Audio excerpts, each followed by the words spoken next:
Hello and welcome everyone to this very special Adobe Live event. Today is all about doing more with Photoshop, Illustrator, Premiere Pro, and a lot more. That's something I can promise. You're just starting here. This stream will last pretty much the whole day, and I'm very, very excited to be here. I'm Melanie, I'm your host today, and I'm joined by the lovely Liz Mosley. Hi Liz, how are you today? I'm good, how are you? Oh, I'm so excited to be here. I had a look at the chat already. People are going crazy here. Hello, everyone. It's so good to see you. Hi, John. Roy is there. We have Rafael there. Carmen, Peggy. Oh my God, I have to stop. Otherwise, we will not start the stream. And Liz, you're a designer focusing on brand design. Mm-hmm. What have you prepared for today?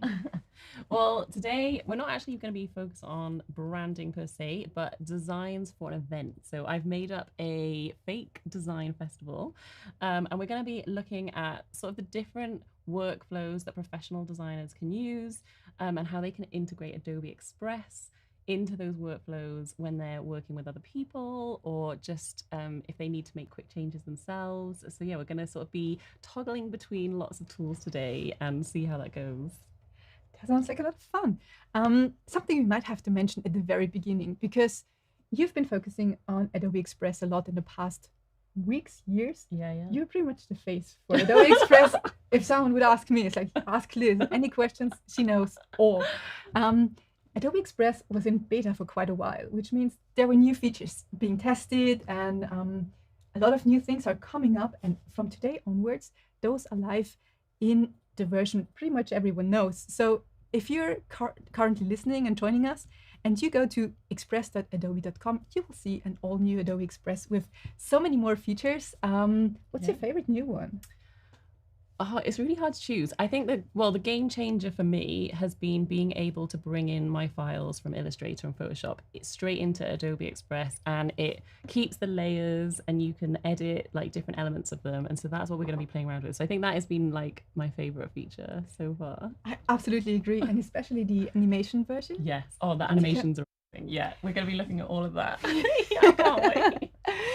As mentioned before, this is just the beginning, and we have a couple more streams coming up with you, of course. We're here already, but there will be Nikki McWilliams, Adrian Chatelet, and a lot more US colleagues. So stick around. It's a full day. It is.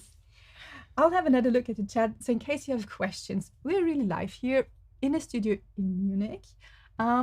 And feel free to ask pretty much any question, because that's what those sessions are here for, a really nice conversation. Everyone should learn something. Liz. Should we get going? Yes, let's do that. Okay, well, we're going to start off in Adobe Illustrator, and I'm just going to make a really very quick and simple logo for us today. So as I mentioned before, we are working on a fake design festival. So it's going to be called Mistwood Design Festival.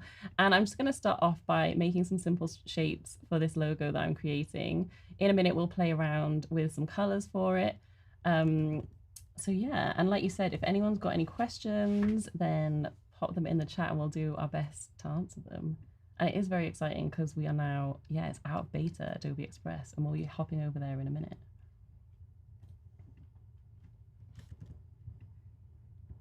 We already have a question in chat, which is regarding the full schedule. I might ask if we can pull this one up later on, but currently we're focusing on, of course, your work, because today you have about 50 minutes and we want to get the most out of it pretty much. Get through.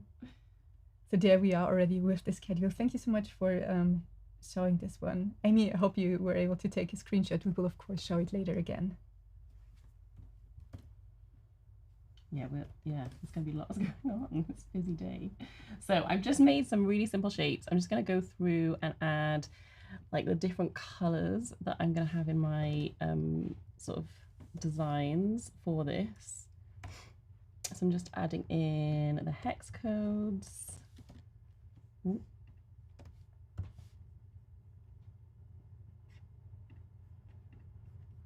What's your favorite feature so far in Adobe Express, Melanie? I'm a huge fan of all the quick actions that are there. Have you brought in a PDF and edited it? That's so good. It is, yeah. It's not one of the features I use the most. I think Okay. that my favorite one is just remove background because Oh, it's so quick. yes, that is so good. So that's one I love. Also the ones that are video related. Nice, yeah. Yeah, the video editor is cool. And like you said, the animation stuff as well. Okay, so I've got some simple, oh, hang on, my color didn't come in for that one. I've got some simple shapes that are gonna make up my logo in a minute. We'll just arrange these, kind of put them together. I'm going to use some sort of black and white photography, so I want some really bright colors so that it all kind of comes together really nicely. I'm very excited to see the final result of this. Yeah, we'll see how it turns out. Is this your regular workflow that you really combine Illustrator with Express? Definitely, yeah, with clients especially. So like you said at the beginning, I'm a branding designer. And so what I'll tend to do is this workflow where I will create all my designs in Adobe Illustrator. I will create a brand kit in library. Well, I would create a library basically with all of the assets in, and then that transfers really over really well into Adobe Express. And in a later stream, I know Adrian's going to be focusing really on that sort of like brand workflow, which will be really good. Definitely. So build your brand is Adrian's topic for later. And we will squeeze Nicte in between, who's focusing on animate your photos with, of course, Adobe Express and a mix of other tools. I think that's the most exciting for me, to really see how the tools I used for such a long time now blend in with Express. Yeah, absolutely. Like the fact that they all sync together, and you can just like, especially with libraries, you know, you can like take, yeah, I mean, you can take your designs between all the different like Adobe programs. It's amazing. So I've just picked out a nice bold chunky font. I want this to sort of stand out quite a lot. Scott in the chat is very excited about your colors. Oh, yeah. Really nice. But he also says, let's keep the logo rather rough and the way it is, so we can focus on the Express features. Oh, okay. Someone That's good. I'm glad that we're excited, because I'm not going to spend long on this. This is going to be kind of rough. It's going to be quick and rough. So this is pretty much going to be my logo. I'm going to use these shapes like throughout the design elsewhere. Now, one thing I am going to quickly do is I'm going to get my layers panel up, and I'm just going to make sure that everything that I've created is on separate layers. So I'm going to have my type on one layer. So I'm just going to move all of these bits around just to keep things organized. And when I take this over into Express, it is going to hopefully retain my layers, which will be really handy, because then it means that if I do need to edit anything, then I'll be able to do that in Express as well. So I'll just quickly do that. I'm just gonna rejig. Yeah, no, okay, perfect. I'm happy with that. Now, the last thing that I'm gonna do before we head into Express is I'm just gonna create myself a new library. So I'm just gonna head over here to the right. I'm just gonna call it Mistwood. I got AI to come up with a name for me for my design festival, because I wasn't feeling very inspired. So I'm gonna save the type on its own. I'm gonna save the whole thing together, and then I'm gonna save all of the assets separately, again, just so that I've got loads of flexibility with my designs, and I can use everything separately if I need it. And I'll save, I'm just going to nudge that up slightly actually. I'm going to delete this one, put that back in. And don't worry, we will be in Express very soon. Okay, let me just get all these bits in. I'm glad that people are liking the bright colors. Absolutely. I like how quick it is to create a brand kit, just, you know, by adding everything to the library and then bringing it into Express. And what, so one of the workflows that I use a lot with my clients is I create the library, and then I can turn that into a brand kit in Adobe Express, and I can share it with them. And so they can access everything that they need in Adobe Express, and Adrian's going to show everyone more about that later, which is awesome. Okay, so we've got our library called Mistwood, and now we'll head over into Adobe Express. Now, the first thing that I'm going to do, I'm just going to minimize my other windows a second, because I want to be able to just quickly drag this file. So here, let me just save actually, always a good thing to do. File, save. And I'm literally just going to drag the file from my desktop into Adobe Express, and you'll see that it says start from your content. So you can bring in a PDF, a PSD, or an Illustrator file. And what it's going to do now is it's going to convert it into an Adobe Express file for me, and then I'm going to be able to edit it. Now, if you are someone who designs logos or design branding, you'll know that one of the ways that designers love to present their work is to create animations of the logo. So what we're going to do is we're going to create a quick animation. You'll see that I did that really quickly, and now we can open it in the editor, which is awesome. So here is our logo, and all of the layers have like retained their integrity basically, and so now we can work on these and we can animate them. So I'm just going to make it a bit bigger so everyone can see it nice and clearly. And what I'm going to do is I'm going to do a fun little thing where I'm just going to, because I kept all of the elements separate in the background, I'm going to animate each of the elements separately. So you'll see just down here on the left, I could change the color if I wanted to. So say once I brought it in, I wasn't quite happy with the color, the shade that I wanted. I can sort of tweak everything from within here as well. But if we head to animation, so I'm not going to have an animation in, but I'm going to have a looping animation. And I think it would look quite cool if this circle just does this like breathing animation. So I'll just click on that one. And then we'll head to the pink. And I'm going to go for the spin animation for this one. That's wild. I know. But I'm going to make it go a bit quicker, because that was a bit slow. So yeah, I want something like that. So I'm going to do the same.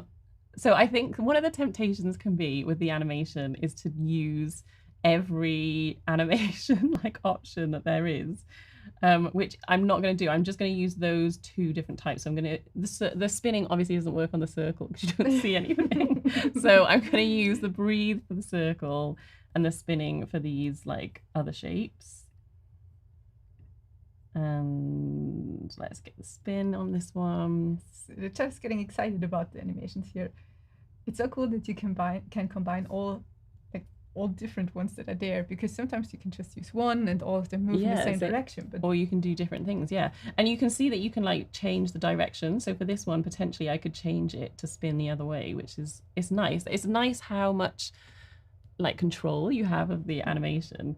Okay, so we've animated all of those background elements. I'm going to leave the text as is. So now if I play it, all the bits are going to spin around.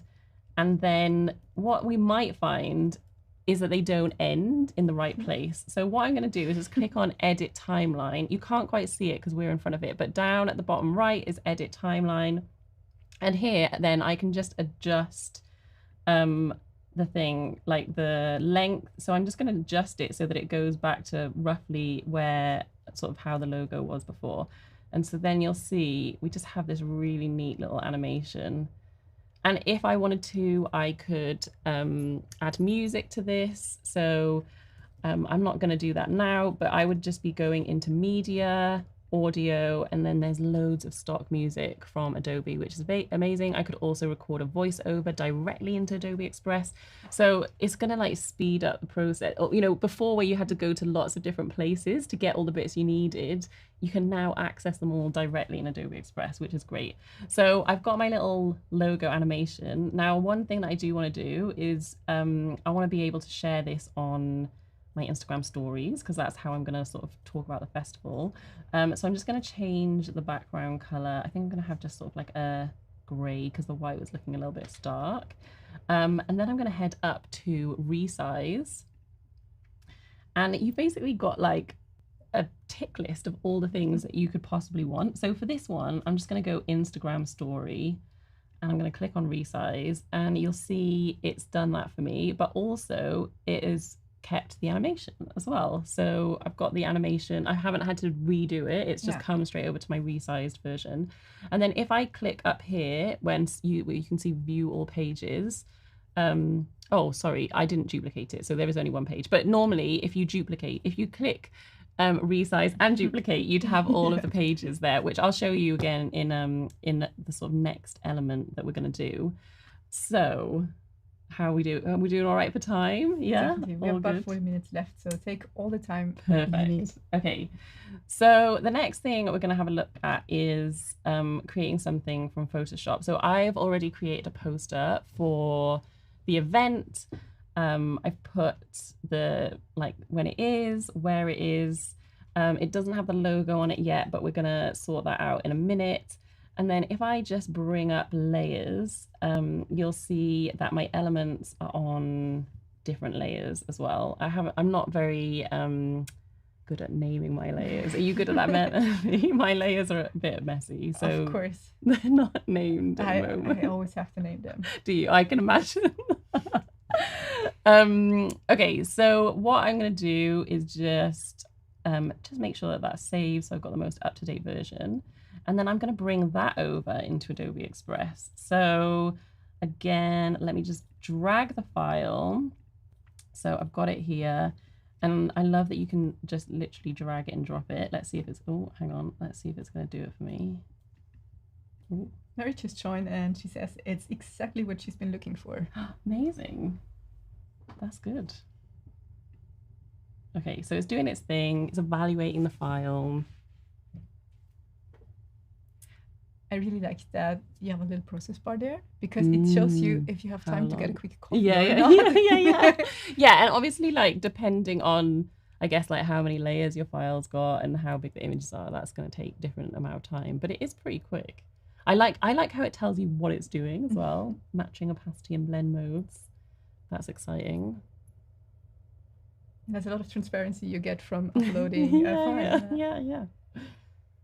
And I think what's really good for designers is if you are working with other people, you might not want to create the designs from scratch in Adobe Express, but this means that you can use the tool that you're most comfortable with, that you're most familiar with, but it's all going to sync together. And so you can just bring it over nice and easily. And then share it with other people. Okay, so you'll see that it is done. So we're going to open it in Editor. And it's going to just take a few seconds, but you'll just see it's got these little blue sort of I'm doing something circles. So it's all starting to come in for us, hopefully. Did you pick the pictures from the library you have there, or is it something you selected from your own photos? So I got these pictures from Adobe stock, but there are plenty. But that was because I created it in Photoshop. So I created this poster in Photoshop. If I was creating it in Adobe Express from scratch, then I would have accessed Adobe stock from within Adobe Express. So again, all of the tools are sort of integrated, which is nice. So normally you would have a layers panel that would come up over here, but that doesn't seem to be there at the moment. But you'll see that all of the assets are on separate layers. It's even brought in my blending modes, which is amazing. So the effects that I've put onto the images in Photoshop have come through. So I can edit everything in this file. So if you are working with someone on your team, maybe who isn't confident using Photoshop or Illustrator or anything like that, then this is a really great tool for them to be able to use. Now, one thing that I do want to do is add the logo that we created, because obviously that's going to be important for our poster. So although I did the bulk of the work in Photoshop, I'm going to make some tweaks in Adobe Express. And I'm also going to get you to help me with the design in a minute so we can show the collaboration features. So now if I head over to the Your Stuff folder and I go to Brands and Libraries, I can just search for Mistwood, which was the library that I made. And I can just drag over the logo that I created. Now you'll see in the top left-hand corner, there's a little link symbol. And basically what that means is that this asset is linked from the Illustrator file. So if me as the designer, if I decided that I wanted to change one of the colors or update something about my logo, I can do that in my original file. And then it's going to update in all of the things that I've designed in Adobe Express without me having to go in and re-put it in, which is like a total game changer. Absolutely, especially as you quickly mentioned already, when it comes to collaboration, there's one file, one source of truth, and you go back to this one. You don't have to worry that people are working on the one and file. this is gonna like make sure that like in branding, something that I talk about all the time is like how consistency is really important. You know, like you want to build up that brand recognition, and this means that you are, like you say, there's going to be one file of truth and everyone's going to be working from the same file. So there's not going to be like slight variations on the logo, someone using like a slightly different shade of the color.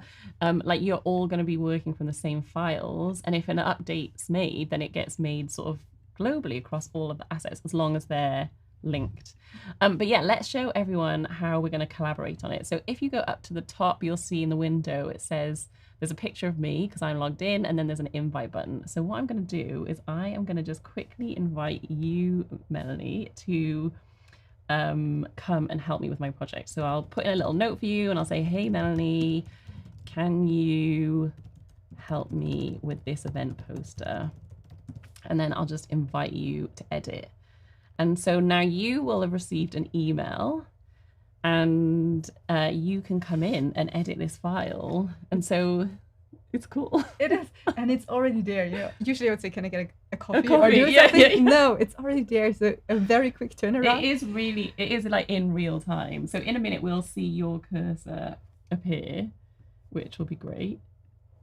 And I'll be able to see what you're doing. So we don't live in the same place. We could be working on this. I mean, obviously right now we're sitting right next to each other, but we could be working on this project, you know, like in completely different countries, but in real time. So what I'm going to do now, there's a little speech bubble up in the top right-hand corner or near the top right-hand corner. And so I'm just going to add a comment and I'm going to be like, hey, Melanie, do you have the latest dates on this event? Because I've heard they've changed. Could you update them in the design? And I am going to submit that, and that is going to send you a notification. Yes, and then it's already there. It's so fast. It is. It's so good, isn't it? And I love that I can see what you're doing at the same time.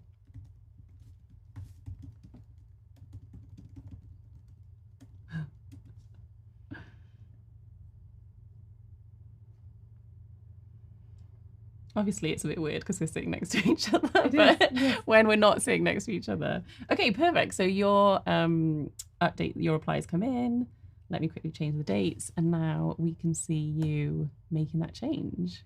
Any preferred dates? I would just postpone for one day. Yeah, one day. Let's just postpone for one day. But also, let's not go too crazy. If you, so one thing that you could, like that would be really helpful, for example, is if you were doing a series of events, and so this poster need to be recreated for all the different events.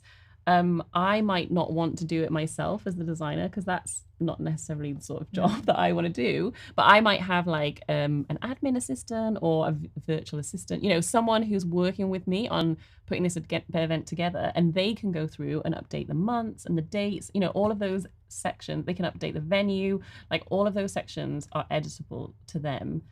So that is just going to be really handy. And then they can just write me notes and I'll get an email notification saying, you know, and they can be like, oh, is this okay? You know, asking questions. So you can just keep that dialogue going through working through the project. Yeah, which is really helpful.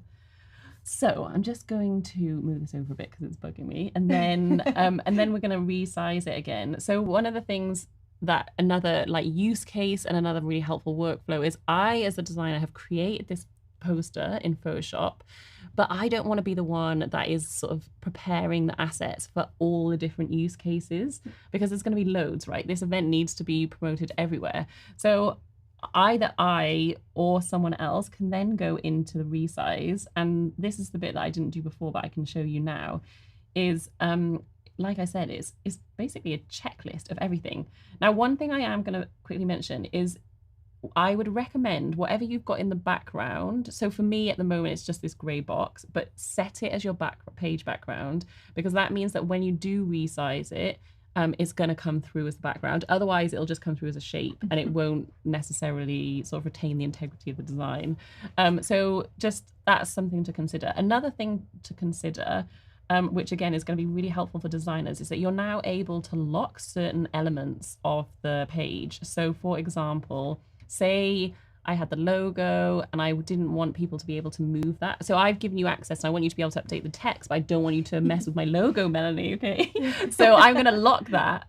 And so that layer is now locked. And so that just means that you know, like, not to go near that, but you can update all the other elements. So let's go. Oh. This is actually one of my favorite bits when it comes to the sharing and collaboration features, because you can really clearly make sure which elements should be editable and which ones should stay the same. Yeah, and again, it's that like consistency, isn't it? It's like making sure that things, you know, with logos, there's often rules about where they appear. You know, you can make sure that things are on the right page, like on the right place in the page. So if we just check out the resize, so what we're going to do is we're literally going to go through and checklist a whole bunch of stuff. So I want an Instagram square post. I want an Instagram story. I'm going to do a Facebook post. I'm going to definitely, so this is my post, but I definitely want a flyer. So I need to send out a flyer. I want a YouTube thumbnail because we're going to do a video to promote it. If you scroll down, you'll see there's so many different options. I'm going to have a LinkedIn post and I can literally pick all of these. Let's see if there's anything else I fancy. I think that's everything. Maybe we'll go with a web banner as well. Maybe I need to put it on my website to promote it. And then down here, you'll see the duplicate and resize button. So I'm just going to click on that. And now it's done it all for me. And they're all in the same project. So you should still be able to access all of this, but it's just resized it for me at the click of a button. Now you are going to have to go in and tweak elements of it. So a lot of them have come in pretty well, but for example, the ones that are more landscape, obviously this poster wasn't designed in landscape. So I'm probably just going to have to go in and move things around. Now you'll notice that I can't move the logo. So in this instance, I can just unlock it because I need to be able to move it, but I don't think you'd be able to unlock it. That would be interesting to try. You can have a look and see. So I'm just going to like group these elements together. So it'll take a little bit of just moving things around just to make it look good at the different dimensions. But you know, Adobe Express makes it so easy to do. Something Sally just mentioned in the chat. She said, it's so good to have everything under one roof. So Express plus all the other tools. You use Photoshop already today, but also Illustrator. It's all connecting. It's connected. Yeah. And if you are a designer and you're using, you know, Illustrator and Photoshop, you're going to have Adobe Express for free in your Creative Cloud package. And so, like, it's a no-brainer, really, that you can start incorporating it into your workflow. And like I said, with clients, like it's been so helpful. And yeah, I know Adrian's talking more about like the brand stuff later, like being able to just invite them. So just like I invited you, I can invite my clients for like feedback on stuff. You know, what do you think of these designs? And in a minute, I'm going to show you how you could like set up templates for them as well. But anyway, so if we go back to all of our pages, you'll see that everything's sort of looking pretty good. There's like a few others that we might want to just like rejig some of the images. We just need to, I just need to unlock the logo and move it, but I can lock it again so that other people can't move it. You know, I can make sure I'm happy with where everything is. So yeah, it's just good to be able to like move these elements around and update them. And that's the thing, if you're working in a team with people that aren't confident using the tools that you're confident using, like Photoshop and Illustrator and InDesign even, you can, I don't think you can bring files in, but you can add sort of elements from InDesign into your library, which is then going to show up in Adobe Express as well. Okay, so let me just finish tidying up these. I'm talking too much, sorry. No worries. Raphael, in case you used the Express beta before, have a look at express.adobe.com. From today onwards, we're moving out of the beta into the, is it the regular version? I call it the regular version now. It's just Adobe Express now, isn't it? It's just, yeah. It's available for for everyone who's been using it before. So have a look at express.adobe.com and you will see the new and latest version. You pretty quickly recognize it because the start screen already looks different, with even easier access to all the quick features and the new features. And something we have not talked about, all the Firefly. Yeah. I mean, I haven't used that in my workflow, but you'll see right on the home page, Firefly, all the generative AI tools are embedded. Again, everything is here. It's like right at your fingertips. So you've got the text to image generation. So say, for example, I was creating my design and I just couldn't find the right stock image. You know, maybe like Firefly would be able to come up with something that I needed. And again, maybe I need something like really unique in terms of like typography, so I might want to play around. I mean, I love the text effects. I think that's like one of my favorite elements of it. Definitely worth playing around. I don't think these are available for like commercial use yet, but there's still so much that you can do with them, and definitely worth exploring because I think that is where it's going. So as you mentioned at the beginning, it's a perfect inspiration. Yeah. And from that as a starting point, you can just move to your own designs and just figure out what the next steps could be. And one of the things I really love that they've done is obviously like giving you example prompts, because I don't know about you, but it's taking me a while to work out what sort of things I need to put in to get the results that I need. And so I'm really grateful that there's like examples, because then I can be like, okay, this is the sort of level of descriptiveness I need to give it. And some of these, like some of the effects here, just, yeah, really cool. Okay, so our events like coming together.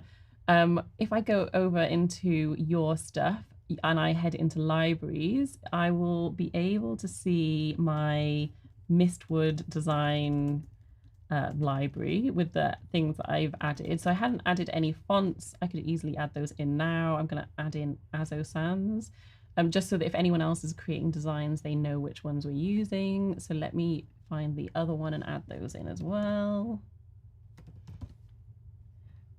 Maybe something, since we mentioned it before, and you said if you have the Creative Cloud, then Express is part of it already. It's not the other way around. If you have Express, Photoshop and Illustrator are not in Express, but if you have the Creative Cloud, it's a package and you get all of them together. Yeah, and it's available in a few different plans, so you can have a look and see if it's included. But yeah, that's a good point. Right, so you'll see down here in the bottom, we've got part of our library is create a template, and we can also convert this into a brand. So when I first like logged in, there's brands and libraries. They're kind of all there together. So it's not a huge deal what you have it as, but if you set it up as a brand, it just means that you can like access the colors and the fonts really quickly from within like design where you're designing. So I'm just going to set that out into a brand, and it's going to give me a little preview over here, and it's going to bring everything in for me. At the moment, this is saved in graphics instead of logos, but that's fine. And what I'm going to do again, if you want to invite people, so I want you to be able to access this brand. So I'm just going to head over, and exactly as I did before, I'm just going to find your email address, and I'm going to say, hey Melanie, here's the brand for you to use for the event. And I'm just going to invite you. It says invite to edit, but I'm just going to invite you to be able to access it. I can control how much access you have. So I have made it so that you can edit it. I trust you, Melanie. You're on my team. But I could make it that you can just view it. So you can like access everything, but you can't edit the actual brand. And then, you know, when we finish working together on the project, I could easily just like remove your access if I wanted to. So I, as the sort of like brand creator, I can control everything. And also one of the things that we didn't mention, which is like one of my favorite facts, is, so obviously we were collaborating together and there was 2 of us. Do you know how many people you can have collaborating on one document in Adobe Express? Have you heard of this yet? I haven't. It's like my favorite. Should I make a guess? Yeah, make a guess. Get the chat to guess. How many people do you think you can have collaborating? That's a very good one. While I carry on with making some templates, everyone can let me know what they think. Yeah, everyone in the chat, what's the number of collaborators you can have on an Adobe Express file? Okay. But there's a number. There isn't a, well, okay. There's not a no more questions. Let's wait for some answers first. There is a number. There is a number. Okay, so what I've done is I have created an Illustrator file with just some square artboards, and because when I create templates for my clients, I like working in Adobe Illustrator, so I've started putting these together in Adobe Illustrator, but I want there to be elements that they can edit themselves as well. So I've sort of created, you know, teasers for this event, right? Coming soon, 5 days to go. I've got a quote about design and then maybe some information about the speakers. So I'm just going to save that again, and then as before, it's just a case of dragging and dropping it into Adobe Express. So let me just find that file.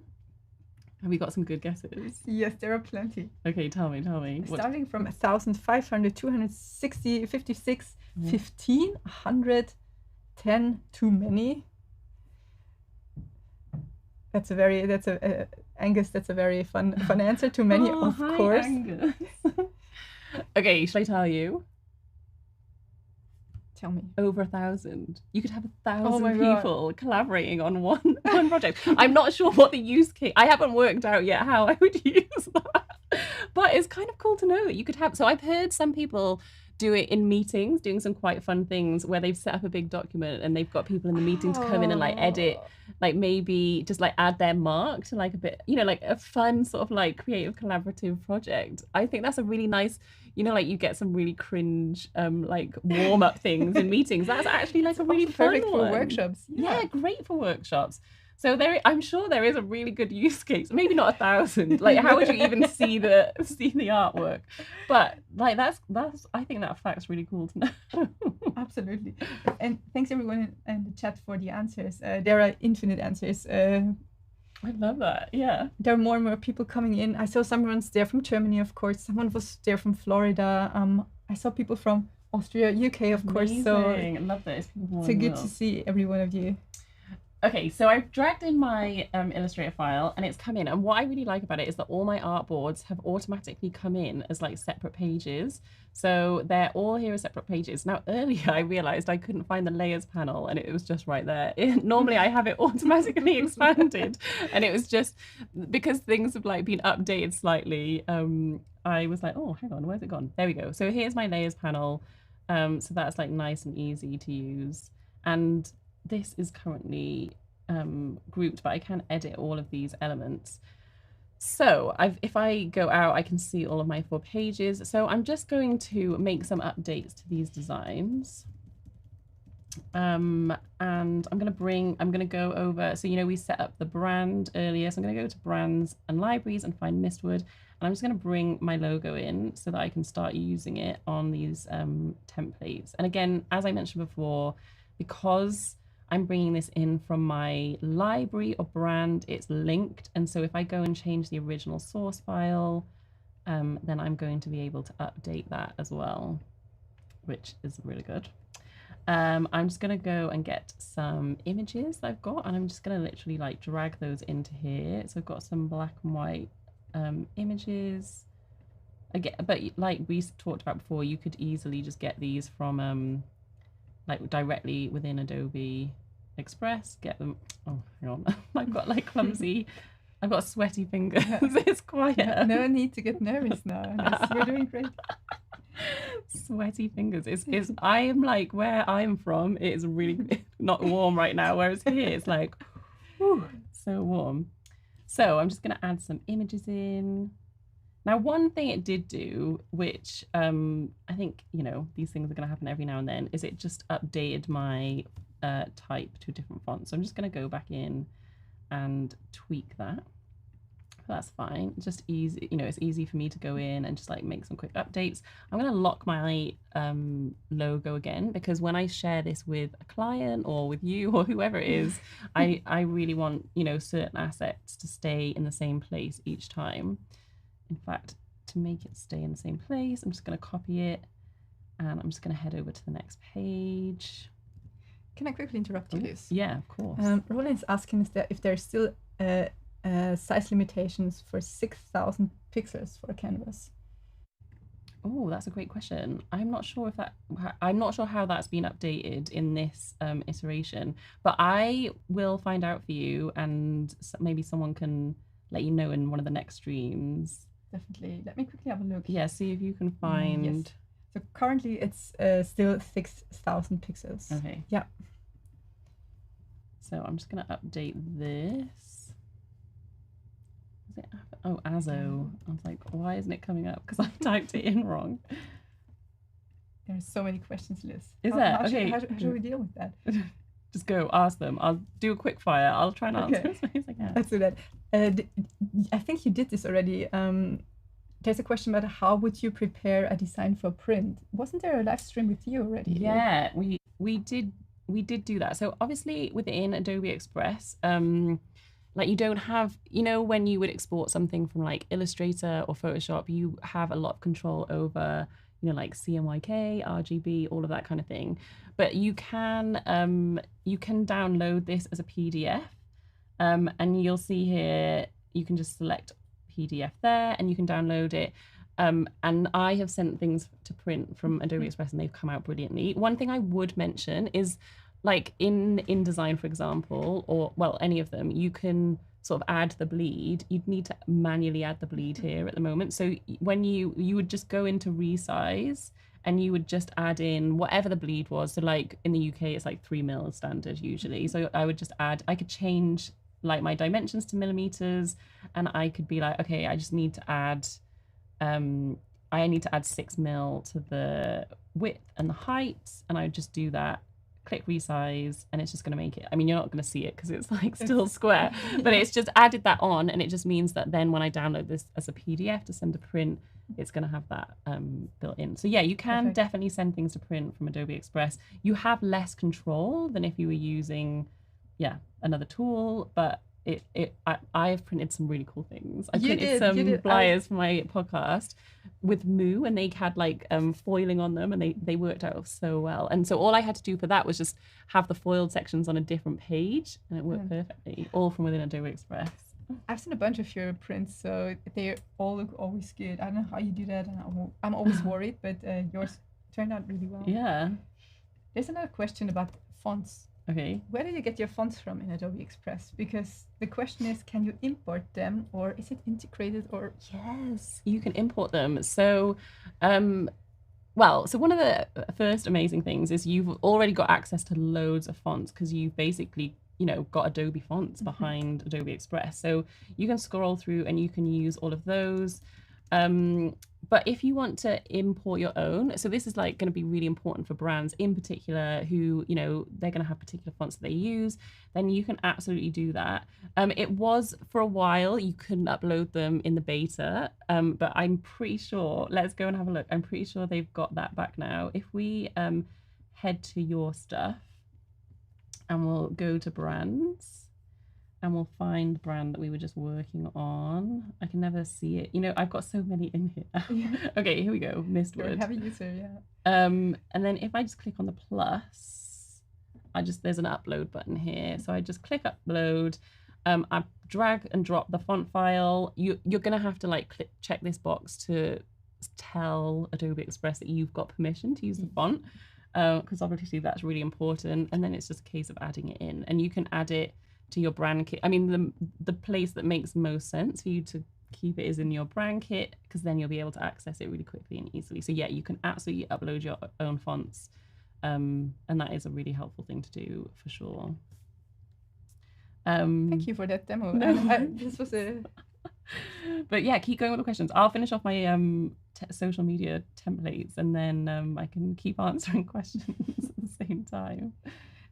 For anyone who's joining right now, this is Adobe Express currently. We moved from Illustrator to Express with the brand assets, logo, colors, and some brand elements. And we also used Adobe Photoshop and moved those files into Adobe Express. It's something you can do now with drag and drop, so very easily, very quick. If you haven't tried, you should definitely give it a try. It's express.adobe.com.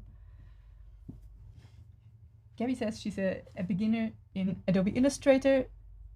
That's good. We have plenty of live streams on the Adobe Live channel. But in case you want more, check out also the Creative Cloud channel on YouTube, Adobe Creative Cloud. And of course, have a look at Behance, because there's infinite inspiration and infinite, of course, live streams too. I've learned so much from watching the live stream. I mean, today I just did we did the sort of very basic thing, just making shapes and using fonts. So we did very basic things in Illustrator to create our designs. But yeah, there's so many amazing live streams. So I'm just bringing in, different assets I want to use. Love the question, Canon. I hope I pronounced your name correctly. It's web-based. Yes, Adobe Express is all web-based. And it auto-saves. Okay, this is like my favorite thing. Honestly, I can't even tell you how excited I am about it. So one of the things I should have done is named my file. Again, not bad designer, naughty Liz. So let's call this social templates. But you'll see the little cloud next to it, and that is automatically saving it for me, which is, a game changer. It definitely is. So I've nearly got all my templates together. So these are going to be for social media. You'll see the color hasn't quite come in as what I wanted it to. But what I could easily do here is, because I've got everything saved in a library, is I could just delete this one, and I could just bring it in from there if I wanted to. And then it's got the color that I want. So again, there's what I love about this is there's so many different ways that you can do things. And so you can find the workflow and the setup that works for you and your team and who you're working with. And, it's definitely going to be dependent on who they are and how they work, what they feel comfortable with. So you can really create something that is going to save you loads of time. Brian, a quick answer to your question about the mobile version. Currently, the beta features, the new ones, are available on the browser, so it's web-based, but the mobile ones are hopefully catching up soonish. I can't give you a time. I think it's somewhere there isn't on the list. It's being worked on, but there isn't a date yet. But it's definitely being worked on. Okay, so I've got my social media. So these are going to be templates, right? I want them to be able to be updated. So I'm going to quickly go in and I'm going to lock all of the logos because I don't want them to be able to move those, but I want them to be able to change the text and the colors and that kind of thing. I'm honestly so excited about this locking thing. This literally went live just before we went live. So I'm just using it with abandon. Okay. So what I'm going to do is I'm just going to head back to the home page. And I'm going to go to your stuff and I'm going to find the social templates that I was just working on. And I'm going to click on the buttons and I'm going to click make a template. So we'll call it Misted Social. Oh no, have I spelled Mistwood? I've spelled it totally wrong. Mistwood Social. And then again, if I was working with you, I can be hey Melanie, here are the templates. And then I can choose a brand or library to add them to. So this is really good. So we'll go and have a look at this in a second. So I've got so many in here that it's going to be hard to find where it is. Okay, right at the bottom, classic. So I'm going to save it into Mistwood. And I could create a new brand from here if I wanted as well, and a new library. And I'm going to save the templates. Perfect. You can always also invite people from here. So again, there's so many different ways to do things. You can invite people from all over the place. So I would just click on invite and invite you as usual. I can also duplicate it. I can download it. I can delete it. I can do everything that I need from these 3 little dots here. Now, if we go back to, in fact, no, right here, if we go to brands and we go back into our Mistwood brand, now you're going to see down here in templates, my template has been saved. So if you were running an event or anything like that, you as the designer could get all of this set up for them. And often really, really quickly, as we've demonstrated, if you've got the files in Illustrator and in Photoshop, then you can just bring them in. You're not having to recreate the designs in Adobe Express, which is what's great. And you can get it all set up and then just share it with everybody that you need to share it with. Yeah, which is really helpful. It is, and it's quick, fast, and it makes the workflow better.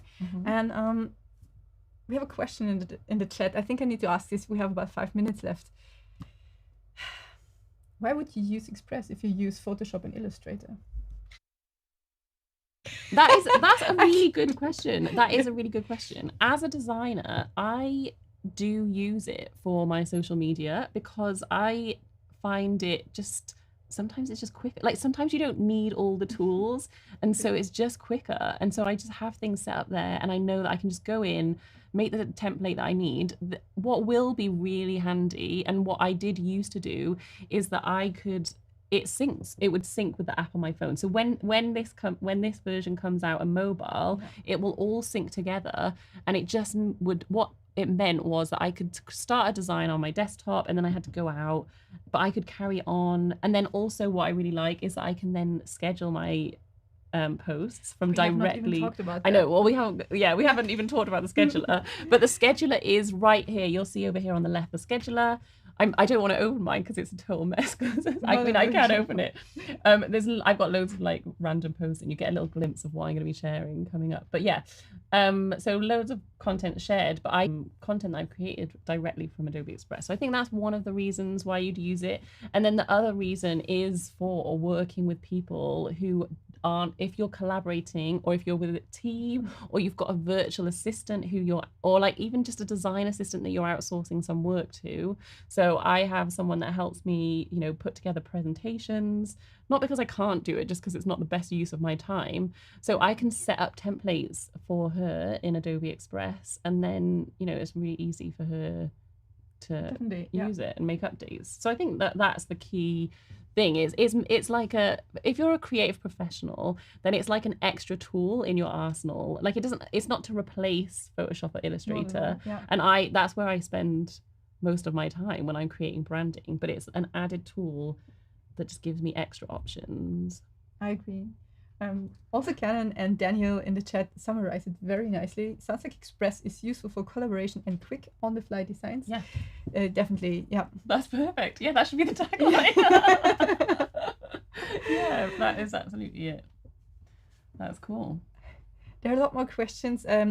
Liz, are you going to stick around and have a look at the chat? Yeah, maybe we can answer some more questions. Definitely. I'm going to be around for the next sort of 2 hours. Well, I'm going to be hosting in not the next stream, but the stream after. So I will be back helping answer these questions, and I'll be around in the chat in a minute. So yeah, keep asking your questions. I'll come and try and answer as many of them as I can. And yeah, enjoy our day of streaming. Definitely. We have a lot more coming up. We will show you the schedule in a second. We will pretty much go from Illustrator, Photoshop. I see there's gonna be more animation, Premiere Pro there, so, and everything in combination with Adobe Express. So once we're out, use the 2 minutes whilst we're switching seats here to have a look at Adobe Express and just give it a try. It's very straightforward. Liz, last question from the chat. Yeah. Someone asked if they can pick up some food for us. Oh yes, please. Any preferences? It's afternoon here, but I guess for them it's something sweet. Something sweet, please. I feel like I need a bit of sugar. Definitely chocolate brownies. Yes, let's go for those. That's it, winner. So anyone who asked in the chat, we're all in for chocolate brownies. Yeah. Thank you so much for watching. Stick around. There's more coming up. Plenty of streams, hours full of inspiration. In case you have time, have a look at Adobe Creative Cloud on YouTube or Behance, and of course also Adobe Live. Follow us on Instagram, subscribe to the channels to stay informed, and you know the thing, it's social media. You've been all doing this for quite a while now, so hit the button, stick around, and learn a lot more about Adobe and all the apps that are out there. Thank you so much, Liz. This was a blast. So fun. See you soon. Bye.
Hello, bonjour, and good afternoon to all of you. Welcome to Adobe Live.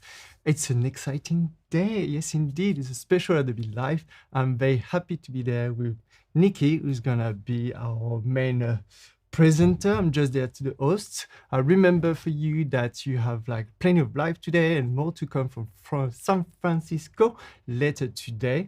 If you are on the chat, either on YouTube, beyond, please feel free to ask any questions, say hi, tell me where you come from, comment on our t-shirt, our outfit, anything you want. It will be very, very fun. So, Ici, here, Nicte McWilliams with us gonna talk about social media and how she helped herself to create social media template for products and our range. So can you tell us a tiny bit about you? Well, I've been a designer maker for the last 13 years. I started my business kind of by accident. Fun, as we all do. Yeah. I was struggling to find things that I wanted for my own flat. So I decided just to make my own things. Oh. And then luckily other people wanted to buy them, and then I had to figure out how to sell them and get them to people and do all of the other stuff that comes along with running a business. And that was 13 years ago, and here I am now. So I love it. Yeah. I have to say, your stuff is very, very fun. I'm probably the worst French ever because I'm very English. I love tea. I love tea break. I love tea biscuit. I love everything about tea. And recently moved back to France. It's hard to find great tea biscuit. I feel a bit homesick with my London. And you actually do some really fun product around tea. You're a bit of tea aficionados. Yeah, I love tea so much. I think more than anything, I just like having a break. When I was at uni, I discovered that my best ideas came when I'd stopped and like sat down, relaxed, had a nice cup of tea and a biscuit. And I was like, maybe I need to be zen. Maybe I need to be chill for the good ideas to come. And I think that's where my connection with biscuits and tea sort of really took off. I sort of attached tea and biscuits to my ability to be creative. So yeah, they hold a special place in my heart. I love it. If you do not know Nicte McWilliams, please go see her website and the stuff you do. She's so fun. I love it. Absolutely love it. Anyway, That's nice of you to say. so you have your own brand, and having your own brand can be a bit tricky when you're professional. You want to be seen. You want to learn how to actually, be focused and people buy from you. How do you go about promoting yourself, being visible? Well, social media is my main way to publicize the things that I make and sell. So I use a lot of product photography. Instagram is my main channel for promoting my work, but I also have a newsletter. My stores are specifically online. I have a couple of bricks and mortar retailers, but I've never really wanted to have a shop of my own that requires me to stand in it every day. I love selling online for that reason, and I actually have 2 online stores now. I started a stationery store about 5 years ago because, again, we're struggling to find stationery that I wanted and needed for my bullet journaling practice. So I just started another online business. So yeah, Absolutely love stationery. It's fantastic. yeah, it's grand. So tell us about, I heard that you're having new products coming out, and how are you gonna go about launching those products? What content do you need for that? So I am launching a range of blankets. If anyone has ever been to Scotland, you'll know that it is a very cold place to spend winter. So I launched a range of blankets to complement my cushions last year. This year we're doing another batch, we're doing some extra colours, and I have got one sample of this blanket. So I'm having to really stretch the content that I make with this one sample. And I have some lovely photographs and some little video clips, but I'm gonna try and use the Animate features between Photoshop and the new version of Adobe Express to really stretch the imagery that I've got, because as I said, I've only got one sample. And it's from last year, and until the factory actually start production, we're not going to have any physical objects that we can show people. So I'm going to try and make some cool imagery that is going to hopefully kick off pre-orders in the online store. Perfect. I love that. I hope everyone there live with us. I see some amazing message coming. You're excited for that. And so Nicte gonna show us a bit how she do a picture, make sure it's animated, and how you can use the different software of Adobe Cloud. So I am gonna dive straight into a project that I've started working on already. So I have got a couple of different file sizes. So I started working on this Instagram story sized page because I want to do a little Instagram story product update. So I'm going to tell people that there's a new thing coming. Yeah. I'm going to show them pictures of it. I'm going to give them some information about the dates that it's going to be arriving. And I'm also going to add some call to action stickers on Instagram. I love the link sticker. I love that. That And is all really those stickers, interesting. we see the arrows and the little biscuit. Is it something you design yourself? How did you create this? So the starburst, this here, that is one that was in shapes, I believe, or icons. That's an Adobe Express element. So I love an old starburst icon. It sort of reminds me of like going to the supermarket. How we not all love that? Nostalgia is like a big thing for me. So yeah, that was an element that I brought in from Adobe Express. Same with this little arrow here. But all of the shapes you can see around the edge, the digestive biscuits, the little stars, the bourbons, these are all things that I've drawn and I've actually added them to, I'll show you where I save them to keep things nice and simple. I add them to my brand. Okay. So I've actually got two brands here.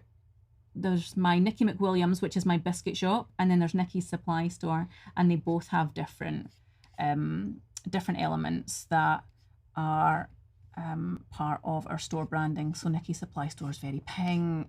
I've got some little hand-drawn stationery elements. And if we go back into the biscuit shop, as I affectionately call it, I have all of my brand colours for the A biscuit bit more shop. brighter. Yeah, my logos, the fonts that I like to use.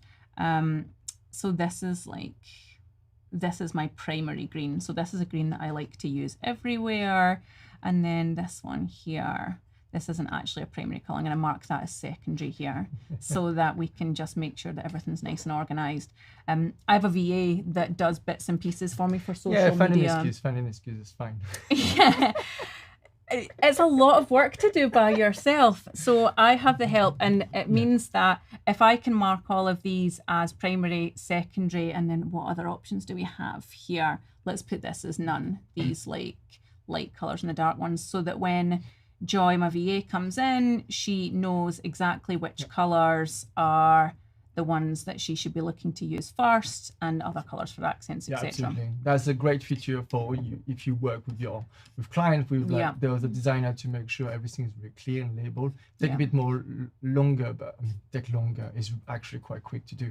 It's so easy to do in after to this. work. Yeah, you'll see when you click into background colour, for example. I think that's when you can start to see here. That's my primary green, secondary the mustard, and then this coral colour, and then all of the other ones down there. So it's just nice to spend a little bit of time to organise that. And then if you do ever collaborate with anybody on anything like social media posts or anything else, then this is all set up for them. So yeah, back to my hand-drawn graphics. So these are in this bottom section down here. Let's go ahead and add another bourbon. Let's see. There we go. And I'm just going to scale that in here. So cute. And we actually need a picture of the product, right? Yeah. So I've got a couple of the blanket photos that I took that I think will work well. And right now it's just a completely static image. And I have a question for you in terms of like product picture, because I'm sure a lot of you just want to know, like, I have some product, how is important actually to show the product when you do those type of design? So how important is it to show the product? Your product. Do you see any difference of like engagement from a static image that you have with just writing, talk about yourself, or like as soon you show the product, is there a difference in terms of comment and engagement? I would say when it's something that is really tactile, like a fabric item, like the blankets, for example, having things like videos and moving image is really important because it shows like the characteristics of the product, especially when it's something like the blanket. You can sort of show how heavy it is in a video or that kind of thing, and it's it ultimately will help to sell the item because you're making it really clear what it is. And It's definitely something to keep in mind for everyone who's to watch you right now in live. We're selling online, and when we don't have physical shop like you, for example, it's really important to show the product as best as you can, because people want to make sure it's not a scam, you're not just selling something fake. It's nothing worse than what when are you you're... trying to say about my shop? It's true, but you know, sometimes you go on Amazon and you think, oh, that's camera look good, and you look, it's just like random, like 3D rendering of the camera. So how can you just trust the product? So definitely for everyone out there who just, you have your little shop, you're selling online, make sure you have your product picture that look good and you're promoting as much as possible with it, because it will make a massive difference. You will create trust, and trust is easier for you to sell. Yeah, I think being Just really clear. Just saying it there. Yeah, being really clear about the things that you're selling, just because even from a returns point of view, if you sell something and it looks slightly different to the product that arrives, people are gonna want to return things, and that is just a pain. So Love it. we don't want returns. We want to minimize returns. So here I see you remove the background. Literally, I was speaking, the background was gone. What just happened here? I just removed the background, and now I'm gonna do like a little bit of fun animation on this. So you click, we have the as animation if I'm like left. maybe like jiggling the blanket or something like that, and it's just gonna be like a fun intro story to my Instagram. Do you mind just come back one step with the Sure. animation, and explain us because I saw is those three different options. So either you go I was in, like... out, and after. Is it that? Can you show us like Sure, exactly in, during, and out? This is something What's that the is difference? just so it's super flexible. So we can add an in animation. So and that this means is- when the way is coming, okay, when the animation starts. I'll just make sure that everyone understanding this. Yeah, the different sure. option here. Yes, so you can do in, looping, and then out again. So let's have me bungee in, That's fine. because that is super fun. And you can change things like the duration of the bungee. You can make it a slow bungee. You can add extra bounces, which is really fun. I'm making myself feel a bit sick thinking about bouncing it, but let's leave that. And then for looping, we could go jitter. We could go pulse. If you hover over these, you get like a little taster of what they are. Bob is one of my favorites, but again, it makes me feel a bit like I'm at sea. But for the sake of content, let's go with Bob, and then we can use that. out as well. Could I spin out? Yeah. What do you think? Shrink? Definitely Or- have to be quite like mindful about the different animation you use. They're all quite fun. It's always good to have a tiny bit because it grab the interest and stop people over your image. But obviously make sure you capture your brand and your brand values. Sure, yeah. I'm all about playfulness, so I feel like I can get away with some of the wilder animations. Love. Let's see. Yay, okay. So yeah, that is currently, what are we on for this?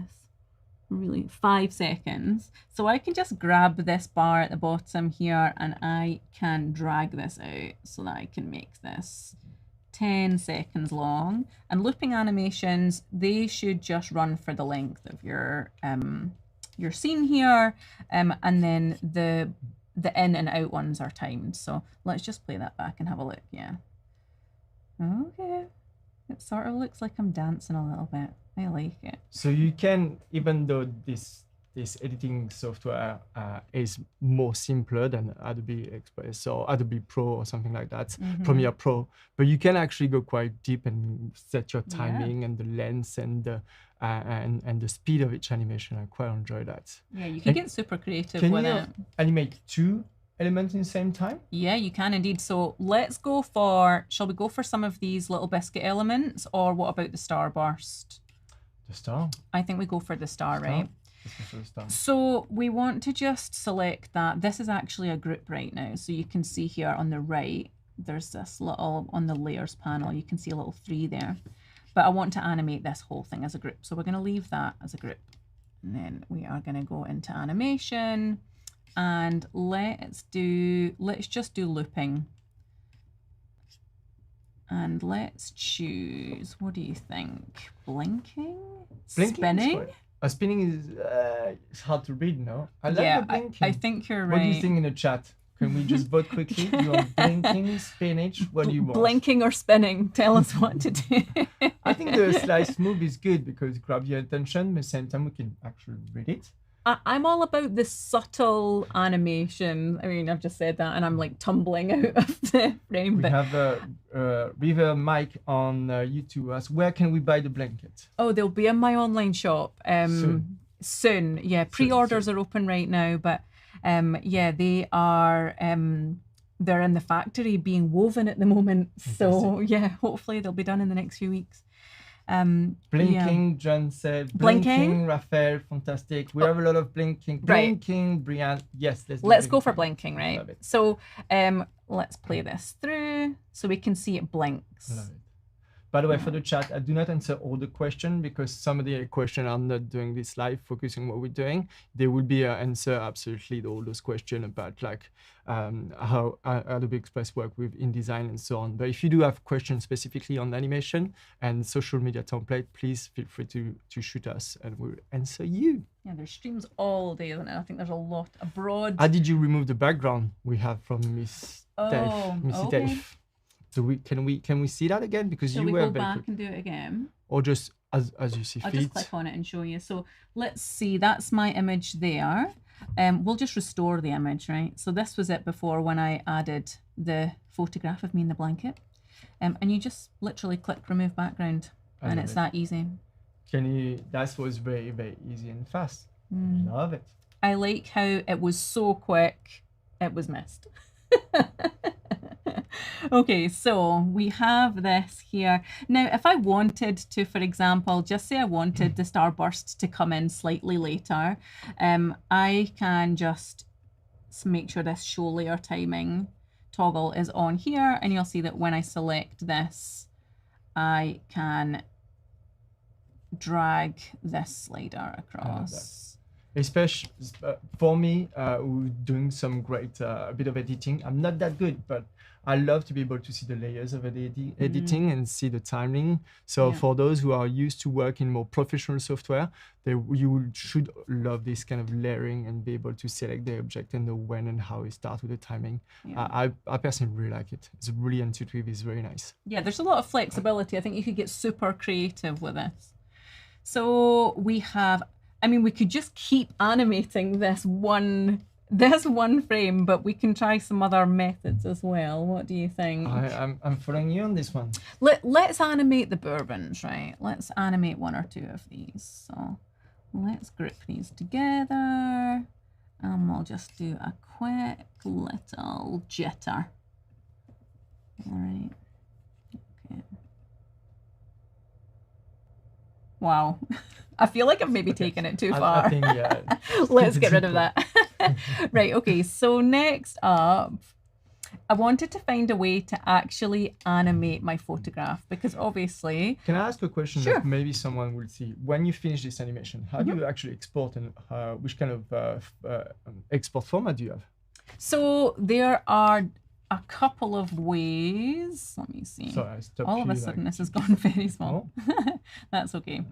So if you select download at the top here, you can either have the selected pages or you can select all pages to export. And then you've got a couple of file format choices here. Okay, that's good. Yeah, That's good. so for example, just say I am working on a couple of video or animation files and also some that are static images. You can actually download all of those in one go. So you've got a little folder full of your images, your videos, just makes things super, super quick.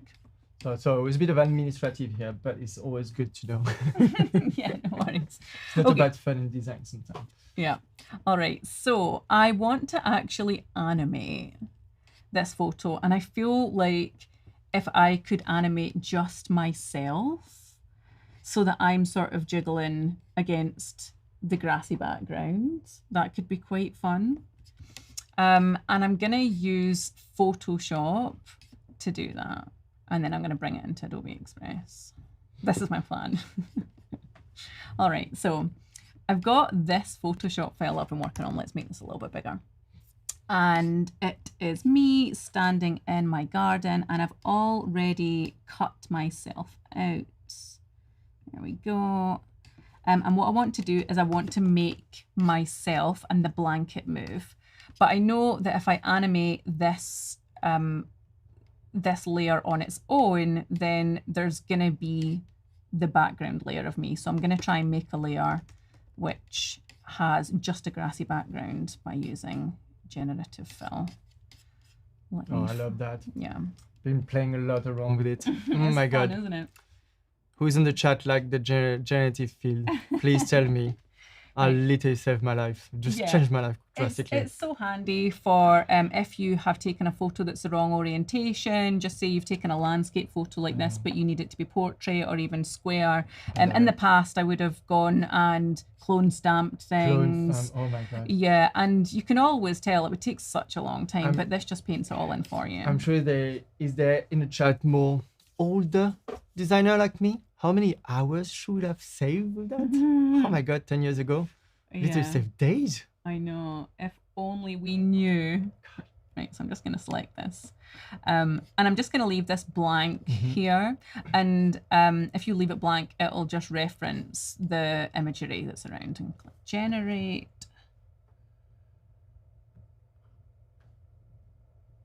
Tick tock, tick tock, That's tick it. tock. It's doing its thing.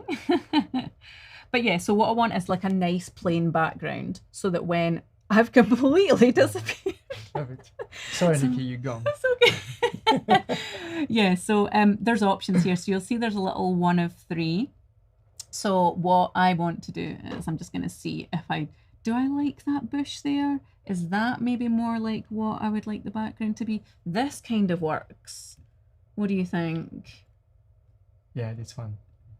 I love how we can be now picky about the type of bush we it's like want. what kind of plants would you like to be reimagined here? I think this one works really well. And not for everyone there. Like if you wish to change the plants even further, you could actually write in a generative. Not that we're gonna do it now because it's not the segmentation, but you could add more flowers to it, and it will generate more flowers. So that's just again a game changer tool. You can get super creative with that, but also just using it to generate a background that makes sense is really useful. So good, you have disappeared now. Yeah, I'm going to bring myself back. So there I am in the layer, right? I'm going to save this. And then blanket animation. I'm going to go back into Express and I'm going to drag that in. So now Photoshop and Illustrator files are editable within Express, which is just such a game changer. So we're having a Photoshop file you just created with layers, and you're about to import it within Adobe Express without changing anything. Yeah, I'm just going to drag it right in. Love it. And it's going to import. And what this should do is it should bring in all of those layers that I created.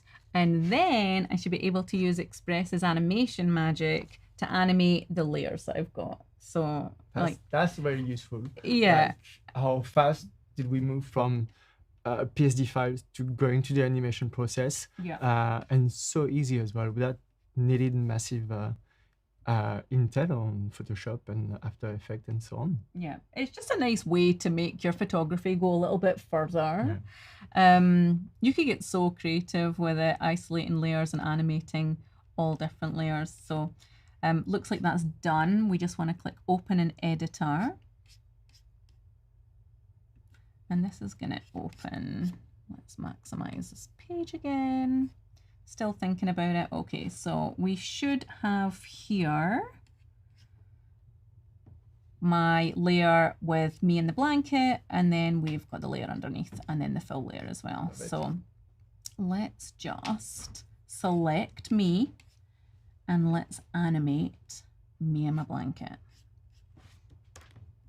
Are we going to go sensible, or are we going to go super fun? I think we should go super fun. What do you think, guys? Should we go sensible or super fun? I'm not very good at cartwheels in real life, so I feel like this is a way to make that happen. No? I mean, I always say it's never too much, but that's not too bad. They're kind of like I glowing. love tumbling. Tumbling? Like, tumbling is just, yeah, let's go tumbling. Where we have anyone say anything in the chat? No, not yet. And then we could do a wiggle. And you'll see how, because we have that gen fill layer, the original photo isn't interfering with my cutout layer at all. Or we could spin. Sort of reminds me of that thing they would do where they would put someone on a wheel and throw knives at them. We're not going to do that. We could do like a little like pulsy breathe. I just want to add something really subtle, just so that it's like it captures people's attention. Exactly. You're scrolling through your phone really fast, looking at images, looking at reels, looking at videos. I sometimes find the ones that are subtle kind of catch your attention more than the ones that are really in your face. It's like, No, definitely. Did that move?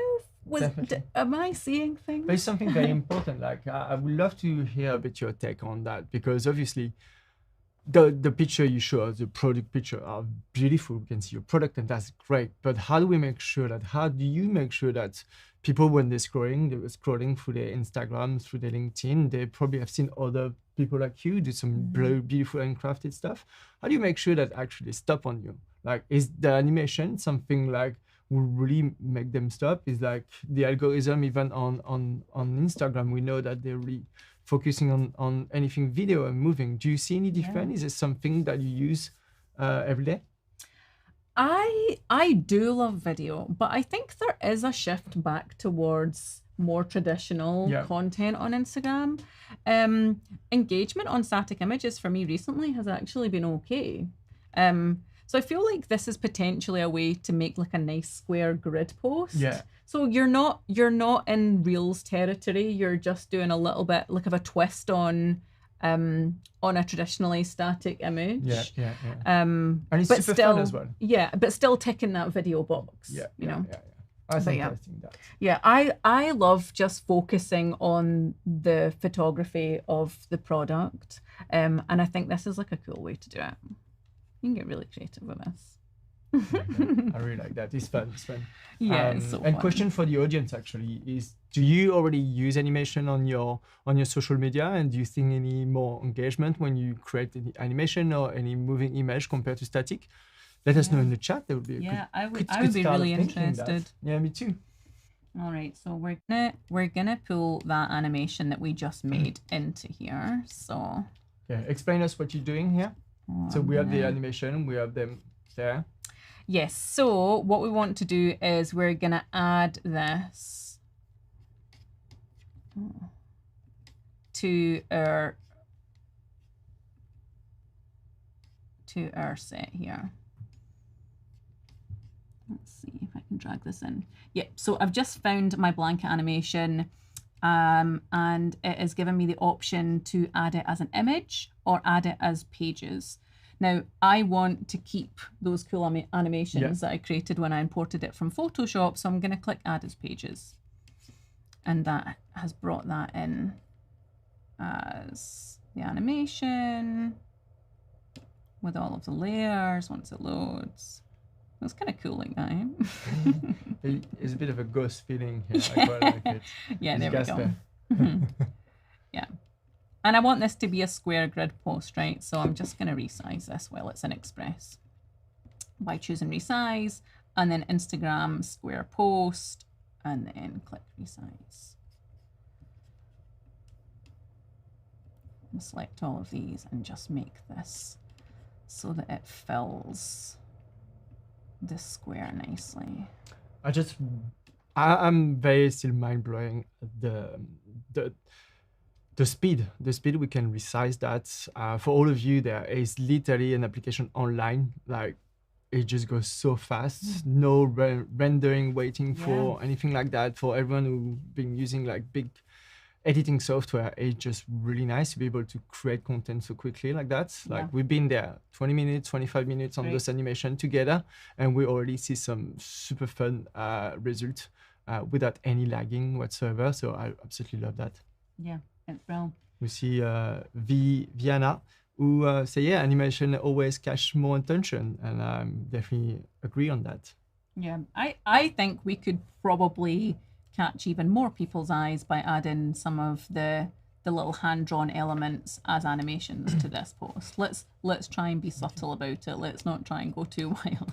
But it's true, like as a branding expert, no, I'm joking, but You as are soon- a branding expert, though. If it's You French, are yes. the person to talk about this. to be able to stand out, or at least make sure that people, when they see content, they know it's you. And that's by creating some element that is unique to you. And we're lucky with you. You drawing a beautiful animation or those little drawings. So as much as you can bring it to your design, to your content, is the best way for people to say, hey, yeah, that's Nicte, I remember, absolutely. Yeah. And so for all of you online, just make sure you bring this little bit of uniqueness that will differentiate you from the other craft shop that do similar product than you. That's really important. Yeah. So just add your animation that you find on your library. Yeah, already. so these Love are all that. in my brand set in Express, which is also accessible as a library through Photoshop, which is super, super handy. Love it. Yeah, so I draw all of these myself, and that's, I think, another way to kind of grab people's attention and just to remind people that this is your content. Yeah. Things like using brand colors, but even your own style of art is uniquely yours. Mm-hmm. So using little elements just to differentiate your content from other people's, it's a really nice way to Okay. I really, love that. yeah. I love that. Let's like, And you can really, again, we see like the layering of the element moving. yeah, I'm gonna bring these in at different times as well. So let's click this one and we'll just So play now about with you're adjusting the this. time and when it will appear. And Yeah, when so you click this- on the second one, we'll have the same option. It's fun, right? What do you think, guys, online? I think it's Yeah. a lot of fun. It's really a lot of fun. I think I need a bourbon in here though. What do you Yeah. think? Bourbon would be Yeah, great. I love a bourbon biscuit. Vegan as well, apparently. Bourbon biscuits. Bourbon Did is you know vegan? that? Yeah. I'm a fan of bourbon. Not everyone at home, by the way, is fan of No. bourbon. Can you but I am. can you get bourbons in France? You can't. You could not. So No. no, Oh, I'm gonna have to send you a care parcel. please do. Right. So I'm just using copy and paste to bring these elements in that were in my very first Insta story. I'm gonna ungroup these as well. That's a 'cause this great, is- actually great adding. So copy and paste work Yeah. from different artwork. I know in the past, in the earlier version, they were not working. I had trouble with it, but now it's back, so it's so much easier, Yeah. especially when you place element and you want to repeat that. So I'm sure a lot of people will be happy with that. Yeah. Thank you, Adobe. Thank you, Adobe. I God. know. I love a keyboard shortcut. Me too. Anything that makes your life easier, right? You're sitting in Love front it. of a computer. for One hours a say day. love the hand drawing icon. Thank you very much. Yeah, I I'm love them glad you too. like them. Okay, let's click. Rivers, I can we just- get tequila in France? Yes, we can get tequila. Yes, we can. I just love biscuits so much. The opportunity to have them raining from the sky gives me so much joy. Don't do that to my child. My children will be. Ah, that's so funny. Right, okay. So yeah, I'm happy with this. Let's go back. So in more like going more about like this is a lot of fun. We're creating a lot of fun content, and I want to hear you a bit tell me about like how do you make sure to sell, because I see like it's Yep. one thing. I've done books and stuff, so I show my book. Okay, cool. Mhm, But how do I make sure that people understand that actually I'm selling them, Sure. or is it something? What element is important when you create those posts? I think for sure, giving people the right information and call to action as well is really important. So I love using a link sticker in Instagram. So Yeah. always be sure when I'm designing something to leave space for that. But I'm gonna go in and I'm gonna copy this whole supermarket starburst into this video here. So I've got this little video, and it is of me and my cat coming to help me. Yeah, he's a good boy. I'm just going to copy and paste this in here, and let's just go ahead and put some information on this. Okay. Can you explain to us why we can't see the rest of it? So this is because at the moment this has animation applied. So I think what I'm going to do is, let's see if I can So just I'm take the animation off. put you in a spot. It's Yeah. okay. That's a good question. See, I've got my logo that was brought in from my brand kit. And I think, is this an issue with layers?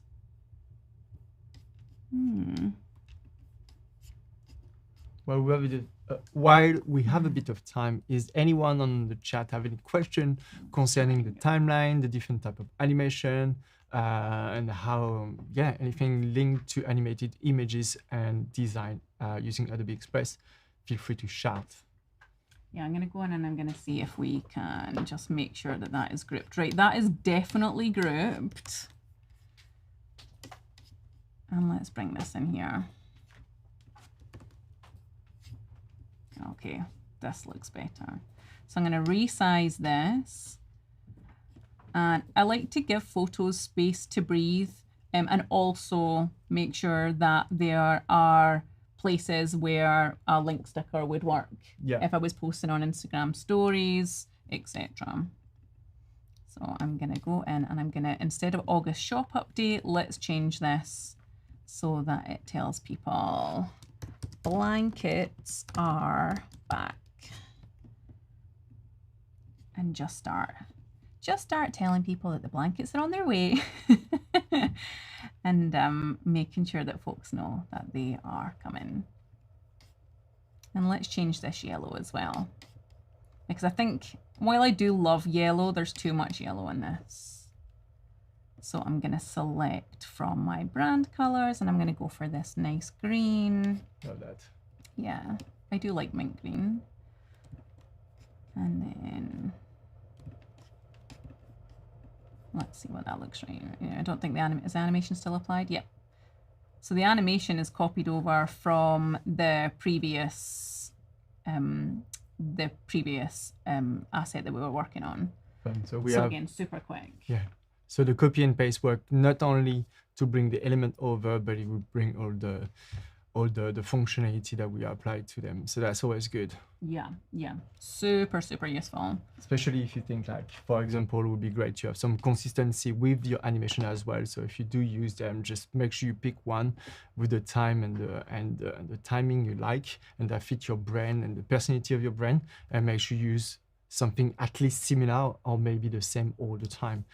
Consistency in your brand, that will create a brand that look more expert, that will look a bit more premium, and that's go a long way to having more brand recognition and make sure people really truly trust the product you have. Yeah, I think trust is very important, isn't it? Especially when it's an online store. People have never met you, they've never touched the things, they don't know that they're good quality. But I think just building up that trust and rapport with people is really important. Okay. All right, so I am getting there with my assets. However, I've just realized that I've made a spelling mistake on... No. Sorry, I was terrible at that, as I'm very dyslexic. I couldn't see. It's what's going on? Yeah, so instead of Bourbon, I've drawn it as Bouron, which will just not do. So I am gonna go in and I'm gonna make a change to this, and it's gonna update across all of our different assets and just save us so much time. Okay. So in libraries in Photoshop, you'll see that I've got all of my brand colors along with my fonts and my hand-drawn elements that I brought in. I'm just going to open this up and let's just do some quick edits here just to change this to be spelled correctly. Let's just copy and paste this B over. I can't believe I did this. Rookie error. How long have I been making things inspired by biscuits and I spelled this wrong? Still. And so for those who never actually truly use a library within Photoshop, so as you can see, really simply, you have found and you have your windows open with your library with all the elements. And directly from that, it's a bit like your cloud, everything is saved there. You can double click and open it on Photoshop. And then if I understand well, you're going to make a change to these files. Yeah. They will open all the files. a bit like in InDesign for those who work on InDesign. If you change the main files, it will automatically change everywhere. Yeah, so it's linked. So it means that you've got the most up-to-date version. So if I was working with my VA, for example, and she'd already created lots of assets using this, and then we discovered the mistake, and we wouldn't have to go back and edit all of the assets that she'd created. We just change the source and everything will update, which is just so handy. So I'm going to go in and I'm going to save this. Pinberry asked if you can change the colors as well. Can we change the color of that? We could change the colors in this, but we could also do that in Express. And it means that... I would like to see that. So yeah, we can change the color of this particular drawing in Express. Yes, let's do that. Okay, so you can see here there's a little box popped up to say your link assets have changed. Do I want to update? Let's click update and watch the magic happen. Let's try again. Your one hand drawn is updated successfully. Yes, so you'll see now, as if by magic. It's bobbing. I mean, Adobe Magic. It's spelled properly. I know. And if we go back in and have a look, you'll see that all of them have been updated. So yes, love. Good times. We just like saving a bit of time, don't we? I know we made a bit of a joke around that, but it's actually a functionality that really useful. I don't know if you guys are creating files for clients or anything. I can just literally, like, every client have the same thing. The last minute, what about we change that to this color or the headshot or the hero guy? And you've been working for months and you have like 20, 30, 50 assets that ready to go. And when is a little change can be really time consuming. So having this situation, even having this system in place that Adobe Express can give us and other Creative Cloud and library is actually, for me, is just amazing. Like, since they released that a couple of weeks ago, I tried it. It's like, yeah, that's gonna again save me a lot of time and energy. Yeah, that's great. And we were asking about changing the colors, right? Yeah. So yeah. So we go on Effect. We're selected. We go to Effect. Yes, I've just clicked on this asset here. I could do it in Photoshop, but I want to leave that as it is, just in case it's used anywhere else. I don't want to change it everywhere because obviously because it is linked, it would change it everywhere. I just want to change it in this one, in this one piece of content, right? So I'm going to use Geotone just to change this. Yeah, and this is my little hack for changing stuff in Adobe Express. So let's again pick the brand colors. I'm just going to click this. Make sure that they're both the same. And that's a good way to recolor your things with. It's a very good tool, Duotone, if you want to change. Just to note for the one who wants to know a tiny bit more about it, you have two colors for the Duotone, and one will apply to the highlight or the shadow. The shadow will be the black and the highlight will be white.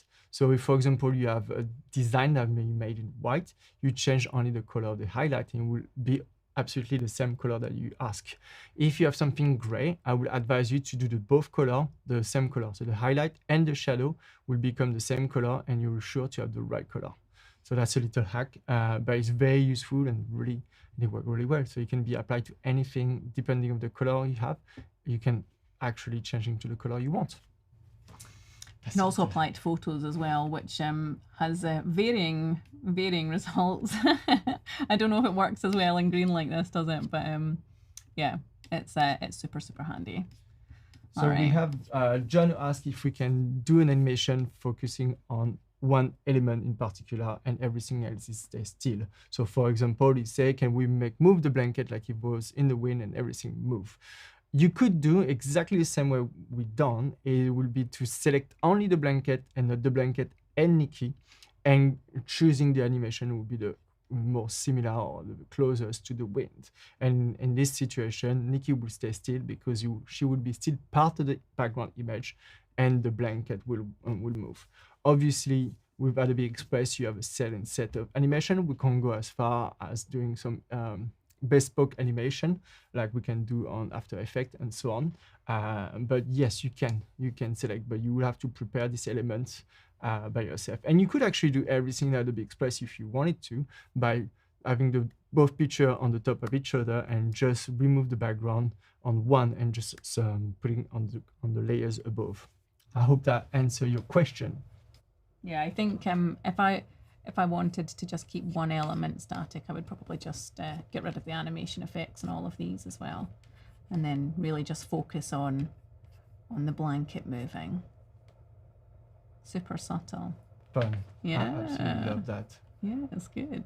So we are creating asset now. You can see how Nicte have shown us how to animate from a picture. Our product shot is very, very fun. We can do so much more about it. I know you talked to me earlier that you could as well change the color of the blanket, but just selecting the blanket and creating a filter of it Yeah, if you that's wanted actually to. something that is quite interesting. So, aside from the yellow blankets, we'll also be making a pink blanket this year. But I don't have any samples of the pink blanket. I've been sent like a mock-up, but I want to be able to show people the blanket so that I can get some orders on it. Exactly. I want some pre-orders so that we can pay the deposit for the factory, basically. It could be a really cool animation if like all the color was flicking and you hold the blanket. It's just with like really funny music, like a cool kind of TikTok reel. Yeah, that's actually a great idea. I think when the blankets arrive, that's going to be like the first thing on my list of content to create. But yeah, this blanket here, this photograph I've been working on in Photoshop, so we'll switch over. I want to show a pink version. Can you tell us what you just done here? I actually never done it before, and I just seen it what Nicte have done, and that's great. So you are clicking in the picture that obviously your Photoshop files that you have imported previously, and on the top left corner you click on opening on Photoshop. Sure, yeah. That's really cool. That's such a good shortcut because yeah, indeed you're like, okay, cool. Do I restart to open a new picture and then re-import it? No. Straight away. That's really, really good. So I added that from my files. So I've got this as a Photoshop file here.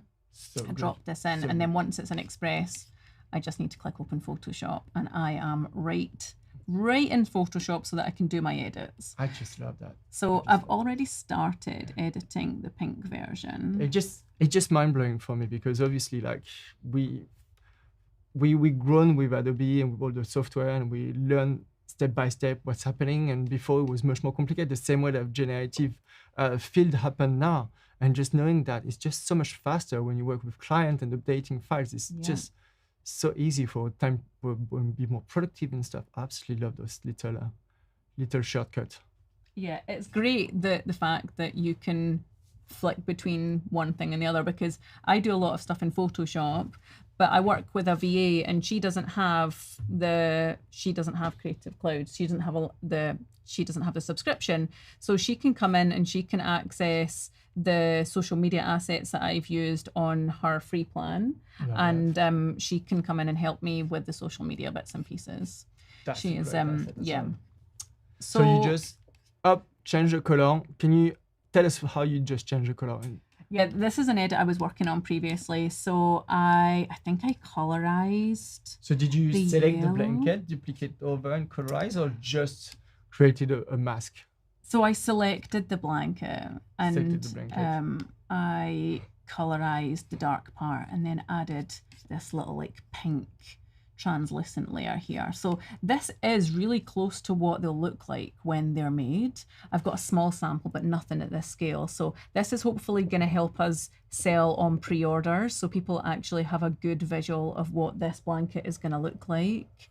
But the content that we were working on was this Instagram size thing, right? So we kind of need to make the photography match that size. So we will change the canvas size so that it is, well, I've got my maths correct.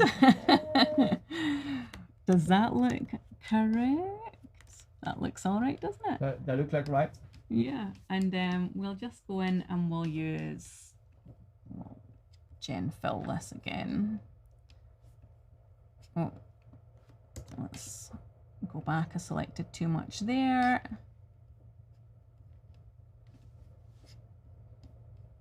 Click generate, leave it blank again because we just want it to be based on the photography, nothing else. I was trying to get my cat in this photograph though, and you know what it's like, never work with children or animals, it's very difficult to get them to do what you want. So I could also add a little Oh, Wow. I love that. It looks like I live in a glen. I actually love that so much. Let's see what our other options are. Okay, so That's what, more safer. yeah, probably what it should look like. And this one as well. I kind of want to go for the crazy one, just like it's just standing out. No, it's a bit too messy. Yeah, as cool as it is, I don't think the depth works properly, and I want this to look realistic because yeah, it's again going back to that trust thing. Like I don't want to have imagery which is so out there. You kind of want to stay in brand and stuff, so yeah. it definitely make that fun. I just love that. Yeah, all right. So we've got it the right ratio now. We have got our pink switched on. And the last thing that I want to do is, I feel like also my purple fleece is not very on brand. Let's see if we can change the color of that. So again, I mean, obviously we can do anything we want. yeah, Right? I mean, you can do anything you want. Let's create a new layer here, and I'm just going to go into my libraries and take a little swatch of my green, because out of all of the colors, I feel like green's a nice complement to pink. Pink and green is just one of those combos, right, that is just timeless. It's a lot of pink and green in nature. That's like the original. So let's just put a little swatch up here just so that I know what color I want my fleece to end up. Select my fleece layer. To make sure you're as close as possible when you recolor. Yeah, so I'm just gonna adjust this via hue saturation. I've already selected the fleece. And let's just slide this across. We want it to be as close to this mint as possible. Maybe that's the right color, but it's a bit too bright. We'll bring the saturation down. Love it. Okay, all right, so let's love get rid of that little reference dot. We'll quickly save this, and then we'll go back over to Express, and we should get a little prompt to update this as soon as it's finished saving to the cloud. Yeah, we're definitely saved there. Yeah, as soon as it's uploaded to the cloud, we will be able to update this, and it will update with all of our lovely edits. There we go, linked assets have changed. That's the joy of the life. We just got to stress that. That's it. Oh, it's moved a little bit. I think I maybe moved that while I was faffing. All right, so there we go. So that has and updated. we can definitely imagine now just laying different image and just making this carpet flicking and changing the colors. So fun, absolutely love that. We have literally 2 minutes to spare, 1 minute 50. We've done fantastic. Thank you. Do you have any question? I know there's maybe a shot, so maybe in the next 30 seconds, if you have any question, we can answer. I hope you like this session. The next session is going to be me with Liz. We're going to talk about branding, how to create your brand. I'm going to do a bit of brand refresh on an old client of mine. So that's going to be quite cool. If you have any question, I don't see any coming, but stay with us. We are coming back in a couple of minutes, in literally 10 minutes, for the next session of today from Munich Live. I will be with Liz Mosley and myself talking about branding. Thank you very much. I will see you for my part in 5 minutes. Thank you very much, Nicte. Thank you so much. Please go see and love what she's doing. Absolutely obsessed with her work. Thank you very much for watching, and I hope you enjoy and we were not too boring. Thank you. Bye. See you in a minute.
Hello and welcome back. Thanks so much for joining us. We are having a great time here in the studio, and now I am hosting, and Adrienne is going to be walking us through some designs. We are going to be talking all about branding, which is both of our favorite topic. Right? It was just meant to be. It's the fight. Yeah. Before we get started, if you head over to the Adobe Live Instagram account, there's a very exciting competition you can enter where you can win a year of Creative Cloud, which is a great prize. So head over there, have a look and see how you can enter. And yeah, if you have got any questions while we're live streaming, there's lots of people joining us in the chat, which is great. Hello to Katie, John, Zach, Roland, Matthew. There's loads of people here. Uma, Penny, Oliver, Mike, lots of our regulars as well joining us. Hey, Angus, so nice to have you all with us. So yeah, send the questions our way. I will be firing them at Adrian as he designs. I love questions, especially when I'm designing. I'm taking on the challenge today. We have 50 minutes. I'm going to design a brand, everything. And see how many questions you can answer at the same time. Gosh, I think we should check online, guys. Tell me how many questions I can do in the same time, please. Put your bet.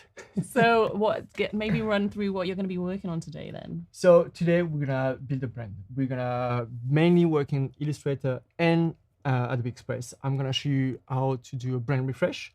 I am really sorry today. It's not going to be about brand strategy or deep thinking or conceptualization. I'm sorry. We have only 15 minutes, so it's going to be easy, fun brand refresh with the old brand I worked on. I'm going to tend as well to create a bespoke font. Not all the word, but just something a bit fun to see how we can actually use the font and how it's so flexible and easy to implement them on Adobe Express. And we're going to see as well how very quickly we do the template on Adobe Express, and especially how you guys, professional brand, you can control when you give the asset to your client. It's something I really want to highlight today in the session.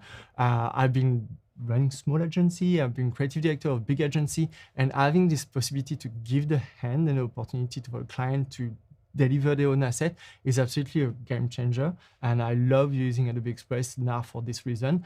But it's through the new version of Adobe Express with the locking mechanism to make sure that, the logo is not going to go there, and then the color, and you just got to pull your head up because the client, you love them. But God, after a couple of months, it's like everything is all over the place.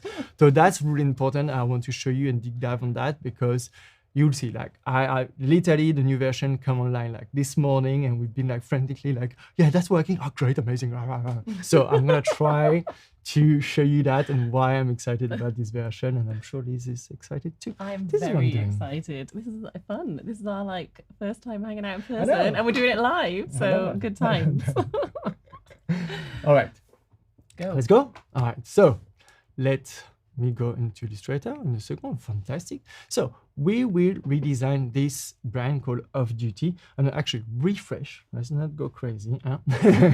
So Off Duty is a handbag brand, London, very fun. I'll show you a couple of examples here of like the type of brand, or type of bag they have. They're really colorful. It's really focusing for the youth. We know that. Mainly female, but that's not excluding anything. I love colorful colorful bags, so it's for men too. It's fun. We want something dynamic, something fun. So we're gonna see how we can do that. In the same time, and the people who have been following me weekly, like good people on Adobe Live, I always say we need to set the goals, and we need as well to research before starting everything. So that's what I've done. So we do a brand refresh, something simple and easy, but I've done as well a bit of a mood board for you. Oh, nice. Love a mood board. Obviously. Always start with a mood board. It looks stupid, but no. Mood board, even if you're like a pro designer, do a mood board. Start with a good mood board. Make sure you know where you're going and why. So we've done with the client they wanted something quite clean and simple for the bags, for the logo. One reason is, first of all, they want it to be impactful and timeless, not something that the font will be too crazy. That might be an issue in a couple of years' time that they want to rebrand. But as well, when you stamp the logo onto leather in the bags, you want to make sure the letters are simple and quite bold to make sure it's visible on the label and stuff. All those questions you need to keep in mind. So that's what we're gonna do today. So let's take Off Duty is here. There you go. So we're gonna start by just rewriting Off Duty. The first thing I'm gonna start, we're gonna keep the capital because I think it's good. Is like I'm showing you who we are. We are proud. We are big. So let's keep going. Capital letter. I like. We're gonna obviously make that bigger. If not, we are there. No one gonna see us. Yeah. Okay. Now, I want a font that is bolder than off-duty at the moment. I think a bit weak. And the differentiation between the thickness of the off-duty and LDN, so for London, for me, is not strong enough. We want to see off-duty first, a bit bolder, bigger. But I like the classic aspect, the sans serif one. So what we're gonna do together, we're gonna go to actually Adobe Fonts. And in Adobe Fonts, obviously, you can find all the fonts you have. I've already selected this view so we can look for new fonts. So I want something quite sans serif, so that means without any serif, something clean. And we're gonna see something a bit geometric. And let's see what's coming. I could spend hours looking at fonts. I It's know, like- but today we won't have No, we won't hours. spend hours today, but it is Because one of my I saw a couple of pastimes. one. I like Mundial, but maybe a bit too simple. This one, ooh, Cliff, do Grey like Cliff, Grey Cliff. love Grey Cliff. Really nice. But we're gonna go for Ophelia Display. Nice. I'm gonna tell you maybe why we go for Ophelia Display. Not only I like it, but my newborn daughter is called Ophelia. So That's fantastic, great. A such a little bit, beautiful name. you see the PR spin on that? Great. So I just clicked earlier into add to my library, so we're sure we have it. So let's go back to Illustrator and then we'll just write Ophelia. And we're gonna go for something maybe bold like that is enough. Nice, yeah. I like that. To see it quite nicely, I'm going to create an artwork because the contrast between the gray and the black is not strong enough for my eyes. Maybe I'm getting too old. I might even going to go one extra bold. No, actually bold was better. Just bold, a tiny bit of spacing, a tiny bit of kerning here, but not too much. And now we're going to write LDN. And to be honest, we want something, when we do branding, we want something simple to understand. And LDN is cool, it's trendy, but just write London is easier and smaller. That would be much better. So London, we're gonna make it smaller. So we're 130, let's try 50. Really don't hesitate to make something like the contrast between the main title and the subtitle need to be high. If it's too little like the one above, you can see we're like, okay, what we're reading first is how to grasp what is the key message. So key message is your name is off duty and then is your place, so London. And to make it even stronger, I will change the weight, so the thickness of the letter to something maybe a medium or maybe a regular medium, probably easy, and put a lot of kerning, so the spacing. So we're gonna go to 200, maybe even 300. Let's go crazy. Up. So you can see already, we just very simply creating this kind of nice, cleaner. It's feel a bit more modern straight away, more new. Why is that so? That's the little tips. I always say a mediocre logo is always worse than a really good font. Don't spend too much time to do an amazing logo with an icon and stuff. I spend a lot of time that right. Take the time to find the font. This font is a little bit of detail. You can see the D if I zoom Yeah, in. the D is really The nice. D is slightly lower than a normal font, and the F is slightly shorter. Those little details, you don't think about it, and for non-designer, you don't see really them, but your brain does. And that makes just a difference. You can see here, it's really similar. It's a sans serif font, but it's just really normal. It's very traditional, and you want to grab the attention and not be traditional and stand out. So by using that, it's a really simple font, but just stand a tiny bit. The detail will make it stand out. And you see how that really space out the letter of London, create a bit more premiumness. So that's what you're looking when you think about branding. And Okay. this is more like of a refresh than a complete redesign, which means that you've got like your consistency, haven't you? Because it's not going to look completely different, but it's just gonna like update it. That's a really good way to do it. Exactly. Well, do a full rebrand is really dangerous, and so many reasons. Like people brand consistency, as you say, or brand awareness is really hard to get. It takes years, months to build together. So if you rebrand completely, you might lose some people.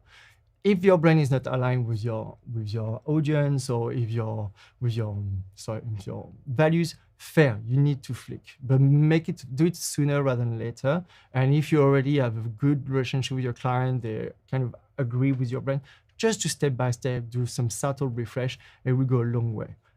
Definitely a long way. So we're good. We have that. We have our first logo. That's great. So now what I want to show you, and that's I love Adobe Express for that and Adobe CC Cloud, I'm sorry I say it, is the library aspect. And the fact that as a professional, I don't need to leave my softwares. For you online, you're a professional designer and you probably be a bit scared, not scared, but not really, why Adobe Express is for me. I'm just using Illustrator, I'm really good at it, I'm a pro at that, I'm not gonna use another software that is weaker and smaller for you. So for that, it's good to be able to stay in your software and have all the tools and all the little gadgets you can do and change font. You don't want to go to software smaller. So we're gonna stay on this Illustrator. We're just gonna open our library here and we're simply gonna create a new library. I'm not gonna even leave Illustrator. I'm gonna do everything in Illustrator. So create new library. We're gonna go off duty 2023. Fantastic. I didn't do any mistake. Love that. Great. And now you have those, a blank slate. We can start, and you saw it on different demonstration, by just sliding them in. But you want to be organized. You want to do it right, and make sure you have everything in the right folder. So you could potentially, not potentially, we're gonna go to little folder at the bottom here. Ah, you can't see it, it's behind me. I'm gonna show you that for a minute. Right down in the bottom right. You can see here the little folder here. So by doing a folder, I can start thinking, okay, cool, that's gonna be my logos. Okay, great. And now I can slide my logo like that and drop it here. And now, magic, the logo is here. That's fantastic. Obviously, you need colors. So we're gonna stop for a minute for logo and you're gonna see why I stop there. We're gonna go with the colors. I've prepped the color, if not, we can be there forever. Thank you very much. Hopla. So you see the colors, just as an FYI, we'll make sure that it's close to the brand, to the product that's already there. I'm not gonna find different color that completely out of the values. So we want yellow, fun, positivity. We want some vibrant magenta, some orange coral. There's a whole lot of fun color. And for that, we can do another folder. We're gonna do another folder called colors. Great, thank you very much. And here, okay, I'm gonna have to move. I can't see my, oh, perfect, great. Thank you for the take here. The little plus, be careful, I selected all my colors here. I'm going to little plus. And I now have an option to fill color. So I'm gonna add the color. I'm gonna ask them to add the color. So I'm gonna do one by one. If not, it's gonna be a mistake again. No, sorry, I need to deselect one. Apologies. Okay, select one by one. If not, it just doesn't work the way I want. Well done for getting your library all organized right from the start. I always put them in folders after I've added everything in, but this is a much better way to do it. No, it's very like, I'm definitely, I'm a neurodiverse dyslexic and a bit ADHD. So that's really good to be, okay, cool. I plan everything. I can name I'm going to show you as well. We're going to name our artwork and when we're going to slide, the name going to pass over as well. That's going to be quite satisfying for you. So fill the color, great. If anyone's got any questions for Adrian, pop them in the chat. I will pose them to him while he designs. Yes, I'm going to go quite fast. Now I put my colors here. And at this point, I just want to switch to Adobe Express because the goal here is like you are a professional, you work in Adobe Illustrator and you can just go some fine detail, make sure everything looks absolutely amazing. And on the other end, you have your client. You're running, either you're a freelancer or you're running a small agency and your client just want to get a hand on the asset and want be able to start creating. And you create that for him straight away in a software that you know, you understand and can do a lot with it. So let's see what's happening right now in Adobe Express. I'm gonna go up, I'm gonna go to my Adobe Express. I'm just gonna reload to make sure everything is up to date. Exciting. Fantastic. And we can go to your stuff. Yes, my stuff. Right, thank you very much. And you're gonna go to library. And library. You're like me, you've got loads of Now we need to off duty 2023. Yeah. 4/minutes like, is it gonna work? Yes, it's working. Now you see exactly I have my logo, my color and everything. At this point, why I'm stopping here is just we're gonna create that as a brand. It was a library, I'm gonna make them, I'm gonna make it as a brand, use as a brand here. So at this point, this off-duty Adobe Express understand is not a library anymore, only a library is gonna be a brand with all the elements inside. Okay, yeah, got that, now is a brand. Now we're gonna start adding all our logo. I stopped, you see the logo went to graphics for now, and I want them to be actually in the logos here. So let's bring some logos. Let's go back to Adobe Express. We obviously love this logo, but we want not only black. So I click on my artwork, I move, and I'm gonna drag and copy the artwork several times. Why do I do that? And we're gonna select, that's the way, first of all, that's the way I like it. You don't need to do that. You can just tag them, but for me it's better like that. And we're gonna change the color. So we want one magenta, thank you. One yellow, one gold, thank you very much, orange gold. And the last one, white and black, fantastic. Now we'll do that. I'm gonna simply files, export as, just to make sure you have your logo nicely in the folder. That's the logo, great. Export PNG with a P. And now I'm hoping that I did it big enough. Oh, yeah, good. Okay. Bam, bam, bam, bam. What I like about it is that there's always different ways to do things. So you can get your logos into Adobe Express like the way you just did, but you can also then upload them directly into your brand kit. So like, yeah, if you have been provided the logo and you're creating your own brand kit, you just upload your PNGs and good to go. And now we have our logos there. Now just simply, as you may expect, just drag there. Nope, obviously. I'll just drag it to the wrong place. Thank you very much. Up. Here you go, sorry. Just make sure I drag it to the right place this time. Thank you very much. No, so we're gonna do, just simply click on it. Up, up, up, up. Love that. And now it's logging. So now we're really organizing everything. And like the same thing with the color we saw earlier with Nicte, I can go here and say edit the tag primary logo. Yes, I like the magenta. I want to make sure my client know that's the one they need to use primarily. And then we're gonna go secondary logo for the rest. So just now someone asked a question about uploading their own fonts. And so this is where you can do it, isn't it? So where it says add your fonts, you can use all of Adobe's fonts, but you can also upload. So if you've bought one for your brand and you need to put it in there, that's where you're going to do it, isn't it? Well, that's a great question because I'm going to do something very funny in a second. I've set you up perfectly for I know, great. It's like we planned it. No way, are we? No. Before we go to the font, same thing. I set it for primary logo. I will be able to set it here for primary colors and secondary color. It's quite important visually as well. You'll see when we start editing and creating content to see which one I should use first or not first. Okay, so tags will be great. So let's wait for the font. Let's go for the font. Great idea. So again, I went to Adobe font earlier and I saw this one, Anton, and I thought, oh, I can do something fun with that. Okay, cool. So let's start designing something in Adobe Express that could potentially look like the design we would like to do. Unless, for example, I'm going to new artwork. I'm going to do a square. Make sure it's a square. Just randomly 1200 pixel, because I put myself as a professional, and that's how I work. I work everything on Illustrator, and I want to show you how it's easy to start your design in Illustrator and then pass it on the other side. So I'm like, okay, cool. I like that. I want, for example, just nice background that look cool. Thank you very much. Now potentially have some product, and we'll see in a minute. I got some product ready for you. Images. We're gonna assign a bag, a pink bag. Yeah, a pink bag could be fun. Pink bag here. Thank you. It's on the top. And now we want to do something a bit bolder and write something on the back. So I'm gonna say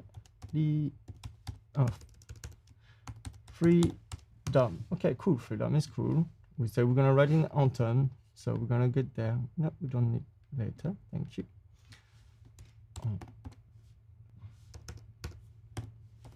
Anton, I love that. Now I just try. Okay, I'll make it bigger. I should definitely just put the value on. I'm sorry. I'll put it in yellow. Bring it here. Just put underneath everything. I really love that pink bag with the coral background. Actually, that's really cool. And wait, when the yellow gonna pass behind, it's funny. I'm just gonna lock my pink bag because it's upsetting me a bit now. I'm gonna go to 200, and now I'm just gonna duplicate freedom underneath. Up.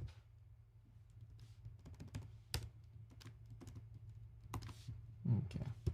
So now write 3 times freedom if you do want to do it for me. Thank you. I understand what's happening. Give me a second.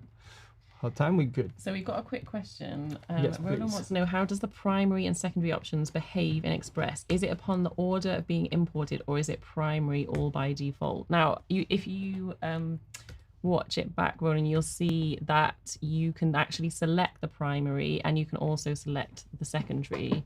So it came in the order that Adrian put them in the library, but then you don't have to keep the first color as your primary. You can choose which one you can do want whatever you want, because you'll see. I can show it now. A bit of a preview. We're gonna just go back to the main one because quite fast. If I go to any of my settings, even though you're seeing something you should not see, but that's okay. Just gonna delete that. A bit of a sneak peek of what's to come. Preview what to come.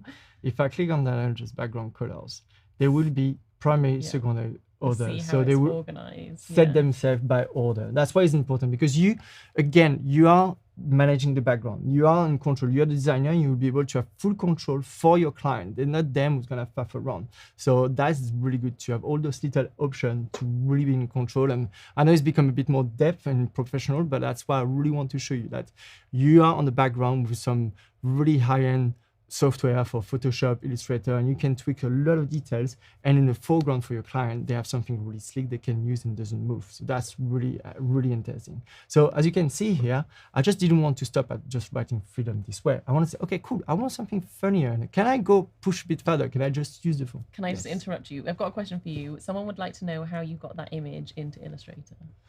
It's a great question. So I prepared previously using the remove background, this image, and I cut out and I save as a PNG for having an image there. So slide in here. Then my freedom, let's do something fun. I'm like, okay, I want something young. This is not young enough. Let's do something vibrant. So I like to enjoy with that. Look at that. If I spin that, my letters go crazy. And I love really that. I'll make it a bit smaller. Okay, even that. Okay, and now you can actually, at this point, you can stop. Like, okay, cool. I really like that. I'm gonna be able to do something with it. So I get my trajectory. I know what I'm doing. So what I've done, and we're not gonna do it live with you. I'm just gonna show you to do it. I write it my font here in another folder. I could have done it in the same artwork, and I wrote my letters A, B, C, D, D, and I use, if you don't know that yet, my extension Font Self Maker, and I'll just simply highlight my letters, say create a font, and here I've created a font with the tilted letters. And why did I do that? Because now, when I go back to my Adobe Express, and we're gonna go back to the brand, and when up brands, where is it? Objective 2023, and I add my fonts. I'm gonna go to upload. So you're uploading the one that you made yourself. Exactly. Nice. So now, look at that. If I preview, I've done it. I didn't do fully. You can spend a lot of time. This little plugin extension, so Font Self, it's a dream. Love it. I literally done it before we go live. Now I got my font tilted. My client don't need to do anything. And I went to use some specific system that we can have access in Adobe Illustrator, export to Adobe Express. So I say, okay, cool. Yes, I want this one. Open.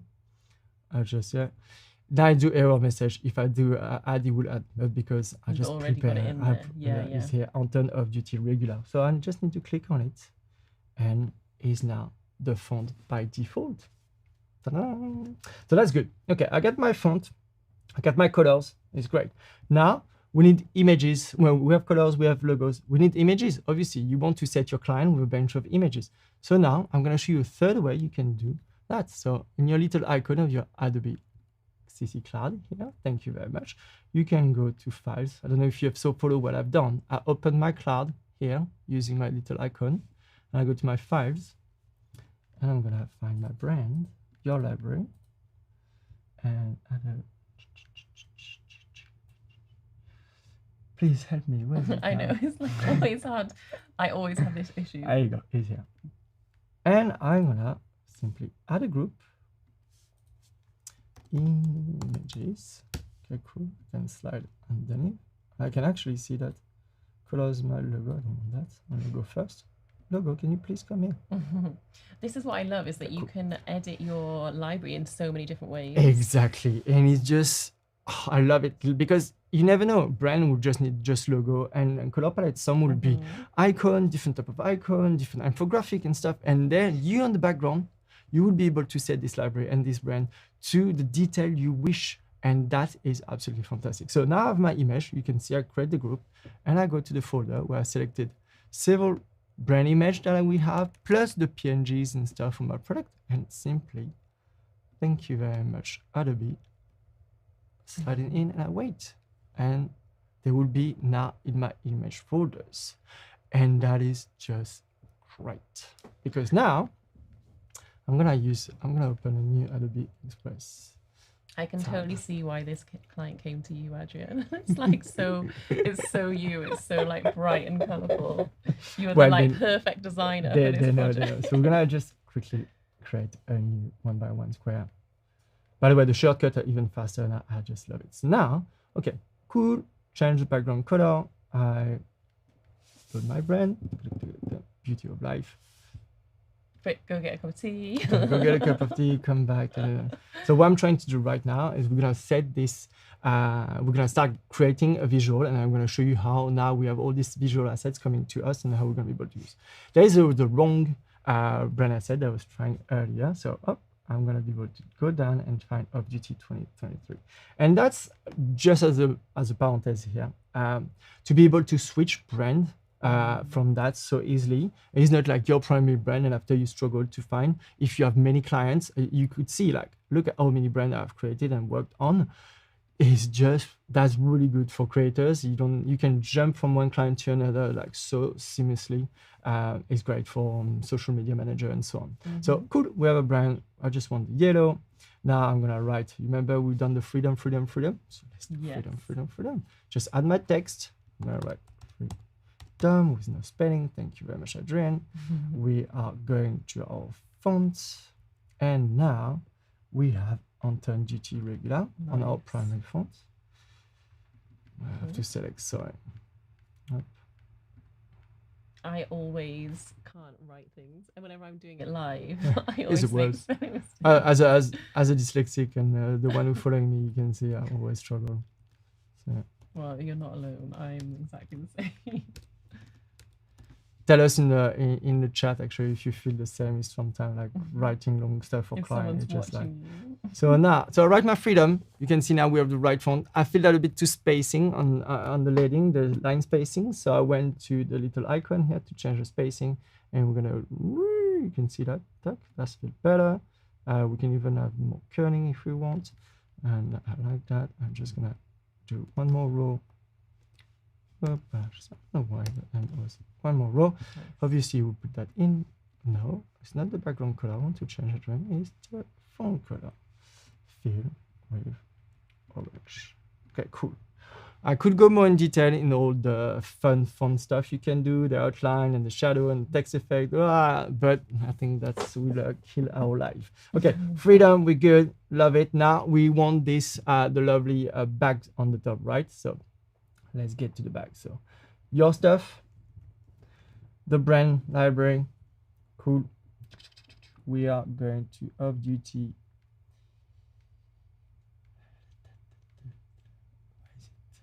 Is there somewhere off-duty 2023? Right. Cool. And we have the pink bag here. Click on it. Thank you very much. And that's done. Okay. Well, that's fun. Now, oh, that is great. And I promise you to show you how we're going to be able to fix all that, make sure nothing moves. What's missing here is, okay, I got my bag, great product shot. We talked about it the previous live. We have the text, really entertaining, fun, young, freedom, crazy, tilted. And now you want, obviously, to put your logo. So let's go back to your stuff. Go back here. No, that was not that. Thank you very much, Troy. Wrong arrow, your stuff. By the way, have you seen how fast these go? I know, yeah. Just love that. And we have our logo. Click on that. And it's here, off duty. I want a bit smaller, a bit too close from the text. I'm going to select the text. Move it up. Well, something happened that actually I can use that as a demonstration. I was struggling to grab my text behind. So I can just go and lock it here now. Nice. Lock Yeah, that's it. a great use of the lock feature. So that's a good first use of the lock feature. So now I can go freedom and just edit it if I want. But why do I show you the lock? And I tell you earlier. Now I'm thinking, okay, cool. I don't want them to move. I don't want my client to move the bag from the middle, because as we have the shot, we create this bag, it's fantastic. I don't want them to start and do another bag or something like that. So I'm gonna lock it. I'm just gonna put the lock. Same thing with the logo. We want to make sure the logo is at the right size, the right position for all the posts you're gonna do. We don't want the social manager to come destroy all that. Same thing. Sorry, by the way, you don't destroy anything. Sorry.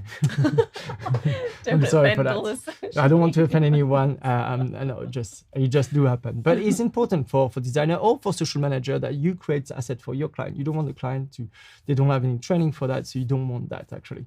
So you locked all that. So this way, now they can go, okay, cool. I want to change the text behind because freedom is fun, but that was last year big word they want to use. So now they can go and just use freedom. I'm just gonna do something. You've got to unlock it.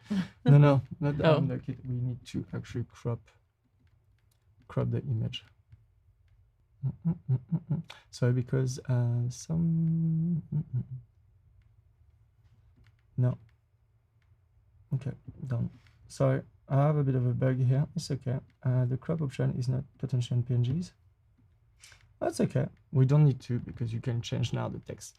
Well, the bottom line, I just wanted to show you that you can actually lock certain element of your design to make sure we don't have any problem when clients or the people externally will use this design using your permission. You can now say, okay, I'm gonna share this image, but I'm gonna select who can use it and unlock it when needed, or who have the permission to move anything. And that's really, really big. Okay, now we love that. But you think, okay, I want something a bit more. It's just we have stuff. Maybe we can use some graphics elements, something fun that we can just use. One thing I didn't share with you, but we wanted to make sure this brand is more product focused, that we can see that the product in the image is not just beautiful image for showing. So I want to show you how we're gonna create some design element in Illustrator. And again, we're gonna pass it and use them on Adobe Express.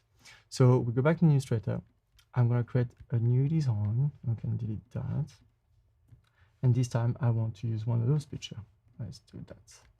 Let's imagine it's an So those are your client shots? Yeah. Yeah, nice. Client shot, or like in this particular is the brand they're reselling, having already some shot we use. And then we were able to follow the style because we thought the style was good, and just even apply this style to different bags we had. So we have that. So that's great. We can obviously, you can imagine, we can put the logo, I can bring it and just put it on to just see how everything will work. We want the white logo. Thank you very much.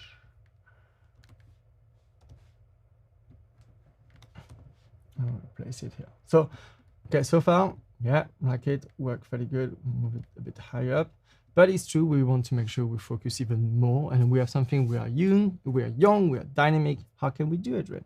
And now, again, for those who may not be as creative than everyone, or less creative, we've done an amazing mood board. And what I like about this image is the use of the line here that creates something a bit new, and just, it's a very simple idea, but it worked quite well. Even like the tada here around, you have around the line. So I'm gonna use those lines. So what about simply just doing kind of a line this way? We're going to use swatch, make it magenta, and the strokes. We're hiding here. So we can do that. Great, that's look good. We can do directly that on Adobe Express if you want. If you've never done it before, it's literally, I can duplicate. I'm going to just create a new slide if possible. Add. Same size, yeah, thank you very much. We're having our images that are here. So I'm just going to click this image, sorry, up, and just simply zoom up. Thank you very much. You see on the same, and I just go to elements, the shapes. We're gonna do a square, and instead of fill, we're gonna do borders. Click on that. We have our colors already saved here. Thank you very much. And we can change the thickness of the border. So It's you just see, so quick, isn't it? really, really, really, really simple. And then we can do something like that. Like for the thickness a bit less, because this after is going to be crazy. And that's nice. Now we can think, okay, Adrian, you're missing the logo. I say, yes, he does miss the logo. By the way, look. Come on, Adrian, where's the logo? For the pro again here, and I'll maybe go a bit more in detail here. I was struggling with this dial to find the right thickness. We're still going very big, but detail are really important. And I know designers following us now know how important the thickness of a line can be in terms of filling. And Adobe, you can directly change with the letter. So 59 is too much. I want to try 40. 40 is actually quite good. And this way as well, you can keep consistency. You know that your line now is 40 everywhere. So you can have some details as fine as that, even with Adobe Express. That's a good one. Now, yes, it's missing the logo. So let's look at our pages. We go back here. And as I mentioned the last time, we're going to unlock this one. The last stream just before, you can copy. And we go to the next one using the arrows. Now those.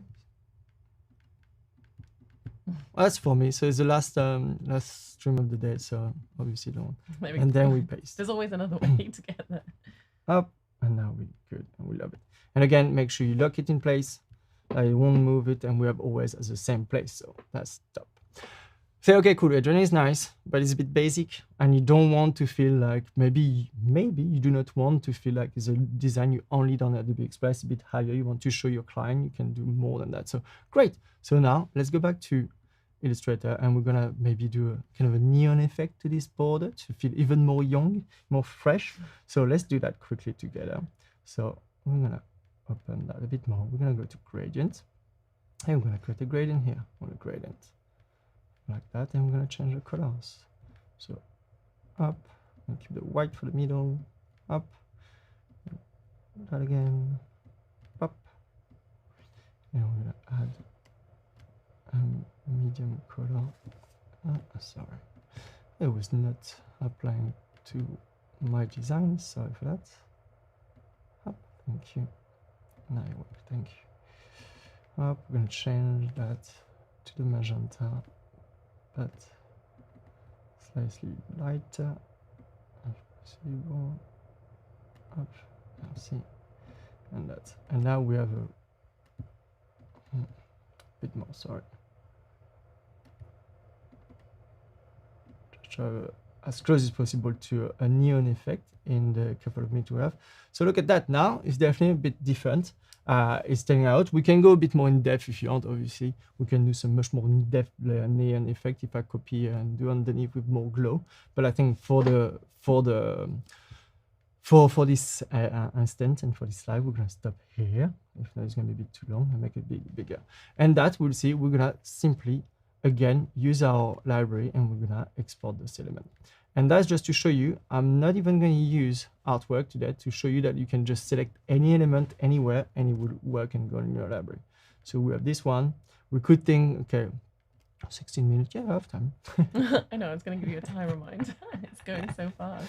So I'm just like, Adrian, I like to design fast, sorry. So we're going to go back in gradient again. I'm going to just change simply, we're going to do yellow one, yeah.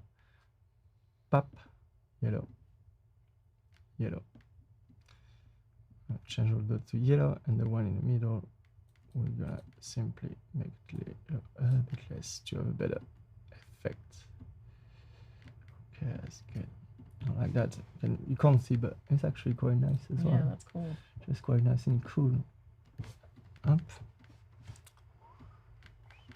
Up, I'm going to one last, and I will show you again how it's important to be able to log those elements. Up, I'm going to select inside my, and we're going to do one orange. Actually, it will be more cold than orange. Tack, tack. if anyone's got any questions that they want to ask, we've got 15 minutes of our stream left. So I feel like Adrian needs some more questions, don't you? I love question. I never have enough question. Obviously, I would design at the same time, but what we try to show you as much as we can is the flexibility and the fact that you can really, as a designer, go really in depth with your detail and your creativity. It's not Adobe Express is not gonna cut your creativity. It's really gonna enhance your creativity and help you to go to the next step. And it's really in sync with all the big software you're more used to, like Adobe Illustrator. So now look at my library is still here. We got the image, we have the logos.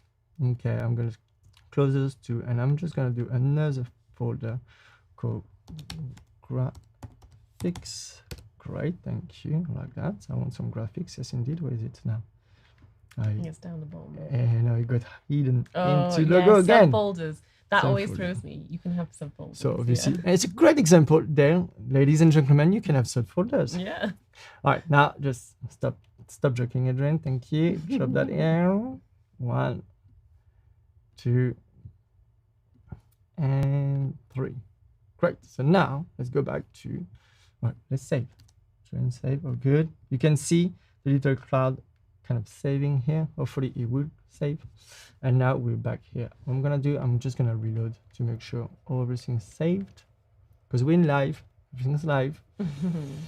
And we're simply gonna replace this element. So I'm just gonna delete it. So you're gonna add in your gradient version. Exactly. Nice.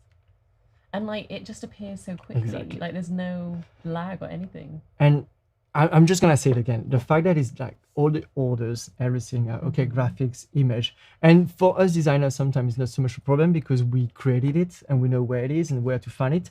But when you're working with a team where you have the client, the founder, the social manager, the salesperson and stuff, to be able to have one central place was really well labeled and they can find everything from the font to the graphics. And it's not hidden. It's not like, where is it? Oh, did you receive the WeTransfer? No, it's expired or anything like that. It's a bit of a nightmare. So I think that is great. So now, obviously, just drag it. And I have it there. Perfect. Absolutely love that. It worked fine. It's great. It's good. And now, obviously, we have this element again. We like that, but we want to make sure it doesn't move, because if I were to duplicate my slide, and I say, okay, now I don't want like that one. I'm gonna change. I'm gonna do my own design because I can, and I put it this way because I want to make sure that in the social media it feels a bit different and kind of changing all the time. But I don't want to do that to move everywhere. I want to make sure that one time is up, one time is on the left side, one time is on the right side, and always the same proportion, because you don't want to end up in one design where this one becomes really tiny there and you break all the consistency of the brand. So you want to be in control of that. So again, I've done it here and I'm just gonna lock it to make sure the person without the permission can't change it. And for the image on the back now, they can just, my logo is locked, that is locked. They can just click here for the new campaign and say,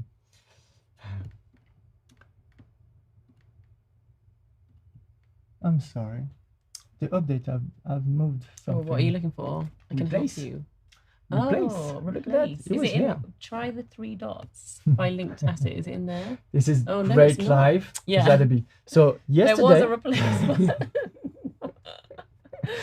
So obviously it's not a big deal, and it will move because obviously the new release, and there's definitely like we are basically going through it with you to make sure we find all the little bugs. Like a brand new release is massive what they're doing on the back end. Thank you, Adobe, and well done for your hard work. So it was, and it will be again a button here that says replace. When you click on the replace, it will open either from your library bank, the library Adobe stock, or your computer to replace the image. But at this point, obviously it's not, but we don't have a problem because we just have to go to your stuff. We have our images. So it might be, because I've got it coming up, so it might be because of how you brought the image in. So if you bring an image in from Adobe stock, then you can replace it. So I think it's because it's a linked image. Do you know what I mean? Like, because you've linked it from your brand kit. That's interesting. I think the replace option isn't available. I'm sure it will it Yeah, will change. I'm sure it will. And this one is not really the good image anyway, so let's go back and find an image where we can really see the bag. Oh, this one, perfect. Up. Sorry. Up. Sorry for the natter at the same time, but you're discovering at the same time that us. And up, I'm gonna move it. We will see my bags, and automatically we keep in brand. If I look at this, look at that, we really stay in brand, and it didn't take a designer to just replace the image. That can be done by anyone, by your client, anything. So that's really fun. I mean, I don't know what to say more, and I'm personally having a lot of fun. It was important not important, but I'm always exciting to do it with Liz, because we both like professional. We do it every day, and I've been using Adobe Express and previously another one, I will not say the name, before Adobe Express, and it changed my business. Literally changed my business. The fact that I'm not here to just charge pocket money to change the size of the logo or the color, that's upset my client and my time, and I can focus on doing big brand, having fun with brand, and doing the strategy and stuff, and giving the possibility of my client to be in control. And that is just a value that you will see with client. You literally can charge more now because of that. And it's true. So I'm just very happy with that. I've got a question for you. Yeah. Nicholas asks, as far as Adobe platforms are concerned, is brand development and management only available in Adobe Express? So it kind of depends what he means, doesn't it? Yeah, it depends. Can you define it a little bit more if we have 30 seconds of time arrive? In terms of brand management, I'm guessing like be able on the back to manage the asset of the brand. It's available on Adobe Express, because obviously Adobe Express is a software that is more friendly for client that doesn't know to use Adobe Illustrator or InDesign. You will have the possibility to share your library, your brand with the different software. So another person who works in Illustrator will be able to access. You can do as well comment and share. That's fantastic. You saw you it can like do that all the way, and you can do that in Illustrator as exactly. well. You said with Liz is fantastic. That's as well for me. It's just so good. Like you don't need to send like export and send to your client and send back with like Dribble, or they come to a you million or emails. So it is really great. So that you can do, but you will not be able to lock elements. The idea behind is like if your counterpart, your colleague on the other side can use his Illustrator, that means he's probably a strong designer enough to know what needs to be done and be able to read your brand guideline and know what needs to move and how to place the elements. So it's really focusing on Adobe Express for make sure that you do. But yes, great question. You can share your library. So if you want to share, if you want to manage your brand like that, that is a way that you can do it as well. And it's really useful, those library, because I mean, a couple of years ago, I literally bought a NAS for myself. A NAS is basically an external hard drive that's connected to online. So therefore, every software, any asset or anything, I just share it, it's updated and it's a backup, and I can send a link to my client to download the asset. But even that is just like, it's a lot of extra cash to use, to do, and organizing that and managing that. To find that now with Adobe, I can just do it and my client have access and it's always there. And it's super reactive as well. Like my NAS is not reactive as close as that. It's very loading all the time. Okay, the questions are coming in. I've got another one for you. So this hopefully is an organized designer, you'll be able to answer this. When designing a brand or any other stuff, what is the best way to be organized with 100 layers? Well, 100 layers, yes. So organize, or folder. Hundreds of layers. So 100 of layers is very easy. Naming them. Easy. You need to name them. You need to find a way. So I'm just going to do a bit of self-love again for Adobe. I'm so sorry. What is interesting with Photoshop, Illustrator, all those really complex software is not only one way to do. You can use them in a way you feel right. I'm massively neurodiverse, and I'm sure a lot of you are, and it's a way that I feel right for me. So the way I name my files. I make sure that I usually have like the background, so background image, the MIDI image, the content. So if any post I have writing and stuff, I have all my writing only one folder, and I maybe do subfolder for like big editing, subtext, information and stuff to make sure it's clear. I will have a folder just for the logos, the partner logos, like that. I know exactly where is what and how to do. So I think it's naming and finding the right folder, subfolder situation that is feel right to you and to the project. Because in some projects, you will need to lock certain files together, certain layers together, because you want to change them all together, to change the color, for example, change the treatment, because you have a series of them and you just want to change the effect on it just on certain element of your folder. So I think that's answer your question. It's dependent on your project, but really be organized and be organized the way is right to you. Yeah, I think it is, personal how you like to do it. Any more? No, I think we've answered most of them. Did you enjoy the session? Did you enjoy those 3 sessions here in Munich? More to come for you today? Yeah, well, we are wrapping up now. Thank you so much, Adrian, for walking us through all the brand stuff. Pleasure. Thank you, everyone, for joining us. It's been so great having you in the chat. We've loved chatting to you all, hearing your questions, showing you what's new in Adobe Express, because obviously it is, the new version is like released today. Stick around, because coming up next, we've got Katrina and Paul, who are going to be looking at animating their designs, which is going to be really exciting. And there's a whole day of live streams planned, so stick around. I think it's going on all the way until 5 p.m. Pacific time. If you are over in Europe, then that's going to be well into the evening.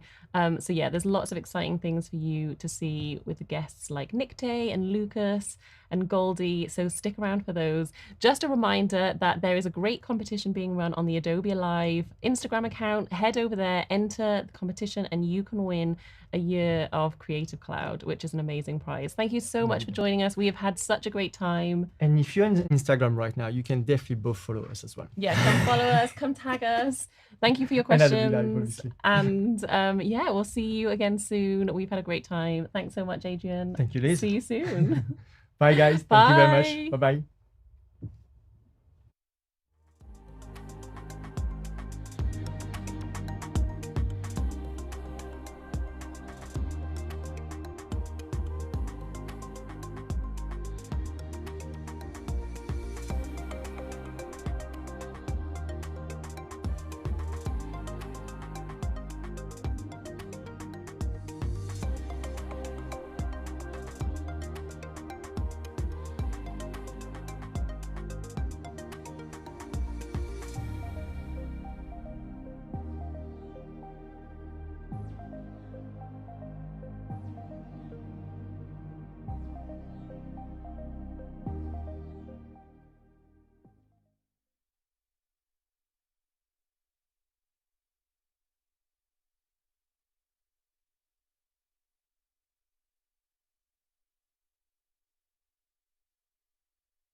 how's it going? Welcome to Adobe Live. We are coming live from San Francisco today. If we're just meeting, my name is Katrina. I am the Adobe Express evangelist as well as the content creator on the side, and I'm your host for today. And as our guest, we have Paul Traney. Would you like to introduce yourself? Hello, everybody. Paul Traney, technical evangelist for Adobe, but designer at heart and always will be. So I'm looking forward to the segment, which is all about design and Express. Love it, love it. Shout out to everyone in chat today. Hi, Cody. Hi, Janae. Hi, Roland. Hi, Kylie. Welcome to the stream. I love to see it. But before we get started, we have a couple of announcements, especially if you're just tuning in. The big news today, Adobe Express is out of beta. Oh my goodness! Heck yeah, it's That's about amazing. time. About time, Adobe. No, right? just joking. Just joking. So if you're working in Adobe Express right now, you should have noticed that it all should have automatically updated. All your files are in one place now. There's no more prior version of Express or beta of version of Express. It's all one place now. But if you are new to Adobe Express, you can get there by going to adobe.com/express, and it is completely free to get started. So it looks something like this on the home page. And then the website looks something like this, and just say get Adobe Express for free, and it'll take you right through the steps to get you signed up. And if you're interested in the premium version, it is $9.99 per month, but there's also a 30-day free trial if you would like to try it out. But if you are a Creative Cloud member, it is completely free with your membership, and it works seamlessly with all of your Adobe Creative Cloud apps. Paul, would you like to talk about what that means for them? Yeah, all the Creative Cloud apps. Well, so we have all these fun toys in our toy box, as I like to say, with all the tools. And this is like a new thing added to our toy box that we just didn't have, yesterday, figuratively speaking, I guess. But yeah, so today I think it's going to be fun to take sort of like Illustrator content. We can do a little bit of Photoshop, but like bringing that content in. So it's like no different from my workflow, designing in Creative Cloud, like in Illustrator, and then bringing that stuff to life, which is going to be fun with animation and video in Express, which I think is cool. So kind of like today, I'm kind of treating it like a fun animation and like video tool, if you will, just for quick animation and video. So it's going to be fun. Nice. All right, I think Elijah nailed it. That's awesome, man. All caps. I love it. He's just yelling at his laptop. I love it. I do too. So it's going to be fun. And Ambal, are you going to bed? It's too early. It's too early the party's just getting started. It's just getting started. So I'm ready to kind of share my screen. Should we do this? Yes. Should we kind of dive in? Let's go. I want to get started. Here I am in Illustrator. And I just quickly kind of create some stuff. Again, just kind of dragging out a star. This will be kind of fun for you, Katrina, because as a communicator and not spending a lot of time in these tools, you'll get to learn some Illustrator stuff too. I will, yeah. Yeah, this is super fun. So I just took the star tool off to the side, and again, we're just starting from scratch. And then as I do up and down arrows, right, we can make a fun little burst sort of thing. Nice. That's almost too many points. As I add even more. So let's make that a little bit less. Get that down, and then there's different tricks for holding down the Option key will get rid of the sort of the inner spire, and then the Command key will just adjust. So if I'm making a badge, this is kind of how I do it, and this is one of many ways. But sort of there's our badge, that we'll get started with, and make sure it doesn't have a stroke. And we'll just add some text to this, because today we're going to be dealing with, I think it's going to be fun to deal with classic novels, right? So I'm just going to type that in. And again, we're starting from scratch, and we're going to bring this into Express super quick. So this will be good. Ooh. And we're here for your questions, by the way. So feel free, throw them at us like, hey, what did you have for breakfast?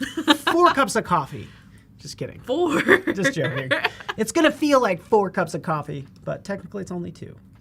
So anyway, just jump in here, do a little bit of this. Let's do classic novels. I would probably do some fun design elements like so, and then make sure we have this saying classic. Because the nice thing, so it's interesting because I'm it's been a while, I will download fonts, but it's amazing that I just typically don't have to with with, you know, the Adobe fonts or the whole font family integrated into Illustrator, and then also into, Bombarda. That's kind of, I'm doing a classic novel sort of stamp. That looks fun. Yeah, so it could be like that. Everybody, fine, you can judge me. I could actually might filter it by, do more of a script-based. So again, just kind of having some fun. Let's do Adorn. Let's try that. Classic novels. So that's the plan. We're going to be able to easily change this in Express, and we're going to definitely take things to the next level as well. Nice. But Roland said, I need coffee, Paul. It's 12 a.m. here. 12 a.m. Holy cow! Yes, you do. Oh my goodness. Help the poor man. All right, so just throwing this together, and then we're gonna. So what I'm doing is I added an Adobe font. I have a shape in here, and then I can also have like imagery in here as well. So kind of showing you the three elements, probably most common to Illustrator, and even less so, by the way, because like I don't really use a lot of imagery in Illustrator, just because I use it primarily as a vector tool, FYI. But you know, we could take this like abstract piece, and I'll show you just kind of what happens as we bring all this content in, which we'll see in a second. But this is kind of cool. We'll stretch that out and get something fun. Hopefully you guys like this as I get into it. And might I add, Katrina, it's nice being here with you. Aww, it is really it's nice. Being with you too. I think this is our first ever segment together. Oh yeah, it's just, it's nice being around you. Like, of course, we have people running things behind the scenes. Paco's right over there, really the man that's the real star of all this. Like, trying his best to make us sound okay, but he's like, I can't help you, Paul. There's only so much I can do, but.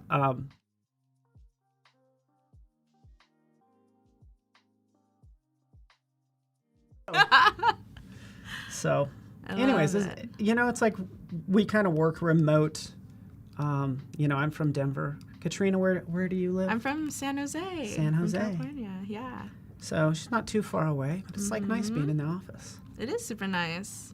So there we have our classic. Yes. I have a question from Susie. I'm completely new to Adobe. Are there videos that I can go to and follow? Heck yeah. So you're watching this on YouTube, probably right below the video you're currently watching. The Adobe Live YouTube channel. Yeah, look at the Adobe Live YouTube channel is where you'll see a lot of that stuff. And then, of course, selfishly follow us on the social medias, by the way, because we both have like videos and content out there. So feel free. I think Adobe Live is a good place to get like instant. Yes. Get your questions answered instantly. So now, again, here I'm in Express, Express. Okay, it says new. It even says new right up here. So you can go to new.express.adobe.com. So this is what I like. Start from your content. This is huge for me as a designer. Kylie, what are our socials? So let's drop that in. Yes, so mine is just at Katrina Trijos, my first and last name on the screen and probably in the description. And then Paul, what is yours? Instagram, it's Ptrani, Ptrani, or Paul Trani on Twitter. I'm trying to think of where just so you know, I just posted a video to my YouTube, which is Paul Trani, on a lot of this, like going from Photoshop to Express, and it's awesome. I just think it's cool. Very cool. But you judge. All right, so we're in Express now. Oh, familiar territory for me. Whew. Yes. I was sweating a little bit. I thought you were going to ask me some Illustrator questions. Yeah. Right? But again, I was like starting simply and, you kind of get the gist of it now. Yeah. It's like pretty straightforward. So here it comes in. We have our image back there. We have our text right here. All pretty straightforward. All from our original Illustrator file. Here's our nice little layers. Like, life doesn't have to be complex, right? Is our hope.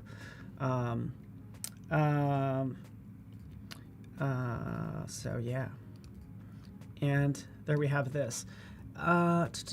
Sometimes things will come in like grouped. So this is, kind of put it all like sort of in one text block, by the way. this is what's nice. So I would want to break these out, by the way. A lot of the shortcuts you use like in Illustrator and Photoshop are available in here. So if I hold down the Option key and I click and drag, just by holding down the Option key, that's going to duplicate it. Because that's what I need to do in this case is like get rid of this text here, right? Maybe make sure that C is right there. And then right here, here's novels. Because I might want to, separate this out and treat it a couple different ways, right? So that's what I'm doing right here. Zoom back out and, orient that accordingly. Even for this, you notice how it's getting a little lost. Isn't the C getting a little lost? Yeah, in the background. Yeah, Sure. so it's nice. Like I don't have to jump back into Illustrator and do all that stuff. I can just come over here on the left-hand side. You see all the properties, including shadow. So that's what I'm adding. Adding a little shadow kind of sets it off a little bit, and gives me that sort of level of control. Like a lot of designers, I feel the need to pick a different color, like. A general rule that kind of tells me you're a designer is like what color you use for a shadow.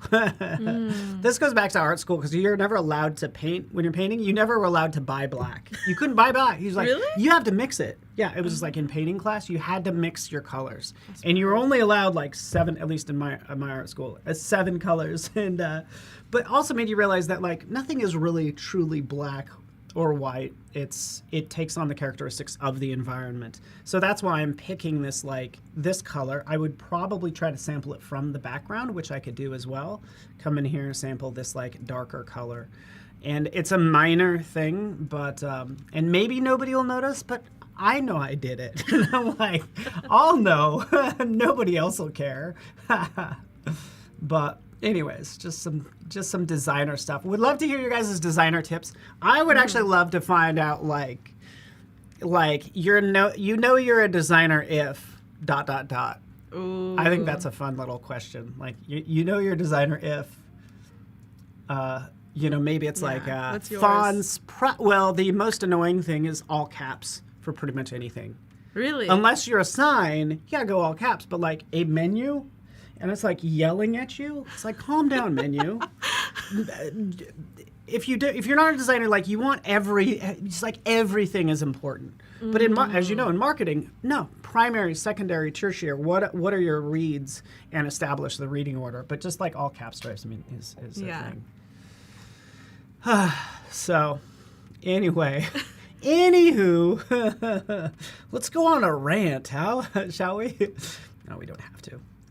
All right, so here's that shape, by the way. Here's the shape I did in good old Illustrator, and that comes through as well. So if I decide I want to make it or give it a border, I can give it, a white border, crank it up, right? So you can just kind of get an idea. Ooh. By the way, I love how smooth this is. Hey, this is what I want in Illustrator. Hey, Illustrator, I just want a scrubby, just do a scrubby thing. Yeah. Ooh, this will look nice. Wait, what's the flow in Illustrator? It's not a slider? You have to do it numerically. Or you have to put in a number. And I'll show you. Yeah, it's like, selecting this, Oh, that's a lot. and it's like, it's clicking this button. That's 3 clicks too much. This is like too much, like I freaking, my fingers getting sore.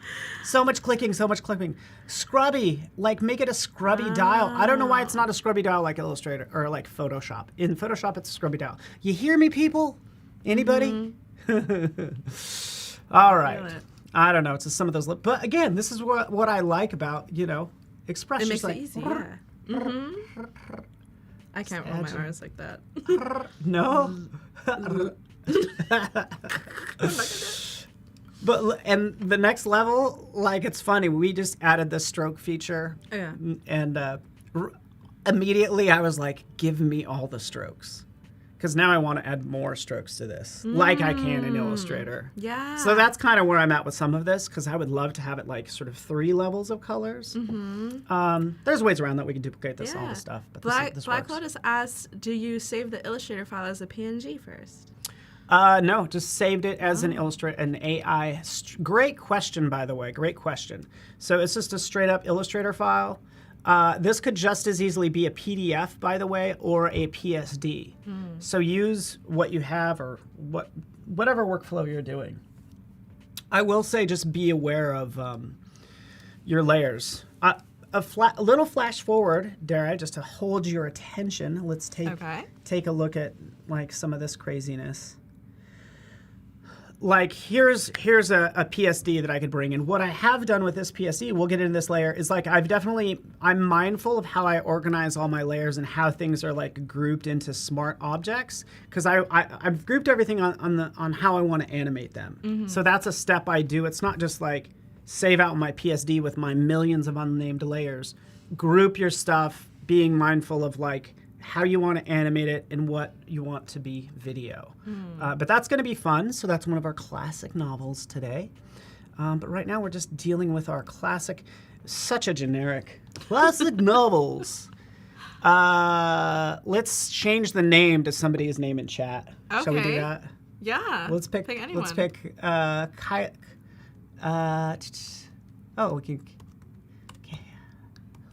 Kylie Costin? Is that? Kylie. So you have to forgive us. Kylie, Paul and I are both Kylie. hard of seeing. That's funny. We'll call it Kylie Classics.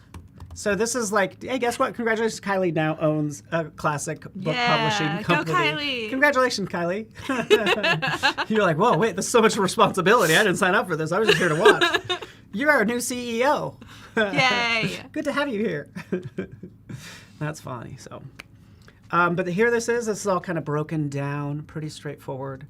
And then I want to animate it. So this gets me excited. So I got to calm down. But it's just really cool.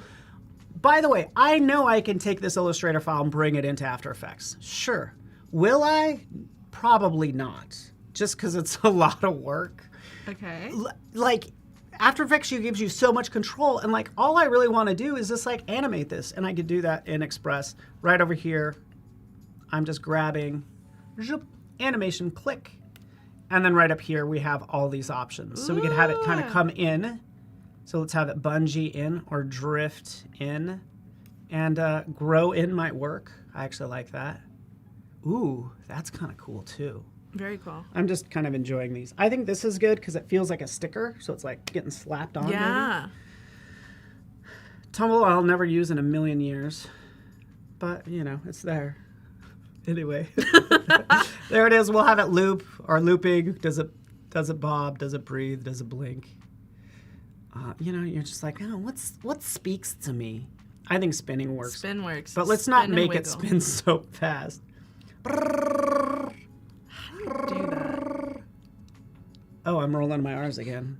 I guess I'm realizing how much I've rolled my R's. A superpower for Oh, look, guess what? This is what I love. I love the fact that we say personality here. Just because it makes sense to me. Yes. Like, what's the person? I guarantee you there was an engineer that had some big old long statement for this. Mm-hmm. But then I'm sure somebody internally on the manager's like, calm down. Let's just call it personality because that's what you're giving it. Yeah. So. Personality. Yeah, at least, yeah.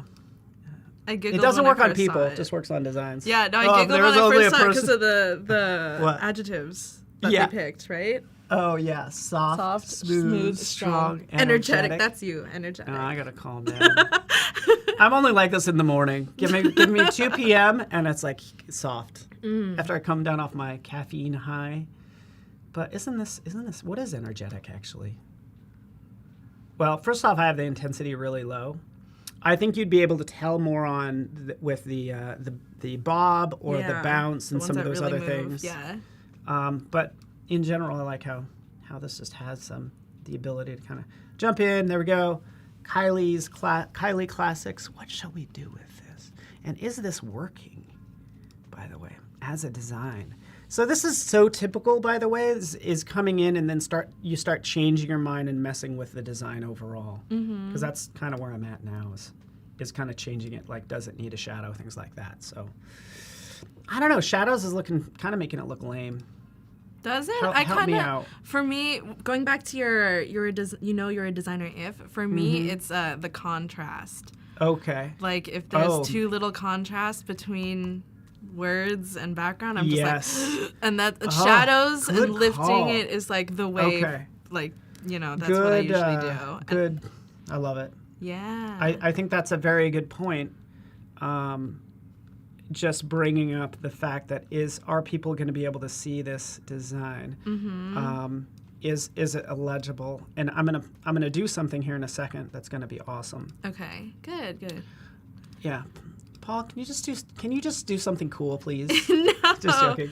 But this add-ons. So this is what I was thinking about. Add-ons. So this is amazing. Mm-hmm. I'm excited for the number of add-ons that get developed. But we are looking for color. We have color designer. We don't want that. We want. I'm just going through these. Color blindness. This is what I was thinking about in terms of like. Is it legible for most people? So we could take a look at this, right? Let's open it up in the external previewer. And here we have a chance to see what like full color blindness. This is there enough contrast if you're color blind? Right. Is just what I was thinking about when you said this. And then you can kind of go through. First off, I think this is a great color scheme. Isn't that nice? Yeah. I kind of like that. I think that kind of looks... See, look at how the shadow changes. Look at how muddy the shadow gets. Right. So, super interesting. Yeah. Look at that. That gets knocked down. Yeah, no, this is great that you brought this up because I actually went to a creative retreat that our student events team hosted in Los Angeles. Shout out to people in chat if you went to that event. But one of the things that came up a lot is accessibility in design, and a lot of the students really wanted to learn how to make their designs more accessible. So I think add-ons like this, the color blindness tool, is a really great way to check your design to make sure your design's accessible for all audiences. Yeah, exactly. Because everything you just said, perfect. And this is a good way to check. Here's another thing. I love is where is the attention insight? Check this out. This will be pretty easy overall. I think this, especially if designs get complex. So we've checked it to make sure that like everybody can see it, everything stands out, all that good stuff. But where is a person's eye going when they see this? This is a really straightforward design, so I'm not worried about it too much, but we could use attention insight to test this design. So that's what I'm selecting, test design. Select that, test design. Come on, buddy. And that will, again, it might be because it's a video. Oh, there we go. Took a second, but now it's testing it. So I don't know how this works. By the way, there happens to be a Photoshop plugin from Attention Insights as well. So you could do this inside of Photoshop, which is cool. I believe it's AI powered. AI-powered. And it makes predictions based on what's on the screen. I'm not sure if it's powered by Firefly. I don't think so, but yeah, and this would be like you're probably right. Yeah, and it is like a third-party plugin, so I'd have to kind of see. Maybe it's tracking our eyes right now through the webcam. Are we being watched? Oh wait, there's 5 cameras here. Yeah, I think we're being watched. There's a question from DJ Boogie saying, is Express better than PSD when doing animations? In your opinion, I guess. In my opinion, yes. It totally depends on what you're doing. So we won't worry about this, right? Whatever. Because it's so fast. Like, first off, let's close this. Let's go in here, edit timeline. Here's my animation of this doing. Let's go just a little bit more nuts with this. And let's have a race, right? It's like, okay, you have your file in Photoshop. Okay. I have mine here. Like, who can animate faster? Oh, look, we have that sliding in. Oh, you win. Oh, this. Yeah. Oh, you win. You win. I didn't even open the program yet. Didn't have time. Exactly. And by the way, I love Photoshop, but for this quick stuff, I'm just like doing doing that. Even for this background, let's do this. Detach page background, scale it up. I'm just checking some of the shortcut keys too. We'll scale it up. We'll still make sure it's underneath everything, like soaks. And by the way, brand new is this right-click menu, right? As of yesterday. I was so excited to see this. Yeah, it just makes it so much easier. And the keyboard shortcuts. Send to back and the keyboard shortcuts. Ooh, baby. Yeah, you can duplicate, lock, crop the image right from the right-hand menu. Yeah, that is so nice. I'm glad they put the shortcut keys in there. Oh, and notice how they're the same as in, PowerPoint, Illustrator, Photoshop. Like for all of the apps, they're the same. But in this case, I want to do like just a slowly moving animation kind of in the background. Like, is it is it breathing or drifting? Yeah. Not wiggle.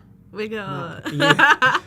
I mean, I do like, or we could do the, Yeah. you know, we'll just do a bob and we're going to slow it down a lot because we just like want to give this like some motion. Just keep it, we want to keep this nice and soft. Yeah. But speed wise, oh look, we just did this and it took 2 seconds. Right? Amazing. And by the way, like, oh, we want classics to come in later. Here's that classics words right down here. I know it's kind of small. Show layer timing. We'll turn that on. Boop. Oh, there it is. Our layer for Love classics. And we could have that come in a second later, right? So now it's going to animate in zip classics, right? Oh, love that. So that's what I would do. So like start to yeah. Stagger these a little bit. Roland said an Express can export 4K in a snap. So it's 720, yeah, 1080, and 4K video. Yeah, and you could, that's a good point because, thank you for bringing that up because it does bring up the whole idea of like what size this is. Mm-hmm. You do have to go into resize. So if you click resize, this is where it will say, because I just made it 1080 for a post. But this is where you could scale it up. So we could do that actually. You wanna? Yeah. We'll do YouTube video size. We have a bunch of video requests. Okay. Roland said transitions. We're doing video. Yeah. Heck yeah. Roland said transitions, plean. DJ said, yeah. Can you add music in the background? Ooh, let's do. We might add some music, Paco, just so you know. Not yet though. But we might be adding some music. We were like, we don't need audio. Yeah, we were so confident we were going to use audio. That's such me as a designer, because I'm like, I don't need audio because I'm Everyone play, put the headphones. Okay. So that will be there. By the way, I just clicked duplicate and resize. We made these 2 different versions. Now we have this YouTube size. This still needs to be scaled out, right, and all that stuff.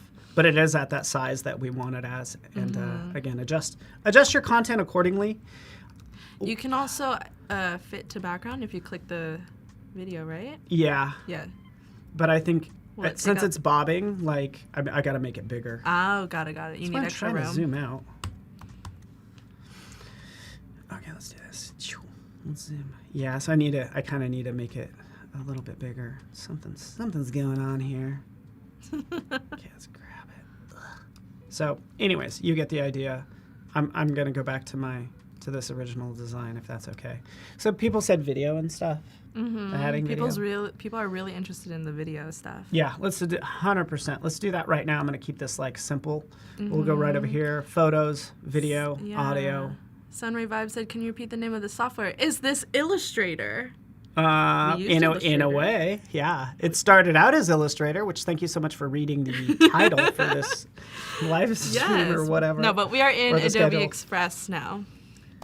Yeah, we're in Adobe Express. Just to recap, it started from an Illustrator file. I do my main designing here, and now we're just like having fun now adding video because you guys are like, hey, can we add some video here? So here's some clips.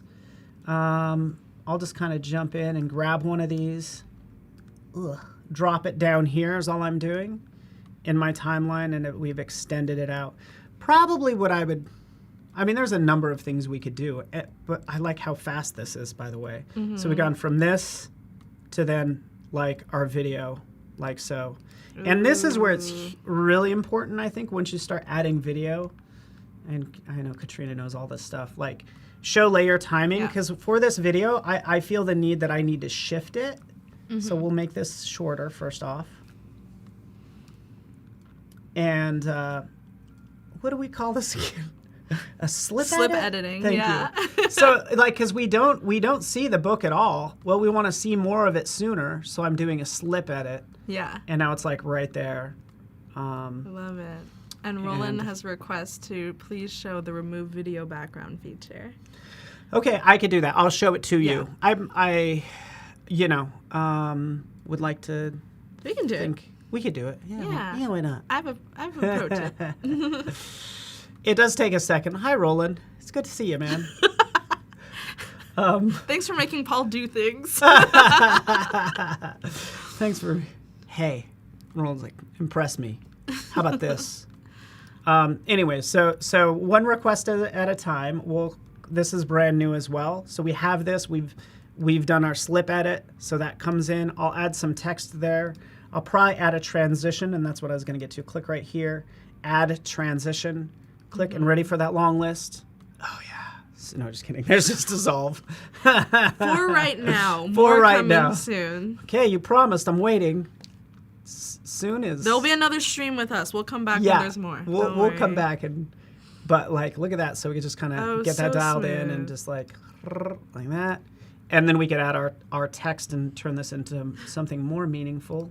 Add your text, book club every Friday, whatever. This is what I wanted to show though, because this is awesome. This is where I think Express totally edges out Illustrator in terms of quickness. Oh. And by the way, I'm an Illustrator guy. Like, I love Illustrator. Like, I just want to turn this into a badge. First off, I straight up love dynamic. I want 15 more of these types of things. But dynamic, click. Okay, now it's this block text that I can adjust accordingly, right? And everything just kind of reflows. But we'll do you one better too. Because first off, we got to change the font. Yeah. Let's go with like a sans serif, because that, or excuse me, a serif, because it just fits better. And then our badges here as well. So this is where it starts to edge out. Let's put this, you know, in a shape or something around it, and everything just kind of reflows. So this is the functionality I want in Illustrator. Like Yeah. boom, boom. I love that. There we have that. Kylie's classics. Lord Kira asked, do you think this will replace all of the Adobe tools? It could for you, sure. Is it going to be full-blown Illustrator and Photoshop? No. The short answer is, the short answer is I don't know. No. Because I can't foretell the future. I will say that, like, why would we rebuild everything that's already made in this product? Yeah. Like, why would we rebuild all that stuff? Yeah, if anything, Adobe Express is more of the tool to help you work with those files and make something quick, like stuff for social media, things that you wouldn't want to open, you know, Photoshop or Illustrator, start from complete scratch for, you know? So. Yeah. Oh, and you're exactly right. That's something we didn't like talk about, but we'll get there. I think for me as a designer, if I'm starting a book club as a thing just on the side, I might not want to open up Illustrator every single time. Let me just jump in here, you know, grab a template and just modify it is all I would do. Exactly, yeah. So for quick things, heck yeah, whether you're a designer or non-designer. Exactly. Right. So yeah, to answer your question, it's probably not going to. Just help you work faster. Yeah. Heck yeah, and this is actually working pretty fast. Sorry, I got to pick this font. This is going to bother us, right? Where we can all see that this like Abril fat face. That's what we need to change this probably to. That's what I would do. Oh, that. And Susan asks, is there a way to get video longer than 5 seconds? Yeah, it should. There's clips that are longer for sure. Yeah. And you could also like upload your own. Yes, so any duration clips will be read in Express. Yeah, exactly. What I love is the fact that I just like searched, I picked, I dropped it in, like I didn't have to go to another website, download it, unzip it, put it in the right, like go through all that process. It's like all right here, which I like absolutely love. Anyways, so there that is. Ooh, let's do that. Let's see if we can, what else can we do with this? Oh, look at this. Like, I love this too, like What? blur. I'm looking, what? I'm just like kind of like giving it some depth. Because notice nice. how this is like, this has that shallow depth of field. Yeah. So I'm just kind of trying to like make it match. It might hurt your eyes. Maybe that doesn't work. By the way, the resolution, since I've increased the size, that's why the resolution is kind of bad. That's like my fault. Oh, Your fault. I'm getting so excited about all of this. Okay. I love it. Like, Give me some of your What- energy. I what did haven't I had do? any coffee today. He's oh, had 2, man. I I'm know. 0. I'm hoarding them over here. Just hoarding They're them all all. off camera right now. He has like Yeah. 3, 4 cups right next to him. It's true. So check this out, because where did this originally come from? It came from my Creative Cloud library. Yes. And then I have this abstract marble. So I'm like, I don't have to go in and like that same library is right over here. So we'll jump into your stuff, brands and libraries. Boba Bear, R.I.P. We have stories on that later. Yeah, we just gotta change. It's fun. It's a project. Yeah. It's a top secret project that nobody should know about. I'm glad we're not like live streaming right now or any. Oh wait. Yeah. Oh. Did I say, what are we doing? Abstract. Betty asked, is the app for Express on iPad different than on the computer? So as of right now, yes, it is. So this version of Adobe Express we're working in right now is desktop only, but the mobile app will come out very soon. Yeah, exactly. So I just pulled this in, but what's nice is like, you know, even this quality, maybe it's kind of low res, but I can grab really anything from that same library and drop it in, like I'm doing now. It's like maybe we do want to try something maybe a little more nebulous like this, which kind of matches. Yeah. Right. No, that is a good question though, because one of the most common questions I get is like, what should people do if their photos are pixelated on the canvas? So yeah, that is a common problem. I would check your resolution. What is kind of concerning is this is 1080 by 1080, and if I open up these assets, I'm curious. If I just double click on this. It's a couple things. It's definitely the size of the canvas, but also like internet connection and like even rendering. Because sometimes when I pull in stuff from Adobe Stock, it'll stay pixelated for a moment, but then after I give it a couple minutes and then it clears itself out. Yeah, it's so it does. It serves up the low res version and then loads up the high quality full res version. Yeah. The issue might be like the size of this. So that's what I was going to look at. Like image size. Polly asks, This is is pretty it big. Phil's Coffee? Heck yeah. Sponsored by Phil's. Not actually. Where? Not really. Not actually, but yes. Do you? Paul's favorite. You know, like I like. Oh, look at that! Like I bring this from home. I'd bring this from Colorado like every time. This is like my, and then I put it in this.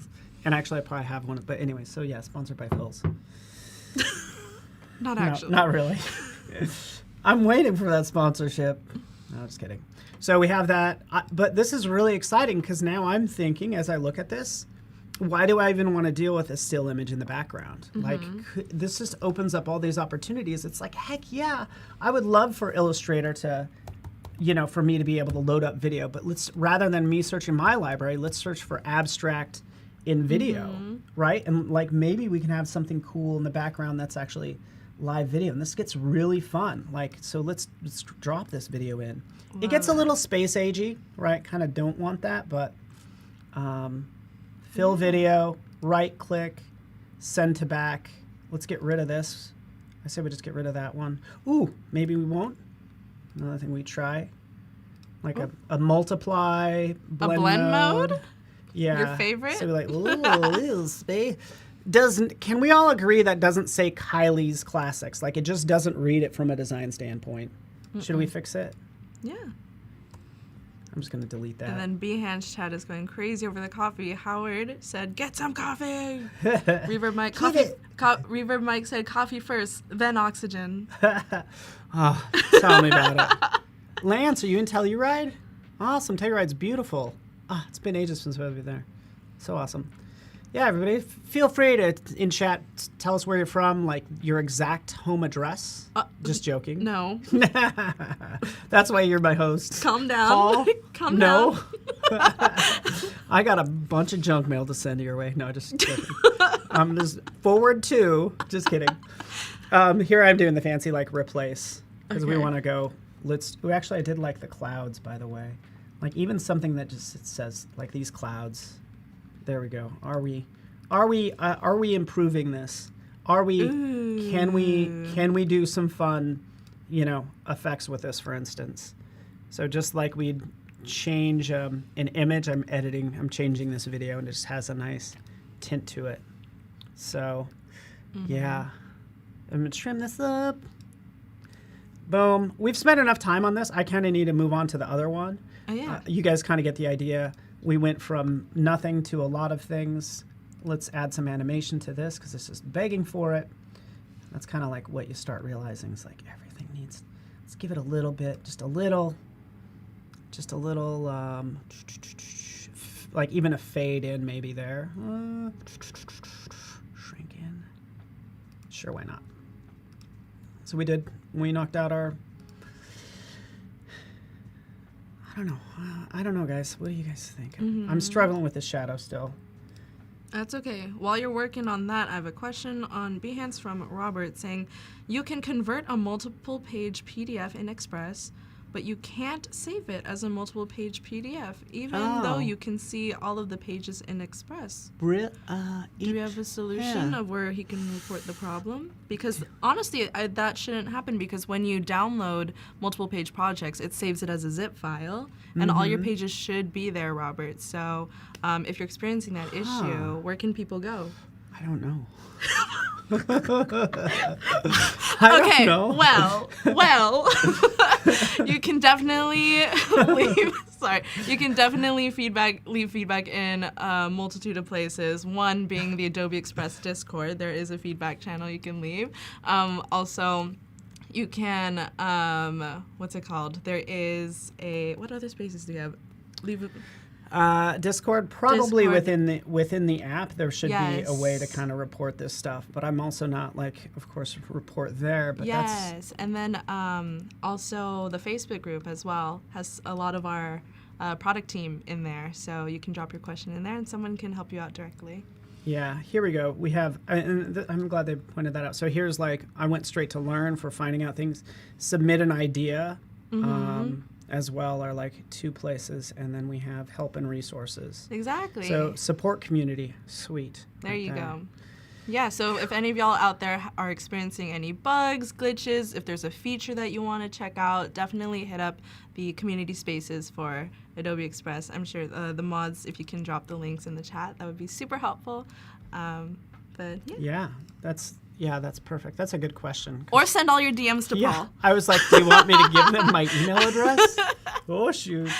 I'm just kidding. Same thing here. Yeah. And by the way, like we already told you about our social media. So I'm like, you know, that's why they're there, is for people to like get in touch, right? That's exactly. It's a social thing. So, you know, made on #Adobe Live in Adobe Express, started as an Illustrator file. Right, super easy. #live your best life. Right there. And again, that's uploading. This is also very nice with the scheduler, is like even just using Express for the scheduler alone, uploading your content, you know, from your desktop, just FYI. But in this case, it's going to do the video. Now let's go on to something. I'm glad I have sort of a second hour, if I could be honest with you. I wanted to get into, like, I was working on this design, so it's like, okay, we're talking about classic novels, and I wanted to kind of take, you know, some of those classic novels and bring them to life, and so that's the plan now. Sort of even going into the next hour, just FYI.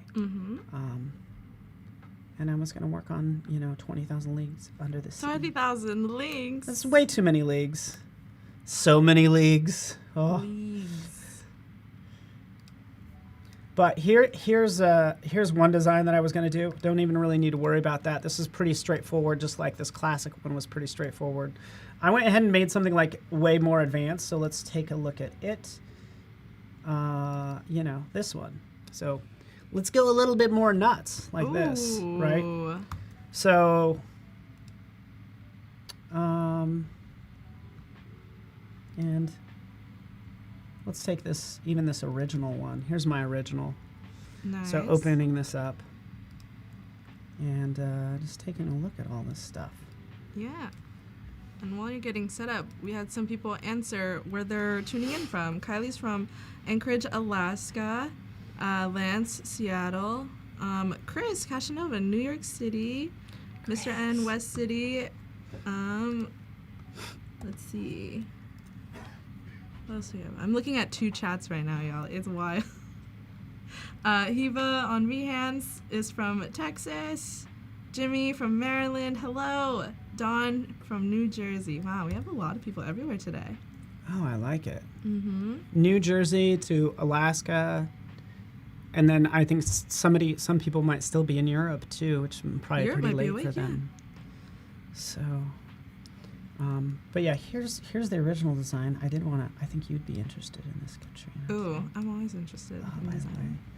So just so you know how this was put together, like here is just I went ahead and made this brush. So here's my brushes. So we'll just drag this out. Oh my gosh. These are the components. Like all I had to do is make this one piece, drop it in here, make it a pattern brush, click OK. And now I'm like, just kind of treat the corners the way I want to like auto center the content. So just kind of did that one thing. But essentially I took that one little block and now I have a brush made out of it right there. So there's my brush. Let me just kind of redraw. Right, there's my brush. Oh, dang it, let me do this. Wait for it. I'm waiting. New art has basically, turn this off. I always turn that off because I'm like, I just want to continually draw with that. But this is kind of how you can make that tentacle. And by the way, I would start to conform the width. This is like the width profile. So now we're getting something a little bit more fun. We'll jump in here. We'll change this to smooth. Like I know I went through a lot, but now we have these tentacles. If I could draw a straight line. But now we have these tentacles for our like our sea creature, and it's just like super easy to work with. How cool. Right. So I think that's the most interesting thing about this design. And then the next step would be to bring it into good old Express, right? Because now I have all this stuff that I want to bring in. Mm-hmm. Now the next process would be to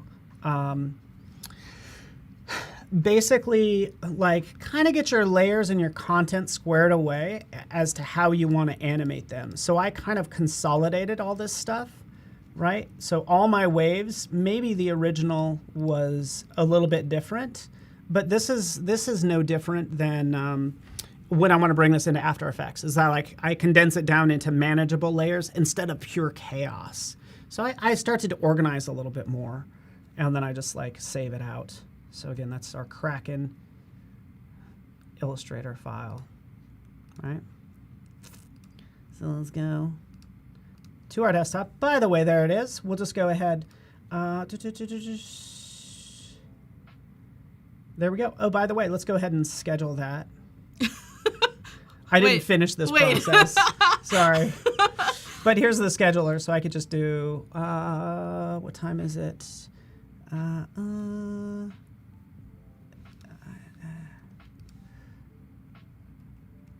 There we go. Boom. Just kind of finishing up the scheduler since, I wanted to show it to you. Done. All right. So that was loading up because it was processing the video. But look, this is all set to publish now. Like all of this stuff. There's my book club, right? That's all set to go. And I can start to move this stuff around. It's like, okay, I want that to be there, here. So nice, right? This is so nice. How did I even get to this screen, by the way? Did it automatically load? I think it did. I think it did. Oh, that's great. Love it. And again, this is like hugely helpful. And now you know. It's giving me the weekly preview. I have drafts. And here's the week. Here's by the month. So I'm getting this monthly view, which I think is awesome. All right, so we have that done. Boom. Let's go back. Here we are on the home page. Let's take our design that I just showed you and bring it in. And it might take a second because, just kind of depending on your internet connection, but overall it's pretty fast. Uploading, converting. Could just as easily be a PSD or again like a PDF. Because what I've also done with this, by the way, is I do have a PSD of it. So here's my PSD. Ooh, I kind of want to load this one up. This one's cool. The detail in that is so good. Yeah, darn it. So I did the same thing. Everything is like, I made them smart objects because I'm like, okay, I want to deal with all these tentacles as one. In fact, can we do that? We've already loaded up. You got 8 minutes. Well, I love, Can you do you it? know me, I love starting Let's a new race. project with like 5 minutes left. I'm like, let's start this new project. Deadline's in 8 minutes. Let's I go. love it. I'm like, let's go. I got time for one more. I swear to you, I could put me in, coach. I got this. So, Coffee's coming in hot. calm down. Calm down. Calm down. Take a drink of more caffeine. Yeah, just But- take a breath. You got it. Take a breath. It's okay. We'll see this load in, right? So sometimes things, I have noticed this, and if there are any issues, like let us know through the community links that we showed a second ago, because it did kind of shift this stuff around, you know, so it, but here's everything. So C, we want that to be kind of underneath those tentacles. We have this tentacle, I can bring it up to the top, right? that is I'm just kind so of reorganizing stuff, but this is really fun. Let's make sure our water is on the top too. Yeah. I'm Right. not sure if we tested this, but Roland asked, does it retain locked layers when imported in Express? No, it doesn't. Okay. I mean, that would be nice. To be honest with you, it doesn't fully, it sometimes groups things on layers, so it doesn't always respect your layers directly. It might, you know, do some things. But anyways, this is cool. This is an example of Illustrator file, Photoshop file, pretty much the same thing, right? So that we have, oh yeah, look at that. Ooh, look what I did in here. I added these splashes. That is So so that's cool. that's the Illustrator file right here, is these splashes at the top. Photoshop. Compliments of Kyle T. Webster, one of his brushes. Photoshop file, right? Yeah, oh yeah, Photoshop file. So these splashes, this is a case where we could get into some fun things like animation, looping, and like just like a jitter, sort of like it just splashed up. So we'll do that a couple times in here. A little jitter. And then for the second layer, I can like slow it down. So everything's kind of going at a different rate. Right. Again, we're just getting the party started. Just getting the party started. Let's get. Everybody's like, do the tentacle. Have the tentacle come out and grab you in the face, just like, it's right there, big tentacle, just latch into your cheek. We got to make this bob, so we have that kind of bobbing. Up and Whoa, down. that's wild. So that's pretty fun, huh? That is You so could go fun. like, ooh, like ooh, ooh. Look at it. Okay, calm down, you crazy, you crazy thing. Ooh, Ooh. this is amazing. We'll slow it down a little bit, but I like love it. that. So, anywho, Bob. Slow that one down, and then just have fun. Honestly, that's all I'd be doing at this point.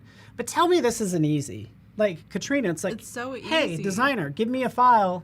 You could be like, give me your file, give me your designer, and Yeah. I will go nuts on it, and then you just like bring it to life. Yeah. Doesn't that Animate seem- everything. Animate it all, right? You're like, oh, I'm gonna go now. It's too much power. It's too much power too soon.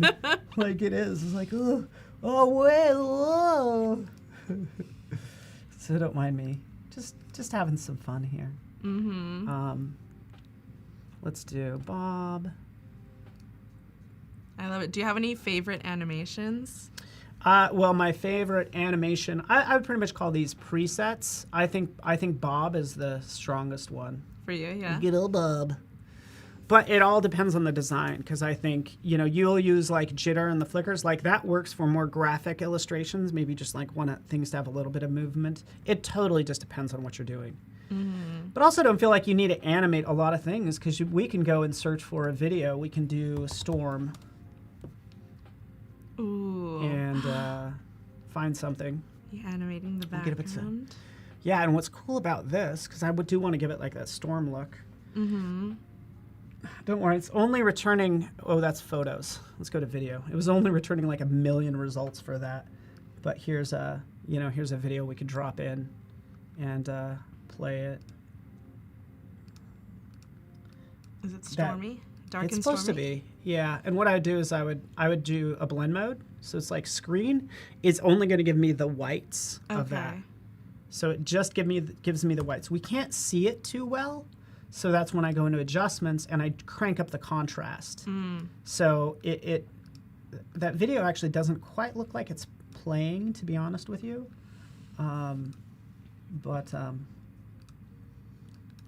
Like that's what I do with this piece is make it, probably rotate it and make it bigger. Zoop. We got probably only a couple minutes left, huh? Shoot, I might not get to this.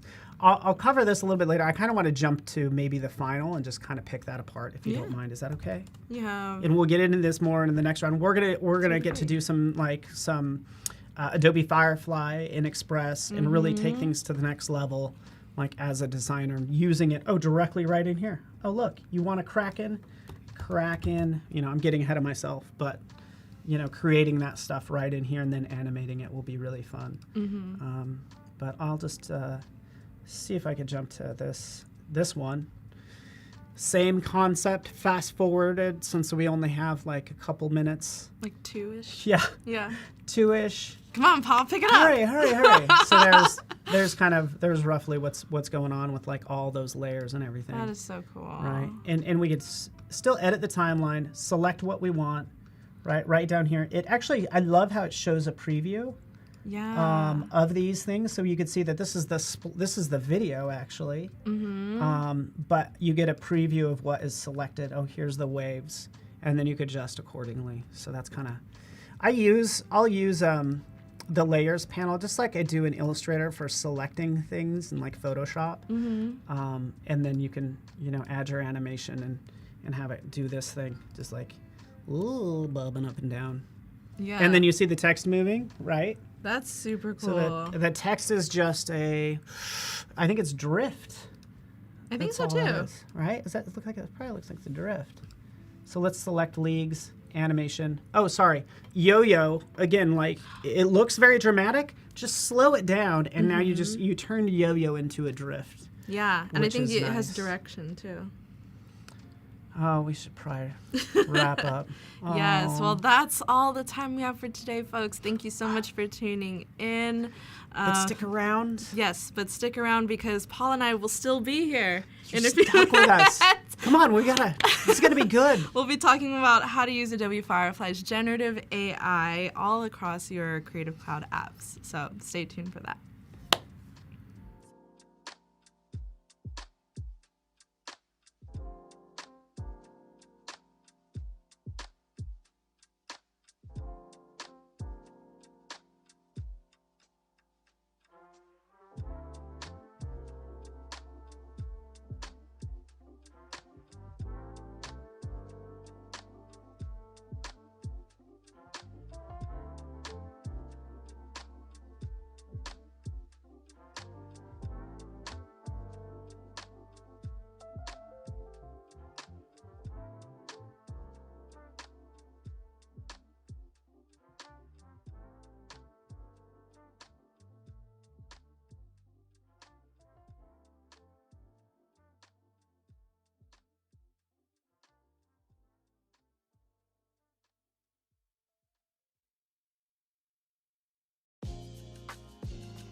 Hey everyone, how's it going? Welcome back to Adobe Live. I'm your host, Katrina Treehouse. I'm the Adobe Express evangelist. And then I have Paul Tranny here with me today. Would you like to introduce everyone. yourself? Yeah, my name is Paul Tranny, evangelist for Adobe as well, kind of focusing on design, a lot of the design tools. Why? Because I happen to be a designer and I love this stuff. So good luck trying to get rid of me, Adobe.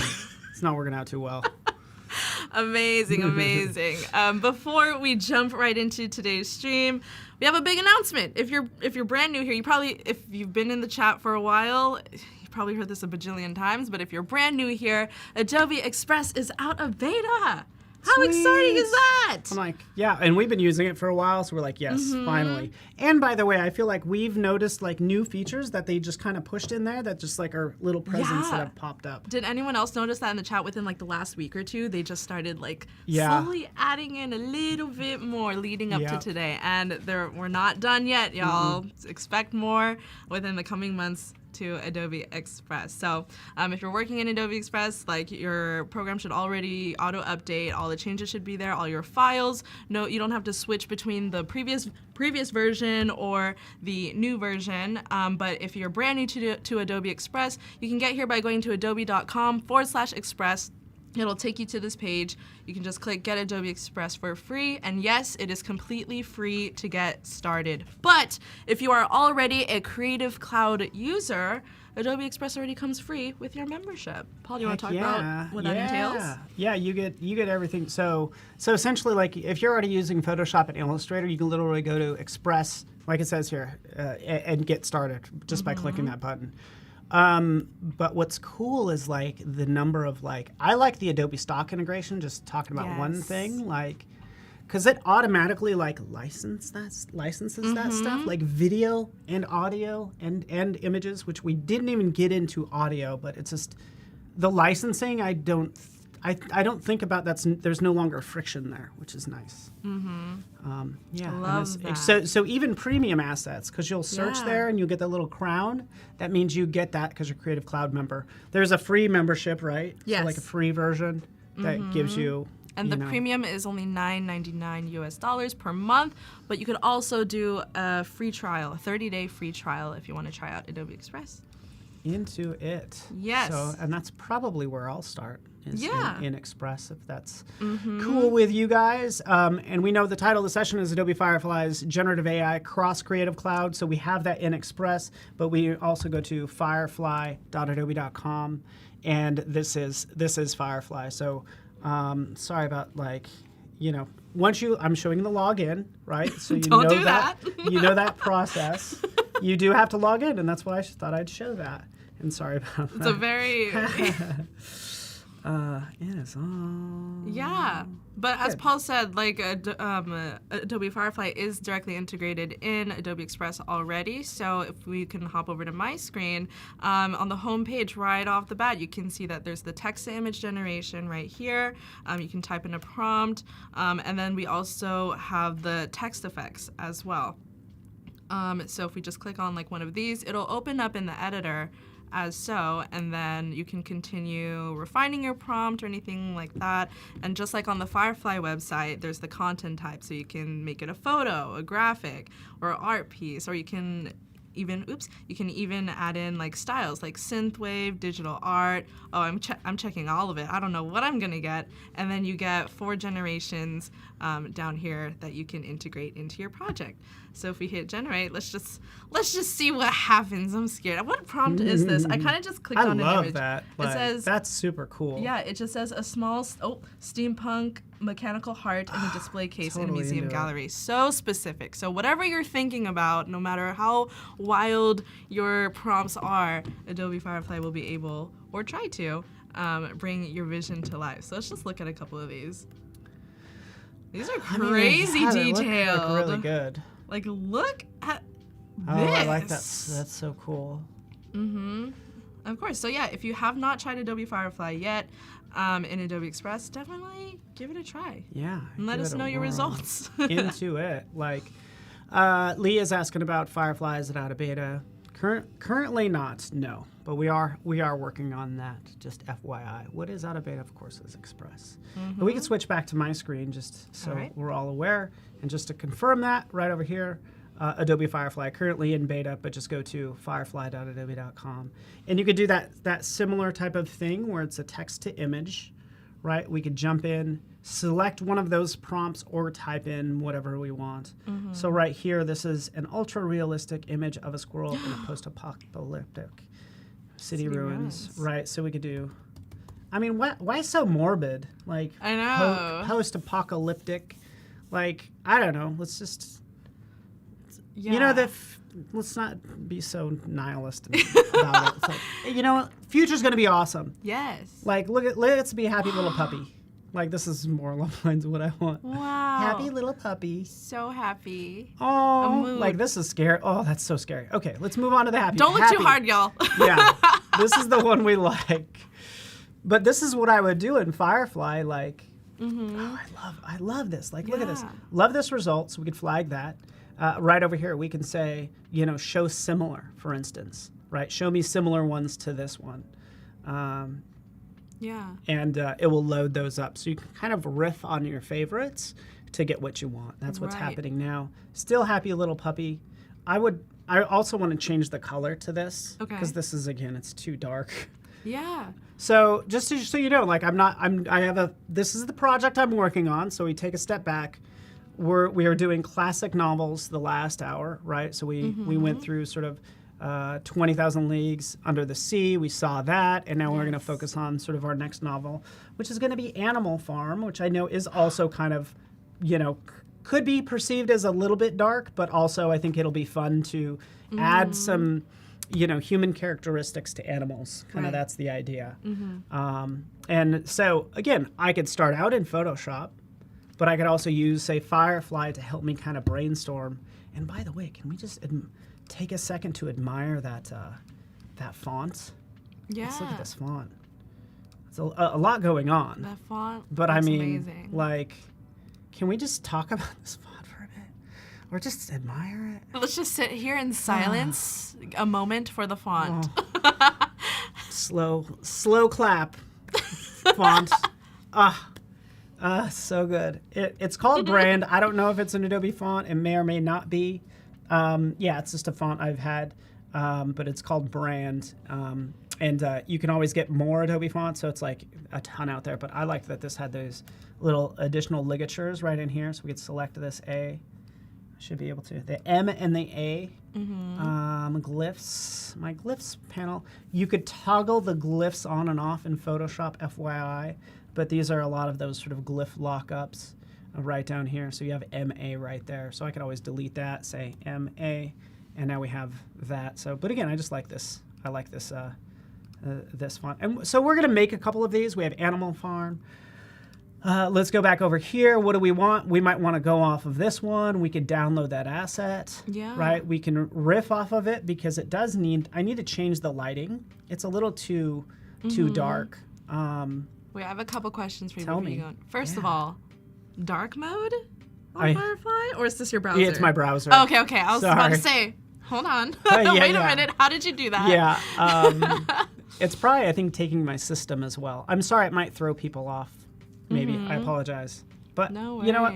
We're And then good. second question, earlier you said that when going through other images it said show similar, right? Yes. So I also noticed that there's like the thumbs up and thumbs down. Is there some sort of like importance to that? Why people should for sure. point that out? Like, if you get bad results, like, let us know. Don't just, I think some people, like, complain about it. I'm like, that doesn't do anybody good. Maybe it's good therapy for you. But, like, let us know if you're not happy with the results. Yes. Unrealistic. And also, so that's what this voting is all about. Like, let us know if it's good. And let us know if it's bad. And here you can give feedback. And this is where it comes in really important. You know, sort of offensive content, like just any issues that you see come through, make us aware. I just see a lot of people complaining on Twitter, and I'm like, well, did you let the team know that that's a bad result? Like, let us know. And we could also elevate things too as well. So like let us know through social media, but a lot of people just like to put companies on blast, and I don't know if that's, I don't know how helpful that is, but this is where it gets to be helpful. It makes us sad. I know, this is making me sad. This post a plot like in a It's the city park. ruins. Yeah, let's do in a forest field. By the way, it doesn't even have to make sense. Field, trees, bright sunny day, right? Generate. So off to the side as well, I'm just going to jump into some of the coloring and things that you can do as well. So you do have a lot of this is styling. So here's hyper realistic. That's a case where like you don't really have to type in ultra realistic, but you can use hyper realistic. I'm going to change this to photo as well because I want this to be photo realistic. And then we can just kind of go on and on down the lines like bokeh effect, things like that. But it's fun that you just get to go in and puppies. Now we're freaking getting adorable. How's that from cuteness in your face? Yeah, that's awesome. Stop talking. Oh, Okay, sorry. I'm just kidding. I love it. And then also on Behance, Robert said submitted a prompt in Swedish. So that's another good point. Is that Adobe Firefly takes multiple languages now. Yeah. So Good whatever your native language is, you can type in a prompt in your language, and then it will be able to generate results for you. Yeah. And so Showtime Designs, Adobe Firefly is our family of generative AI sort of tools, if you will. And we're just covering one of them, by the way. So this is one reason I like going to the Firefly website. A lot of this stuff is built into Express, which is awesome. But come here because you could see like all the stuff that we're currently working on or in exploration mode right here, which is kind of cool. Very cool. And So- it's not just Express too, like Photoshop, right? Also Yeah. has one, Oh yeah. and Heck yeah. Illustrator, I think. Yes, for sure. And we can talk about all this. There's so much to do, and never enough time. But what I'm doing is I'm downloading these. I can edit these, so I did do like show similar, right? We saw that. We could say use this as a reference image, where I can start to dial this in and say, you know what, we want to change the prompt, right? So we can gear this more toward the prompt. So it still has that pig in there. Like, what if we do change this to a lamb, for instance, in a barn? Yeah. I didn't even know you could do that. Yeah. So, and we'll see what we get because it's like, I changed this to lamb. I like changed those options. This is the slider, and honestly, it just takes some like getting used to, like how much you can control that. But so the idea is it kept this sort of layout design, if you will, from the reference image and kind of applied it to this new prompt is what's happening there. And I'm into it right here. So we'll just download that as well. So we're building out some base images, some base content, and then we'll composite this together. I'd probably use Photoshop to kind of bring all this stuff together. But to your point of using Express, look, we could steal this. Let's steal this. The prompt. Go in text to image. We're stealing the prompt. The prompt. Paste it in there. Generate. So one process is downloading those images and then using them in something like Photoshop. Okay. And then the other process is just doing it all directly in Express. So those are the two different ways of doing this. So here I am in Photoshop with some of these assets. Give me 1 second. Save. Let's get to work. So you're saying that you would use Firefly to help you create bits and pieces for I would. something and then put it into Photoshop? Yeah. Okay. I'm almost like, help me, maybe in this case kind of brainstorm some things, or I need some elements, and everybody uses it differently. I think Chris is here. There's people that just use AI and they do all of their compositing and everything within Firefly. Because I could literally come in here saying ultra realistic of a lamb, a dog, a cow, what other? A chicken. It's a lot of animals. I know. So this is what I wouldn't do because it's all one flat image and I don't have that level of control that I want. So what I would do is just start downloading the things I need. In fact, this is a case where like, this is like floating It happens. Yeah. It tries. An This attempt is like was made. poor and this happens, but this is the point of all of this. This is in beta, floating head, not what I wanted.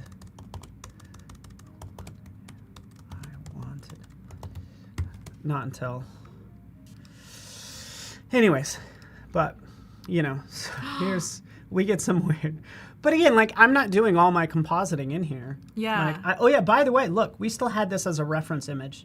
So I would still like remove that, undo this stuff. I would just do, this is what I would do. Ultra realistic image of a chicken on a neutral gray background. That's what I'm doing. That's what I would use it to generate the assets. And then I would start doing some of the compositing. But we could also do this in Photoshop, which is fun. So, and maybe Katrina, like what you would do from your perspective as an Express Pro is, maybe you just do it all in here, right? Because this is already as one layer. Hey, you want to add text? Throw that in there. And there we have like Animal Farm.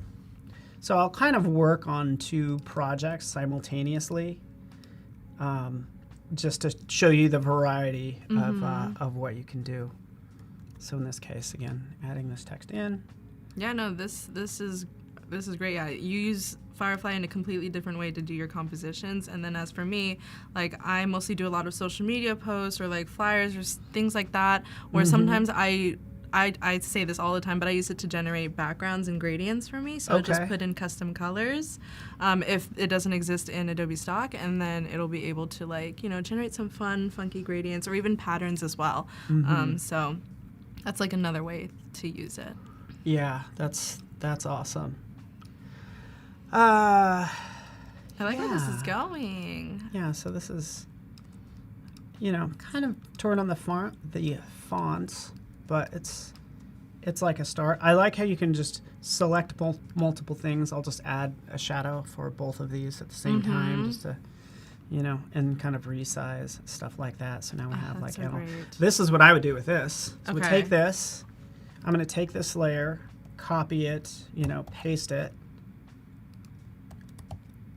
Right. So I have this separate layer.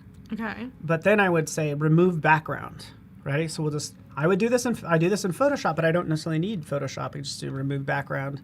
It's still using all that, and I don't know what's going to happen. Oh, okay, good.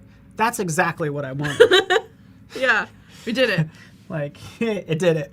We're like, whew. I don't know why we were surprised. Wait, hold on. Wait. I don't know. It's the anticipation. What's nice is I could always go into like erase parts of it. It got the one in the back. Yeah, so I could just, sort of get rid of this one. I'm technically erasing it, but keep in mind there's already that layer back there. Oh yeah, I was about to say you're not doing anything. Yeah. But like this is exactly what I wanted, because I wanted to just create this sort of depth with this type.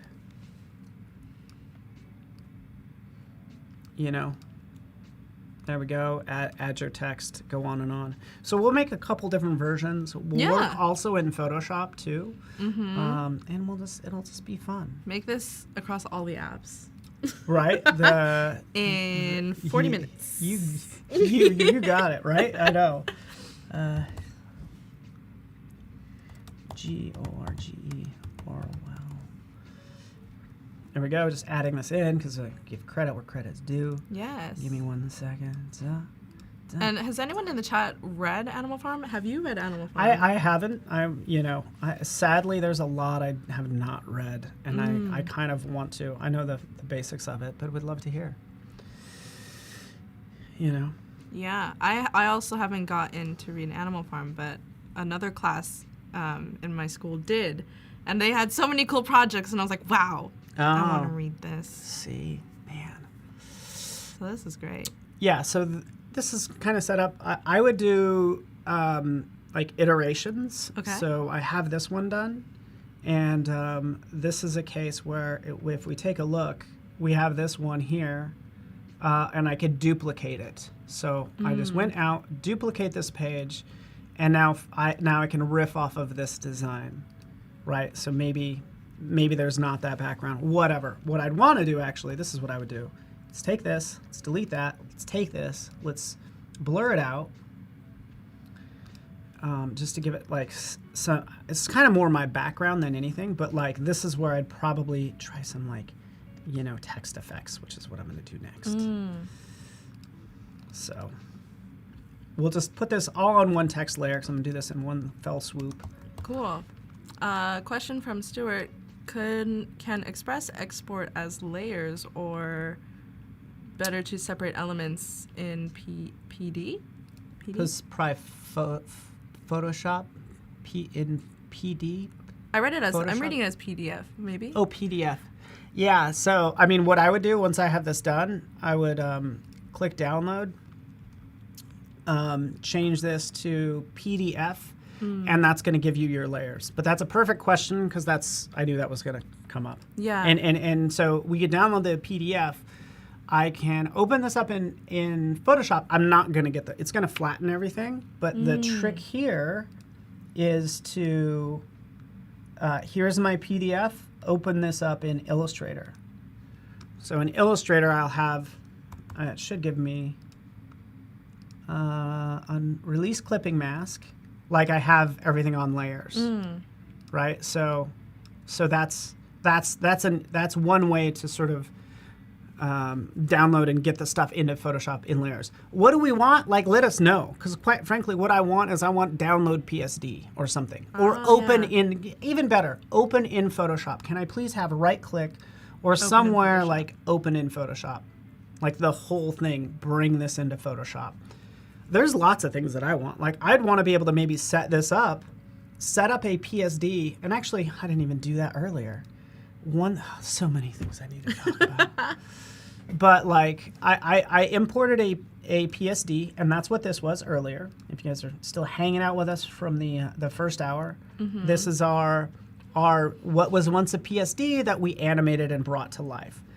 This is the cool thing. This is your bonus content, which I'm so glad you guys are here, because right over here we can turn this into a template. So that's kind of what I wanted to point out.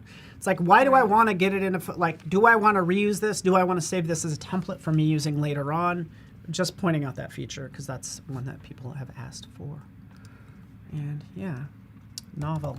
You get the idea. Save it to where you want, and it will be there. So that's all. You know, going back to this, we're answering your questions, right? We have this now in Illustrator. I can kind of break this stuff out, by the way, like cut, paste, select everything, copy, go into Photoshop. Yeah. Paste as layers. So maintain those layers when you copy from Illustrator to Photoshop. That was once a PDF. So sometimes it'll say, hey, do you want to vectorize? Do you want to vector mask or rasterize it? Like, how do you want to like interpret this stuff? So it brought it in super small. I wasn't really paying attention to the size, but everything gets brought in. Like, here's all my layers, right? And it'll group them, but this is what I want. Everything's now in layers. It's a roundabout way to do things. Again, export from Express to PDF, PDF to Illustrator, Illustrator copy and paste into Photoshop. Right. And cute puppy is unaware that it's a post-apocalyptic intermission. Can we just look at cute puppies now? Yeah, right. Cute kitties. You should generate. You want to generate? Generate? I mean, you don't have to, just kind of do it like there, and then if you come up with something cool, we could always switch to your screen. Okay. Because I'm looking for cute animals. Okay. Oh, now. wait. Should I add to your Animal Farm poster then? You could add to the Boba Bear folder, and I'll pull it in. Okay, sounds good. Does that work? Let me just get a blank project. I don't want to expose my projects. Yeah, feel free. I don't putting you on the spot and everything. No worries. So let's go back to where I was before. I'm like so ADD. Like, oh yeah. So this is like one thing I would need. Like I'm just generating. Like I need a chicken. So perfect. I have my chicken because I want to use it in my composite. And there it is. Like we'll download it. But I don't even need to download everything. I can copy to clipboard. But again, that is in Firefly, and then I go into Photoshop, the project that I was working on. Right here it is. You know, paste. There it is. And then I'll just do, I love this new contextual bar where I can just say, hey, remove background. Click, just removes the background. So this is where I'm going to just kind of start bringing in some of these elements into my composite. Oh, not that one, but this one. You know. I love that. And yeah, that answered someone's question asking if you can remove your background. Yeah, it's like easy to do in Express, but sometimes I want like more control. And that's what Photoshop gives me, especially for this, like, you know, this is a case where I'm going to do remove background. It actually did a really good job. Like, you know, well, like did all of that. Insane. Look at the hair or fur. Yeah. It looks amazing. Still jump in and use my refine edge brush, just kind of like right here or wherever, if it doesn't get it all. But this is sort of the level of control. So you have Express for like quickly knocking out things, boom, boom, boom, boom, boom. Social media done, like animal form done. Oh, we want the precision of Photoshop or Illustrator to make the poster for the event or whatever the case is. Yeah. Like right here, just trying to. I don't know why my brush disappears when I'm in this mode, but anyway. You have like 50 tabs open. That's I why. have too much going on. You're right. We have another question. Can I have a photo of a shirt and have Firefly create a realistic image of a person wearing the shirt? Like, I tried, but since the original photo doesn't have like the image of the person, the shirt just doesn't look good. Could there be a solution for that of someone wearing a shirt? Yeah, person wearing it. You can have a photo of a shirt and have the Firefly create a realistic image of a person wearing that shirt. What I would try out, and I don't know if this is categorized as an AI Firefly thing, but you're essentially making a mock-up, and there's a new mock-up feature in Illustrator. So that's what I would use. Go out and find your image. You know, go to Adobe Stock, select free, download person wearing a t-shirt, and then there's the Illustrator beta has this mock-up feature. So that's what I would use. Hopefully that's enough for you to go off of. But that's not in Illustrator yet, the full version, but it's like coming soon. So great question. Yes. And we got you covered with cool things. You're talking next level stuff, very practical, and I love it. Again, I'm just trying to trim it up. I'll do this. Shift the edge of this bird.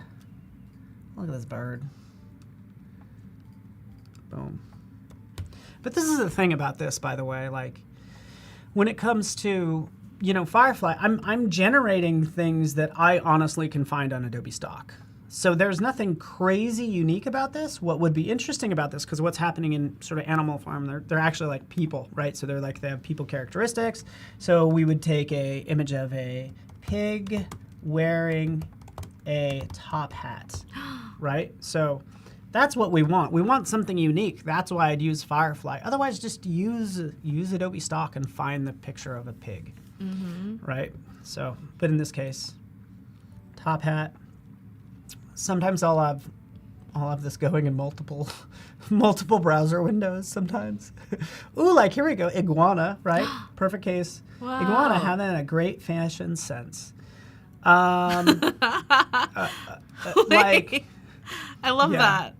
that. I love how kind of vague the prompt is, and then Firefly kind of was just like, you know, I know. Like this is how I interpret it. You're right. You wouldn't think computers, you'd use them to brainstorm or come up with creative solutions, but it's like, hey, I'm a computer. I have to return something, and you're challenging it, and you're always you're right. It's surprising. This is a case where if I want the full iguana, I would say iguana on a log or something like that. Give it the opportunity to kind of create the environment, and then we can use it that way. Having a great. I want to do with, but iguana really isn't in our Animal Farm situation. So we'd do a horse.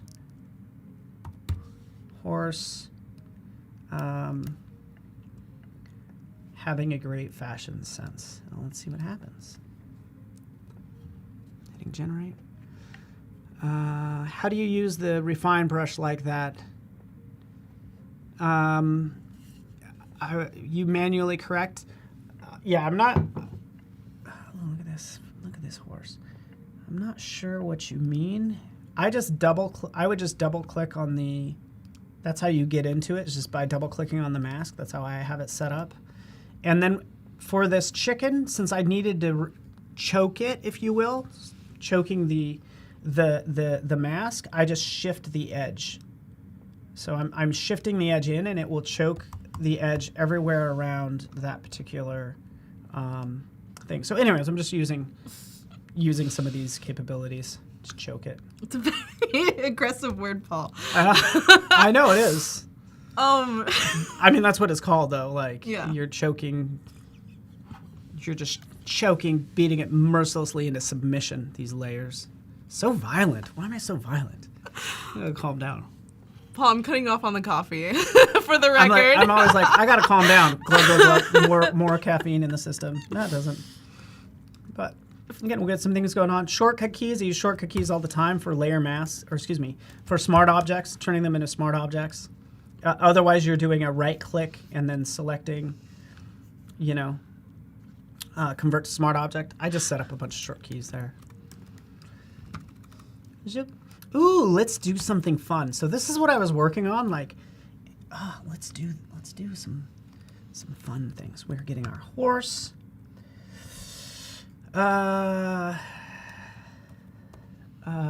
Horse in a field wearing a scarf.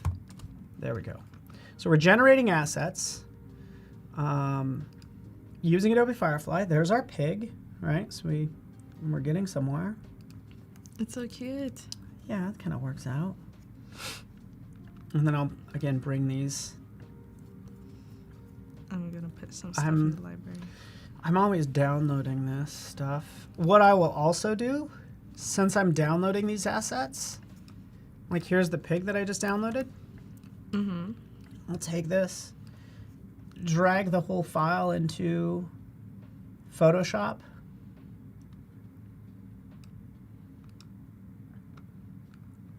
Actually, let's see if I can move this over. Let's try this. Zip.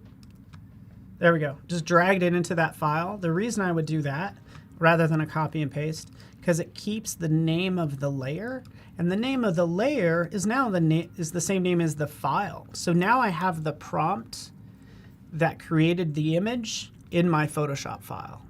So that just makes things easy sort of going forward. Right, we have our pig right here. Same thing for the pig. Let's remove the background. Convert that to smart object, pig. There's our animal farm. Oh, I made a pig too. Oh yeah, see there? Oh, that looks much real. I put it in the library for you. Oh yeah, I like it. Yeah, you knocked out the background and everything. And also, then did hi, you? Behance chat. Yeah. Oh yeah. But yes, I knocked out the background and everything. How I did this was I pretty much just typed in my prompt here, and then the content type and all that stuff. And these are actually the original photos. But I did the remove background tool, and then to get a transparent image on Adobe Express, a lot of people don't know this, or maybe do, I don't know, but you actually have to set the background to no fill. Then once you do that, you'll be able to download and you'll see transparent PNG. So for those of you who don't know, in the previous version of Express, you were just able to just do transparent, and whatever the background was, it just took it out. So just know that there's just that added step of selecting no fill. And yeah, and I put the pig in the library. Is there? Oh yeah. I don't know if you've discovered this, but is there a quick way to put something like this in the library? You had to download it, right? Okay, is that the only way? Download it and then drag it in the library. Okay. I agree. It's kind of a longer process, but I don't. Yeah. Okay. I would just like to drag it in there, to your point, right? Yeah. You just want to take it and drag it in. Or your like library. right click, add to library. That would be, love it. Manifesting it. Adding it to the list. Add it to the list. I have wood. Paper and pen. What other animals are in the farm? Chat, help us out here. Let's see. Let's catch up the chat. Da-da. Why are you working on a square size for a book design? Can you resize it automatically to standard book sizes? You can, yes. Yeah, and good point, because like as I do want to be aware of resolution. If this is a print, an actual print cover, I'm kind of just making some fun social posts. But we could show you that as I go into this one that I was working on, resize. So this is a case where like maybe I want to have a poster size that's 11 by 17 or flyer size. Oh yeah. So good call. I'll do a duplicate and resize. Sure, why not? So here's my new one at that larger size. But be mindful of that. I do wanted to point out, like, even as you search for content in photos, like you can have a wood barn farm farm. And these are high res photos, by the way. And as a Creative Cloud member, this is what I was talking about with Crown. That's a premium image, so we could drop in there. And like you were saying earlier, it might look for the first couple seconds that it's low res, But it's just boom, loading in, and then yeah. it just snaps into place.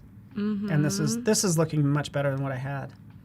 And honestly, am I really going to use am I going to create a whole professional quality like book design? Like maybe I will. Like if you've written a novel and you want to do some on-demand publishing using like Amazon, for instance, like I might consider like making the cover in here. But also that might be a job for Illustrator or InDesign or Photoshop. Technically InDesign, if you're talking the pro quality print type of layout, I would probably everything would end up in InDesign. Right. So anywho, that Versatile kinda is that. asks, are you in Firefly? Does Photoshop have text to image too? Ooh. Oh, Does yeah. it? Heck, You're we're in going to Photoshop. find out right now. It better. Yes, to answer your question, yes. And I'll show you. But first I need to kind of create a background, and then we'll get into generating things within this background. Okay. So don't mind me as there's the horse. Oh my goodness. I did a horse in a field wearing a scarf.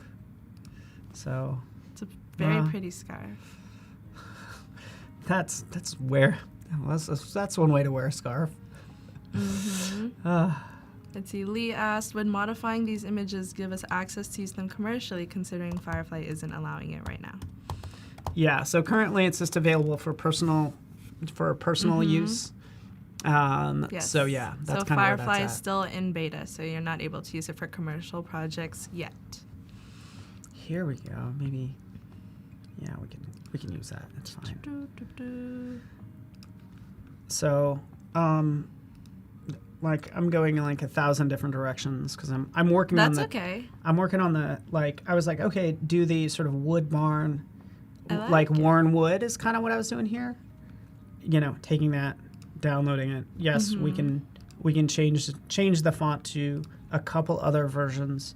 We shouldn't be far away from like just give me a list of all the fonts. That's what I'd like. But even here, let's do something maybe more compact, so we can have it more of this wood. Yeah. Wood. What do we want? Wooden barn, farmhouse. Let's just try farmhouse. Yeah, and although like we would love to see Field. all the fonts on the list, not all fonts will look good with text effects. Yeah. Heck yeah. So Yeah. They're really yeah. saving you from yourself right here, right? Right. So yeah, definitely all of the fonts that are listed right here are probably some of the best fonts you could use to really have those text effects show through. Yeah, you're exactly right. And really just a sans serif like what I'm doing here. It's big sort of sans serif is going to be perfect for this. What I do like is over here, like you have the ability to, it might not make a huge difference. Is this loose? Click. if you have something swirly, or in this case, we might have these wood panels that are sticking outside of, and I love this actually. This is pretty cool. That grass on top, but basically it has this loose fitting. So now we have that stuff, and I actually like this one more. Download.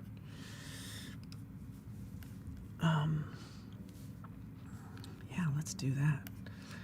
Now, Kylie's our boss. she is the classic book publisher. Oh yeah, CEO. Our CEO. Hi CEO. Sorry. Okay, so we're making the CEO proud. I'm so thankful. But this is only downloading an image that's like, I don't know, 10. Let's actually. Why am I guessing? I could just open it up. So this is, 3,700 by 1024. Oh my goodness. This might be a case where maybe what I would do if I really wanted higher res is just maybe you do it one word at a time instead of the whole phrase. But also know that the most popular request has to be, I know it is like higher res, right? What do we want out of all this stuff is like higher res. So on that note, this is why we need you. Join the Discord. Like this will tell you kind of like what features people are requesting. You request a feature. This is our one place to kind of consolidate a lot of this feedback to keep the conversation going. Right? Sure, upvote, downvote stuff, but keep the conversation going. Let us know what you want, and that's where you request, hey, give me a high res version, because I agree. It's like you're making a book cover, but it's not high res, right? So again, this is I'm not using this for commercial use. That's why I'm just getting rid of that. So just calm down, people. No, it's fine. Paste that in. Yes. We have a question from Behance. How can you check the placed image's resolution when you scale it on the poster design? Will they ever add crop marks for print projects? That's a good question. I don't know if we're going to add crop marks to that degree. Like, it's not trying to replace the professional print publishing tools like InDesign.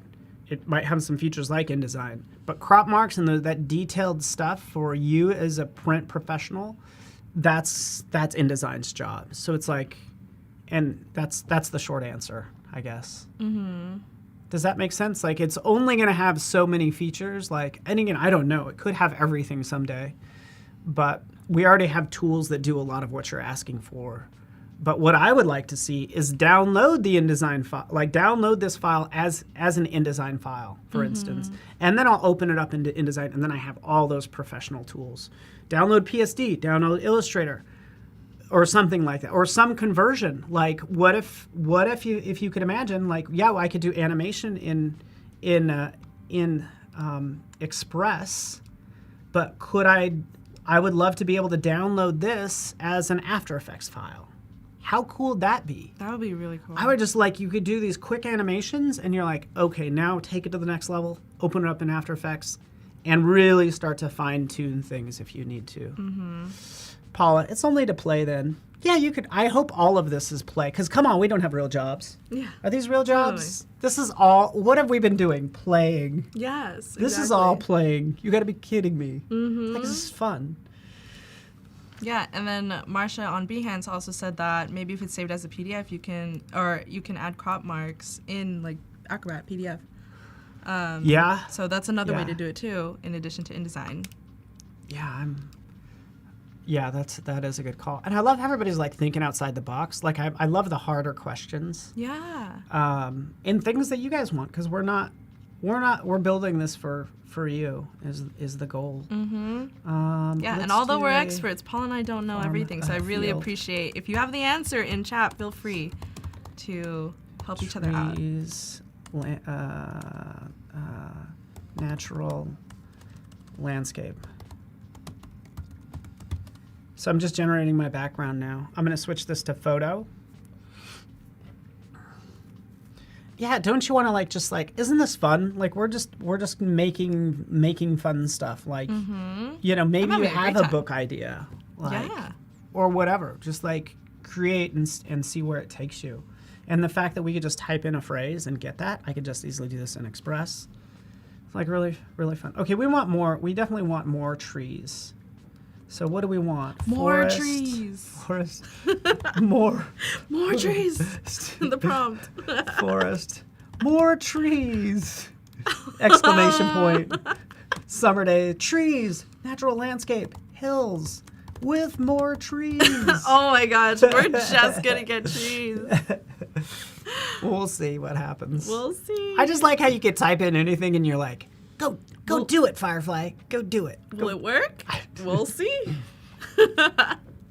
Exactly. I don't really. I am not the best prompt maker, so. I'm like, more less trees. No, less. Oh, less I trees. mean, less trees. For real this time. Just kidding. Oh my goodness. Yeah, let's not do that. No, wait, try it. I'm curious. Field. I feel like I need field. Okay, Can I yeah. add field? Yeah, Is add that field. okay? Field. More trees. Field. Jeez. Loki, that's It's how my not prompts look, dramatic. too. It's also not dramatic enough. Like I want to come over here and add dramatic lighting and things like that Yeah. because that's kind of what we're missing. Let's go vibrant color. I want a jungle with dramatic lighting, composition, wide angle. Lee asked, can a dimension file be sent over to Express and be animated? That would be cool. Well, the answer is I'm- no, but that would be cool. No, right now it only right now it only takes Photoshop, Illustrator, and PDF files Yeah. and image files and video. Natural hilly landscape. Is hilly even a word? I don't know. Yeah. Hills. Field kind of threw us open field mountains. By the way, I'm doing all this hard work.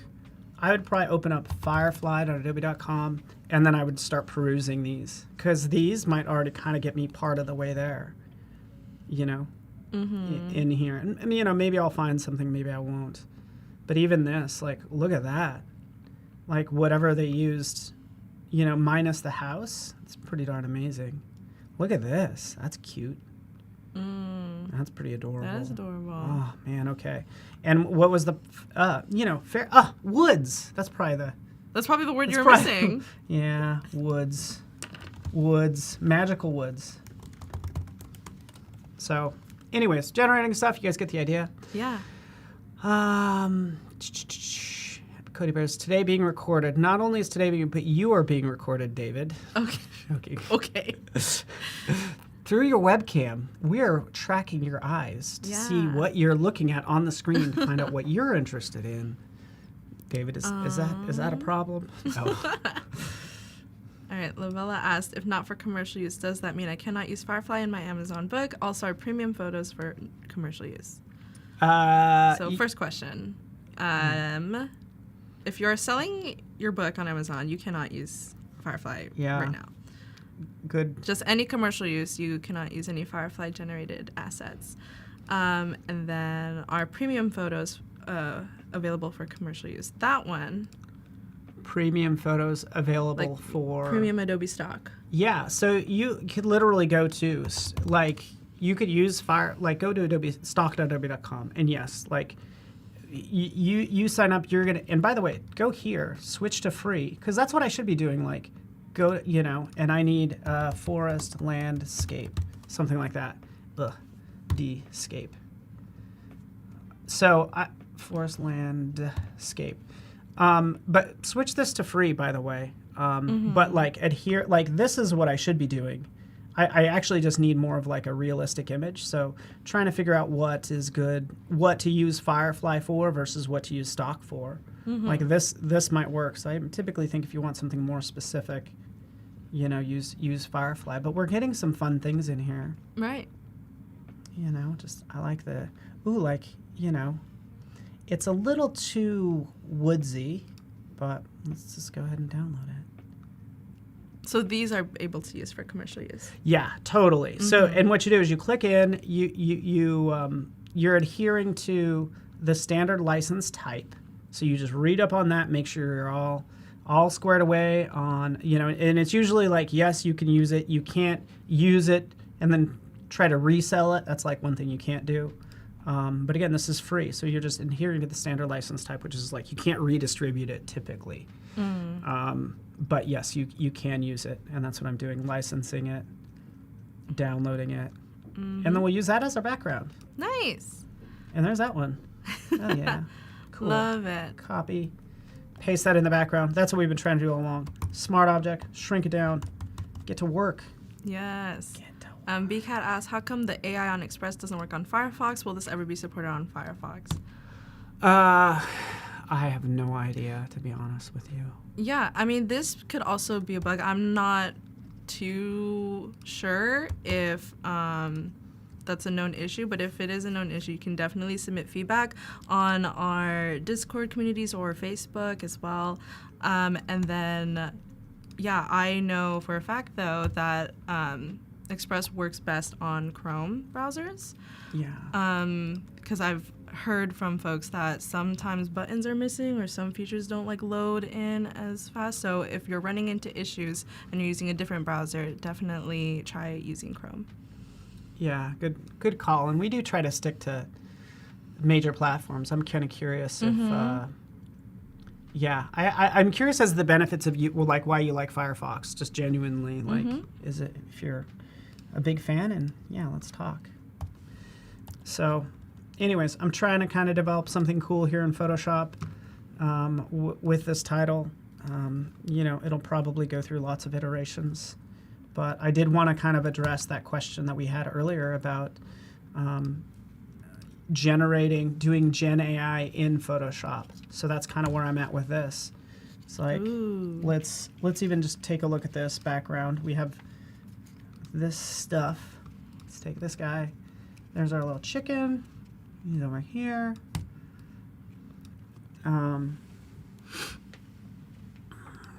Let's take a look at this real fast. Let me show you this real quick. Because I did make this as a square size, right? So if we expand this out, to a book size or even just to a horizontal size, I'm just going to make this bigger, right? So we expanded this out. It's like, okay, I got to try to fill all this in. So this is the hard part. You're like, okay,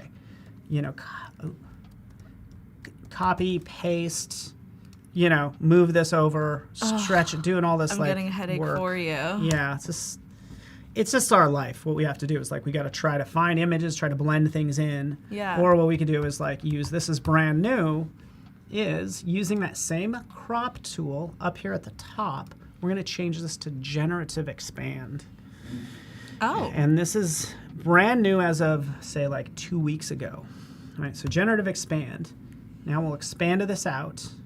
And this uses that Firefly technology to analyze the photo and say, you know what, how can I fill this in? Like the same way we're making these pigs and all this stuff with hats, like just figure it out, Firefly.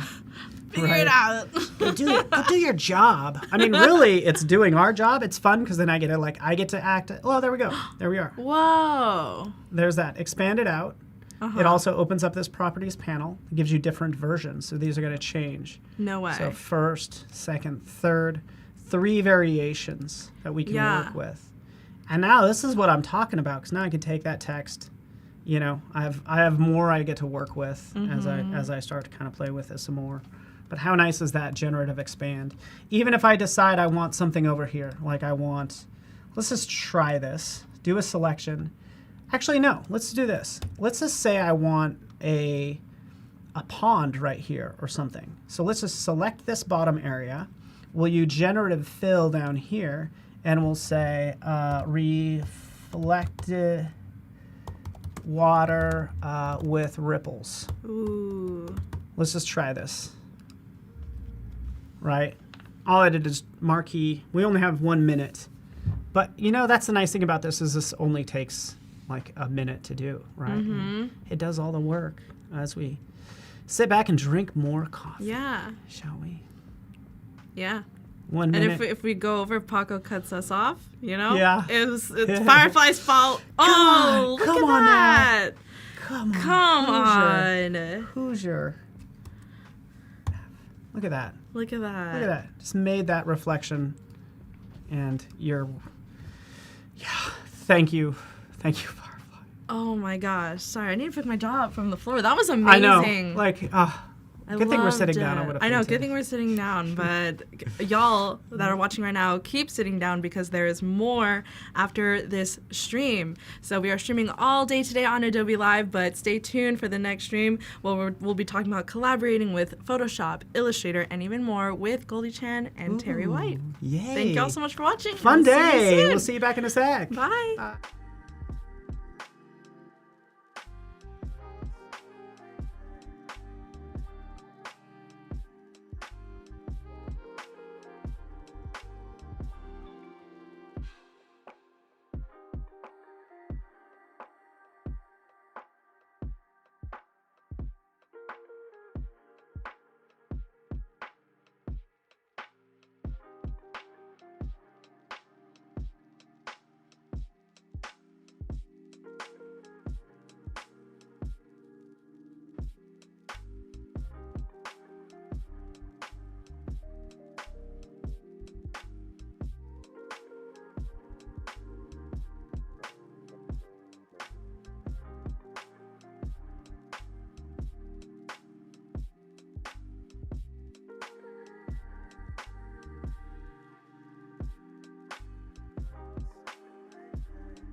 Hey everybody, welcome back to Adobe Live. Today's a big day. Today is the day we launched the new Adobe Express. And I'm here with world famous Goldie Chan. Goldie Chan. We're going to be doing some, well, I say we, I mean she. She's going to be doing some great Adobe Express branding stuff. I'm just here to keep things moving along. If you're watching this on Behance, great. Head over to the chat. Let us know you're here. Let us know where you're from.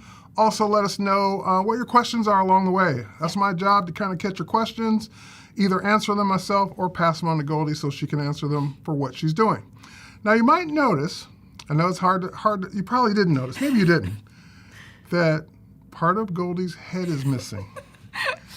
And it's because Goldie's hair is green. Hair's green. And we're on a green screen. So her head is really there. I'm looking at it in real life. It's really there. It's just the fact that we're on a green screen, green hair. We didn't really think this one through.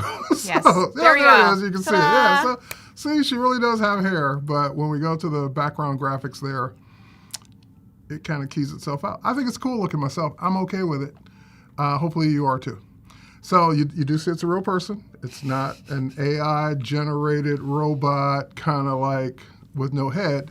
She's really there. All right, Goldie, Yes. So tell us what you're going to be doing today. Terry, I'm so excited to show I'm today. so excited to have you here and show us. I'm so excited to be here, have my lovely green hair be keyed out a little bit, but also I'm excited to show in Adobe Express how you can collab with other people. Ooh. Yes, so I should probably have my email open. 'Cause I Yes, think please you're gonna open send me your something. email. So today what we're going to do is we are going to show how you can actively collaborate with other people on your team. So for those out there who run their own marketing agency, like I run my own called Warm Robots, but perhaps you may work in-house and you just need to share those files with a team member. We're going to go over really quickly over the next hour how to collab with your amazing team members on different items. And also what I want to do, so this is double duty today, we're also going to show how when you import PDFs into Adobe Express, you can edit them also pretty easily. Great. So we should probably switch to your screen and not mine then. yes. Right? There we go. Thank you. Okay, so this is my screen. What we're gonna do is we are going to start with, I've made up a company. It's called Black Cat Consulting because cats are cool. And so I'm going to call my fake company that. And now you are, Terry is a team member on I Black. just got a new job. You This just is got a new job. awesome. He no longer works at Adobe. No, you definitely still work at Adobe, but now you are also moonlighting on Black Cat Consulting. So Side income. I love it. side income. So what we're gonna do is we are going to go over some. But wait, we didn't go over any of the HR rules, compensation plan, 401k. I'm just, I'm gonna pretend this post-it That's my note offer. is your offer. $0. $0. $0.0 Kind of for a Terry White. volunteer kind of thing. Okay, got it. Yes, there's also, I was gonna say, I think that there is resume templates here in Adobe There are. Express. So in case There you are. needed a resume for this fake job, you can absolutely use that. That would be cool. But let's get into it. So what we're gonna do is we are going to first jump in, and I'm gonna open this up, and this is going to be just a series of PDFs that we're gonna go into, and let's go ahead and we're gonna drop this directly So in. you are taking a PDF Yes. and you just drug it into the browser. I just drug it into the And browser. it's uploaded it and converted it into a native Express template document. Absolutely. So we're gonna So- open an editor. What for those of you who just kind of casually saw that happen and just worked, this is really allowing people to edit PDFs without having to have the native application that created them. Yep. So one of the things that people asked when I start showing the ability to upload Photoshop files and Illustrator layered files into Express is, what about InDesign? Well, there's no native InDesign support at this time, but export it as a PDF, drop it in, and now your InDesign file's editable as well as in Express. Which is super exciting. So what I want to see is, okay, so I'm so glad we're doing this live. You can see there's a little bit of funky fonts happening, but what's great is I can edit all these fonts right away. So I think that's what's so So you didn't cool. have to package it. You didn't have to upload the fonts. You didn't have to upload all the individual graphics. Just PDF, boom, done. So I've just changed this to say new outfits instead of fresh outfits. And this is, once again, from a PDF. It's not from a Photoshop file. I'm going to go into that a little bit later of what we can do with Photoshop too. But here is essentially, we're going to say Black Cat Consulting is a style consultancy. So now, Terry, you're on my style team. Oh, no. I need some style help from time to time. Well, your But I'm head gonna- isn't being keyed out I'm in the going green, to- so you're good already. All right. I'm going to switch gears and become a style consultant. Right on the spot. Absolutely. Just like that. Done. So what I'm going to do is I need some help from a team member. So I'm going to click share. Ooh. And I'm going to invite my collaborator, which is very exciting. And I'm going to go ahead and type in your email. Okay. Awesome. And we're going to share that. And of course, Outlook's being a little weird, but I can look at this in another way. All right, I do have mail coming in. And I'm going to say, because I'm very polite, please edit this. And I'm going to invite you. And the invitation has now been sent. Super easy to do this. I'm waiting on it. But don't wait for me. I'm not going to wait for you. I'll let you know when I get it. So what's so great about inviting somebody on your team to be able to look at it? We're going to do this live. We're going to pretend you definitely got that email super fast, which you absolutely did. And I'm going to say, Terry, the other member on my design team, great. With this old PDF that we have that we use last year, let's just say in 2022 for this brand, it's all purple. But I know that this year, the hot color is... The hot color is green. green. Okay. Because it's working for you right now It's with your working hair. for- well, Hot color is now green. it's- so- Oh, wait, I got an email. There's an email. Amazing. So now the cool thing is Terry can go ahead and open that email and he can make comments in this. Right. So he can start collaborating with me. So hang on a second. I just want to show people this. Yes, I would love to go over to your screen and maybe we can show people Right. what it looks like to get that Pay collaborating email. no attention to the installing Outlook. Don't you love it when you get an update during a live stream? Yes. But anyway, I opened up in mail and there's my start collaborating button. And I got our message, everything's here, and I can just click and it should open up in my browser and away I go. Let's do it live. All right, Let's hang start on, collaborating hold on. live. I'm gonna, because it's not my default browser, so let me head over to my browser here. Let's open up a new tab. Let's paste that in. Here we go. Here we go. Look at that. Oh my Look at God, that. there it is. It's so neat. I didn't do anything. I just clicked the link theoretically from her, and I'm now looking at the same exact thing she is. And so on my screen, I can actually see if we want to switch back to my screen. So see that little orange? Hey, That's me. Terry scrolling around, Right. going wild in the document, which is great. So I would at this point say, okay, Terry, do you boo? I love this copy, Terry.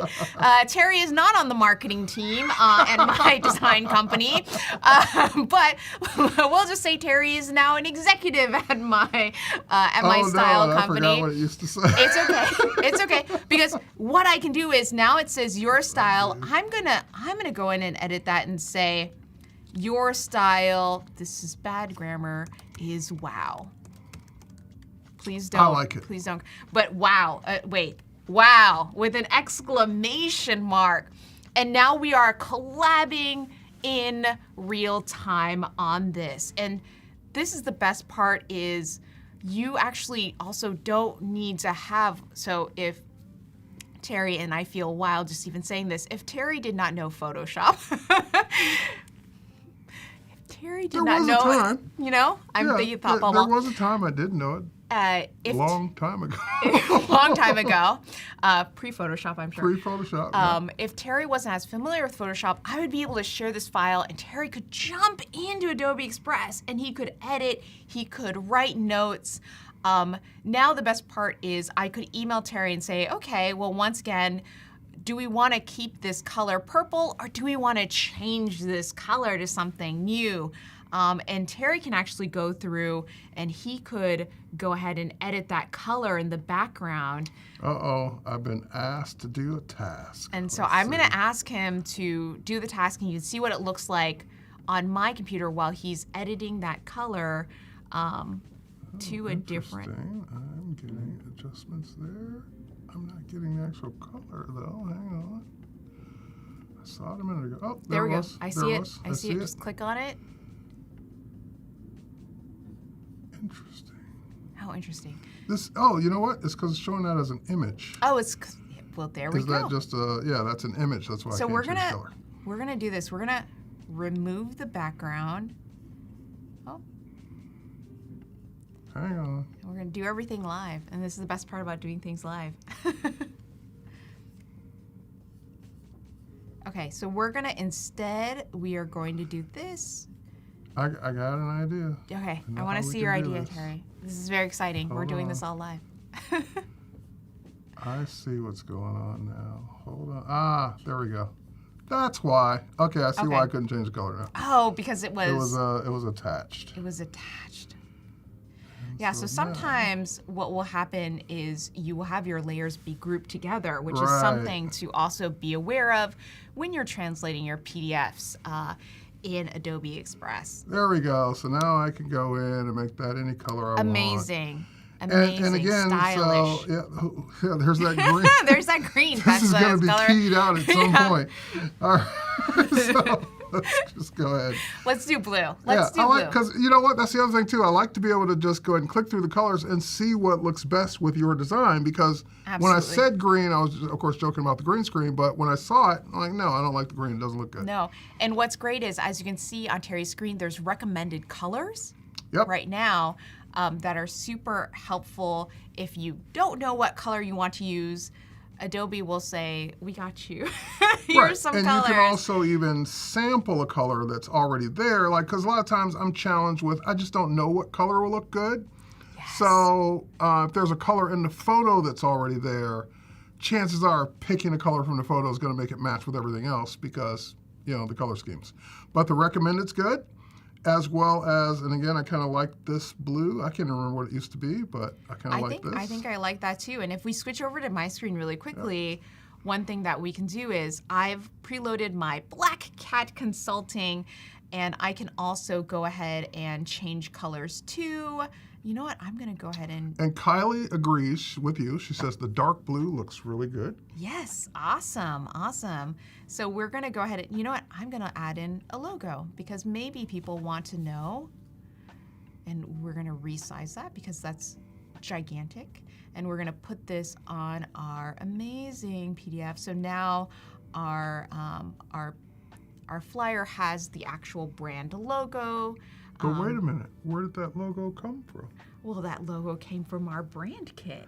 Oh, That was an amazing question, Terry. Thank I you. was trying to lead you in. Yeah, you definitely let us in. So if you see under brands and libraries, I have a couple of brands here. Give Love is another brand I've made up, but we're not using that one this time. We're going to use Black Cat Consulting.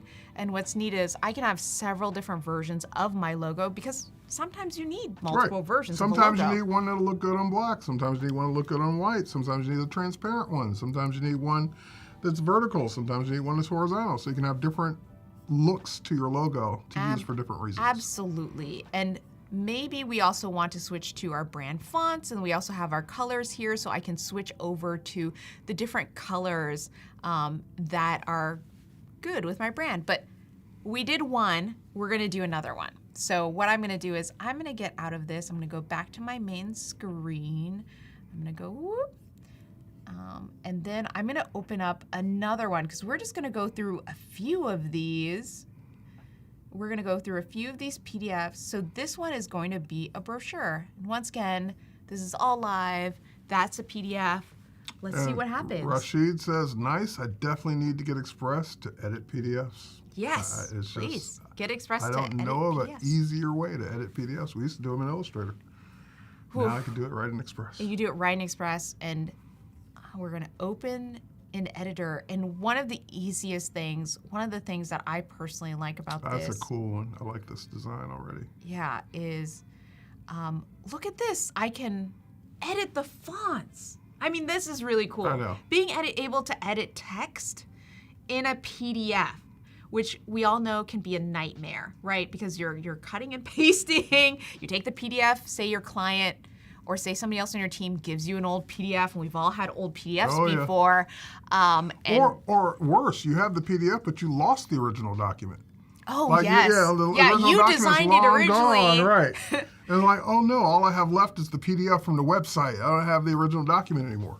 Yeah, so we're gonna go ahead and invite Terry again. And now it also shows up that please And edit. now my email is working now, so I should be able to get that a little I'm so faster. glad. Thank you so much. Outlook finished installing.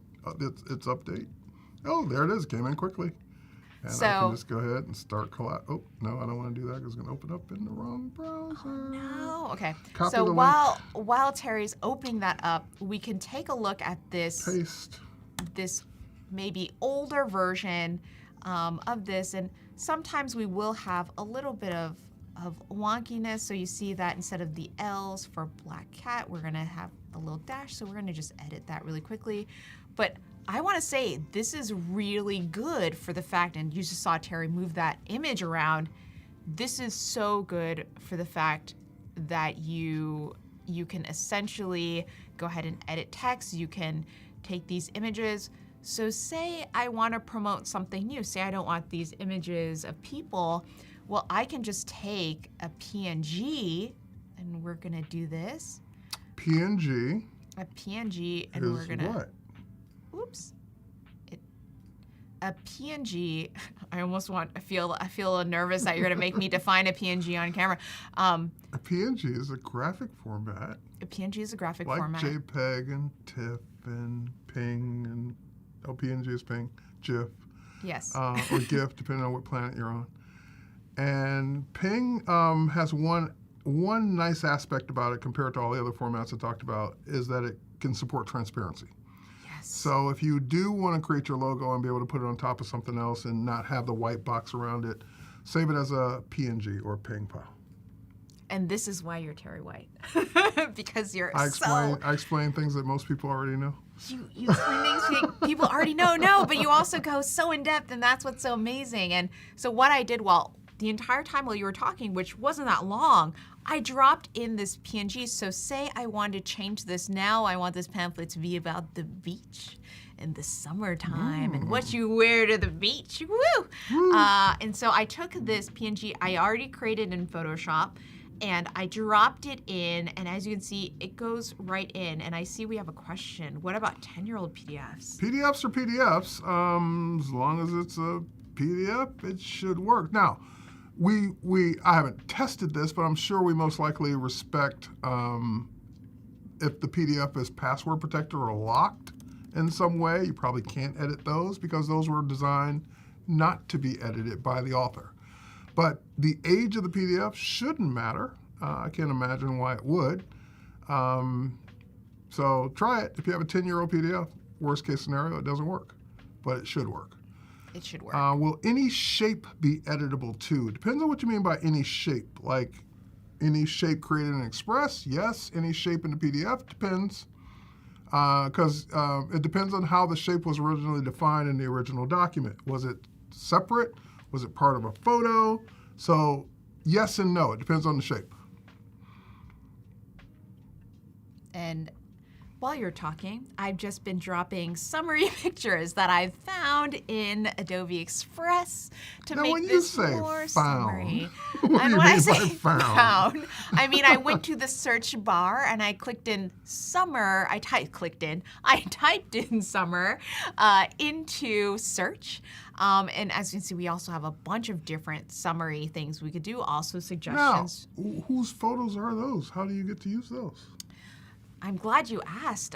Those photos are all from Adobe stock, The free collection. the free collection. So you don't have to pay anything extra for those. You just, if you're an Express user, you can use them. If you're an Express user, you can use them. Now, we of course have things that have the little crown element on them. Those I are love the crown, premium 'cause that elements. means those are premium. Those are for the people premium. that do have a paid subscription to any of our Creative Cloud memberships. Yes. So that's the other great thing, I Or think. even if you don't have, let's say you're not going to ever use Photoshop or Illustrator. I don't know why, but let's say you're not. And you say, I just want to use Express. Then you can just subscribe to Express and you would have access to the premium content as well. Yep.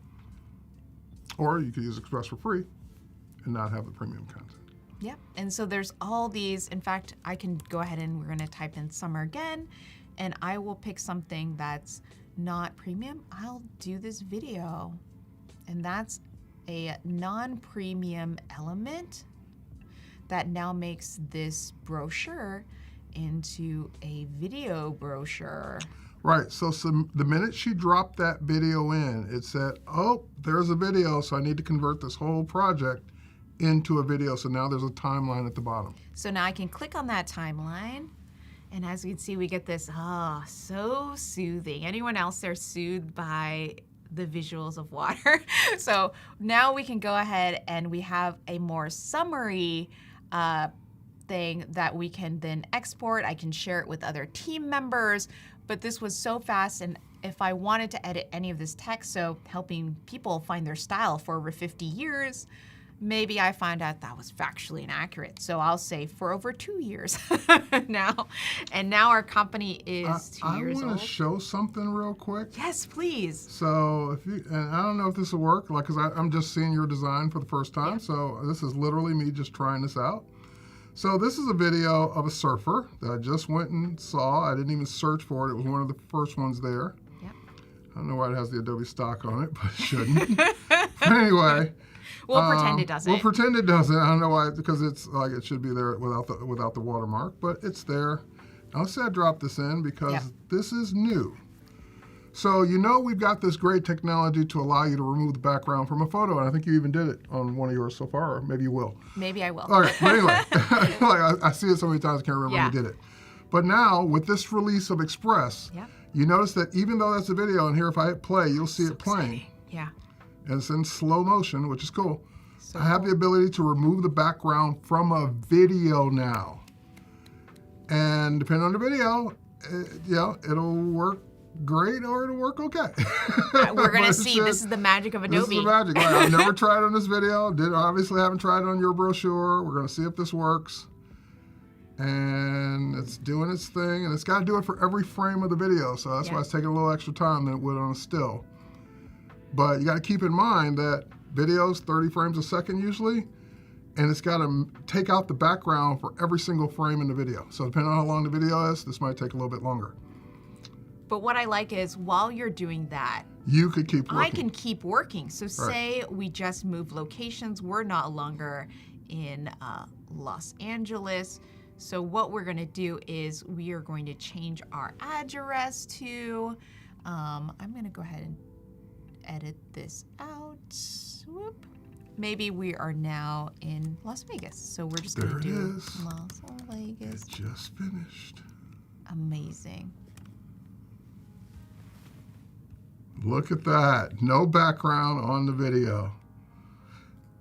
That is worth the price of admission as far as I'm concerned right there.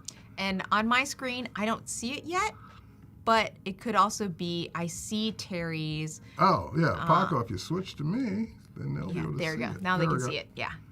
Look at that. Yay.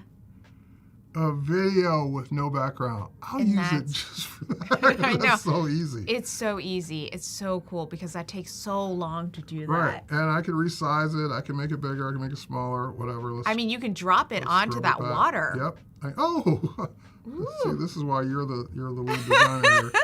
Things I wouldn't think of. Yeah. So now we have double videos. If you press that play at the bottom, I think that's going to be really exciting. Oh my gosh, this is This is 3D. This is we're making it happen in real time. Yes, exactly, Floyd. It's magic. All right, that was it. That's all I wanted to show. Back to our story. Okay, so we've now edited a brochure, really fun. I want to go and just keep editing more things. So we're gonna go ahead and jump in, and we're gonna go back to our home screen, and we're gonna do another PDF. I just want to show everyone as many PDFs as possible because it's nice to just see what they all look like. And once again, these are all PDFs that have been saved as a PDF file. It's going to take a little bit to convert, but that was also really fast. I mean, it's so funny how when a new technology comes out, Yeah. we're usually amazed by it, and then within about 5 minutes, we're like, oh my God, That's I so can't slow. believe that's taking 10 seconds to do the thing that would take me 10 hours to do before, but it's okay. It's like, so yes, Yeah, it took so a few it- seconds, but But after a look while, at what it lets you do. so I'm going to share this one again because today is all about sharing and collaborating. Once again, I'm going to say, please edit this flyer, Terry, because I'm so polite. And I've invited Terry to edit. Oh, I got another invite. Hang on, I see some questions. I'm gonna answer them in just a second. Let me deal with this invite first. And There's while the he's new doing one. that, I'm going to go ahead and remove the background on this because I no Copy longer link. like the background. And oh my gosh, look at that. So fast. All right. Yeah, images are usually instantaneous. Images are so fast. But video, it has to do it for all the frames in the video, so Yeah. it takes a minute or two. All right, I got that one, and I already see the background gone from the photo. Awesome. Yep. Now let me, I'm gonna see if I can answer one of the questions while you continue working on that. Absolutely. I So- need to recreate it myself to see if I can do it. So what I'm going to do is while he's working on that, I'm just going to go ahead and we're going to drop in some videos. So I'm going to pretend that I'm asking him lots of questions. I'm asking my collaborator to drop in maybe a video in the background. So we're going to go ahead and do some of that. So we're going to drop in a fun video in the background. I am doing this to answer a question. Oops, we're gonna go back to that, and we're gonna move this layer. I'm gonna just drag it All right, let's see if this below works. this. Cool. And so once again, I've made this. Now we have movement on our PDF. We've made a PDF that looks elegant, hopefully still, but also we have now, it just has had so much more depth to it. And I think that this is super beginner friendly. This is all drag and drop. Everything we've been doing is dragging and dropping. So Ashley is asking, can beginners learn this? Absolutely. We all learned it as beginners. We didn't know it until we tried it. So, I mean, obviously it helps coming from a Photoshop or Illustrator background to know some of the terminology or some of the things that are in it. Yeah. But the Express team really went out of their way for non-traditional professional users to be able to use this too. So absolutely, as a beginner, you should be able to learn this, no problem. Yep. And then once again, what I'm going to just do really quickly while Terry's working on that is I'm going to say, oh, you know what? This is actually our old logo. So we're going to delete that. We're going to go back into our brands and libraries. And I'm going to pick our new logo. And we're going to drop that in. We're going to update that for our client. So our client has the most updated logo on their beautiful brochure/flyer. And we are ready to go. And I think Terry, you're almost ready to answer that one question about video. I'm building a whole thing just So while to you're doing answer a that, question. I'm just gonna keep editing. So we're gonna keep editing. We're going to change. You some know more what? colors. While you're waiting on me to finish this download, Yeah. and I'm just waiting on the computer to download this. So you can see here's just my colors from Black. That's Cat what I was going to Consult. ask you. So Thank you. You're getting colors from your brand kit. Yep. You can get logos from your brand kit as you already demonstrated. Yes. You can get fonts from your brand kit as you already demonstrated. And as of today, you can now upload your own fonts as a premium user. You don't have to use the Adobe fonts. If you have some custom font, some font you bought from some other foundry, no problem. You can upload those directly into your brand kit as of today. Or if you're one of those people that makes your own Oh, fonts, it makes your own font, which even is better. very Yeah. cool. You can definitely use your own font. All right, it downloaded. Now let me see if it actually worked. I'm gonna say, oh, wait. Okay, while you're doing that, once again, I'm just going to keep going through and we're going to keep showing how you can just easily change brand kit colors. And if I want to switch from this brand to a different brand, that also is pretty easy. I can just go in and I can get out of this brand and I can take my second brand. So say you have a lot of clients and you work with a lot of different brands, it's really easy to do this. You can go ahead and now I'm in my other brand kit. And this is the primary color for that, so I can go ahead and switch colors too. So this is super helpful if you have multiple clients or multiple projects that you're working on. You can go in and you can edit those colors with ease, which is always really, really nice. Okay, I'm seeing this great question. I love Photoshop, but as a beginner, it's intimidating. Adobe Express looks amazing.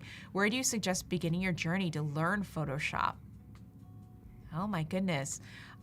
So I love Photoshop. I think I've been doing Photoshop since I was a wee little lass. And I know that for me, one of the things that was really helpful was to jump in with an image, like say even this one, and just try doing things like try removing a background, try changing colors, and watching tutorials. So there's so many tutorials on YouTube. I know there's just some guy named Terry White. He's done some like how to get started with Photoshop stuff. I mean, that guy's amazing. You should go check out his videos. There's a million videos by Terry White that are absolutely fantastic and honestly probably far beyond what I know how to do in Photoshop, but there are also so many beginner tutorials just right when you're starting. So jump in, and I always feel like with Photoshop, you have to learn by doing. Absolutely. Yeah, just like with Express, the best way to learn is to jump in and do it. And now Terry's ready, so I'm ready excited to to answer show. your question. Yes. Unfortunately, the answer's not what I wanted, but I'm ready to answer. Okay. Okay, so the question that came up a while ago, and I had to build this because I didn't know the answer. So we saw that I could remove the background from a video. So I did that here. This butterfly is a video I just grabbed from the free content, and it'll fly away in a second. So I took the background away from the video. Great. And then I also took the background away from Express, which is something you can do as of today. You can not only remove the background, but you can download a transparent ping as of today. So that, in other words, if you wanted to create a lower third for a video or something transparent that you made in Express to put on top of something else in another program, great, you can do that. Unfortunately, when I did it for the video still gave it a background. So I can't, in other words, it's not what we would call in video, this will be an alpha channel. It doesn't download a video from Express with an alpha channel to knock out the transparency or knock out the background for video. But for graphics, you can. And of course, once you knock out the transparency for the video in Express, you can do all your Express stuff. But you just can't say, okay, I just want the butterfly by itself, transparent, to put it on top of another thing. That it does not do for video, but it will do it for stills. So I had to go figure that out myself before I could answer your question. Yes. So that was it. Okay. Thank you now, for answering that question. I definitely didn't know I wanted to know the the answer, so that's why I went and did it. So what I've been doing while Terry was figuring out the answer to that question, which I'm glad I know the answer to that. If you don't have a brand kit and you just want suggested colors, that's another thing is Adobe Express will also say, okay, well, here's some colors that already exist on the document, and here's some colors that then we suggest. So as you can see, it's pulling actually from that video that I dropped in, and it's suggesting these complementary colors. You know what? Yes. That is one of the things that from early Express days that I really appreciate is that let's say you just start with a template or a blank page even, and you drop a photo in. Yep. The minute you go to, and now you put some type on it. Well, I don't know what color to make the type. I'm having a hard time deciding. The minute you go to the color picker, it will recommend colors based on the design, and it will keep updating based on your design. Yeah. So that way it will always harmonize your background, your photos, your text with the right colors that would look good together. So even if you're not a designer, if you're new to this, like someone said, hey, I don't use the other tools, this looks like it would be fun, is it easy to learn? Things like that, little hidden features like that just kind of make it easier to get good looking content, even if you're not used to this or formally trained.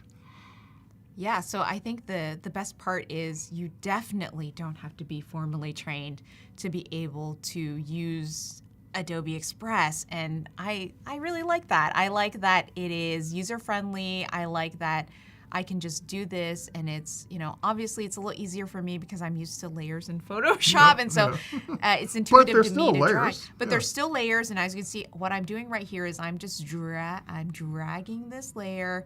So now what I wanted to show is, now that I've dragged in that new layer, I can go back to this, and it will suggest probably different colors, which it did. It did. So now I love that. I love that exactly what you said. So I wanted to pull it up and show people.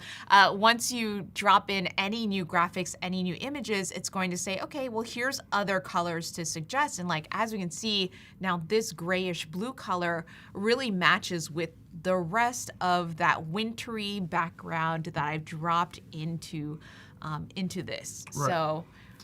And you just remind, like people were saying, oh my God, you can download transparent stuff now. Great, and I'm glad you like that. I like it too. You just reminded me of another new feature that dropped today. Yes. When you put that graphic in, one of my friends who is a creative director designer, he's like, when are they going to let us lock things so it doesn't move around by accident? Today. So if she wanted to not move that background image by mistake, Lock it. there's a lock icon on the upper left corner now, and you could just click lock, and I think the interface is backwards because now it shows an unlock. I think it should be unlocked until you lock it. Yeah. Anyway, that item is now locked, and you can see the little lock icon in the upper left corner now, and you can't accidentally move it or disturb it while it's locked. And you can always go back and unlock it, which makes the icon lock. Don't get me started. Anyway, I've expressed my You've expressed your concern. feelings about Express. Express to the team, and I think that should be the other way around. Expressing Express. But I'm glad the feature's there. As of today, you can now lock content so you don't accidentally move it around. Amazing. And that's so helpful also if, say, I'm collaborating with someone who is not as familiar and I want just to pre-lock down some layers to make sure. Say, Terry, once again, I feel so wild saying this. Say Terry doesn't know how to move around in layers. I can lock a layer, and then I can hand it over to Terry and say, okay, well, anything that you can move around, you can move. That's the thing that you're allowed to edit. Please edit those things, Terry. Yeah. And then I want to show, of course, that we can now we can group layers. So I'm just gonna go ahead and group these layers, which now means that all those things we can move together. Whoop, that did something fascinating. And grouping has been a part of Express for a while, but one thing I want to point out for those who will be new at this is when you go get it, like she's using her own content so she knows it inside and out, but when you go use a template, one you've never seen before, and you go to click to move something, it moves 3 things. It's because those 3 things are grouped together. Yes. And you might ask, well, why did they group this template? Why did they group these things? So A, you can move them around together. And more importantly, B, when you resize them, they all resize proportionally together. So that's a reason you would group. But even if it's grouped, you can still double click on like the text to edit the text without ungrouping. So one thing I'm going to do is, because you said that, I'm going to go in and we're going to pick a flyer just randomly. I love how you're willing to take an extra step to show them what I just said. I mean, I think it's so helpful, and I think somebody asked about pages, so I'm going to add this one as a page. Yeah. Look, so this is the neat thing. Now Terry has access to page 1. Ooh, there's page 2. And page 2, yay! Yay, there's page 2. Yay, we're all here in page 2. All right, I'm on page 2 now. And Okay. instead of a yard sale, it's a estate sale. Estate sale. Cool. All right. Cool. Okay, so now we are both in, and one thing I can do is I can literally, while Terry's editing that, if we go back to my screen, I can literally be doing something completely different, and Terry, keep editing. 80% I'm off. gonna have you do all my work for me. And yeah, it's a bunch of stuff. And I can jump back in at any time, so I'm gonna now jump back in. 23, and we're gonna make the date September instead of March. We're gonna go to that second page, and I'm gonna add Expand the this title, out. winter wear. Great. Cool. Oh, and by the way, like even what I'm working on now, I think is grouped. So Yes. yeah, this is all grouped together. But I wanted to change the date from March to September. Let's say we change it to October. Yep. All I did was double click, and I can change this to October. And let's put that on another line like it was. And it's still grouped together. So I can still grab the whole group. And move Yep. it around and resize it and still have access to the individual items. So groups are not a bad thing. They're actually a good thing. They're helpful. I feel like resizing is the Yeah, best thing resizing is about the best thing because you can resize it. because you can resize everything. So if you know that all that text needs to be the same size, but maybe you want to move it to the bottom of the screen, you can definitely do that super easily. And I think that is really nice Because about templates. if it wasn't grouped, Yeah. imagine this template didn't have anything grouped. Every single item would be, I have to click on every single thing to move it around. And now, if like you said, if I just want to move this to the bottom, I'm going to do what you did. Yep. I'm going to do what you said. I move it to the bottom, and I notice it's behind stuff. Oh no, Terry, So what are we I gonna can do? Just move it What up are we gonna in the do? layer stack, and there it is. And I didn't have to pick up every single element piece by piece to move it.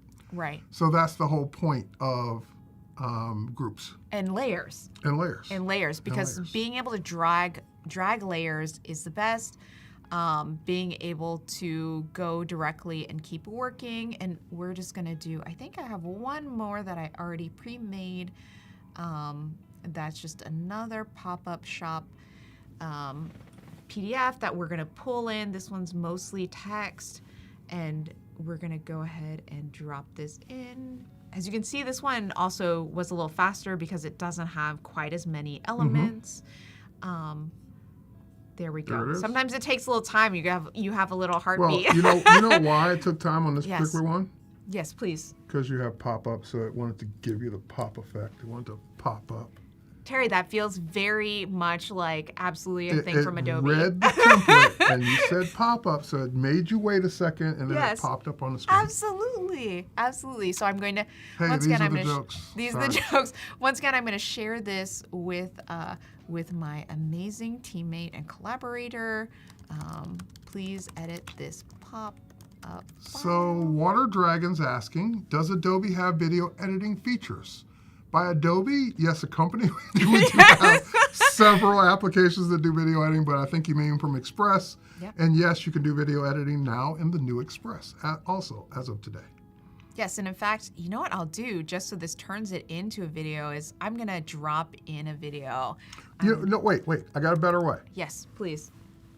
Do you want to pull up one of those other files? No, we already worked on? on this right here. Just Yes. click on it. Yes. Click on like pop-up. Yep. Oh, let's Animate animate. it. There you go. That'll turn into a video as well. Okay, so we're gonna animate it, and we're just gonna do. I like that. Ooh, what does it look like? You know what? I like bungee. Let's go bungee. Bungee. And I'm gonna make the duration just a little bit longer. Now, the minute she clicked on one item in the whole thing and said Right. animate, now at the very bottom on the right, there's an edit timeline. So technically, just by animating one thing, you've turned this into a video.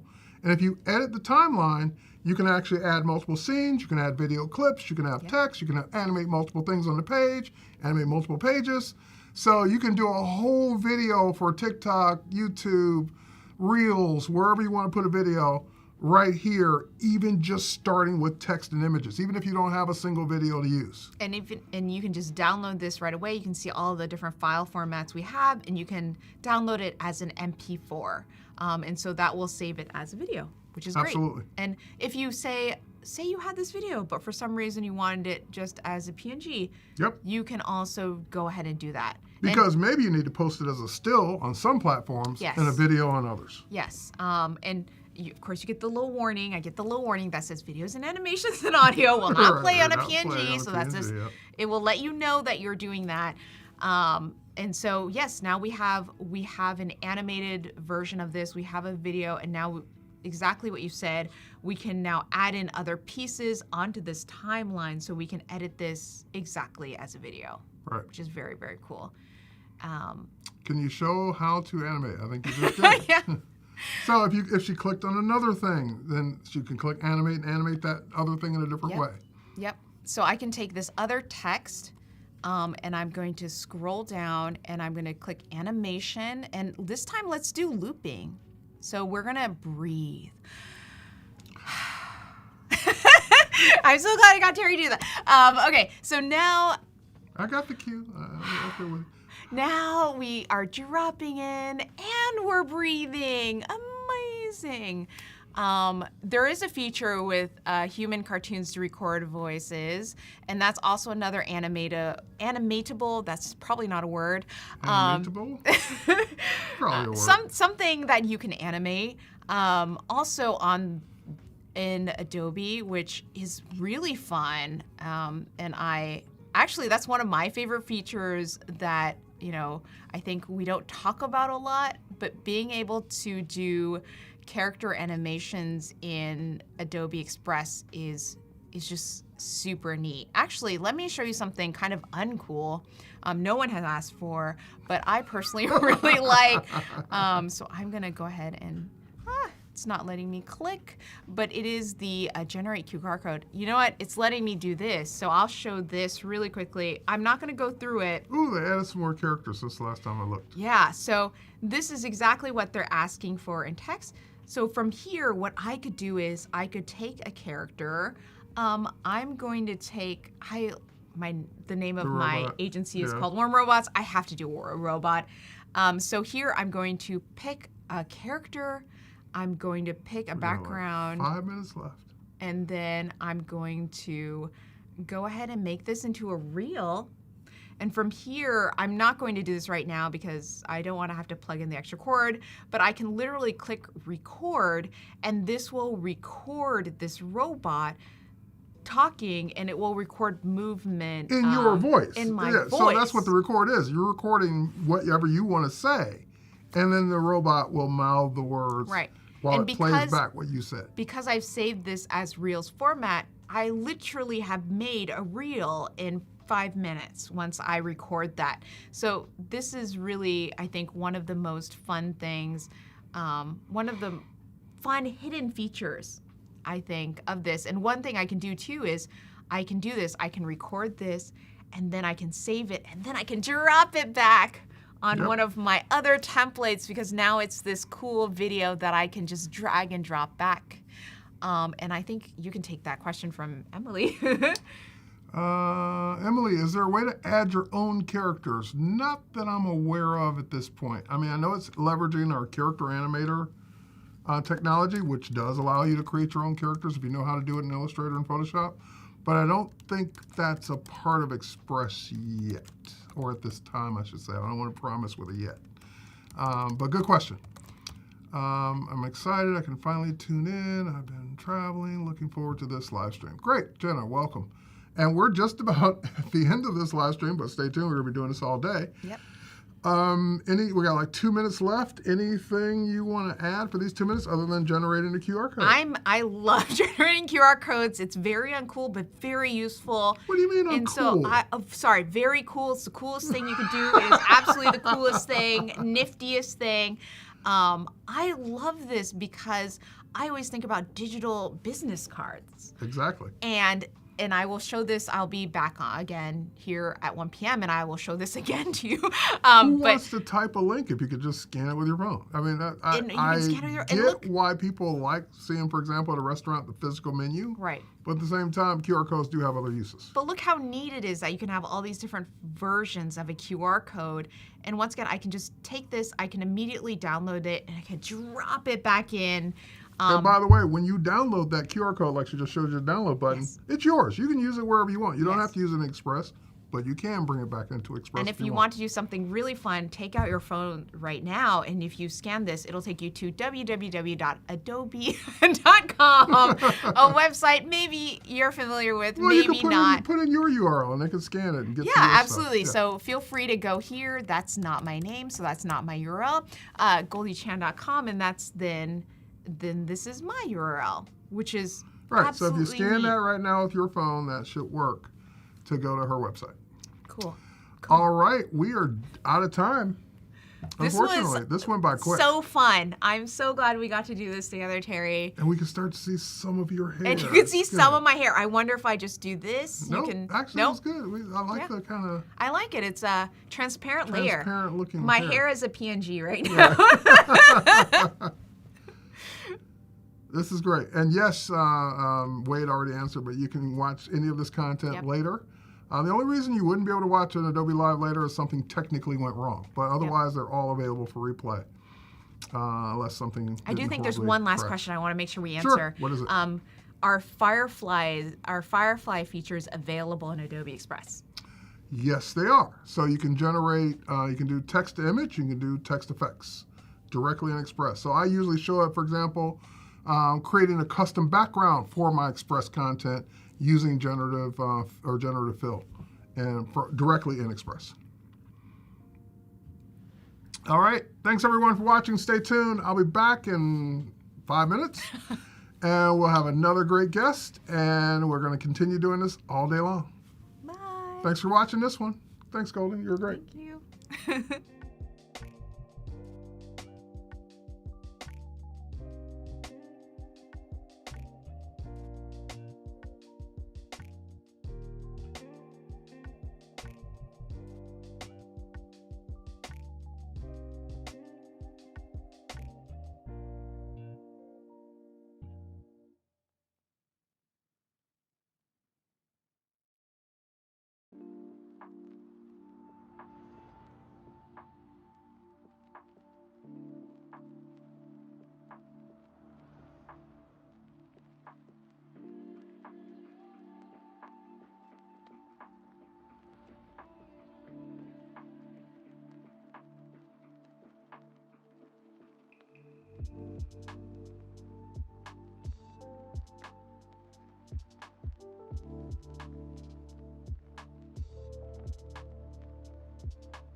Welcome back, everyone, and welcome to Adobe Live if you're just now tuning in. Today, we're doing all new Adobe Express content for the all-new Adobe Express, which just launched today. My name is Terry White, worldwide designer and photography evangelist here at Adobe, mostly photography these days. But it's my pleasure to host the one and only Lucas. Thanks, Terry. So, Lucas, tell us about you. Where are you from? Yeah, so I'm from Toronto, Canada, just outside of there, and I am a content creator, social media strategist, and also adding into that, a grade 8 elementary school teacher. Wow. So whether it is teaching people... I have much respect for teachers. Thank you very much. A lot of overlapping skills in what I'm doing here, surprisingly, Awesome. right? So whether it is teaching small business owners how to create content to get their brand out there, or just teaching 14-year-olds how to use media projects to really just find that spark for design and make their classroom experience a little bit more interesting. What's your most rewarding thing about being a teacher? Definitely. So we're the homeroom system in Toronto. So I have the same 30 kids, and when you have a great group, you can really just connect with them for a whole year's span. So just seeing the growth from September all the way to June, where Wow. everybody comes from, is That's really nice. it. Yeah. That's great. So, Lucas, we're here to look at Express today. I understand you've used it once or twice. Fair few times. Okay, Yeah. a few times. So, what are we going to be doing today?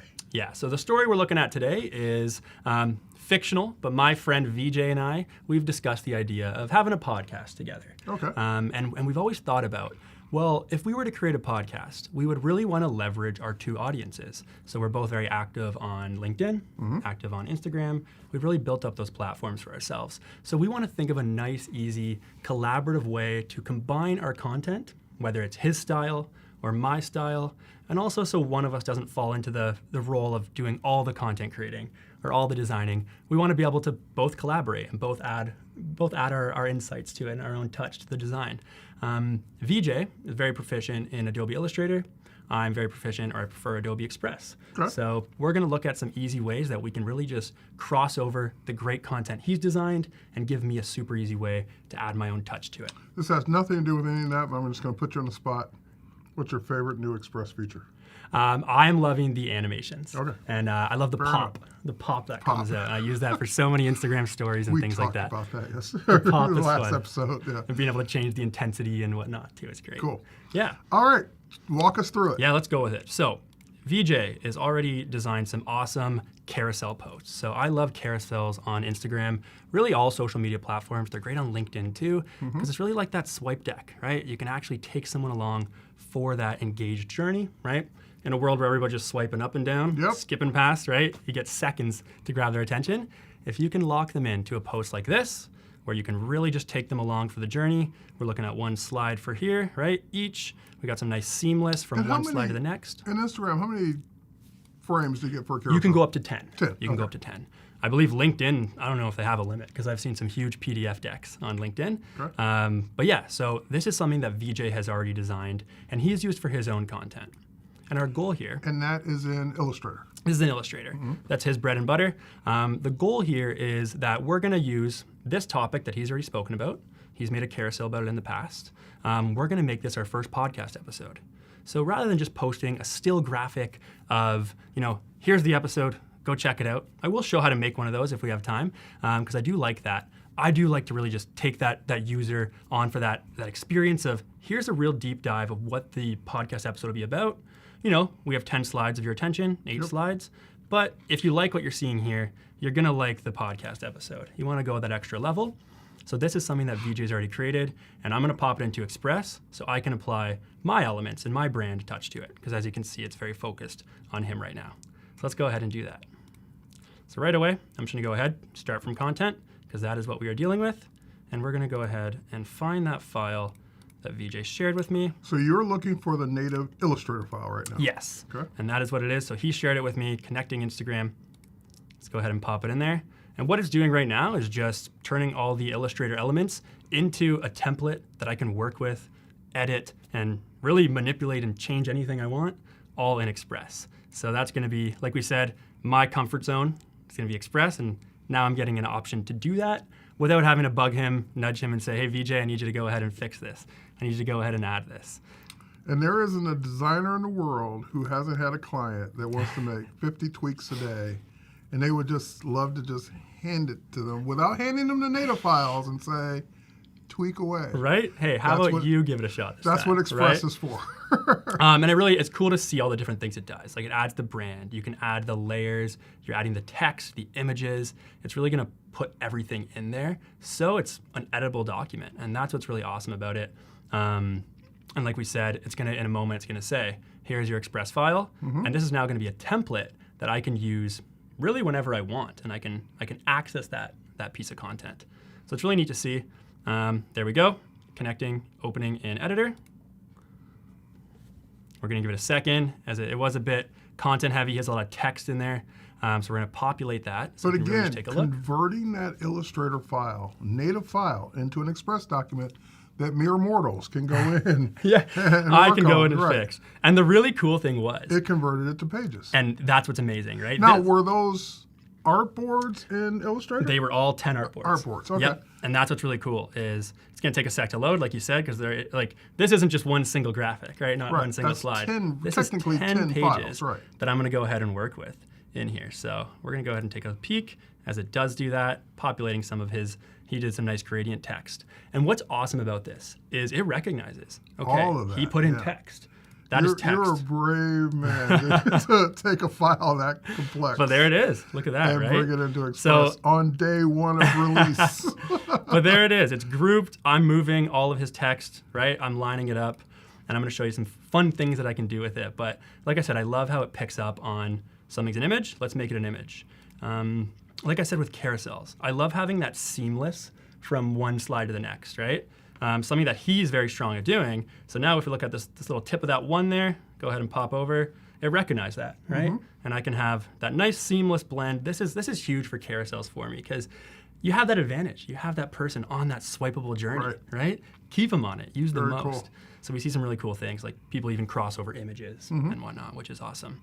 So I have someone saying, well, if I can't afford, for my situation, I can't afford to use Adobe's tools, what can I do? And to answer that, this is free. We can all afford free. So this is free to use. You don't have to be a paid member to use Express. And that's exactly it. I use it for my business, and I use it in my classroom too. My students are becoming very proficient in Express, which is awesome, right? So I'm gonna go ahead, and I'm gonna make it just matching both our brands. So he already gave me, he gave me the mold, he gave me the template. I'm adding in super easily, copying and pasting. You asked me my new favorite feature. I actually think I should have mentioned the grids, because I do love the grid system. So show that, because that is new as of today. So just being, the guidelines. Guides, yes. okay, smart. Being able Smart to guy. just, it's lining up everything. Yep. I'm seeing that it's perfectly in line. I'm seeing if I'm a little bit off sway from what he put. And again, he laid the foundation for me, right? His design is what I'm really working with here. So I want to make sure I'm respecting his work. And I'm going to go ahead and just, line up my brand there. Oh, we don't want caps. So Kaylin's asking, is this going to stay up afterwards indefinitely? Indefinitely is a really, really long time. I can't promise for the rest of your life, but yes, this replay will be up as long as the world doesn't change it in some way that we can't have it show up forever. Exactly. But yeah, there's no intent to take it down, let's put it that way. So yes, you'll be able to watch this later. To answer the question. Thing I love to do too, make it really easy for collaboration. We can pop in a nice brand kit, right? So me and him did some collaboration. Now explain for those of you, because a lot of new people that haven't used Express, what's a brand kit? My brand kit, sorry, I'm just offline here. Let me just refresh. My internet connection might be having some trouble there, but that's okay. So brand kit is what basically allows me to pre-populate all the elements that he and I are going to be using, right? So while we're waiting on yours to come back, we can switch to mine. Yep. While you talk, I'll show. Sounds good.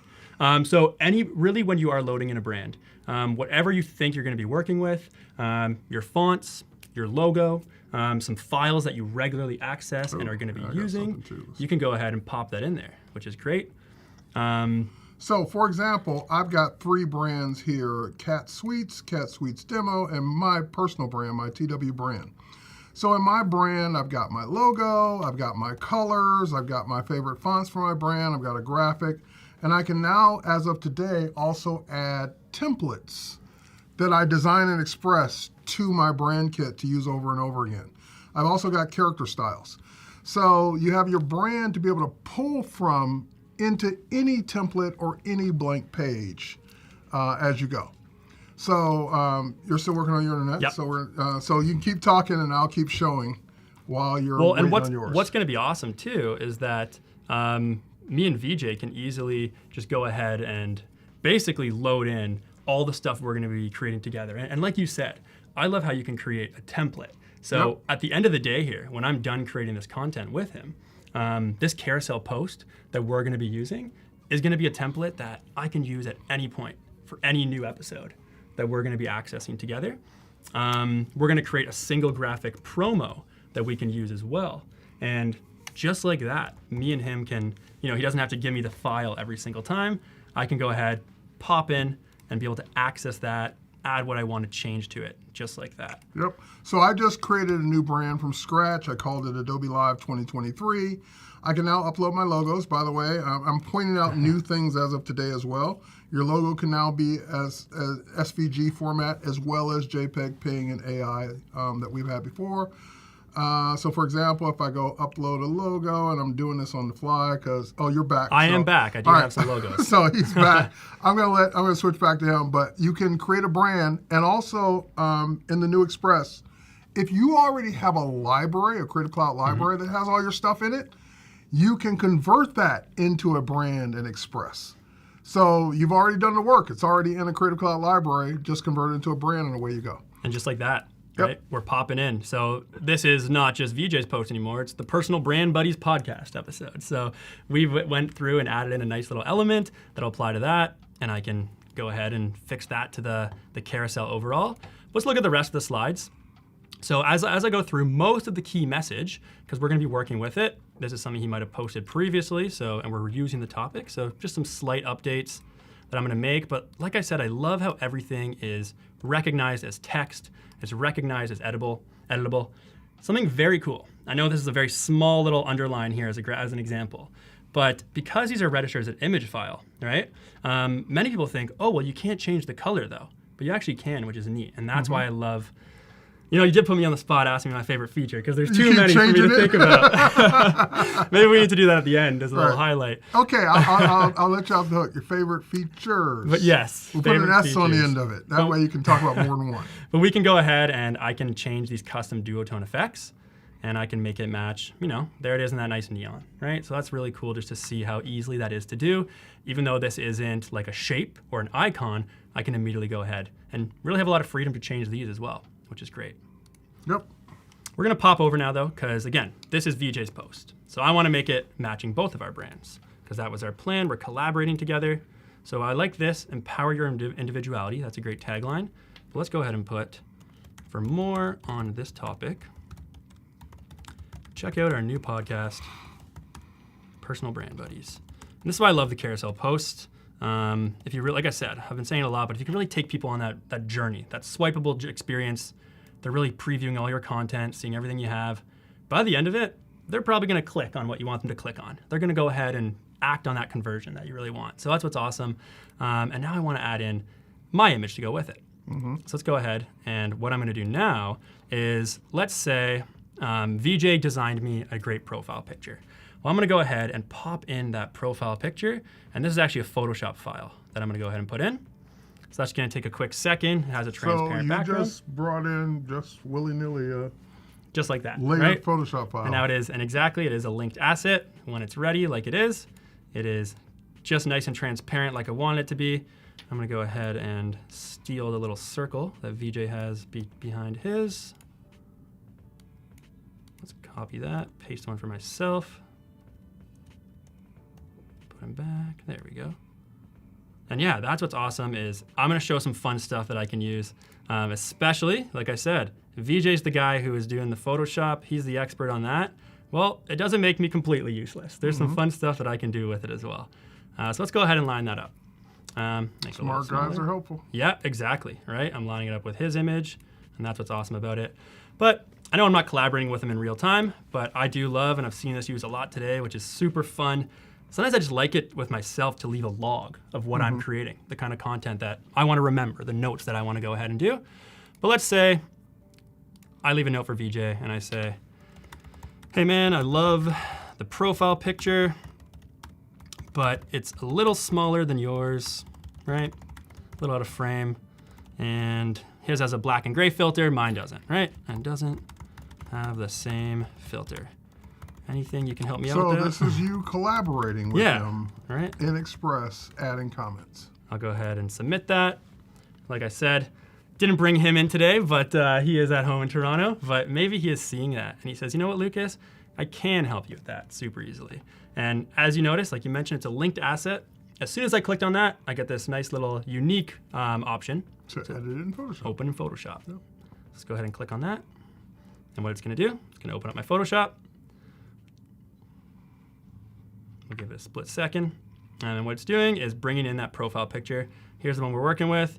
VJ, knowing that I'd probably need a little help in hand, he went ahead and he's going to go ahead and add it in. So there's the layer with the black and gray that I wanted. It's a little bit bigger.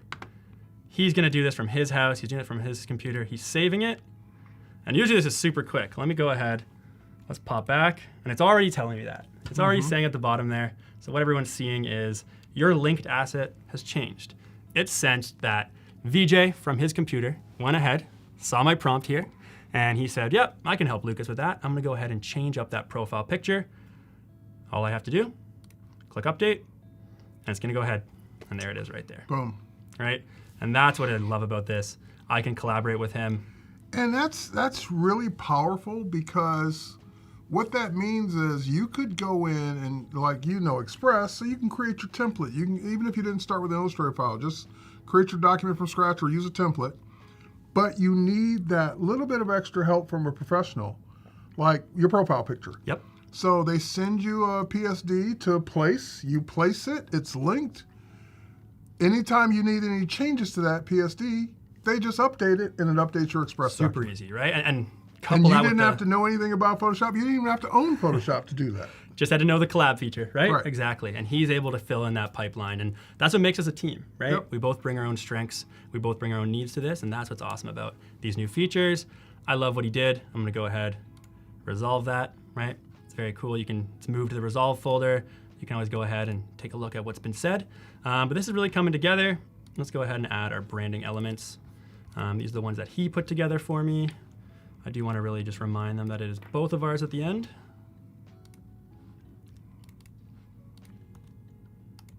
And there we go. So we're looking at a pretty complete carousel. All right, it is going through the topic that this podcast episode we're going to be having would have 6 secret strategies that guarantee success when connecting with people.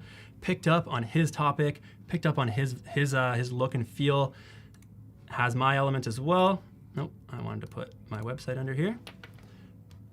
And it really just does bring it all together. So we can collaborate and have a post that, again, is going to lead both our audiences to the same goal. And I think not only in design and in all these tools, being able to collaborate on social media in general has been a really big push from what I've been finding. All the platforms are letting you be able to post to two different feeds, right? So Right. this can show up on VJ's feed and my own, which is awesome. So here's a question. I know someone's thinking it, even though they haven't asked it. Fair. I don't have a friend who's created Illustrator. Could I have created this carousel from scratch, just in Express? Yes, and that's what I love too, is there are so many great multiple page templates. I love the quality of them too. They really do know, you can tell from looking through these templates, right, that they understand. Let's say we go to Instagram square post, right? You can go ahead and type in carousel, right? And if some of these are multiple pages, you can actually swipe through and see them. Sometimes I even like the cover to just be that first Right, post yeah. I start with, right? And then, as you can see, I'm really just keeping the text as the core, and then a nice, simple call to action slide. And that's an important point. Even if it wasn't a multi-page template, let's say you just found a great looking template that's only one page. You can either duplicate that template across multiple pages and change what you need, or just add more pages Yep. and make it a carousel like this. So- Here's a great one, right? Like serums for combination skin, for example. Yep. Right? Someone's in the skincare niche. This could be an awesome cover page, right? They can go ahead, work with it. I won't add it just because, I can start a new project with it actually, and we can pop back. But they could go ahead and add this. Sure, it's one slide, but something I love to do, duplicate it. We're probably not going to have an image here, but maybe you're putting in your serum there. Right. Loading in, maybe your brand kit is fresh loaded with the images you want to use, right? Pop it in there, find a nice secondary font maybe, right? Go ahead, let's have serum number 1. Set it up, I can right? tell you used this before. You're pretty quick with it. There goes my website. I'm quick with it's funny because I'm new to the MacBook world, so I'm still learning the MacBook key commands. But let's go ahead. Right? You're working at like Serum number so 1. This is great. I don't know what they would want to put. That's not my forte. But they could easily just put that serum there, put the image, and then go ahead and duplicate. Duplicate page again? Duplicate. So until you get to 10 pages for Instagram at least, you can, again, start with 1 page. And go ahead from whether there. you design it or whether you use a template. And just keep duplicating it and changing on each page what you want, adding graphics, adding text, changing the text until you get your 10-page carousel, even if you didn't have that great designer friend using Illustrator. Change the background, make it your own if you're worried about it looking too much like the template. I love templates, even if just for inspiration, right? What to play with. And I just want to also be very clear, like how you change the blue. Sometimes we get locked into the mentality that, oh, it's a template. It's got the squiggly thing on it that's pink. I got to keep that because it's on the template. No, you don't. Change a different color. Get rid of it. Yep. Add something different. Like the template is there for inspiration. There are no template police that are going to come to your desk and say, we saw you change that font. That's not allowed. Change anything you want. Anyone who wants to play around with Express too, my favorite little personal challenge I do is I design a fake brand a day. So here's a smoothie company that I'm going to go ahead and design, right? Here, let me see some content pillars that I could use for a smoothie company and what it would be a good starting point for them. How would I make a reel for them using some templates? That's a cool challenge. It's a fun way to manipulate those templates and learn from them and push your limits. One thing I could really do, because one thing we're going to go ahead and do is we want to share this. So again, there's options. I know I mentioned that I could have had VJ as a collaborator if he were right here with us, or from home even. I think he's working right now. I can publish it to the web, which is great. This is awesome if maybe you are working for a client and you want to show them it for approval, but you maybe don't trust them as much and you don't know what they're going to be clicking around on, right? And deleting things here and there that you want to keep. So you can just share it as a publishable, just video, a viewable file that they can take a look at. Absolutely. Right, with that link. I'm going to go ahead though, and we're going to schedule that because we want to share it to Instagram. So I have my Instagram posted. I'm going to go ahead and schedule it. And again, you can go ahead and put it in a few different ways. If you want to add in the different files, that's super easy to do as well. They're all on the desktop. Okay, and I see a comment there. Bliss Station is saying, I can't find now my duplicate pages because, again, sometimes things change from the beta, from the previous version to the release version. So let me show you real quick. If you switch to me, I can show you how you would duplicate pages. All right, so I just created a single page. I just grabbed a single page template. There's only one page in this. If I want to now duplicate this page, one way to do this is up here in the upper right-hand corner is your pages icon. Of course, if I say view all pages, there's only one. But then you'll notice up here in the upper left-hand corner, that's your duplicate page icon. So if I say duplicate, duplicate, duplicate, I can make as many pages of this as I want. And I can then go in and double click on any one page and change anything about it. So if I didn't want to say vacation, I didn't want that photo, I can take that photo away, and if I go back to my pages or just go left and right here, there's the original page, there's the next page. I took vacation, took the photo off. I can change this to, instead of on, off, for whatever reason, just to make it the opposite, and I can keep going. So I have all the pages I want. I can move stuff around, change stuff, do whatever I want on each page once I've duplicated. While I'm at it and while I've got the screen up now, I just want to point out one of my favorite features is the Resize button. So, for example, we go back to the pages. These 4 pages are all the same size, which is great.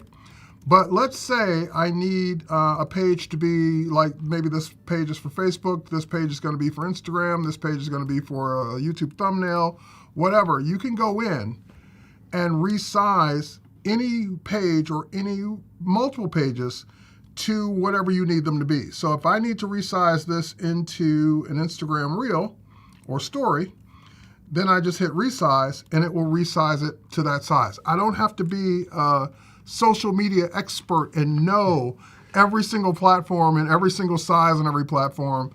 The great folks on the Express team have already done that for me, and there are literally dozens, if not hundreds of different sizes for you to choose from. Now, let's say you go in and you want to resize this into multiple sizes. Let's go to the next page. Let's say I want to resize that one into, hit resize again. I want to not only make a, there's an Instagram carousel, by the way. I can make it, this is a YouTube video, I can make it a flyer, I can make it a YouTube thumbnail. So 3 different sizes. You'll notice now the button says duplicate and resize. So that will take that page and duplicate it and resize it into all of those sizes for me. So again, this is great. That's my favorite feature, the resize. Okay. And what I love about this is what we have this is the best thing for me in building campaigns. And you want to be on multiple social media platforms today. It's kind of the way to show up, right? You can view it all in one project. You have all these different size designs. You have a YouTube thumbnail. You can have a video. You can have a PDF, right? You can have everything all in the same view, which is amazing. You don't have to have tons of tabs open. And every page is, even though it's been resized, you can massage the content to fit that size better. So resize, definitely my favorite feature.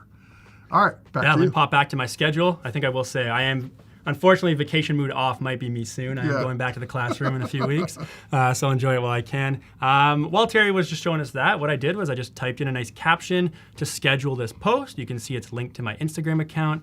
That's not the only platform you have. You can also schedule it to multiple platforms, which is awesome. Facebook, Twitter, Pinterest, LinkedIn. Like I said, if I were to just make this a PDF file, right, export as that instead, this would probably do really well on LinkedIn all the same, which is great, right? So and where do they get to the scheduler? Because it moved? Oh, sorry. So just share up here in the corner. So I clicked on it, but just you can do it from the home page, and I'll show that when we pop into our next project. But just clicking share up here will bring up this prompt that allowed me to share it to Instagram. So wait, let me get this straight. I want this to go live on Instagram tomorrow. Let's do it. Let's go ahead. All I'd have to do is connect my social media accounts. Then I hit the scheduler. I can go to each one of my accounts and schedule a post, schedule the same post, schedule multiple posts for different days, different times, and Express will post that content on my behalf. It will post it. You can be asleep. That's my favorite thing to do, even though maybe not the best practice, because I do like to be engaging with my audience. Or you could be at work. You could be teaching. But I could be on the go. While that's posting on your behalf. And, we all have those days where staying consistent on social media, best way to grow in my opinion, but it's hard, right? When you plan to just create every single day and then wake up and post it, or create then post it, you have bad days, right? Things get in the way. It prevents you from doing it. So what I like to do, I set aside a Saturday afternoon, 3 hours all in. I write my content. I design my content. I schedule my content. And I know no matter what happens with those school kids, a busy week, I know that my posts are going to go live, which is awesome. So I can show up for my audience. Has some great features too. Instagram, you can only have 30 hashtags. And as I was entering hashtags, right? Hashtag business podcast, hashtag personal branding, hashtag social media tips. Make sure I spell that right. It is actually counting down the character limit and the hashtag limit. And some people might think, oh, whatever, I don't need that. But one thing that not many people know, if you go over the 30 hashtag limit on Instagram, it will not post your caption. It'll just delete it altogether. Really? Yeah, and so all this context I gave to go with the post is gone. So I love that it actually counts them out for me, so I can make sure I'm actually going ahead and meeting that proper amount, or not going over that threshold. Not going over, that's the key. So I'm gonna go ahead, it is scheduled, there it is, and I can see, got my post right there, highlight over it, shows me what it looks like, it's ready to go on Instagram. I can add new posts for the same day.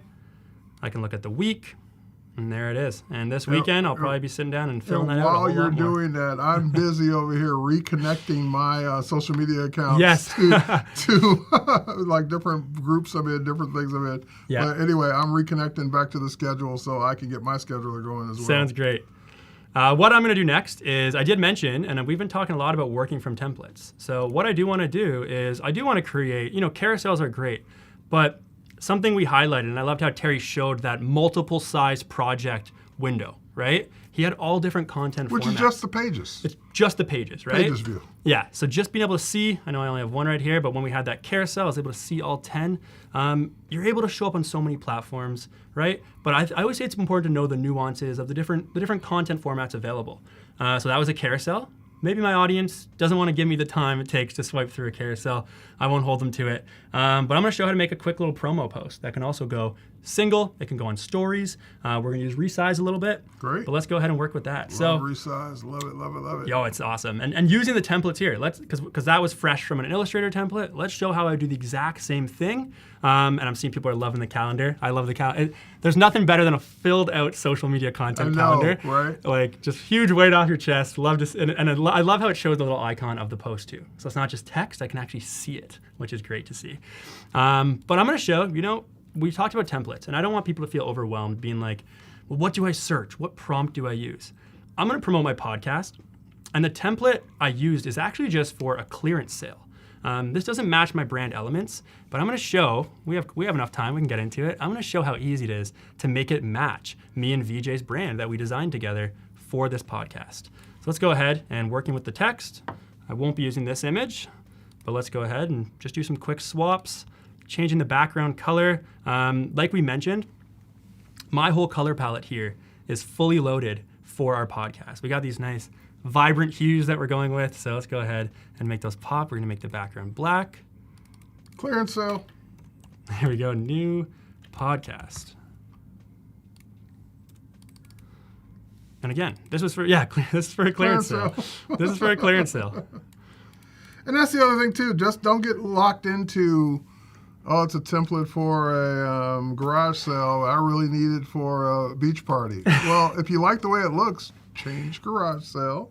Use it to right? beach party and So- change it to what you want. And I'm gonna show just like I'm keeping it as to the content as I can, right? This was clearance sale. I liked where it was placed. It was designed by a professional, right?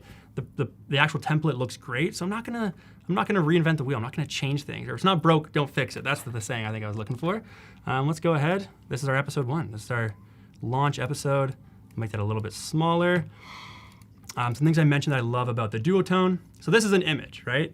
This isn't a shape or an icon, but that doesn't prevent me from changing the color, which is awesome.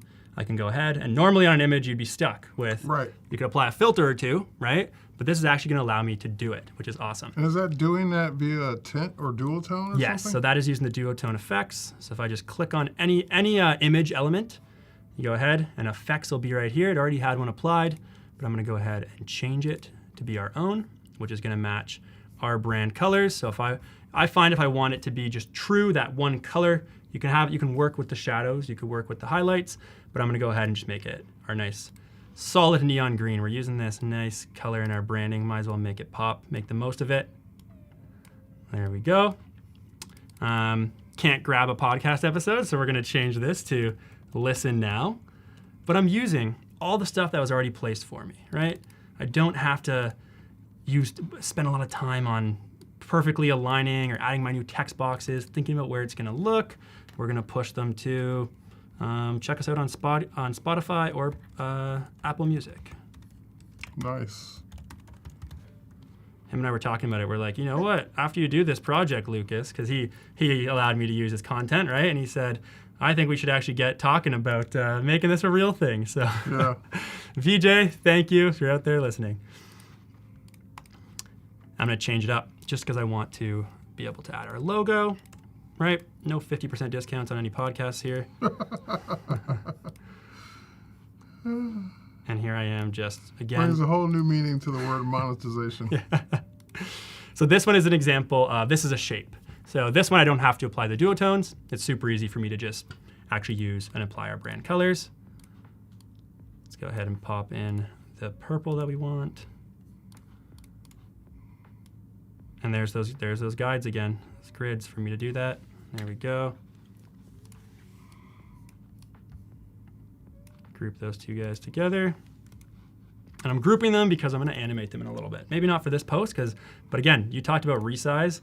We're gonna once this is done, we're gonna turn it into an Instagram story with the click of a button, which is awesome because that's another way to show up for our audience and really just push out our content for them. So here I am using the duotones again.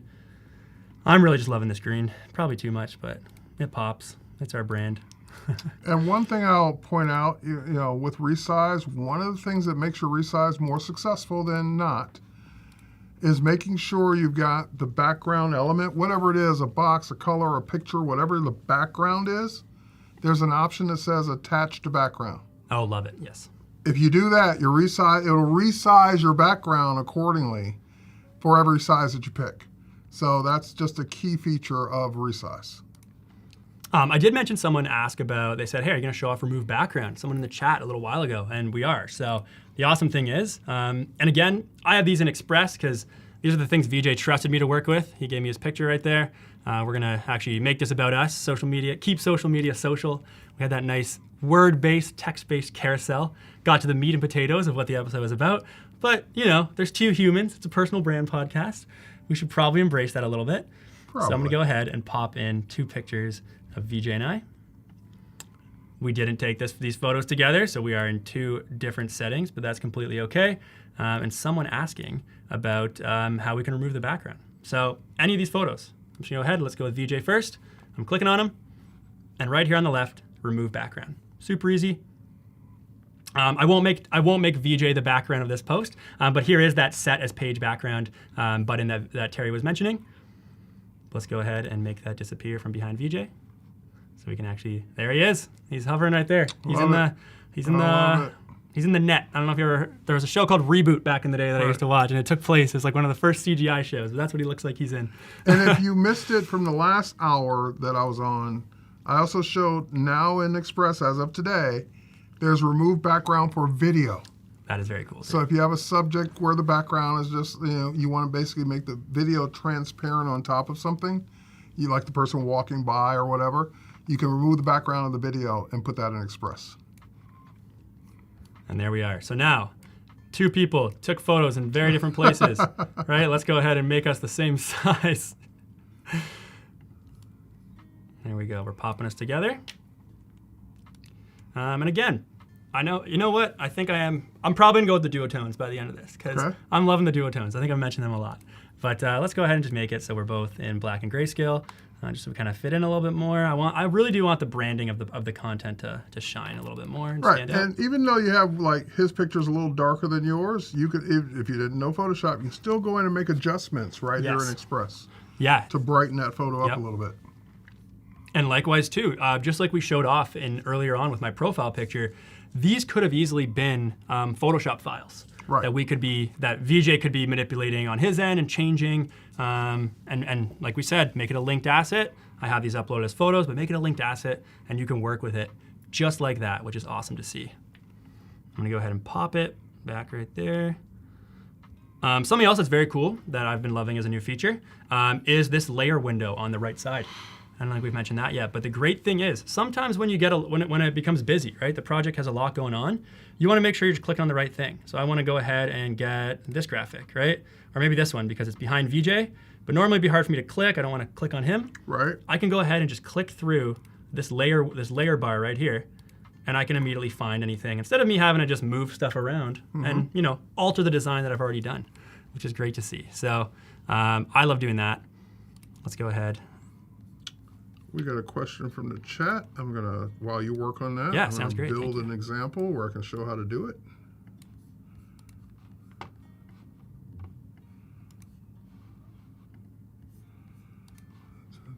And again, that logo file's right there, so we can pop it in.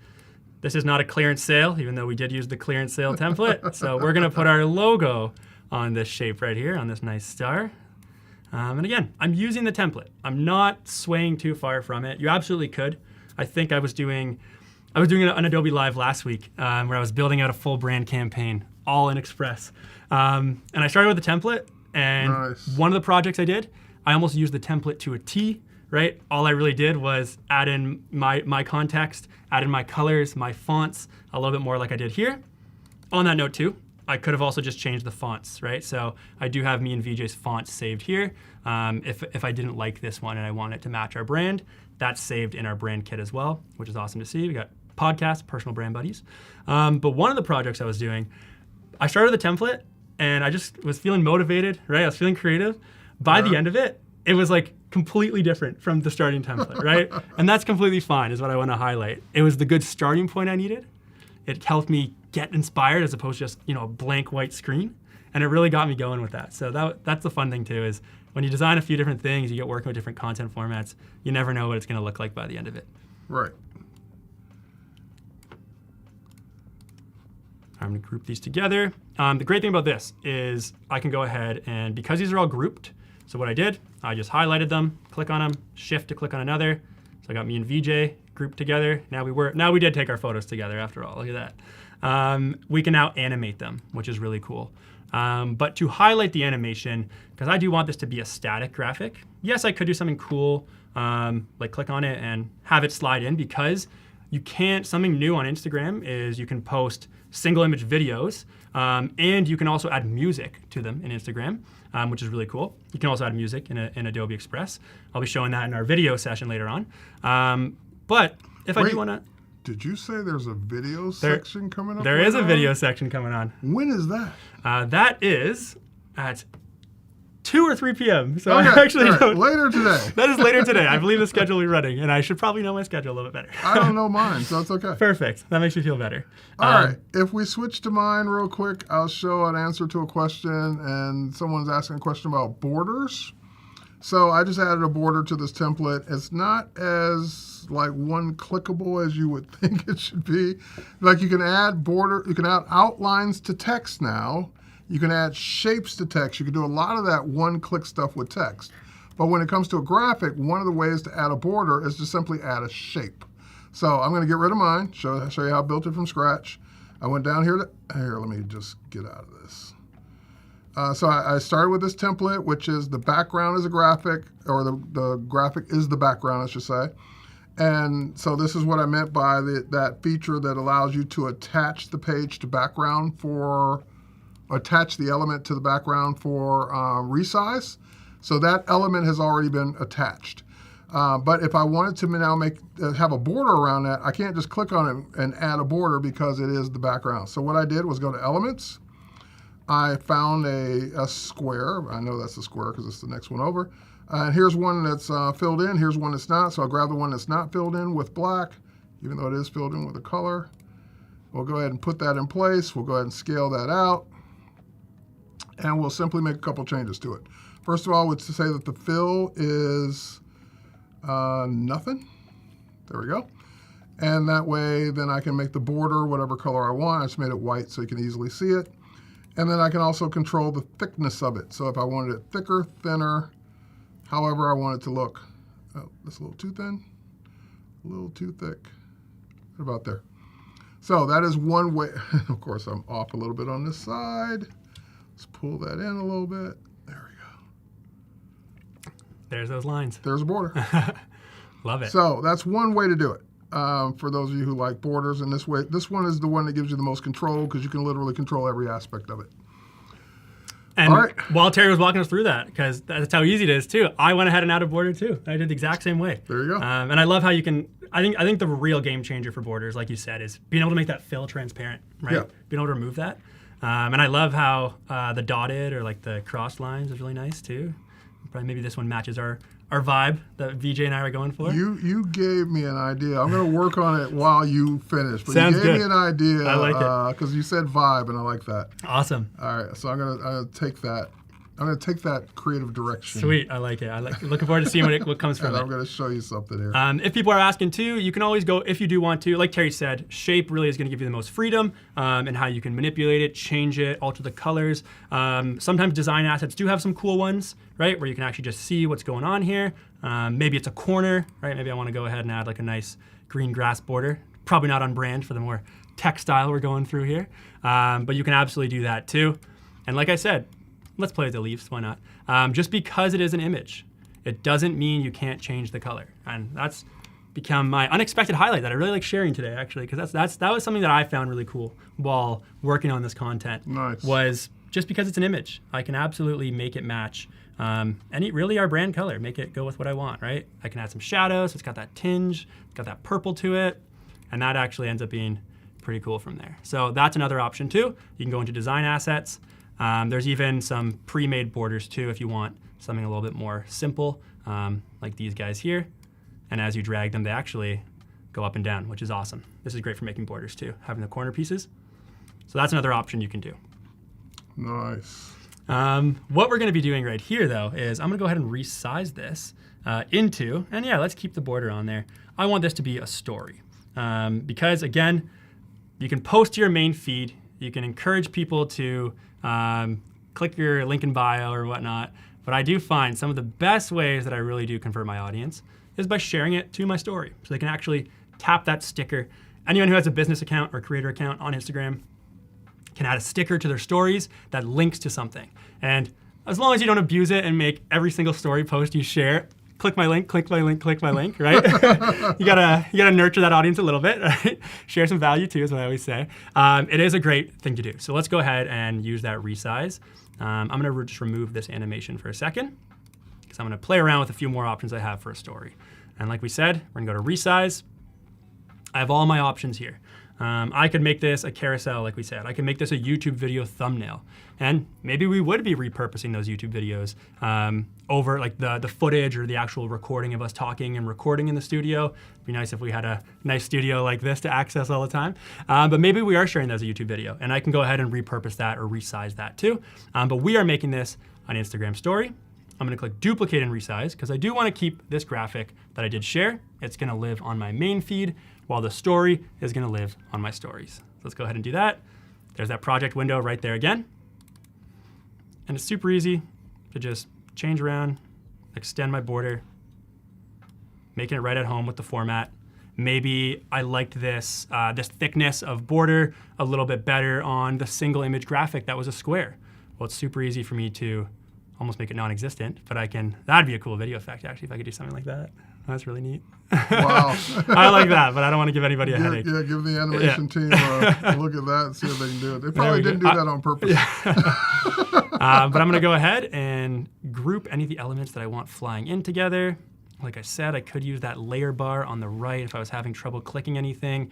But we want to make sure it matches the nuances of this new content format. People are liking the border options in the chat. I like the border options too. But let's go ahead and make VJ and I actually match the size. We should for a story. But like we said, it's just super easy to have the content change to the right size. And from there, I'm just doing some small adjustments so it makes sense for the format because I don't want us squished on a story. I want it vertical right in my audience's face. And that's actually why I'm gonna use this to apply some animations. So let's go all over the place. Let's have some fun with animations because that's what Instagram stories are all about. Let's have personal brand buddies, the actual, and we got a few minutes to play with this, so that's good. Let's see what we can do with it. Let's have personal brand buddies fly in. I like tumble. Tumble's good. Let's have it tumble in. There we go. Let's have the new podcast title also come in. Let's move us down a bit. Me and VJ are in the way. Group these guys together. And again, if you want to group multiple elements, all you do is, if you want to animate multiple elements together, you just group them, right? So as I'm doing, I'm just holding Shift and I'm clicking each one, and that allows me to put them really as a core unit to do whatever I want with it. New podcast episode. There we go. Let's see what we're dealing with right now. Right from the start. There we go. New podcast. And we got a little bit of time. Let's add, I like when stories have that podcast play icon in the middle. So let's go ahead and do that. Again, maybe VJ has those designed for me in Illustrator, and that's awesome for me to do. Maybe he forgot or he hasn't gotten it to it yet. Right? And if he did design them, he could put them in a library and share that library with you, and it'd be accessible and I'm able to use Express. it right from there. You drag anything out of that library onto your Express page. But let's say he didn't. I can go ahead. I'm going to use a template. I'm going to use just a piece of a template onto our story that we're designing. Cool. So I went on templates, and I typed play button, because that's what I'm looking for on our podcast. I like this one. This one's pretty good looking. Our podcast doesn't take place on a beach. Doesn't mean we can't use it. All right, so let's go ahead, add it as a page. So it doesn't replace your existing one. Doesn't remove anything. I could have made a new project, but I am going to be playing with this for a while, right? So I'm going to go ahead and let's use it right here. Let's play with it on here before we do move it over. This is, I like now playing. This is something that I can easily, as a shape, I can actually just change that shape fill button right away. So I'm not trying to zoom in my screen and Right, click on right, that shape right, just to make it work. It's actually one of the really cool dynamic effects that we can use. So I can go ahead, or the dynamic text layout. I can add a shape behind it. So it's that play button. This is all about 6 steps to connect with people. That's our podcast episode. While it's here, I could have worked on it on my other slide, but I think it's getting a little bit busy. So I'm going to go ahead and work with it here. Group it. I'm going to do Command-C, copy it over. Oh, I still have my old thing copied. There we go. Still learning the MacBook commands. There we go. And there it is right there. So if I want to say, hey, people, there's a new podcast playing right now. Nice. Go ahead. Click the play. Yeah, let's go ahead. And one thing I want to share really quick, too, is these are all intros, right? I have it popping in. The second it's in their face, they're seeing it. Maybe I want it to last for longer, which is great because you have... Actually, Instagram just made it so you can have up to 60 seconds for a story. It used to do chunks of 15 seconds, but they just made it 60. So maybe I wanted to go longer. The one platform I wish they would increase, YouTube Shorts are still 60 seconds. I agree. I have actually... Jesus, TikTok, Instagram, everybody's longer than 60 seconds except YouTube. I want to repurpose a lot of my TikTok content like I do. I had a video gaming channel, and they're all like 3 minutes long. Right. I can't do it. Or 2 minutes, or a minute and 30 seconds. A minute and 1 second. Yeah, it just won't fit on YouTube. One little differentiating factor I like to do is here. So these were all, like I said, these were intros. Looping is really fun too. Mm-hmm. So I make a lot of my teacher slideshows that I teach maybe if we have time, I'll quickly show those, that I like to do with my class. And I like to have messages just kind of like wiggling or pulsing, like the key topic, right, about what they're learning in that lesson. So let's go ahead and make this one wiggle. And it's cool, you can make it wiggle super fast, super intense. And that's just, so even after the elements come in, that is still just wiggling. It's an Instagram story. I want to direct people to it, so maybe I'm just putting the link in bio, the link sticker right there, so they can actually tap on it and be taken right to that content. But there's 3 pieces of content incorporating what VJ can bring from Adobe Illustrator, some things that I was able to quickly change or he was able to quickly change in Photoshop. We could even do that, like if our logo was a linked Photoshop file, he can make quick changes and it would automatically update, which is awesome. So a couple questions. One question. Robert asked, when will this be available for commercial use? Express is available for commercial use today. So everything you've seen today is available for commercial use. The only thing that would be part of that question, Firefly content is not available yet for commercial use. So, but everything, you haven't done anything. You haven't generated anything, right? No, we haven't so used. Everything you've seen today is Everything available for commercial use. Yeah, and that's what's awesome about it too. So we could be using this. Before we did go, so this is a fictional podcast. Yeah. But I did want to share In the Making, which is a podcast by Teresa Au, which is awesome. So this is an Adobe podcast. So if you were saying, you're in the podcast mood from seeing me talk about how to promote a podcast for the last hour. Personal Brand Buddies is completely made up. Me and VJ don't have a podcast. But this is one you can definitely check out. It's really good. I think it's on its 3rd or 4th episode. I've really loved listening to it, just hearing the insights from so many creative people. Absolutely. As you can see, right? Instagram influencers, small local businesses, people everywhere all harnessing the creative tools they need. And she really does chat with the people who are going to explore that journey. So I think that's going to be in the chat. People can take a look at that. All right, I got one thing quick before you can queue up your next thing. So I'm going to switch over to me, and on this one, I want to just show, since we got into the border thing and you inspired me with the 2-guy podcast thing, one thing we see a lot of on social media, like for example, I'll bring this stock photo in, and I'll remove the background. Actually, you know what? I don't want this one because he's got a white shirt on. I just want to show something that's a little bit more contrasty. How about this guy? All right, no white shirt. Okay, so let's make him bigger. And drop him down. And remove background. Okay, so we've seen that before. That's pretty cool. I love the fact that it can remove the background. But what you typically see a lot of on social media, especially YouTube thumbnails, podcast thumbnails, things like that. Let me duplicate him. So by the right click, now available as of today, duplicate. And I'm going to take the one in the back. So there's 2, one on top of the other. I'm going to take the one behind. And I'm going to go to my effects, and I'm going to do dual tone. And in the dual tone, I'm going to switch the colors to white and white. So basically just making him solid white. And now I'm just going to make him a little bigger and move it down a little bit so that you get that white outline That's behind awesome. people. Seeing that come up, I was like, Right. I think I know what he's doing. That looks awesome. Yeah. So group them together, and then you can resize it, move it around, so forth and so on. So we're actually out of time.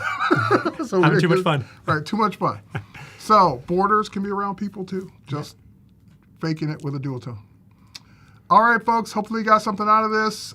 Stay tuned. In 5 minutes, we're going to do more content. And when I say we, I don't mean me. I mean, Paul looks like he's standing behind the camera there.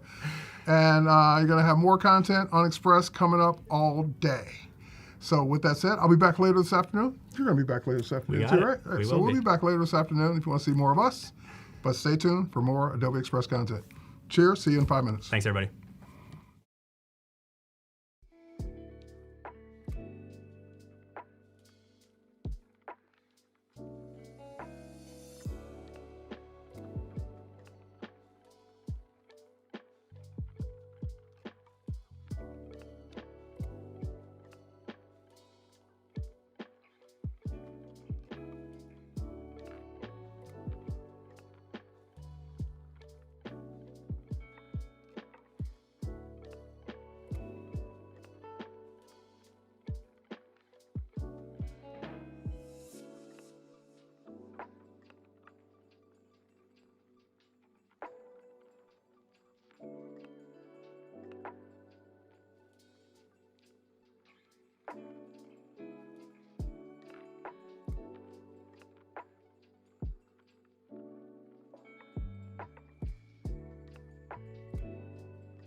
Hello, everybody. Welcome back, or welcome. Good to have you here, Paul Tranny, with the one and only Goldie Chan. What's up, Goldie? How you doing? What's up? I got a hat between the last time I was on and now, and so now you can see most of my hair, which is kind of neat. You know, I like what's going on. I like Even it. how it's kind of reading through. It's transparent. I'm still into whatever magic is going on here. I'm into it. Absolutely. Yeah, adding more magic going on within sort of Photoshop, which is awesome. Yes.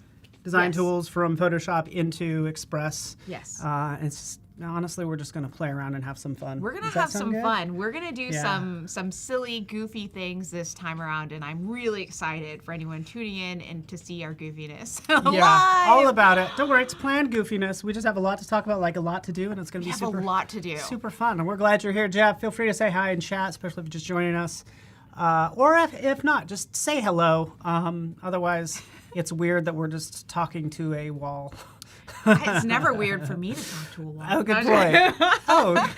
Oh yeah. Trust me, I work from home. I'm talking to my, To the walls you all know, the time. the whole time. Screaming at the walls. So- Okay, so what we're going to do today is we are going to take Photoshop files and we are going to import them, and we are going to do all sorts of things like we are going to resize, we're going to animate, we're going to have a party in Adobe Express. So let's get Yeah. started. So I've prepared two Photoshop files in my trusty handy Photoshop. Well, I like it. And along with an AI file. But let's start with this. So this might look, and I'm gonna go ahead and we're gonna drag and drop it. I like it. Little illustration. You see Yeah, a little so preview there. This is basically the animated version of me. So I thought that would be kind of fun. In fact, it literally looks like me. If I turn this way, ta-da! Yeah. It's me. Nailed it. Nailed it. Love it. So, great. So now we can open this in Editor. Yes, so exciting. And I want to see just what it looks like once we open it in Editor. And it's loading. And feel free to it's try loading. this, by the way. Just go to express.adobe.com, take a PSD, drop it in there. Yep. Like, I often see designs, I'm like, oh, it'd be cool if I could do, you're often like, oh, I'd like to animate it, or I wish what if that sky was a video of some clouds? Right. Thoughts like that, or just even little things like this. How can we take it to the next level? How can we take it to the next level? How can we do some fun stuff? So I want to show something really quickly. First of all, if we just look on the right side, okay, we can see that the different, and here, I'm going to share this live. Ooh, Can I share this with yeah. you? Okay, what is your email? Because I Yeah, didn't perfect. ask. PTRANI@adobe.com. Adobe.com. That's good. Everybody, sign me up for those email newsletters. Yeah, sorry. Just joking. This he's is truly- fun for me because you just like that. I'm touched that you would let me into your little. It's such an intimate like, oh, you're letting me in to mess with the stuff. animated life of Goldie Chan. The animated life. Okay, so what I love while Paul's pulling that up is if I just literally do this, my hat changes colors. So this is actually hilarious based off the fact that I'm literally on green screen right now, and this was the issue that we had.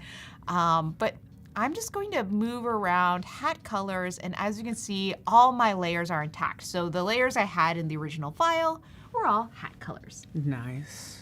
So now we are going to take this and we are going to make some cool stuff with it. Yeah. Let's make some cool stuff. So Let's Paul do is it.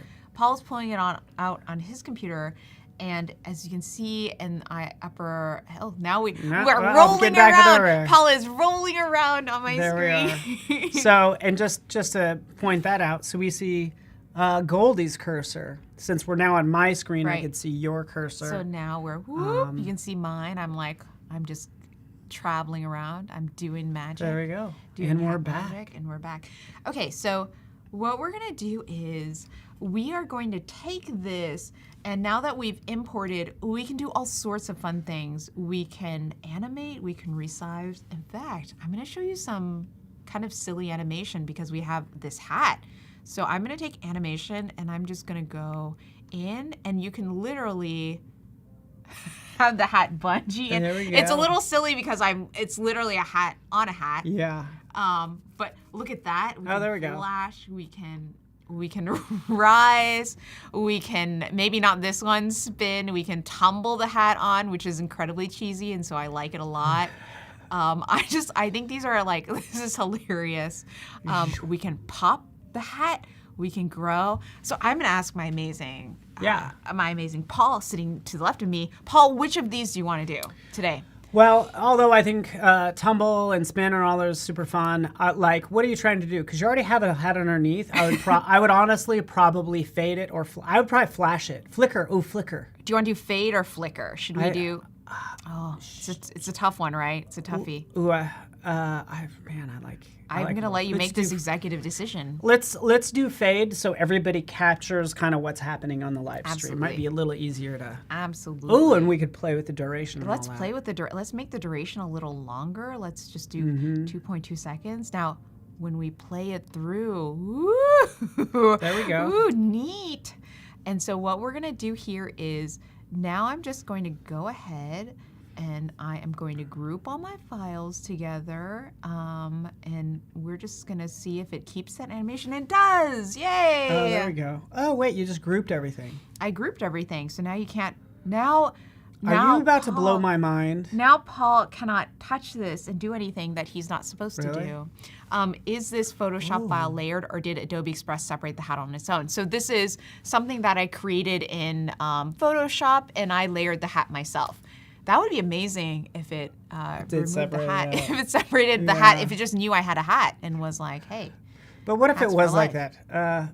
It's like, oh, you look better without a hat. Or it was like, what if it changed things on you? Like, oh, Yeah. you're not very a good designer, Paul. I changed things. We don't want that. I cleaned up your mess, Paul.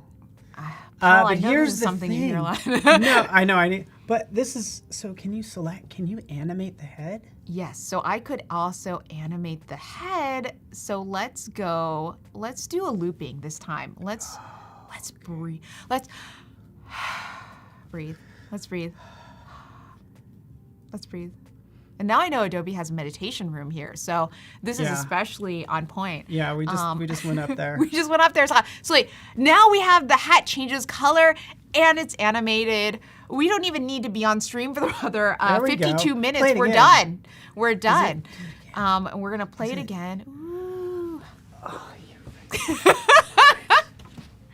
Yes. Freaking blowing my. Yes. Am I blowing your mind? Stop Is this it already. amazing? Yes. Yes. You're essentially made a nesting animation. I made a nesting animation. Yes. Yes, Paul. Thank you for knowing the term for that, Come because I on. definitely did. Okay. I didn't. So I didn't think of this. So now we're gonna take, now that we have our hat animated, we have our head animated. Let's go into some templates, right? Let's make some magic happen. So we're gonna just open this, and we're gonna do this live. So say I really want to see what are popular templates. Why not?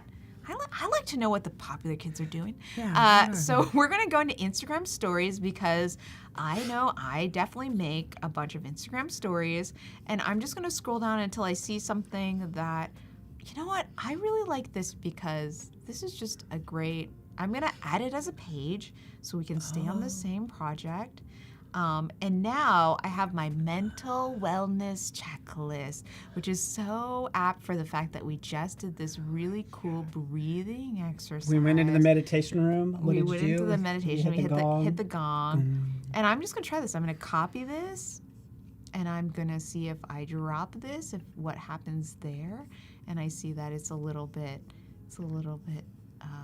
Yeah, just it's, playing. It's still processing right now. You know what? In fact, Is that 2 pages? yeah, it's 2 pages. So what I'm going to do is I'm going to download this selected page first as an MP4. Mm-hmm. So we're going to do that. So we're going to download that. Oh, so we got some good. Feel free, keep the questions coming. Yeah, you could draw comparisons to Canva, sure. Yeah. You know, there's also Animate from audio, which I know it's kind of apart from what your current project, but Yep. you were talking about that earlier, which is Yep. super cool. So if there's time to give a preview of that, not to Oh, derail you. absolutely. We 'Cause can I know do you were Animate into from it, audio right? because I like it. It's so cheesy. Yeah. It's one of my favorite things. I know I'm not, Terry told me not to call things cheesy, so I'll be good and not call things But cheesy. you're like you're it's a compliment. It's So when a totally lot of people say compliment. cheesy, it's like, no, that's a compliment. Yeah. Yeah. This is what we're absolutely. going like ultimate cheese. Ultimate cheese. The finest cheese you can think of right here. The best and tastiest best. cheese. Okay, so it is opening up a new window. We're gonna roll with it because we just want to roll with all the cool stuff, and we're gonna go to this download, and we're going to see. I think this is it. So we're gonna drop this on there, What was that? and then this is the thing we just did.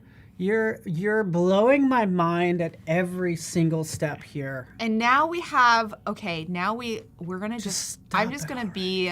I'm gonna be very lazy because I like to do things really lazy. And now we have basically, this is an animated my mental wellness checklist. And I'm going to do something I literally learned from Terry at Yeah. 11 a.m. today. And I'm going to attempt to. Yeah, I know what you're. You Wait. know what I'm going to. Oh, wait, Wait, maybe hold we on. can't. Get bop out of that. Okay, like- we're going to get out of it. You gonna- could hit X, I think. Okay, so this one isn't going to let me remove the background, but I know if it was just by itself, we Yeah. could remove the background. So I think because this is already on a different file, we can't remove the background. So that's actually good to know. Yeah, it is. It is good to know. But that is available. So if you did, pulled something in from Adobe stock and it happens to be a video, you can do Absolutely. a remove background on a video. So that's the brand new thing we're just experimenting with. Yeah, But so yeah. we're playing around with it. So like, say I just wanted to do then just a circle, I could do that. That's super easy. So like now I've cropped it, and now we look how cute this is. Yeah. This is adorable. The circle goes with the And the circle cloud goes with the bubbles. cloud bubble. So now in 5 seconds, we took this and we took a Photoshop file with multiple layers. We made it into an animation and we dropped it right into a template. And we're good. And we're done. And I wouldn't. That's so smart. I wouldn't think of doing that because you built out an animation and then you just downloaded the video, and now you Yeah. could play with that video anywhere and Anywhere. back in Express if you want to. Anywhere, and you can drop it back in Express, or if you want to just make videos in Express and use them on any platform, like this one would be great for Instagram stories. Yeah. This would be such a good Yeah. Instagram story. Yep.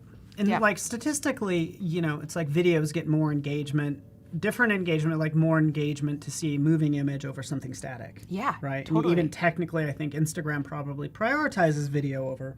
I don't know. I really don't know that part. I would have to ask Lucas, who's in the other room. Yeah, he's Because he definitely seems like the Instagram guy. He is the Instagram pro for Yeah. sure. Okay, so we're gonna just take another template. I'm just scrolling through. We're doing this live.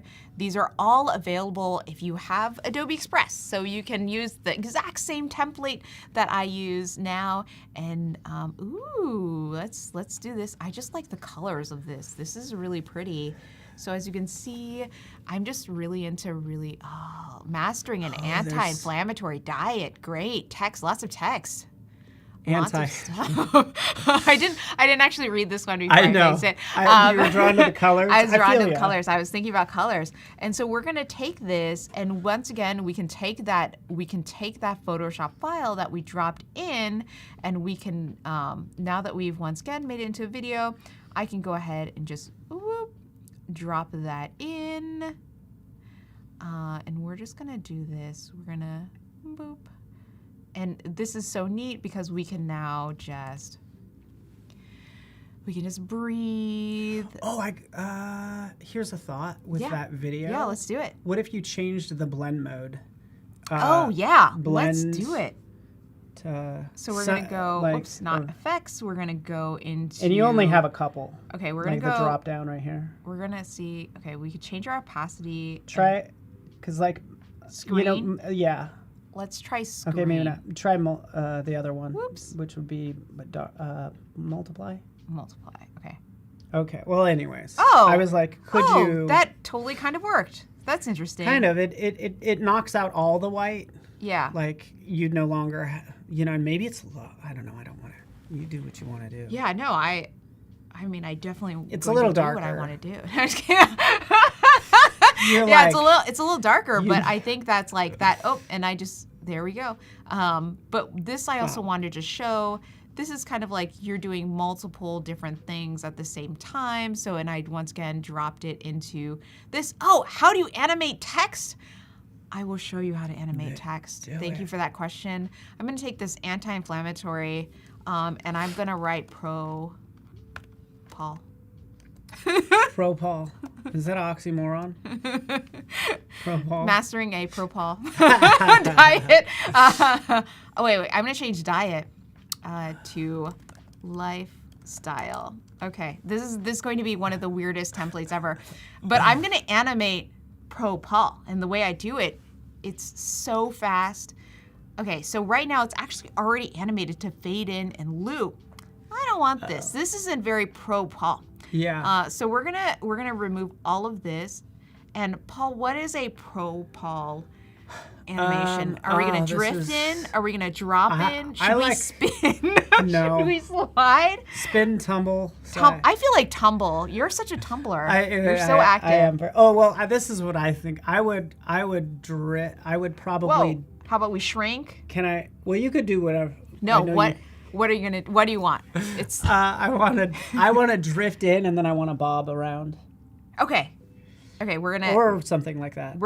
You can pick whichever one you want, but like we're gonna drift in and then we're gonna loop. Bob, do a bob. We're gonna bob. So that's bob right here, and then let's see what that looks like. Mastering a Propol lifestyle. Woo! Woo! And you know what? The best part about templates is you can do whatever you want. So I can actually go ahead and I can delete this scene. So if I just want just that first scene in the template, I can go ahead and do that. So we just have a mastering a Propol lifestyle. And but go nuts. I would go nuts with that. The bob. Yeah, the bob is great. That's too soothing of an animation. Considering. Let's go ahead and we're gonna change that middle animation because it's too soothing. And in Up person, that intensity. You're just. You could still do the bob, but go a little. Like what if we spun? That's gonna hurt me. This one hurt my it brain. hurts. It hurts my brain too. What if we breathe a little? Okay, that's good too. I think this one is good, and we can just make the speed really fast. We can breathe fast. We can now change this and Propol lifestyle. And we can. I think we got some people who were saying contracting. Ooh, I like that. So then maybe we could just. What if we bungeed out? What if we drifted out at the end? Tumbled out. Oh wait, this is hilarious. Yeah. Let's do this. Mastering a Propol lifestyle. And that is 100% you in person. Yeah. That's your energy. So no spinning. Bebopper. I agree with that I'm statement. not going to hypnotise you. And let's try what somebody suggested. So we're gonna go. I'm just gonna close this. I'm gonna go back to this. I like this idea in general. We could talk about the issue that we have with it. Yeah. Are you talking about the removing because that was super clever, whoever said the background color, remove the background color? So are you reading the same comment? We can remove the background color. We can also I want to show you something. If I didn't make this in an MP4, let's say this was a PNG, and just to make things extra difficult for me, I'm gonna put not this wavy background because I don't want to. Okay, we can put a background on this, right? And then I'm going to download this selected page as a PNG, which is best for images. That is best for images. Now we're green on green again. I'm this person. I'm going to download this, and now I can actually take it back into, we can go back to Adobe. You guys can see all my downloads, and then I can drop it in, and we're gonna create new. We're gonna use the original aspect ratio, and this is what we're gonna do. I'm just gonna make it, because I don't know where everyone is watching, so maybe you're watching on your phone, maybe this is incredibly teeny tiny. And now, dun dun dun, let's try it. We're gonna. Yeah, and this is not. I'm worried about the hat. The hardest thing. I'm worried about the hat. Oh wow! Wow! Yeah. And it did it. And it didn't Yeah. remove my hair. And let me tell you, Yeah. as somebody with green hair who loves to wear green, 100% when I try to use magic tools on literally any platform, Adobe or otherwise, it will usually remove my hair completely.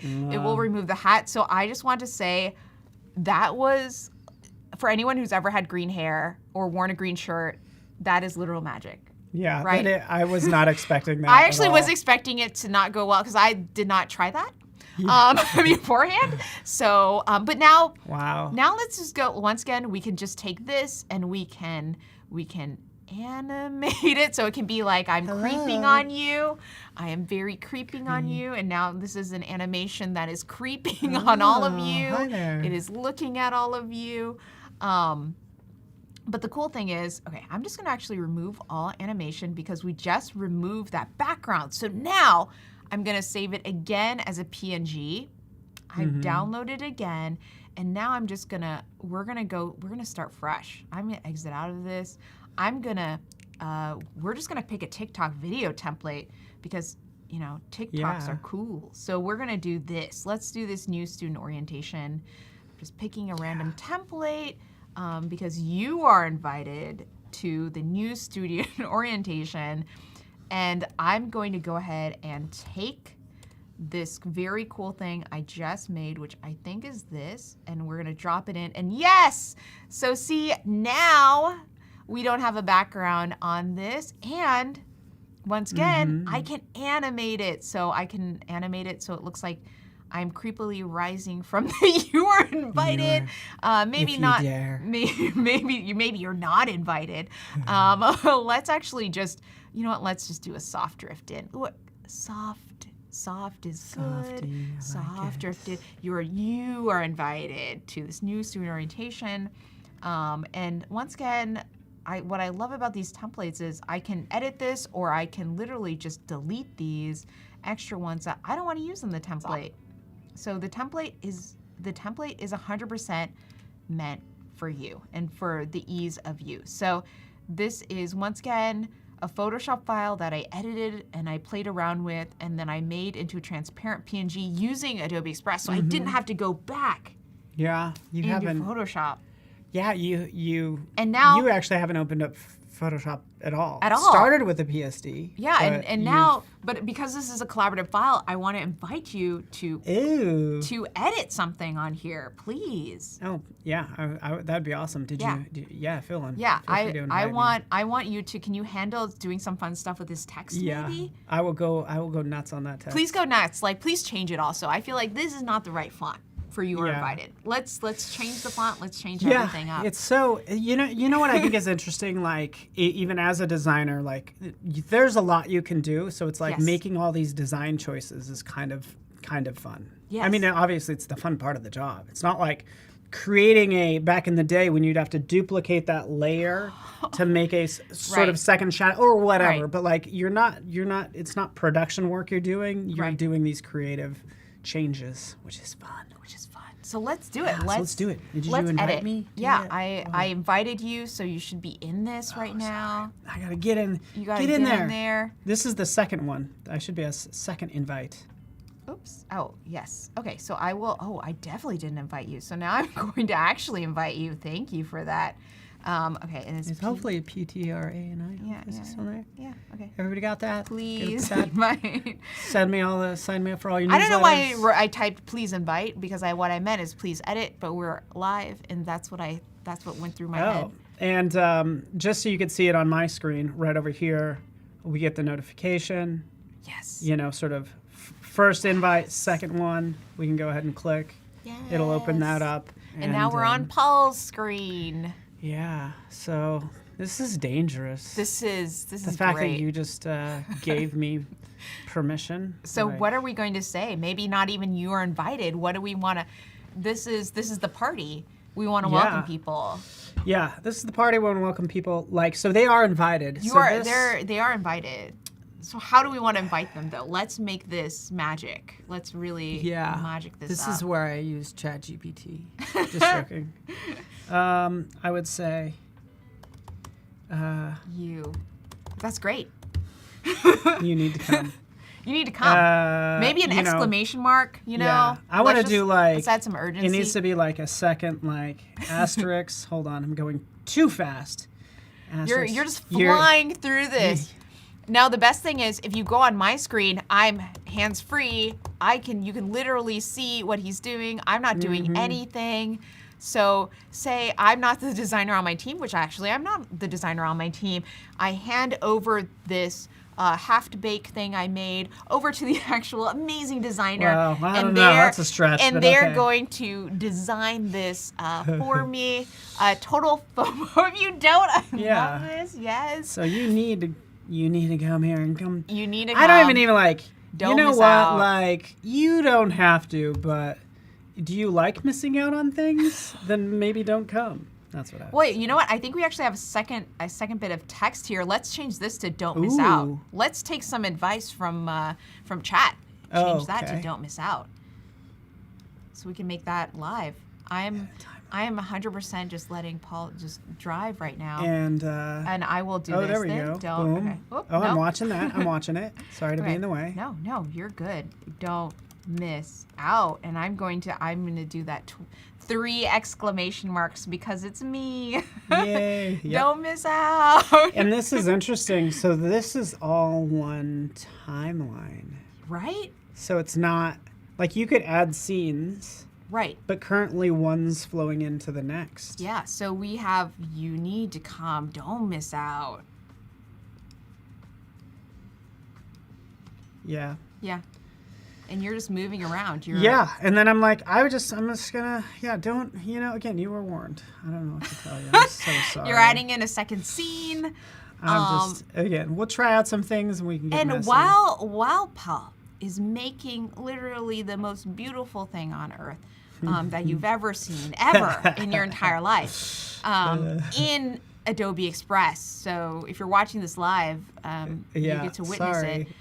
Okay, so one thing I want to show while he's doing that is you aren't going to hear it right now because I'm not plugging in the audio, but you can go ahead and drop a music track. This is all Adobe stuff. So now this has music on it, and this is all, there's a term for it. It's Adobe stock music. So you can use this 100% in your videos and stuff like that. So now I have... Sorry. Yeah, you may have heard that. Now you have happy family loop music on this amazing co-created TikTok video that we've done. So if I say don't want to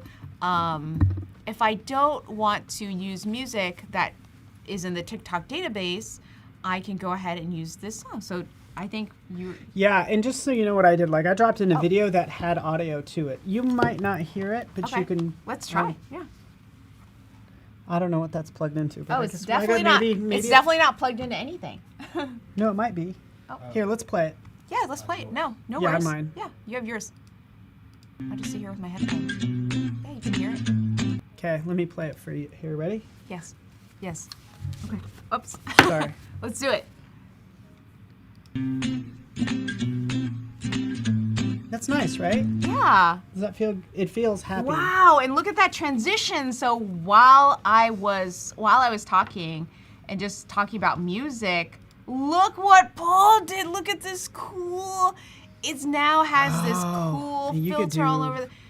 So nice. So nice. Okay, So here nice. we go. Here's we kind of figured this out. Let me copy paste this. Yeah. So notice right in the upper left. So we do. So I took this from Adobe Stock, and we do have the remove background. Yes. Just FYI. So it seems if you pull in videos from Adobe Stock, you can sort of do a remove background. Yeah. We're kind of having an issue when you load up your own. The original content. Yeah, and by the way, this is going to take a while because it's a video that it's doing a remove background on it. Just Yes, and it FYI. has to do each frame by frame. Yeah, but what I want to do with that is because you have this cool overlap. Let's see if we can remove that. Let's see what happens. Oh, and if it does it, we really don't know. We don't know. We're doing this live, which is oops, I shouldn't lean back. Which is the best thing. It is the most fun thing. Oh, look at that. Ready? Look. Yes. Whoa! So So we're my getting that head just cool- appears out of nowhere to creep on you and say, don't and, miss out. Let me make sure it's doing it, I think. It's doing it. I think it's absolutely doing it. Because you It's- see it peer behind. I have this on the, okay, there we go. It is on top of everything. Yeah, it's on top of everything. Okay, so let's do that again. Wow, this is so cool. So anyways, we're just having fun. We're just having fun. We're playing around. But this Come all, on, I guys. wanted to say once again, this all happened from an initial Photoshop file with multiple layers that we played around with, and I got to this place using Express. Like, I flattened the image in Express, I removed the background in Express, I dropped it back in here again. We have a Behance question. All right. What is the plan for Adobe Express for the future? Will it be part of Adobe Creative Cloud, and how Firefly be integrated? Great question. So yeah, it is currently part of Creative Cloud. So Adobe Express is part of Creative Cloud. It's officially, like, I guess you could say, a product, seeing as it's like sort of the GA 1.0, I guess is Yes. kind of what you'd say. So yes, but a great question. And how will Firefly be integrated? Firefly is already integrated. Firefly is interesting because Firefly is still in beta, right? Yes. That's kind of where that's at. So you might get some watermarks and stuff, but the goal is to not. It's not like it costs anybody anything more. You know, the Yeah. fact that they're getting this stuff. So I'm like, I don't know. Aren't we? I thought Aren't we just playing around? Aren't we just Yeah. having fun? Okay, so one other thing that I wanted to kind of point out. So we made this beautiful thing once again. We started in Photoshop and we went all the way here. We just made so much fun stuff.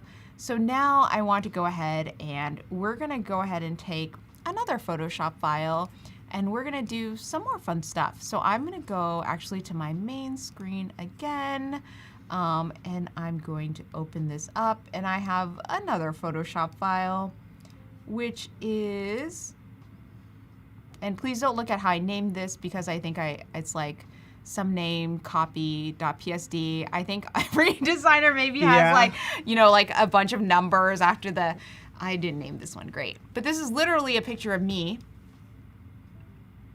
in a hat. green So pants. I think you're gonna get, I call this green pants because I'm incredibly creative with the way I name files. And if you see, this one is literally me as a person, but the hats change colors You are again. being so sneaky right now. I'm being so sneaky. So what we're gonna do again is, I don't like this background. This was just somewhere random. So I'm gonna click remove background. And once again, what is so cool, and there's a couple layers. This is why I didn't remove it all the way. What I think is so cool is, I cannot emphasize how much green is always the issue for me personally. Like, I usually have to go in Photoshop and I'm that pixel person. I'm going pixel by pixel around the green. I'm trying to avoid the green at all costs. So what we're gonna do here is, I'm gonna go straight into a template from this, and I'm going to go ahead and also invite my wonderful collaborator as well, in case, oops, that's not your email, and it shouldn't have been in all caps, but we're gonna go ahead and invite you anyways. And from here, we can just go ahead and we're gonna pick something. So I'm going to scroll down and I'm gonna do let's do another TikTok video. So I'm gonna go ahead and go in, and I just wanna see what happens. What if we just drop something in? What if we just, what if we just click this? So we're going to, actually, yeah, let's start a new project. So we're gonna start a new project, and boop, boop, boop, boop, boop. Yeah, and we're gonna, so this is like a new video that I just opened up, graduate student orientation, has nothing to do with what we're talking about today, but we are going to go ahead and, yeah, you can always remove the background for free. It's one of my favorite things about, honestly, about what we do here. One of the things I do want to go, let's actually go all the way to the beginning screen again.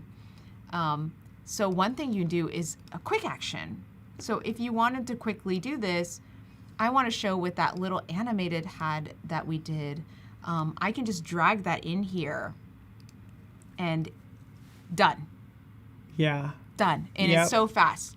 So I can Yeah. either, and from here, I love that there's just 2 actions, download or open in editor, and I can do either one really, really fast.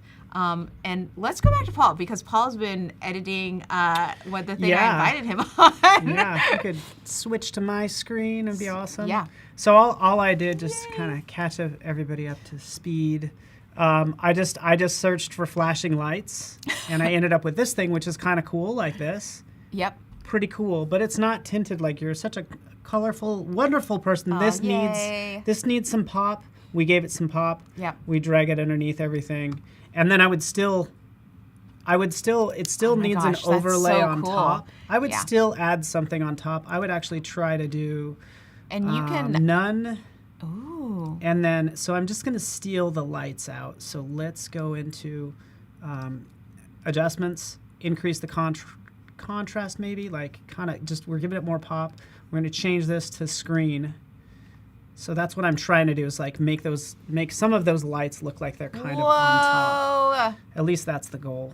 And that is for sure what's happening. That's super neat. You And know. I like that I can, like, on my screen, once again, I'm just watching this live. Like, I'm watching Paul do all these edits. So say you need to work with somebody on your team and you need them to, like, you want to just jump on a call and be like, let's do this together live. What's cool is this is all happening in real time. Like, I see, oh my gosh, this is amazing. Right? This is so fun. But the cool thing is I can literally be on voice with Paul if we're not in the same room and be like, Paul, very seriously, I'm going to need more lights. I need more lights. There needs to be a ton more lights. Need more cowbell, as more they say. cowbell, as they say. I need more animations. And say I'm somebody that doesn't know what that even means, then Paul can jump in and he can do animations so fast and easy. And You're this like, is, hey man, can you have help? It's not like, oh, download, send me the PSD, like, oh, zip. Oh, it's a Dropbox link. Do I need Dropbox? Blah blah blah blah right. blah. And say I'm somebody who doesn't know at all how to be in Photoshop. Well, that thought horrifies me. But like, say I'm somebody, I've never seen Photoshop before. I can jump into Express, which is part of the Creative Cloud, and I can just jump in. Now we have a party. Wait, you have to drop some music on it. Drop some music. Drop a beat. Drop a beat on this. Just drop a beat. Let's drop a beat. Let's drop So, something cheesy. Pardon me while I. Yes. While he does that, I'm going to look and see what questions we have. Okay, here's a question we have. How to remain creative and move past artist block? That's such a big question. I'll say one of the things that I like to do when I'm creating and I get stuck, especially when I'm like living in a million different artist tools like Adobe Express, Adobe Photoshop, is honestly, I'll put it down, I'll go outside, and I'll like take a walk outside, or sometimes I'll show it to one of my friends who is really great at just looking at something and being like, you just need different colors. You need like some different sizes and shapes. But wait, I think you have music now, so let's. I think I do. I so think I'm you gonna do. just drop this into the timeline. I'm Let me excited. just make sure. Let's play. Let's play it. What's that? Can I do it now? We can hear too. All right, I'm let's not do hearing anything for some reason. But See. Oh, I got you. Do it again. I mean, it's still the fun jazzy tune. Yeah. But you get it. Yeah, so it's working. It still needs a different, because it's more like, it needs more of a beat. But So somebody's you know. asking how to delete a layer or object. So easy. So I'm going to go ahead and delete this purple hat. And Yeah. you know what? Actually, I'm going to move this layer to make it green, and then I'm going to select that layer, delete. Fast. Yeah, I use fast the and layers furious. panel to like kind of select things. Sometimes it gets a little tricky, and I do the same thing in Photoshop Illustrator. Yeah. Like it's just nice to use your layers panel, select what you want, Select what and you then want. also you have your, like you showed, as the layer timeline as well. Because what's interesting that we learned earlier, some things might be animated in later Right. on, so you Right. don't see them until you're at that point in time. But yeah. Yeah, so now we have this very cool video that literally was originally a Photoshop file. We didn't have to, I haven't opened, I cannot say how much I've literally never opened Photoshop this entire time to work with a Photoshop file with multiple layers. And I did the hats because it's a little easier just to see so clearly different hat colors. But obviously, if you have a more complex Photoshop file, will you get all those layers? Absolutely. So in case you're wondering about that, yes. But I like to show it just with a single different layer because it's easier for demonstration purposes. So that's not an option I have on desktop. That should be an option you have on desktop to literally select the files. I hope I'm not. And then we did have another question from Behance. What is the main advantage for the premium version? Is it staying in sync with linked Photoshop and AI assets? Linked Photoshop. What's the premium version? Okay, there we go. Does it'll stay linked regardless. So the premium version gives you like all of the premium assets as you, like all that stuff will work. You get access to everything that has a little crown, basically. So it gives you, when I did that search for music, I got over 1,000 options. Or when I searched for video, you know, I get 19,000, and it includes everything with a little crown, if you will. So you might not have as many, you're not gonna have as many templates or assets to use, but the functionality should all be the same from the free version to the sort of Creative Cloud full version. Absolutely. And then one thing that we're going to do really quickly is I want to show you linked files. So one thing that you can do is go into your stuff, and if you save your files to the cloud, and I can show folks that too if we want to go into that, you can go into files, and then everything that I've saved to the cloud, that will now go into here. So if you can see, I literally saved this in Photoshop a couple days ago. So what I can do is I can literally click on this and it drops it in. So now I have double me in a single image. And this, if you see, there's this like very cool little linky thing. That means that this is a linked asset. But what's neat about that is if I edit this image in Photoshop, all of those edits will be translated over into Adobe Express, so I don't need to upload, download, upload, download, upload, download, upload, download. Yeah, it's true. You get used to, like, and again, it's just like I'm glad we're not ever like, you're never seeing your desktop. Yeah. Like you just go in from Photoshop right into Express. And someone just asked, does Express have voiceover? So I'm showing you right now. If you go into audio, you can upload from device if you already have a voice track you want to use, or you can literally click record voiceover. So from here, it will basically let you record some audio on top of that. And that is super nice if you need to do voiceover for a video that you're making, which is, I think, super true of if you're making TikTok videos or you're making Instagram Reels, which is very fun. But yeah, so I have not only a linked asset in here, but I have an imported Photoshop thing. My brain is tired. You're good. I'm having fun like animating you, by the way. I know I'm gonna let you keep animating while I keep looking at chat. Can you self-build templates for usage for the future, or to sell to the community? Yeah, heck yeah. It looks like you guys are watching my screen. So a couple things here, by the way, because I feel bad. I've been messing with your stuff. No, it's great. The nice thing is, because you're like, oh, what's happening here? Oh, we need to roll back because Paul screwed up things. We have version history, by the way.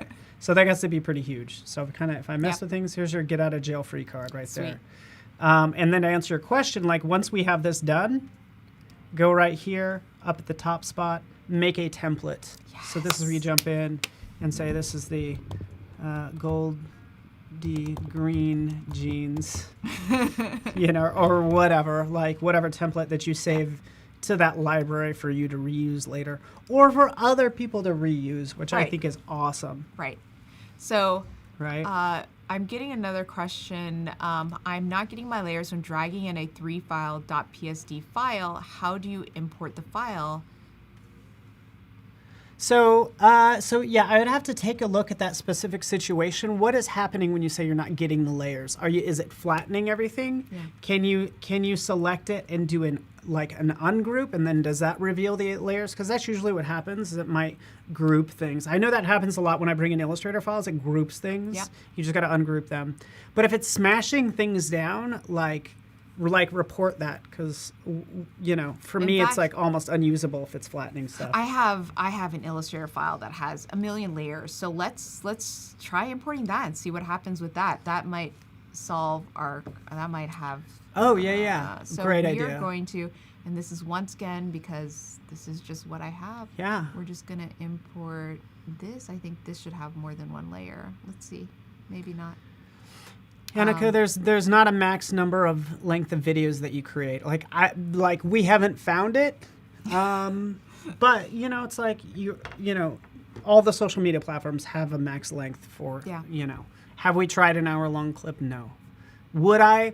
No. I would use Premiere Pro. Yeah.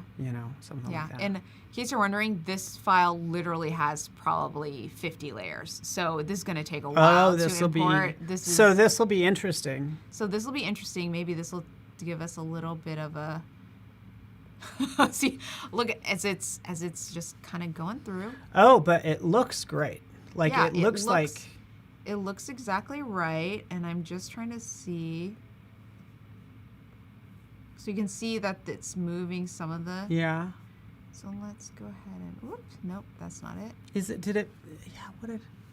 But you're right. I'm not. What did it do? I'm not seeing any layers. I'm not seeing any layers, but clearly there's layers because I can drag the different layers, which is what's super interesting. What is going on? So maybe that's what's happening is you are getting the layers, but you just aren't seeing layers in the application itself. Because I can see, you know what? It says max 200 layers.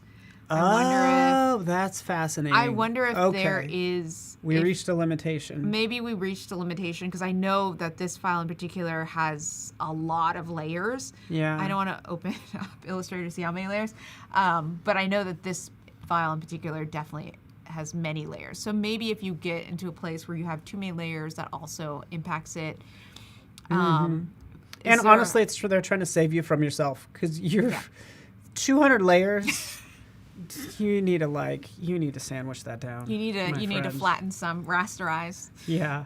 I'm trying to answer this question about the length of animating objects, the length of files. Is that 10? I'm at 10 minutes, 11 minutes. Yeah. On my let's screen. Switch to Paul's screen so you just can see real again. fast. Yeah. Right down here. I'm just kind of keeping tabs on this time.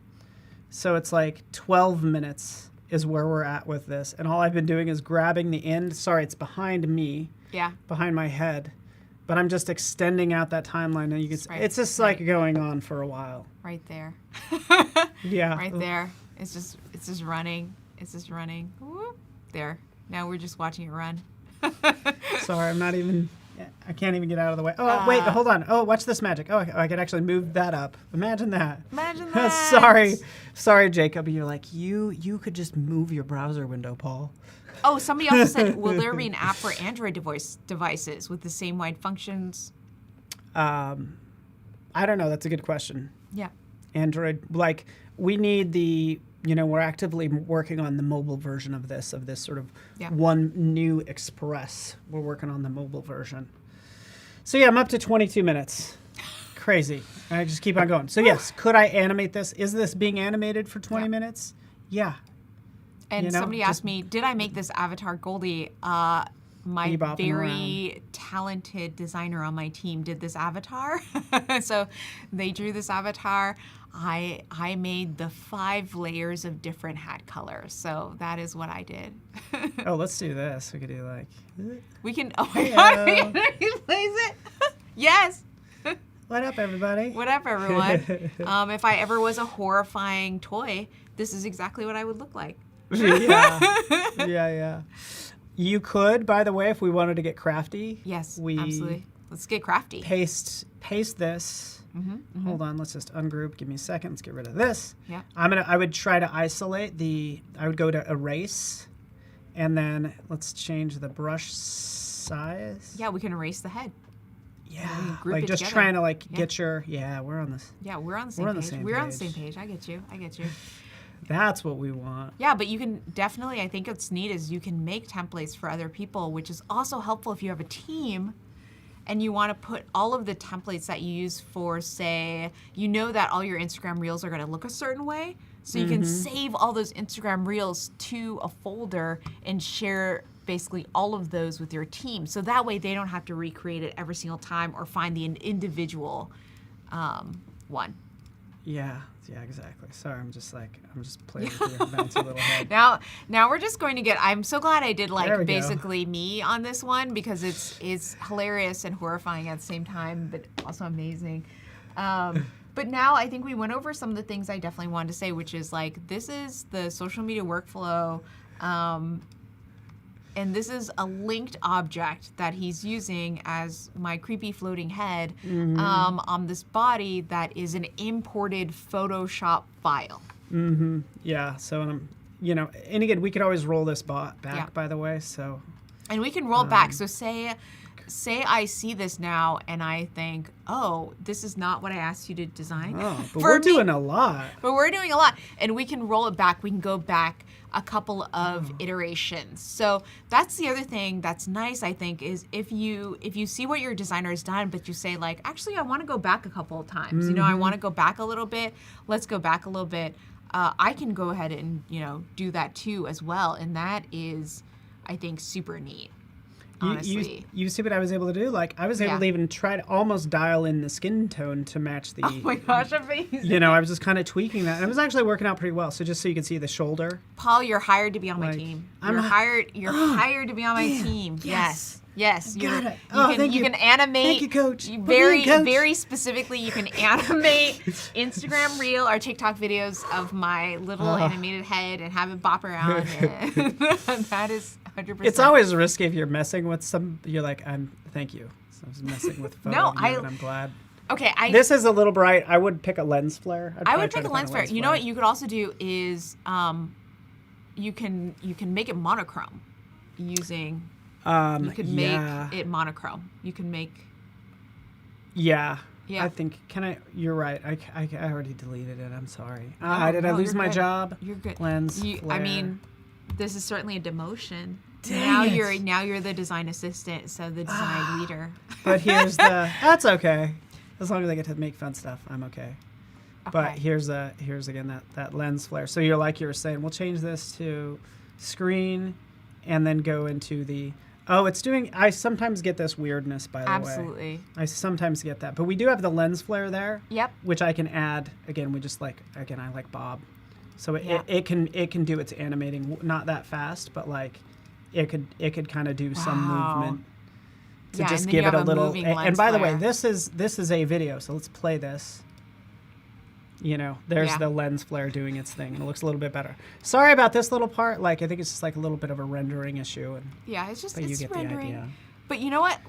I know we have a little bit of time left, and I think folks have asked about animating from audio, so I just want to Ooh, really yeah, show quickly go that. through that. So Yeah, if we could switch if we can to go back to Goldie's. my screen. We got 2 minutes. We have 2 minutes, so I'm gonna go. So we're gonna go animate from audio, which is one of my favorite things. Okay, so we're gonna go through, and you can pick so many different things to animate. And we are going to actually. I wonder You if got I can 1 minute. record. Go. Can I record Try it. something? Just Okay, do I'm it. gonna record in Frank. Hello. Oh, wait, 1, 2. Hi, this is Goldie. And Paul. And we're here at Adobe Express. Oh, sorry, Adobe Live. Yay! And we're going to click done. And we are going to upload this. And I see we have another question. Annika, I don't know if you're really trying to push the limits of this. You're like, how what's the size limit? How long? What are you do? Are you building an empire? That's what's happening here. So the Yes. answer is I don't know. If there's a we can ask, and I would probably post this to the community too, because I wish I had all the answers. Yeah, But we just launched today, so give me some This time. is a great question. I definitely know. I already, being in beta, I have a ton of assets that is already in there. All right, so this is our chance to play. Wait. You need audio. I need audio. So. And sorry about that. It's right over. We might not have time to play it. It's right here. You know what? I can also share it with you. That's okay. We don't have time. We don't have time. Okay. Hit play. Is that working? Is that working? Is that working? We're here at Adobe. Oh, it's okay. Oh, we did it. We did it. Though. It cut off because we were getting cut off actually. Yeah. We're here 'Cause we're out Adobe. of time. Time. That's all we got. I think That's all that's we got. time. Oh man, we're having too much fun. This is Goldie, too much you are fun. so fun to hang out with. You were so Can fun we do this too. all day long, please? Yes, absolutely. And you can, because we're not going anywhere. We'll actually be right behind the camera, but more people are coming up, and it's going to be fun. And it's all Stay about tuned. Express, so stay tuned. We'll see you in a sec.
Hello, everyone. Welcome back. Good to have you here, Paul Tranning with Nicte Cuevas. I'm saying your name correctly, right? You are. Yes, you are. Nailed it. I was rehearsing, before we hopped on. But this is fun because we get to really kind of push the limits of us, like kind of dealing with the branding side. Yes. Which I think is super fun. It's the best part for me. That's honestly, it's like, so many times you make something and you give control over to someone else, and you're like, please don't break my baby. Yes, absolutely. And so that's why I like kind of talking about brand fundamentals, and then like how you execute it in Express. Yeah. Does that sound like?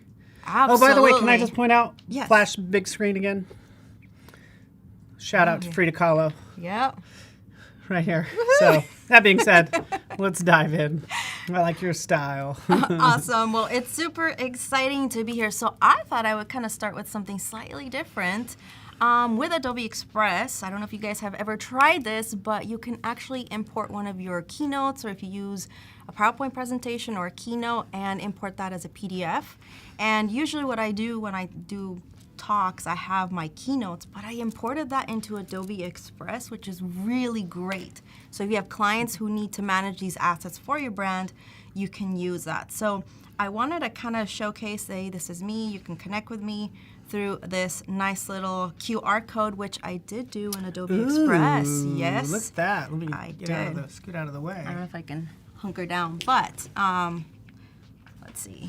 We can do this. There you go. If you guys want to scan that QR code, that's how you can connect with me. But this kind of shows a little bit of the power of Adobe Express and how you can use this. But what I think would be kind of fun is if we get a little bit of interaction with the chat. If you guys want to share an emoji or throw your hands up, yes, whatever feels right, that if you love production work that steals your joy, when you're spending so much time trying to get content done and wasting time. I am pretty sure no one does that. But how about when you see someone from your team or your clients create something that is completely off-brand, completely different from what you've started with. And this is something that I've seen happen over and over throughout the years. And it might not be intentional. Someone might just not have the assets and they're just gonna pull whatever they can to create something really quick.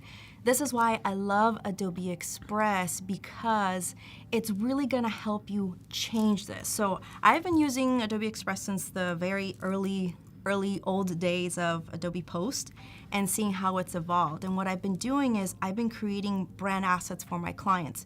So what I'll do is I'll start off with Illustrator and then bring this on to Adobe Express. So what I would like to do is I wanna show you guys 3 ways that you can create your brands through the 3 different kind of levels of experiences. So the first one, we're gonna go over to our stuff. And actually I'm gonna go back to the main screen. And I'm gonna go to your stuff. Then we're gonna go onto brands. So I have a few brands here that I've kind of started building, but I wanna share the experience with you guys from scratch. So let's say you have your Illustrator files, everything ready, and I'm just gonna create those. Okay, so this is one of the hypothetical Zapotec. So it's that. It's Zapotec from like Zapotecas, but I added a J because I didn't want to copyright anything. So this is a made-up brand that I created. Is it Mayan? It's kind of inspired, yes, Mayan very much. For those of you guys don't know, my name is Mayan. Yeah. Both of my names are Mayan. My first one means goddess of the flowers, and my second name, Ixchel, means goddess of the moon, leaves, and fertility. So yeah, also you guys can't tell, but I'm wearing a little huipil over here. So I love it. A nudge on my heritage. Love it. So okay, so what I did was I have a folder that has all my files kind of like in one little area. And what I love about the new Adobe Express is that we can actually include Illustrator files and retain that vector crisp perfect elements. So I'm gonna attach a few of these ones that I already had separated. So I just selected those logos and it's doing its magic. It's uploading them. Were those were Illustrator files? Yes, and I can show you guys. Dang it. I mean, that's all the magic here. So all the magic of the mess behind the scenes. So these were all Illustrator files, and And we'll kind of go back into, there's different options that you can do for, you can always drag it to a library, and we'll kind of talk about that as well. But when you are managing brands from Illustrator to Adobe Express, you want to make sure that if you have several variations, create them into separate files. So even if you have artboards, it's not going to pull all the artboards in the file like we would do with layers. So you just want to make sure you have it in one single file, and that's the one that you want to use, and upload that. So I have these uploaded with colors. Typically what I would suggest is to have your hex colors ready, so you can go either through the custom or your RGB colors. But for now, we're just gonna use the eyedropper tool, which is really helpful. Just make sure that if you are using it near any other color values that are similar, that it doesn't turn off to be off-brand. So you can really kind of use this eyedropper magic to start pulling some of this content here and add a couple more colors. So I'm gonna go in here and grab this. I don't know why I'm using my little keyboard mouse when I have one here on the side. Okay, so, and then fonts. Oh, fonts is the most exciting part for me. So we now can actually upload our own fonts, or we can use one of the 20,000 amazing, incredible fonts that you can find in Adobe Fonts. So I want to show you guys what I did, which is Qualion. I love this typeface. Qualion. But I'm going to show you guys, you can just click upload, and you do want to make sure you have the license to be able to use the fonts when you upload them. That's definitely something that I do want to stress out. So I'm going to go onto my files, and I'm just going to select these. And so you're going to select the files that you want to upload and click open. Then you're going to and here's live glitch, but I think it's because I already have it in my system. So it might be showing that I'm having some errors. So if this was a new typeface or a new font that I am uploading, I shouldn't be seeing this. But then essentially you will click on yes, and you'll be able to add all of those fonts. So for now, I already have it here, so you can actually go in and start selecting some of your fonts to your styling. So let's go back on over here, and I'm just gonna select a couple because the magic just keeps getting better. I kind of want to have a few elements here, and then graphics. Oh, I like that font. I like that G. The G Oh, is it's beautiful. fun. The stylistic alternates is really beautiful. Yes, it has like a lot of them. That's like that makes a favorite font for me, is the Yes. fact you have all those like alternate glyphs or letters. Yes, and it's really nice, like how they pull in like this nice little personality to it. So I'm just gonna pull in a couple of elements here. I have some backgrounds that I created that I'm just gonna add here, and then templates. We'll cover templates, the magic of templates, in just a little bit, but here is the kind of the core foundation. Now, what I think is game changer, especially in terms of brand management, if you are going to hand this off to a client, whether they have a designer on board or it's them, like I work with a lot of small business owners who sometimes don't have someone on staff. So what I love is that we can actually tag the primary brand mark or the secondary logo. So they know if you're gonna focus more on your content, use a primary versus a secondary, which is really, really helpful. So I can go in and mark some of these tags over here so that it's secondary versus a primary. The same thing with colors. So I really love that. So I can define which is the primary brand colors or the secondary brand colors. And when we go into edit some of this content, you will see that. So I'm just gonna mark that one as a secondary. Now with fonts, have you seen this, Paul, where you can define header body for within your fonts? I have not Isn't done that.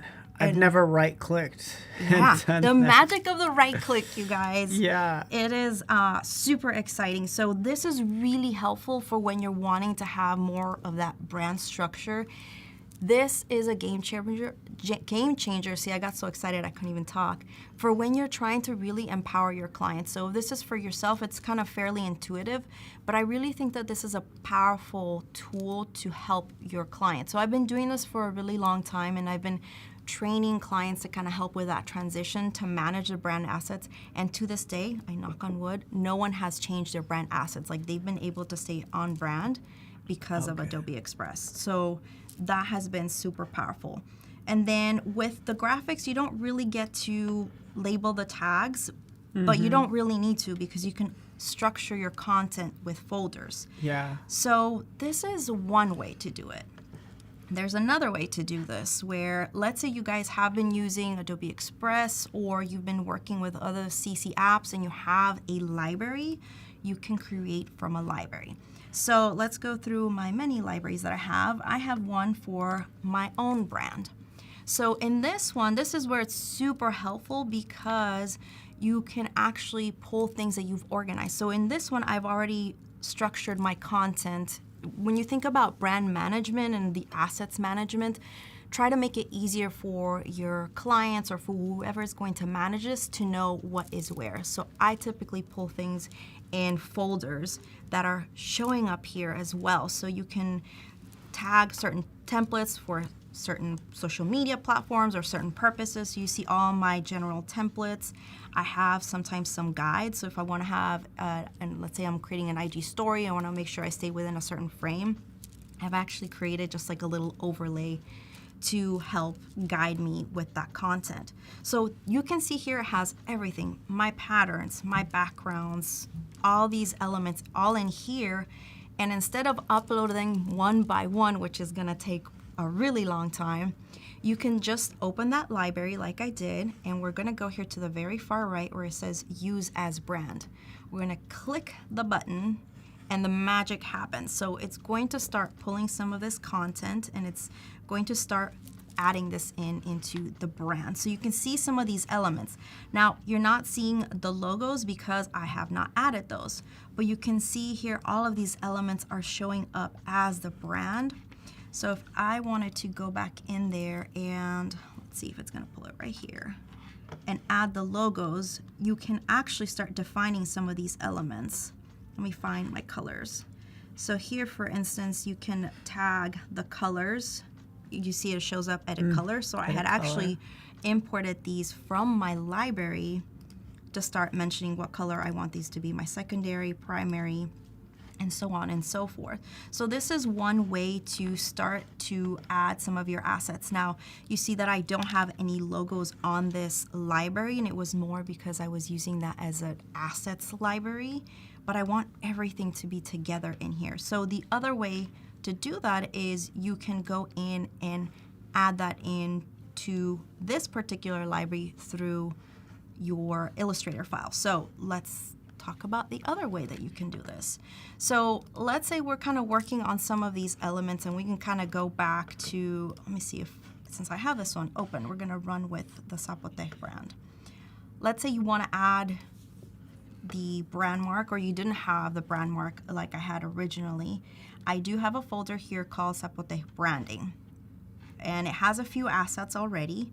And what I wanna do is I'm just for this example, I'm gonna click and drag the option to one of the folders here, and you'll see that it shows up here. So what I like to do is I like to kind of rename this and give it some purpose. I'm gonna write primary brand mark.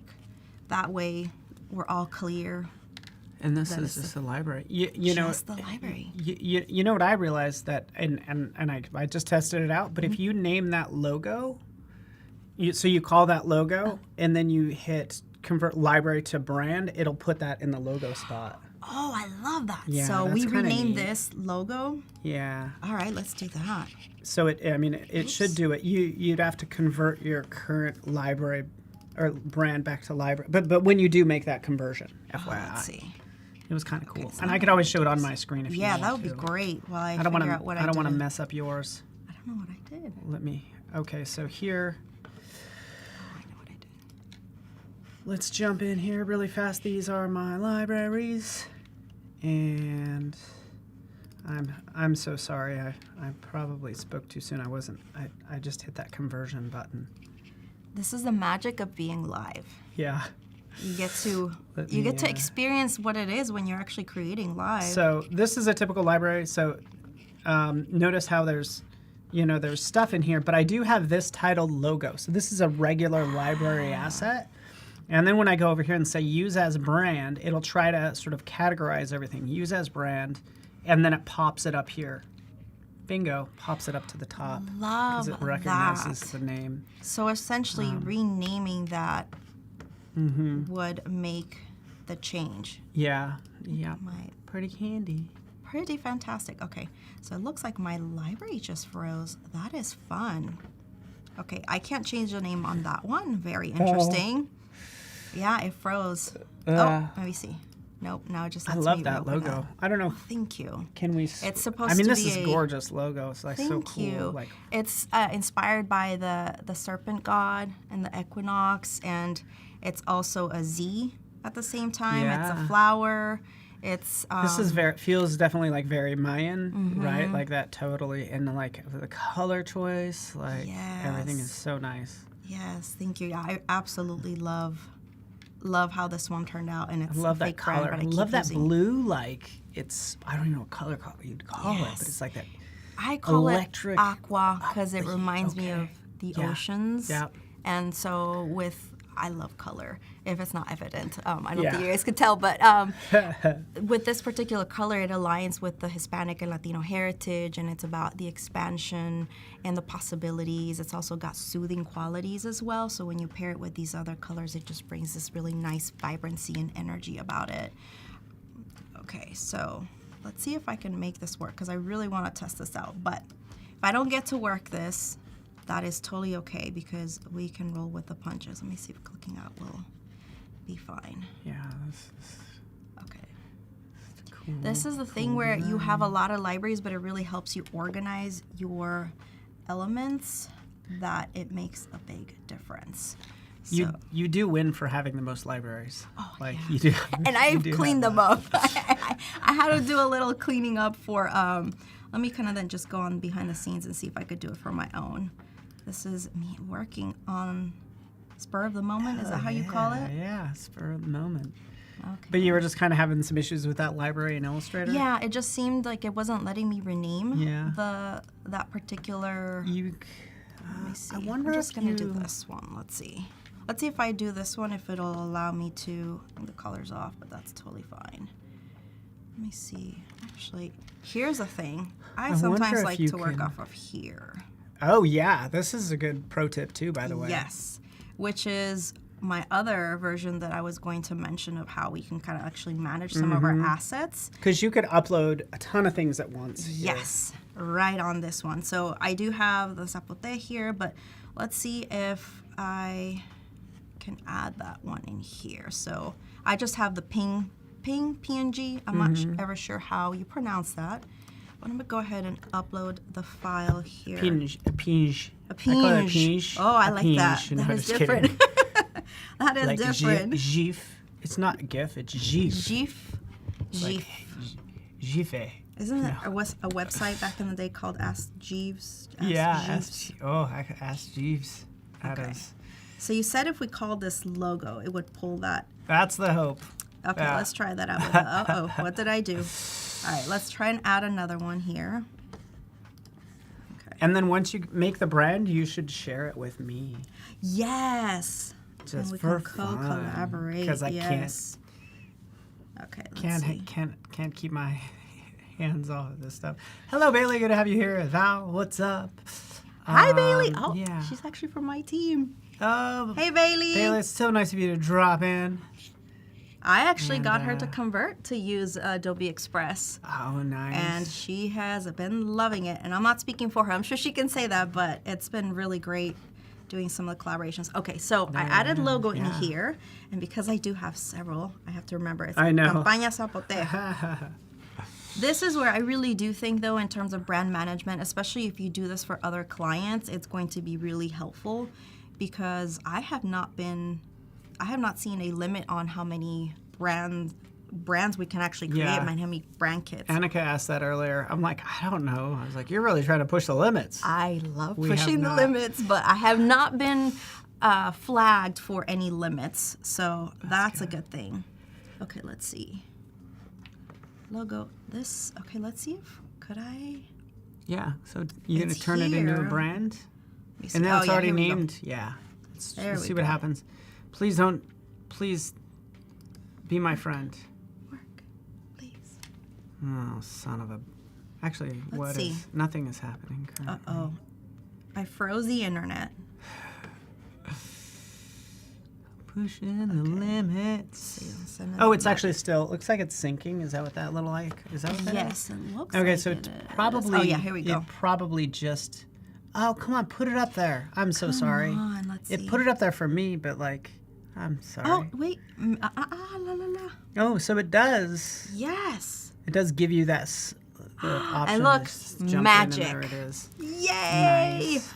I love that. So let me do that. I wonder if this, I know it's a ping, but you can even do that within the graphics. I Oh, learned nice. something new. Yeah, I know. Like, and is it me or like?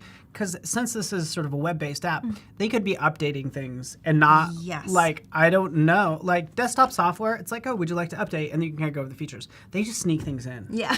Yeah. I swear. Absolutely.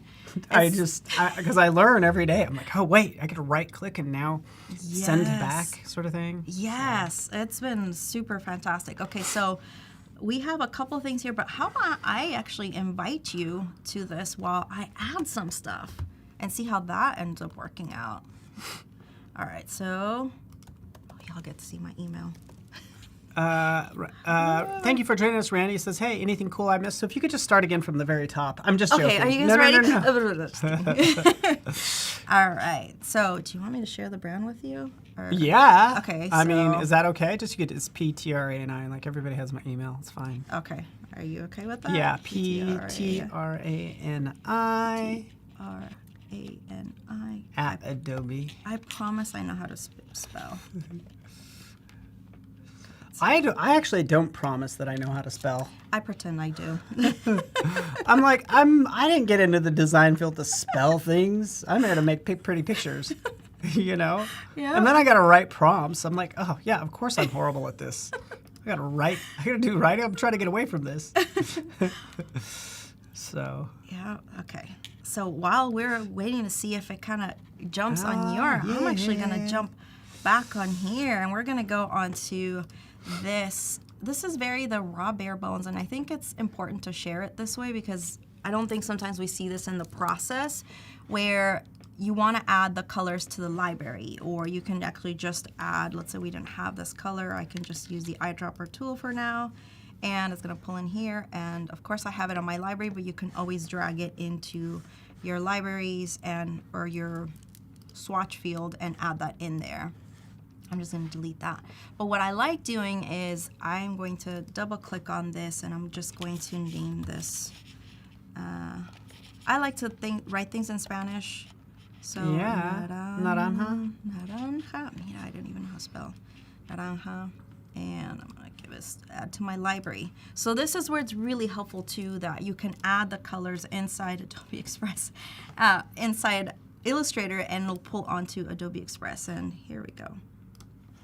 Okay, so I can start adding those, and essentially, if I refresh this, look at that. There it is. It starts to add that, and I don't have to do that extra step.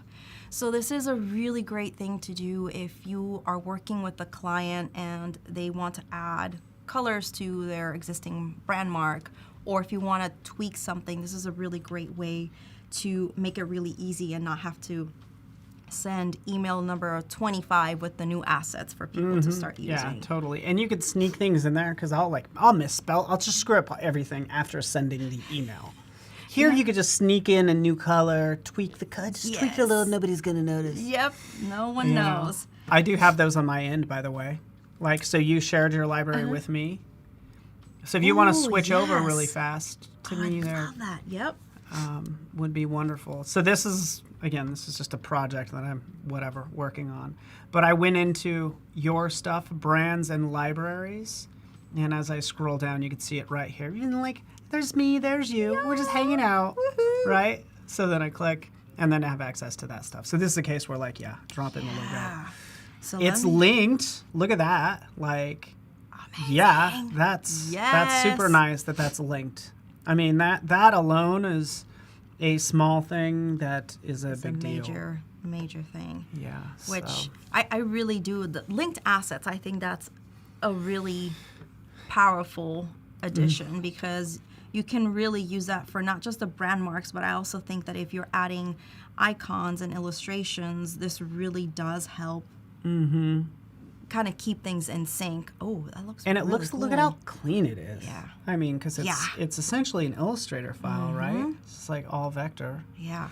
What I am waiting for, because as soon as you define colors, I think under theme, I'm waiting for, you know, your brand colors to be listed here. So again, I think they're still kind of like working on that, but the idea is like you'd click on the brand colors and then like everything would change accordingly.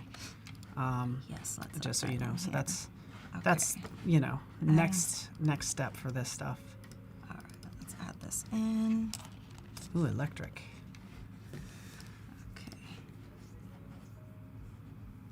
Can you work offline with Adobe Express? No. Next question. Sorry. Yeah, unfortunately. Like with a laptop or if a train are missing a connection. Yeah, I agree. So I have the same problem when I'm working on the plane. I do have to connect to the, but then again, it's like I could still connect to the plane Wi-Fi. But yes, you do need to be connected. Less of an issue 5 years ago, but still might have, you know. But I think about all the things, like even, like I use Google Docs and stuff. I don't know if you do, but yes, like I use a lot of the Google tools, and they're all sort of web connected. Yeah. But yeah, if we could work on the offline caching, would be kind of interesting. That would be a game changer because I think that would be really powerful to have. But yeah, I've started loading in some of those colors and I can define fonts. Let's just go with Qualion because I'm just so obsessed with beautiful font that they have. So now I'm kind of curious though, would that show up on your end? Yeah, because it is a licensed font. Give it a whirl. That's a good point. Like that's a good point to answer your question. Moxie's asking about like how do you add a border after the changes? I used to be able to create a border around an image, and now I can no longer find the option. I don't know if I've ever been able to create a border around an image. There is strokes around text, but like... Oh, I see what you're saying. You know, I don't think you could take an image and put a border around it. Like, I'm looking at mine now, by the way, like on my desktop. There's no border sort of function. For the image for the person? Yeah, because he's saying an image, so I'm like, let's select an image. Wait, I'm full of like hacks. Can we go a little off the cuff and kind of show how you could do that? It is your time. All you right, can do whatever you want. Let's use one of my old ones. This is, hey, that's me. So what I discovered is if you copy paste that image, you can actually go into duotones. And you can change the colors. Ah, pues. Hello? I'm moving too quick. That's what it's telling me. I do that sometimes too. White. And I start to look ghostly scary. White and espérate. It's up here. You place an image in a box frame. Okay, my friend. All right. Oh, place an image in a box frame. Let's see.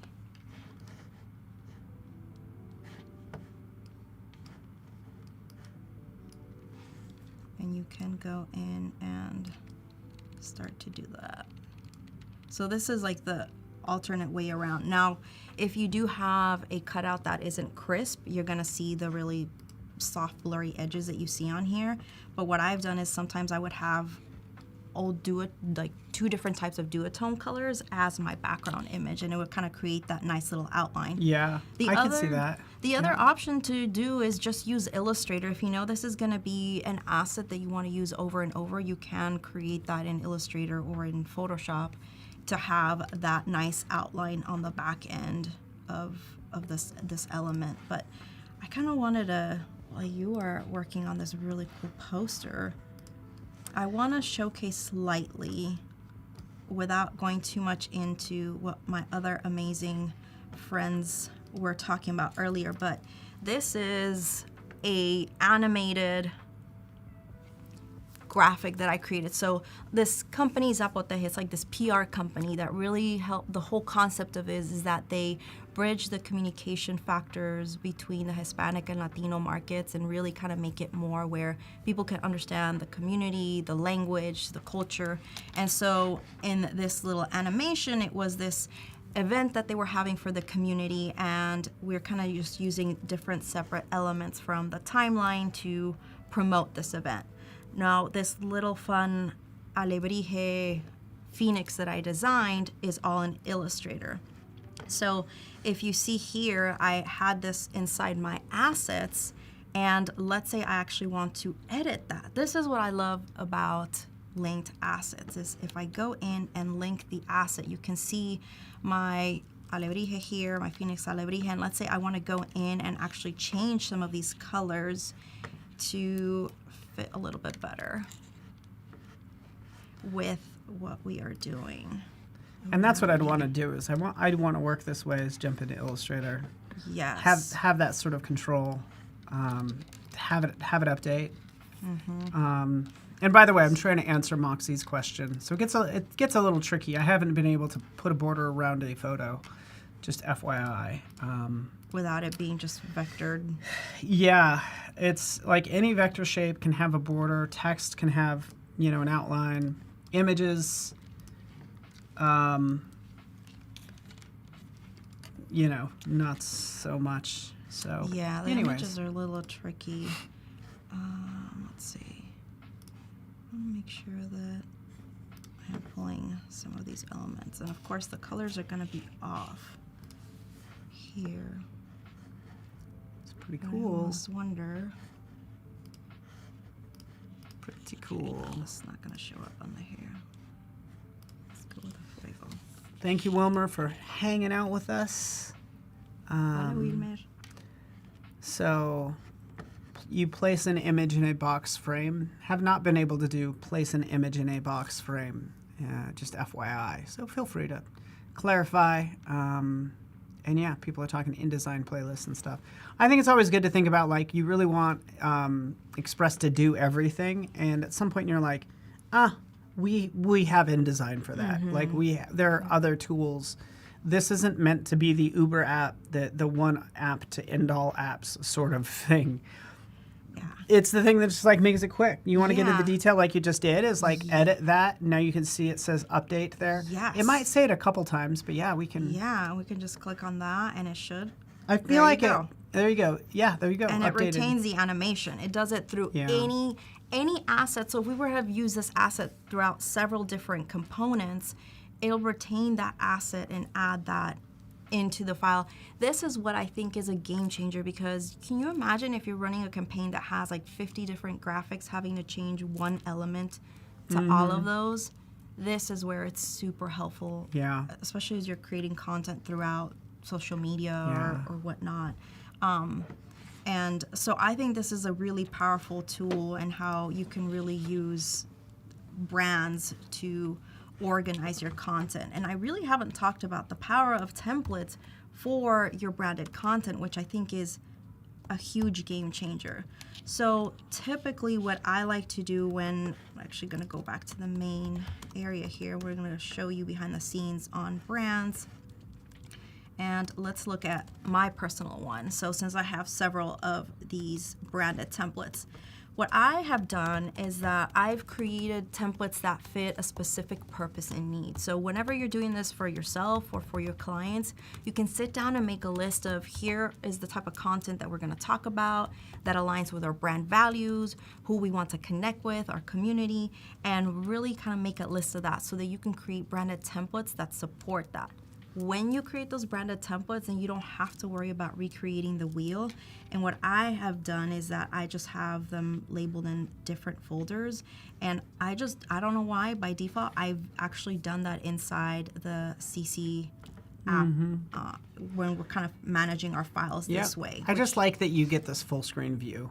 It's just like easier to work with, right? Yeah, absolutely, absolutely. And you don't feel kind of confined to all, like certain elements. You kind of just get to see the big bird's eye view. And this is where you can go in and add a group. You can see I have a ton of groups here. So This is for brand management. This is something that I did a lot in my corporate days before I started my own company, and it's something that I bring on to my clients, is really being intentional and organized because it pays off. And the thing, here's another thing that I love, by the way. It's kind of behind us, but that little being able to like increase the size of the, because sometimes I might be working in Illustrator, it's like everything's so small. Yes. Like, let me just scale it up some. And I have see glasses and I everything. feel like I still can't see. Yeah. Yep. Yeah. Absolutely. And it's great. And if you ever wanted to create a template from your content here too, you can click on it and it'll start the template for you. So if I was to double click that, in an ideal world, it would. Yeah, done it I guess I've before. never done that actually. I tested it out and it worked earlier, but let's just blame it on the it's internet. totally fine. Yeah. So maybe I just got lucky and it was like a magic thing that happened to work for there. But I think if you maybe do it online, it might work. But you can go through here and find your templates as well. And Now you're create calling from them there. templates. Is it an actual template? Yes, it is. So what I've done over the years is that I've kind of built all these designs that we have defined that we'll continually use. And so we create them into a template. So here's one where I created this template and I didn't mean to click on that, but it just kind of, the message is very Love true. it, love Because it. I have Yeah. never, I'm very much an Adobe person and I will never ever switch. So, but one of the things that I love about being able to create your brand kits and the templates is that you can define what the template is for. The type is really small here, but I typically say, let's see if I could zoom in. Use this for easy reels that use screenshots and short text. So that way, if I'm collaborating with someone else, they know, okay, this is the purpose behind this template. And then I can just click on start new file and you can create from that. Can you show, and I don't mean to derail you, but can absolutely. you show us how to make a template? Or can you open up That something and was- show how to make? yes. Yeah, okay, cool. That was one of the next. Also, I agree. They're talking about workspaces, so I agree. Essential classics mode, like the workspace. Anytime it says classic, like, well, I don't know what that says about me, but I always do a classic mode. Because these days, I think if you do just like essentials, it almost removes too many things. Yes. But classic gives me sort More of like options and I'm to like, use. what is? Am I a Yes. Am I a classic person? Like classic? You call me old school? Is that what you're saying? My old school? All right, let's go into the, let's do something. I like to challenge myself. So let's do something that I wanted to, let's see, we're gonna actually.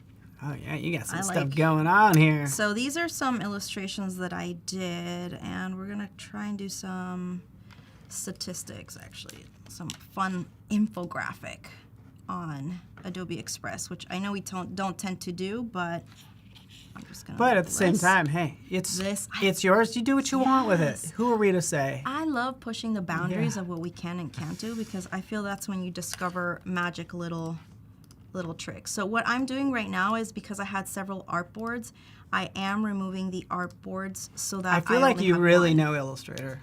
Like it looks like you really know what you're doing. I know you I do. try. But I hate to. You know what I'm saying? Like you could tell by how fast you're moving. You're not faking. You know, like you know what. I mean, you know what I'm saying. Thank you. I appreciate it. I still have so much more to learn. Like you were saying, you sometimes get new updates, and I feel like there's a lot more going on that kind of goes out of our bounds. I'm like, oh, now I have to learn this new element. Okay, so to kind of let you guys know, I do want to work off of a quick infographic, which will turn into a template. I like But it. I do want to make sure that I'm pulling some of these content, and we're going to talk about, because of course I'm a Latina, Hispana Latina, and I want to use some stats about our community, because I feel like our community is often misunderstood when it comes to our diversity and how diverse we are. We have Afro-Latinos, Asian Latinos, we have our mestizos, which I'm mestiza, and so like we come in all these beautiful backgrounds and cultures, and we're often misrepresented where people think that we look a certain way, or you hear the unfortunate where you don't look Latino or Latina or Hispanic or it just, there is no way that we should look. Yeah. And so what I really wanted to do with this is that we're going to, I'm right now pulling in some of my illustrations into this graphic here. I'm gonna remove this guy. So like you're doing, I don't mean to throw you off, but like it's like when you import it, it's just going to import everything on this artboard. Yes. Even though you have all that other stuff going on. Yes. And there are reasons why I want this to kind of just import in here. So yeah, just because I don't get rid of anything. Yeah, like this is hanging it. It's like putting me in, coach. Put me in, coach. Like it's waiting in the wings. Like, oh, there's the big stage. It's the artboard. Oh, I'm going to the big stage. So. Okay, perfect. So I switched her because I don't want her to be looking off the screen. I want her to stay on the screen. And just for safekeeping, I'm going to remove these other ones here. Yeah, all of this is so typical Illustrator user. We just have this stuff. Yes, and this is usually Hanging my out. cleaner versions. There's some that I can have like way off over there in the love it. artboard. Okay, so I'm gonna save this, and what we're gonna do is we're gonna go on to our, let's see how we're feeling. Let's go to our libraries from here inside Adobe Express, and let's look for our Campaña Zapote with my many libraries. I know, that's what I was laughing at. Where did it go? Did I lose it? Libraries. All right, let's see. Which one are you looking Where for? is my Which one? The Campaña? Campaña Zapote. You turned it into brands, and then you shared it with me, I think? Yeah, but I should still be able to see it But under, it's not right there. You go there. let's see, maybe? That one? It's here, so let's just add it to here then, to the graphics. And we're gonna go to our files where I saved it. And I promise I try to be very organized, but when I work off the cuff, sometimes those little things get glitched. So I love that you can upload an Illustrator file because we can go back and make some tweaks. And it's showing up over here now, so I can now go and start from, actually I could have uploaded this way too. So we can upload it to the actual brand kit or to your graphic files, but you can also start from an Illustrator file over here in the Get Started. So you're gonna see this magic converting now, information. Then we're gonna click on, once it shows up, open an editor. I really love that it just tells you let's open an editor and this is stuff, we did just launch this today. Oh, wow, actually. magic. Okay. I gave it the good vibes. Yeah. So this is what I love. Like these elements are, I should have probably grouped some of these, but they are just showing up as separate elements. So if I wanted to create this for a campaign, and I'm just gonna, for time's sake, just gonna grab one of my stats over here, and we're gonna go back here. I do like that some of the keyboard shortcuts do translate over here. Yeah, I mean, please because just make all of the keyboard shortcuts permanent the for same. everything. Come on, let's have a meeting, Silicon Valley. Everybody, let's get together. Can we just agree on keyboard shortcuts? That would be amazing. So this is what I like about being able to not edit this. So for me, this is really powerful because if you have someone that you're sharing with that they are not a designer, they don't have to use our Pro Tools on the back end. They can go and make some of these edits in themselves. So I did notice that it doesn't have the brand, so let's just use a regular for Qualion. And I don't want the source to be so large, but we're gonna make that a little bit smaller and Qualion. Okay, perfect. So let's just say that this is an asset or a little data that I added here. And what we can do next is the brand part. This is the exciting part. So I wanna make sure I add my brand. So we're gonna go and find our Campaña Zapote, and it's gonna show all our amazing stuff here. I'm just gonna add the logo over here, and I'm going to add that somewhere down here. Remove this little, oh, it's plant. Let me see.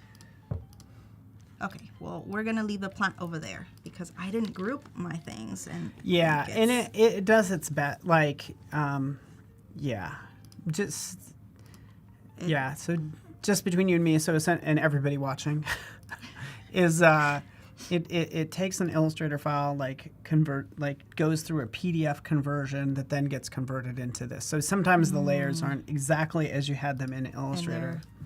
I mean, the other workaround too is you can maybe just go in and select each individual one and ungroup them. Yeah, and it's just it's something similar to like anytime I'm going to another app, I start cleaning up all my layers and kind of consolidating things. Like if I was in Photoshop, I'd make smart objects of everything, but that's just But you didn't do. What's nice about this? You didn't do it. You just brought it in, and everything came in as expected. Yeah, which has been really nice. And so here's something quick that is an infographic. Now, if I can share this, I know we're technically not intended to use this for print, but I have tested printing some of this. So let's say this is an infographic they wanted to print just for some data. Just know that the colors won't be the same because you're going from RGB to CMYK, but sometimes it's kind of worth it. So if you are wanting to create something, or the people that you're working with do want to have a capability to use that as something for printed, it could work. So now what I'm going to do is I'm going to click on these 3 dots over here. It's kind of hidden at the very top over here, and I'm going to click on Make a Template. So let's say we just finished, we're happy with that template. That's something that we want to use to bring awareness and show statistics. And so I'm going to label this Power Stats. So this is where the branding and the brand management goes really into play of like really being intentional. So we can say use this for our campaigns to bring awareness. To answer your question, Gabriel, she made this design to use for campaigns to bring awareness to our community. Oh, yeah, sorry. What do you make it? Some sort of animation? No. It was perfect because they're asked, and you literally typed it right in there. So I just repeated what you typed. So again, it's an image for a campaign that gets reused because you have those stats there. You're going to probably swap those out going forward and stuff. So now we can just go into my many libraries and, I found it. And so you find the library that you have. Now, let's say you don't have a library you haven't created. You can also either create a new brand from here or add a library. So you have a lot of these options. And then you can give it a name, add the note, save the template.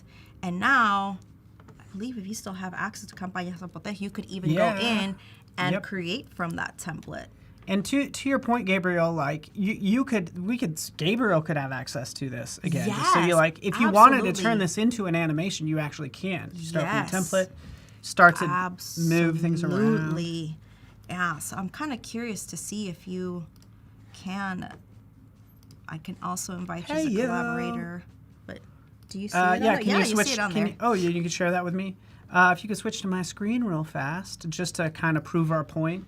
Off to the side, same brand library. These are the fonts you added. Remember we were talking about that? Yes. So the fonts, and then into the graphics, and then down at the bottom is the templates. So this is the one you just added. Yes. Katrina Sing Power, boom, start a new file, and then I can go nuts animating it or something. Yes. So and here's something I'm going to try and see if it'll work. What can I do? this is, and we'd have to see how some of this stuff is grouped. I want yeah. You know what I'm going to do is while you're there, I'm going to add one of these assets here too. So I just selected a family here, and I dragged it. Hopefully it shows up. It may or may not. I don't know. To my assets panel over here, and hopefully in an ideal world you should be able to use it. But the other option is you can copy paste. So let's say I wanted to. Oh, nope, didn't want her to see. This is where we're gonna. Do this. I have all my stuff kind of in pieces too. Yeah, this is where I didn't think about it too much, but we're gonna see if. I'm trying to show that I have a lot of layers, y'all. Yeah, I know. In fact, if you have over 200 layers, so we learned this in Goldie's session earlier because she ran into the same thing. Her illustration was so complex. She put everything on separate layers. That's just how it works. It's not your fault at all, but you could take all that stuff and group it maybe or something. Yeah, let me see. I'm gonna group or it delete and it remove or it. This guy is without a head. Okay, so essentially what I'm trying to do without making people look really odd is I'm going to just here's the magic. Have we talked about the power of locking layers? We have not. We were waiting for you to talk about it, and here you are, right on time. This is why I was making those mistakes, because I wanted to show that we can now lock layers, so we don't have to worry about that. So that's exactly what I did, and oops. Okay, so now I'm just gonna go and paste that element.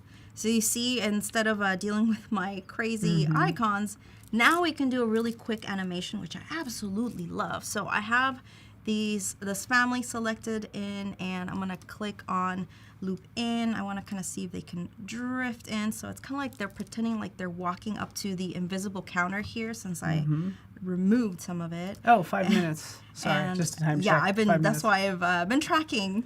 So if you guys hear me talk a little bit faster, you guys can always watch a replay and hear me a little slower. But you have all these options for how you have the animation coming in, out, etc., etc. We can even make this family wiggle a little bit more, and it could be a lot more intense.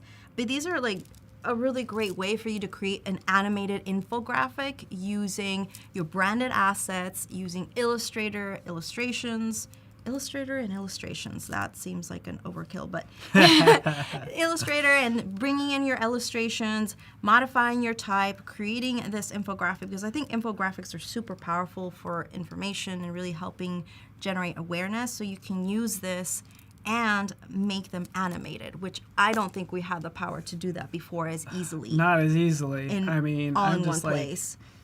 I'm animating some of this, and all I'm doing is like clicking buttons. By the way, I can't wait to see what you create. Yeah, I mean, we'll see. Like, yeah, I really wanna. Yes. I really want a. I love that. I love a like, but if you could switch to my screen real fast, like I'd love a parallax. Yes. But there's everything is moving, is kind of back and forth. You get the idea. But you can kind of see this kind of maybe coming together. It's like a zoom in. This is all vector, so you could theoretically zoom in and stuff. So yeah, this is just, I think we're just scratching the surface. I think I could probably be here for the rest of the day and lose my voice with, I love Adobe Express because of how it really just helps put everything together with managing your brands and assets.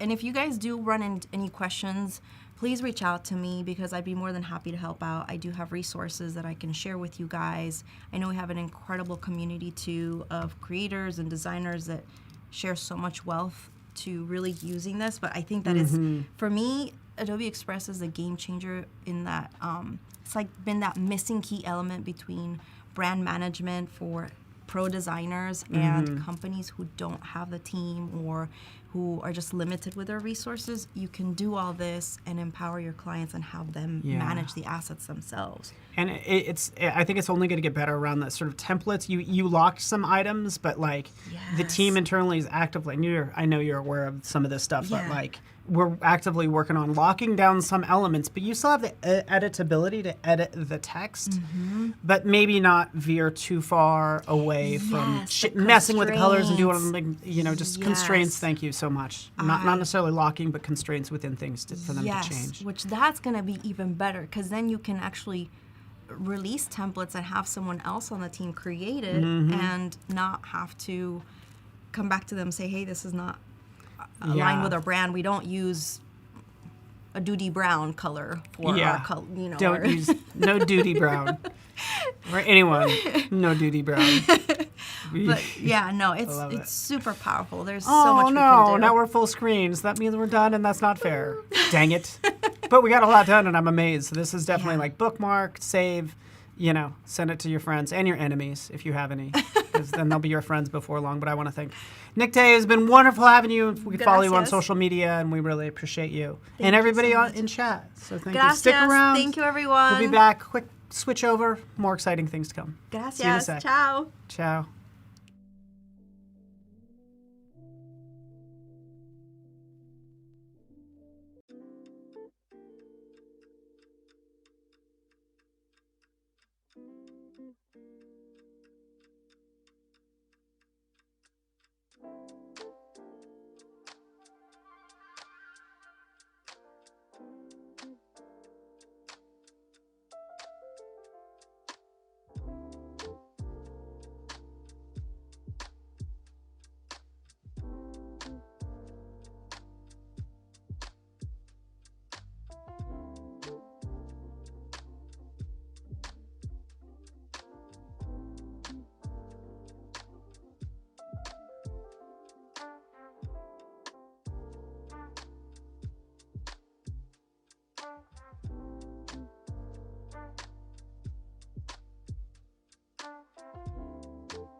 Welcome back, everyone. Welcome back to Adobe Live. My name is Terry White, and I'm here with the wonderful Lucas O'Keefe. Lucas O'Keefe. So if you saw our last session, you probably had fun looking at all the different branding things he did with a carousel and Illustrator file import, and we had a blast. Now we're going to switch gears and do video. So if this is your first time tuning in, welcome to Adobe Live. We do content every single day about something to do with Adobe. Usually we have dedicated days for specific programs, but today it's all about the new Express, which just launched this morning. All new features, all kinds of stuff I'm still wrapping my brain around, and Lucas is here to help me wrap my brain around it. And today we're going to be doing some video stuff. So have you ever wanted to do video, but you're not a video editor? This is probably going to be for you. Yeah, so the thing with social media today too is that you need short form video, right? Yeah, absolutely. It's I everywhere. just posted one. Exactly. I literally just posted one. Might I say how impressive that was? About Express, yeah. But yeah, so short form video is across all the channels now, right? TikTok, Reels, YouTube Reels, Shorts. YouTube Shorts, Stories. Yep. It's the way to connect, right? So it's how you, just like we're doing right now, it's how you connect with your audience. I've always found when people can hear your voice, they can hear you putting it all out there and speaking, that's the content that's going to help them connect. So what we're going to do today is I have some footage. Let's say it's from my recent trip to New York. I was in New York a few weeks ago. I was in New York a few weeks ago. Oh, no way. But I did mostly photos. Oh, fair. Yeah, So now I want to go back and do some videos. one thing I am awful with Everywhere. is travel and seeing the world. Sid says videos everywhere. One thing I'm awful with is not getting enough footage of me, right? And actually getting the footage to make it personal. Yep. People want to hear the story of me, visiting all these cool cities, the content I'm creating, the things I'm doing. I'm got to remember to create some content around this that we're doing right now, actually. You know what? And that's a good point. I have decent social media followings on different channels. And it never fails. If I post a video, even something short of me, not of the content, but just me, those posts do better than anything else I post. Exactly, right? Because people want to connect with you. That's why they follow your channel. They want to see you. So yeah. And we're going to see how easy it is, because I fell into a rut for a little while before I started using the new Express to really get behind my video editing. Because, I was more comfortable with just my more graphic designs, right? Like I said, I'm a school teacher. Maybe I like to design a textbook-looking page and pop that up there instead, right? But now that I've been actually on video again, I've seen the exact same thing. My audience, they're connecting. They want to see me. They want to hear me and share those ideas. So it's a lot easier to be behind the camera than in front of it. Trust me. That's for sure. So what we're working with today is just quickly in Premiere Pro, I just put together some footage, just applied a light color grade to it, but it's nothing too fancy. It's just some nice, a lot of it's stock too as well, just kind of throwing that in there. And we're gonna turn this into actual come along with me reel that I could post on Instagram, particularly if I was, a travel vlogger or travel influencer, someone who liked to share that. And also, from our last session, I'm thinking we'll have a bit of time because things happen so quick. We can do workflow so quick here. If we have some time, I think we can make a fun promo from our last session. So I have some video footage, and I can show how we can make a cool story or a cool reel with that. Very nice. Let's do that. Those are some things we'll be doing today. And Sen called you the coolest school teacher ever. I appreciate it. I wish my students thought the same thing.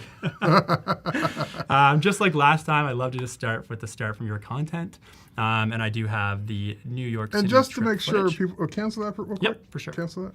Just to make sure people know where you're clicking. It's that first icon on the page, which is brand new as of today.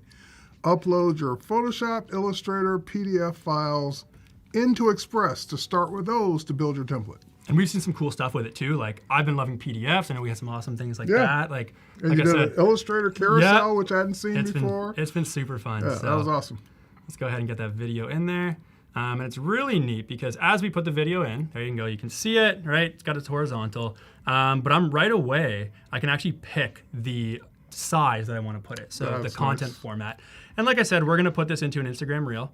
Wait, that's horizontal. Yeah. Instagram reels are vertical. And I think we've all had that struggle before, right? Like let's squish, right? So, and Yeah. That's why when we do get to that one of you and I have some fun ones because I have us sitting side by side, Okay. but it was like hard to get one of us, right? Both of us in the same frame, but I found out a way, which makes it look pretty cool. So this one's going to be an Instagram reel. Obviously the footage pops in there, but like you said, just like we did with the nice fill background using our photo content earlier, fill video is right there as well.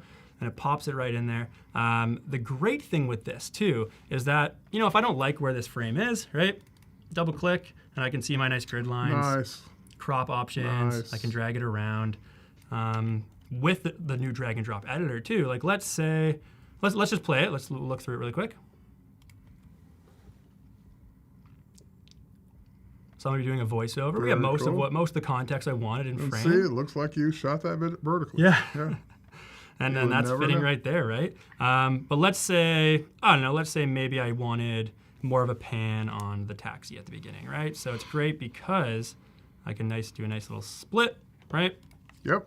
And then just from there, I'm panning the taxi left and right, moving that around, which is a great way to make it all fit piece by piece as you need it. But like you said, I actually do really like how this one all came into frame. I'm gonna be adding another clip to this using stock video footage from Express later, and that one's not gonna be perfectly in frame. So I'm gonna show how I would incorporate that and make that fit.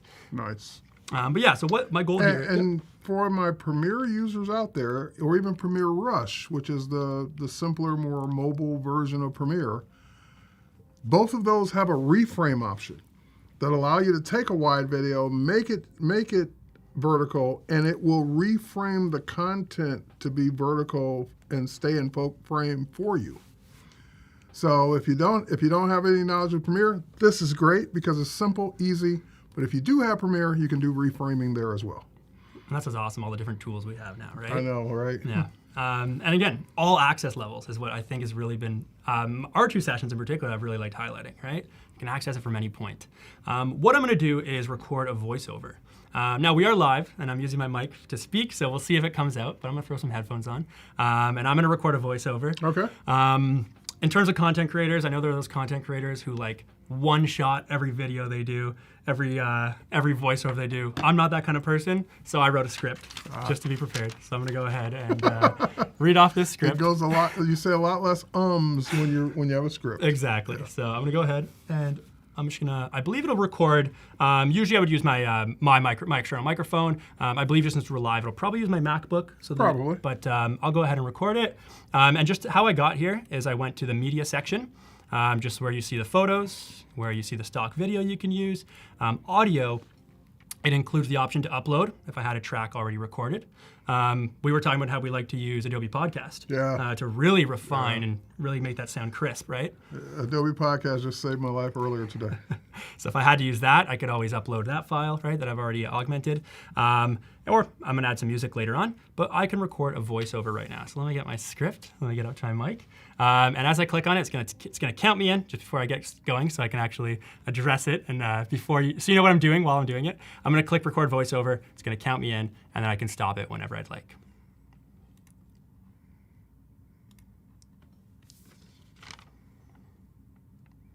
Come along with me for a journey through the streets of New York. I couldn't believe how energetic this city is. It really is the city that never sleeps. I saw the sights, the people, ate delicious food, of course, and even took a ride on the ferry to see the Statue of Liberty herself. 10 out of 10, we'll definitely be going back again. And I finished my recording. I don't know if this will play through. It might just be me listening. Since we are live, I will just mute. I will turn down the audio a little bit. You have your mic plugged in. It should work. So let's go ahead. Come along with me for a journey through the streets. Are you getting that? Yeah. I couldn't believe how energetic this city is. I can turn it up. The city that never sleeps. I saw the sights, the people, ate delicious food, of course, and even took a ride on the ferry to see the Statue of Liberty herself. 10 out of 10, we'll definitely be going back again.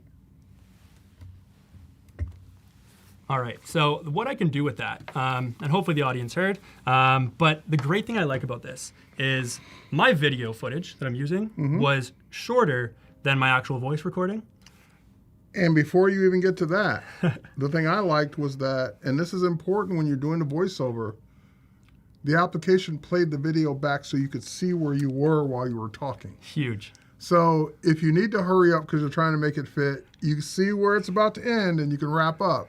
So I love that feature. I was wondering, was it going to play it while you were recording? Because I haven't done a voiceover in Express yet. I need to be doing that actually, because I wasn't even like. I know you had a script, but but I've been so conscious of like I need it to show the food when I say ate delicious food. Right. But I should have just been watching the screen. That would have been perfect. Yeah. And yes, since I did go overtime, I do have some footage to fill out with that. But I like that it didn't cut me off. Yes. It didn't say, well, you're you at only the end of the video. Right, 14 seconds of video. We're recording 14 seconds of voiceover.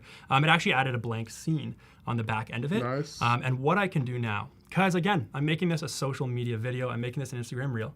I love to tell stories. I just did a voiceover story, but I want to make it about me too. So I'm gonna go ahead and drag this scene that I just made to the beginning here. And again, drag and drop, super easy. You can look at different timelines. Once I add some elements, you'll be able to see the timing on everything that I've incorporated. Which is huge for animations. Oh yeah, and just and we'll have some fun with animations for sure. But just the ability to continue adding scenes, and it's still one video, still one project, right? Still one window. I love that I can just do that with different video footage. So let's go ahead. This time I do have some stuff recorded. On my whole trip, the one stuff I actually remember to get of me was, and this is a good tip, if you're going on a trip and you want to make sure you want to make a video of yourself, get you waving hello and get you waving goodbye and walking away. And the rest you can fill in the blanks as much as you need. But here I do have some footage. So we got Lucas New York intro. Let's pop that in there. And right there, it's filling it in to be able to add it in there. I'm going to throw my headphones on just to be able to listen. All right, I want to listen too. And we'll play it through, then I'll be able to listen to all the timing. And actually, why don't I add in the outro, just because we're doing it right now. Let's go ahead and add in. There we go, just so we can see the complete picture we're working with. And right away, I love how it'll show me. Lucas, the scene that you had, that you made was too long for the footage you have. So I can see this white space, and I can easily just shorten it, trim it down, and the rest of the video slides on over. Nice. Which gives me a lot of freedom to use. So let's see. I don't think it'll line up yet, but that's what we're gonna have fun with the drag and drop and see how it goes. Okay. Let's play that. Come along with me for a journey through the streets of New York. I couldn't believe how energetic this city is. It really is the city that never sleeps. I saw the sights, the people, ate delicious food, of course. I even took a ride on the ferry to see the Statue of Liberty herself. 10 out of 10, we'll definitely be going back again. All right, so as you can see, it's pretty lined up, right? There are some things I can maybe change. So I think if I shorten it a little bit at the beginning, and again, maybe a few seconds just to cut off, and it slides, I can slide it right over there, and it's lined up again. I won't play too much till I think it's ready, but it's easy to just make these modifications. Now, and my job is to point out new things that got launched today. So one of the new things, you see that plus sign between his two scenes? There's now a transition feature. So if you click the plus sign, you can now add a transition. And right now, the only transition is dissolve. But at least there's a transition if you need it. It is nice and seamless, if you need it. So let's see how it lines up, and then there are some fun things I want to do, because I intentionally made this clip long. So let's go ahead and slide that down a little bit, and let's see how that lines up. Okay. Come along. I'm gonna trim the beginning a little bit because it is a little bit too. I paused for a little bit too long. Come along with me for a journey through the streets of New York, and that's where I want to. So I paused it right there because I want to have just me walking. Come along with me, and then I want to actually get into my footage. So again, I'm just gonna slide and shorten this one. And my footage will slide right over. I like how the playhead stayed there while you trimmed the video, so you know exactly how far to bring it in. Oh, and how annoying is that? Like, I've like, how amazing is that doesn't do it? But I've tried to edit before, and it's slid and jumped over. Not in Express and other things I've tried, and that takes half your time, right? Just trying to get back to where you were. Come along with me for a journey through the streets of New York. I couldn't believe how energetic this city is. It really is the city that never sleeps. I saw the sights, the people, ate delicious food, of course. I even took a ride on the ferry to see the Statue of Liberty herself. 10 out of 10, we'll definitely be going back again. And again, I can maybe cut into, I don't want to do that. I could cut into the ferry a little bit because it is quite long and have me cutting over, right? 10 out of 10, we'll definitely be going back again. And I like the pan out. So I'm gonna clip mine right there. That's how I like my video, right? It's looking good there. And just the ease of how you're doing this. There's so many, especially photographers I talk to, that are so afraid of video because they think video editing is hard. And it really isn't. It's drag and drop. It's like playing the audio. Okay, you're telling your story. Where do I want this to stop? Where do I want the next thing to start? Just literally drag and trim the clips, and you're done. You line it up the way you want to, just like he's doing now. And that's really where I find the scene by scene really helps. Because like you said, it's telling a story, and being able to view in the scenes, the intro, the outro, it really does help me frame it like a storyboard, right? I'm that carousel guy, so it's like the artboards I was using to be able to go through that. So I'm pretty happy with this. But let's say, for example, you know, I mentioned the Statue of Liberty, but I mentioned that I was on the ferry. I got footage from the ferry, right? But I didn't actually get footage of, I forgot to get footage of me seeing the Statue of Liberty, for example. Let's go ahead and add that in. I thought it. I wasn't going to say it. So maybe he's going to add it. Yeah, so let's go ahead. Here. I even took a ride on the ferry to see this. So to see, I'm about to transition into it, so I'm going to go ahead and split that, right? Let's just delete this from the scene. And I like how it stays. It's the exact same size. Right, it kept the space. Just as I needed. If you need to, you can delete the whole thing and it'll ripple delete for you. I'm sure Adobe Stock has some footage of the Statue of Liberty. There we go. I'd be shocked if it didn't. So this is popping in, and like it's great because what I could do, I'm sure this is probably the focus on the Statue of Liberty, but what we're seeing here is I can drag this to different sections. I know only the clouds are moving because it's a pretty locked in frame, but think about that for like me walking on the pier, right? If I really want to end with me waving, I can drag across and make it fit perfectly into that scene, which is awesome. So we got the Statue of Liberty. Let's fill the background so she fits. And here's what I was saying. So this, we have a little bit of an issue because, let's see. To see the Statue of Liberty herself. Right, that's not the full Statue of Liberty. But again, I'm just gonna double tap. And also you could do a different clip that like has more of the Statue of Liberty in the middle too. Yes, there were plenty of the Statue of Liberty for sure. But I do like this one because it does add like a nice little different perspective. But there she is. I can move her over a little bit even. I like that. And now, let's just see. Even though the audience, I apologize, you're getting sick of this same audio over and over again. That's okay. Come along with me for a journey through the streets of New York. I couldn't believe how energetic this city is. It really is the city that never sleeps. I saw the sights, the people, ate delicious food, of course. I even took a ride on the ferry to see the Statue of Liberty herself. 10 out of 10, we'll definitely be going back again. There we go. That's it. So some other things I can do with this. I can go ahead and I can add in some actual background music, right? Because big thing with Reels I'm finding, if it's just my voice, right? I doesn't want it to be just the monotone speech. I like to have a bit of music to kind of vibe it up a little bit. So the great thing is, the really cool thing, and people are asking if you can have multiple layers of photos. When I show ours later, I'm going to be doing, when I do a promo for our last session to post on Instagram, you're going to see a stacked horizontal of us, which will be really cool. And you can stack the music, which is really neat as well. So let's go ahead. We go to audio again. I'm going to drag this one because I don't want it to sound blast just because we are live. So I'm just being mindful. Okay, and I think Colleen's asking it a little bit differently, and I had to reread it to make sure I understood what she was trying to say. So, and this is the way I explain. So, for example, you've got 1, 2, 3, 4 scenes.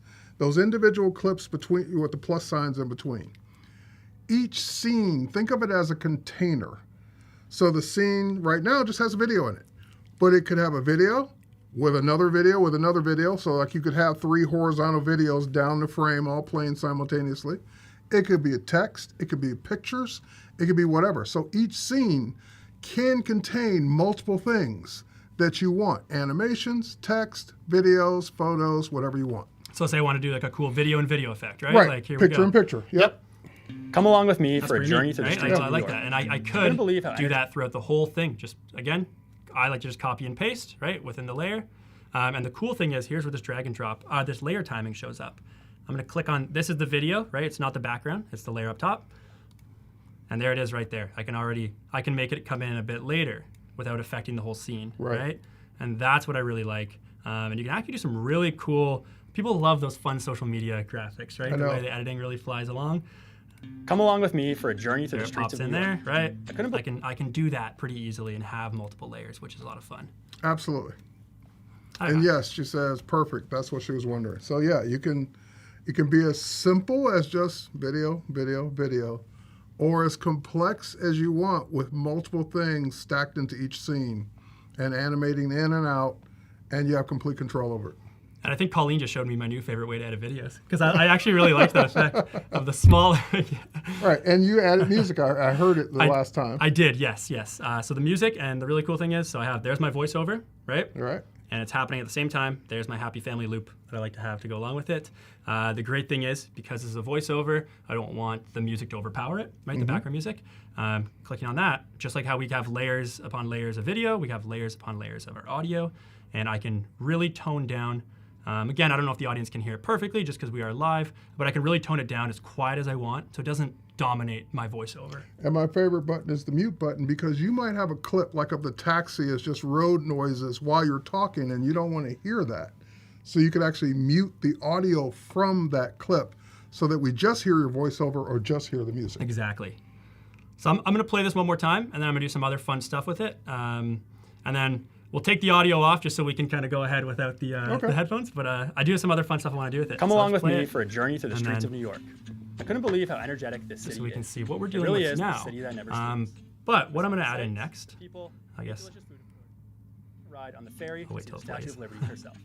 10 out of 10. We'll definitely be going back again. There we go. Just so I'm not talking over my video there. You're doing the perfect pan into, here's going to be some messaging right here Exactly. in the sky. Unintentional. But it worked out. But that's what social media video is all about. So that's what we're going to do is we're going to add some animated graphics on top here. So again, whatever the brand is, you can have a brand kit.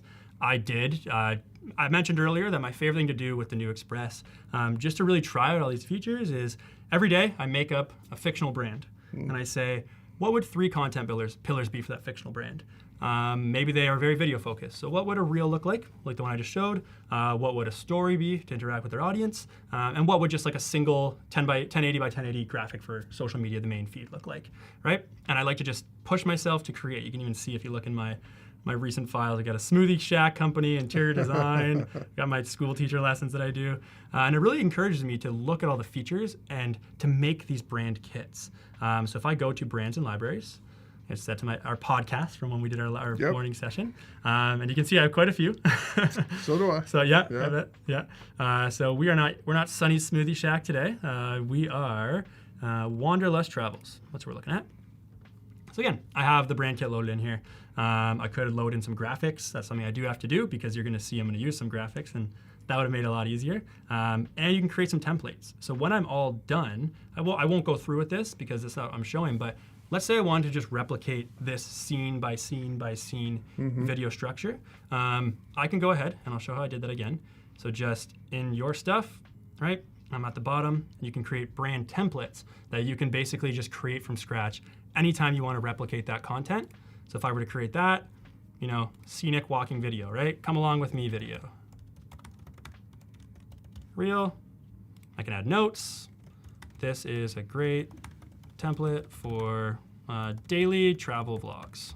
And saving it specifically to your brand. Yep, and I'll save it right there, and it goes ahead. It creates it while I can keep working, which is awesome. And then anytime, and we'll come back to that later, anytime I want to just create in that style, I can use that template, it'll load into a new file, and then I'm just replacing these scenes with different video, different locations that have been, which is really cool. So basically making the video edit you did a template that you can use going forward, just dropping in new clips. Exactly. So let's go ahead though. I do want to, I like ripped paper effects for things like this. Again, kind of like the whole map travel vibe going on there. So let's go ahead and pop some ripped paper in. Let's grow that. I'm going to mute the audio just for the audience so they don't have to repetitively hear me tell my story over and over again. But we'll keep it there and we'll do a final playthrough later on. And there, our template just got made. So I can access that anytime. Nice. And I love those little notifications that they pop up. Yeah. Like we looked at earlier with the Photoshop, the linked assets. Right. This design has been updated. Click here to update. Click here to update, yep. But let's go ahead and we want to have this. Speaking to the scenes again, I love how it already timed it to my scene. I didn't have to worry about specifically clipping it to here. It's right there. Let's go ahead. Let's get some text. So I spent 10 days in New York. So I'm going to frame this post around 10 days in New York City.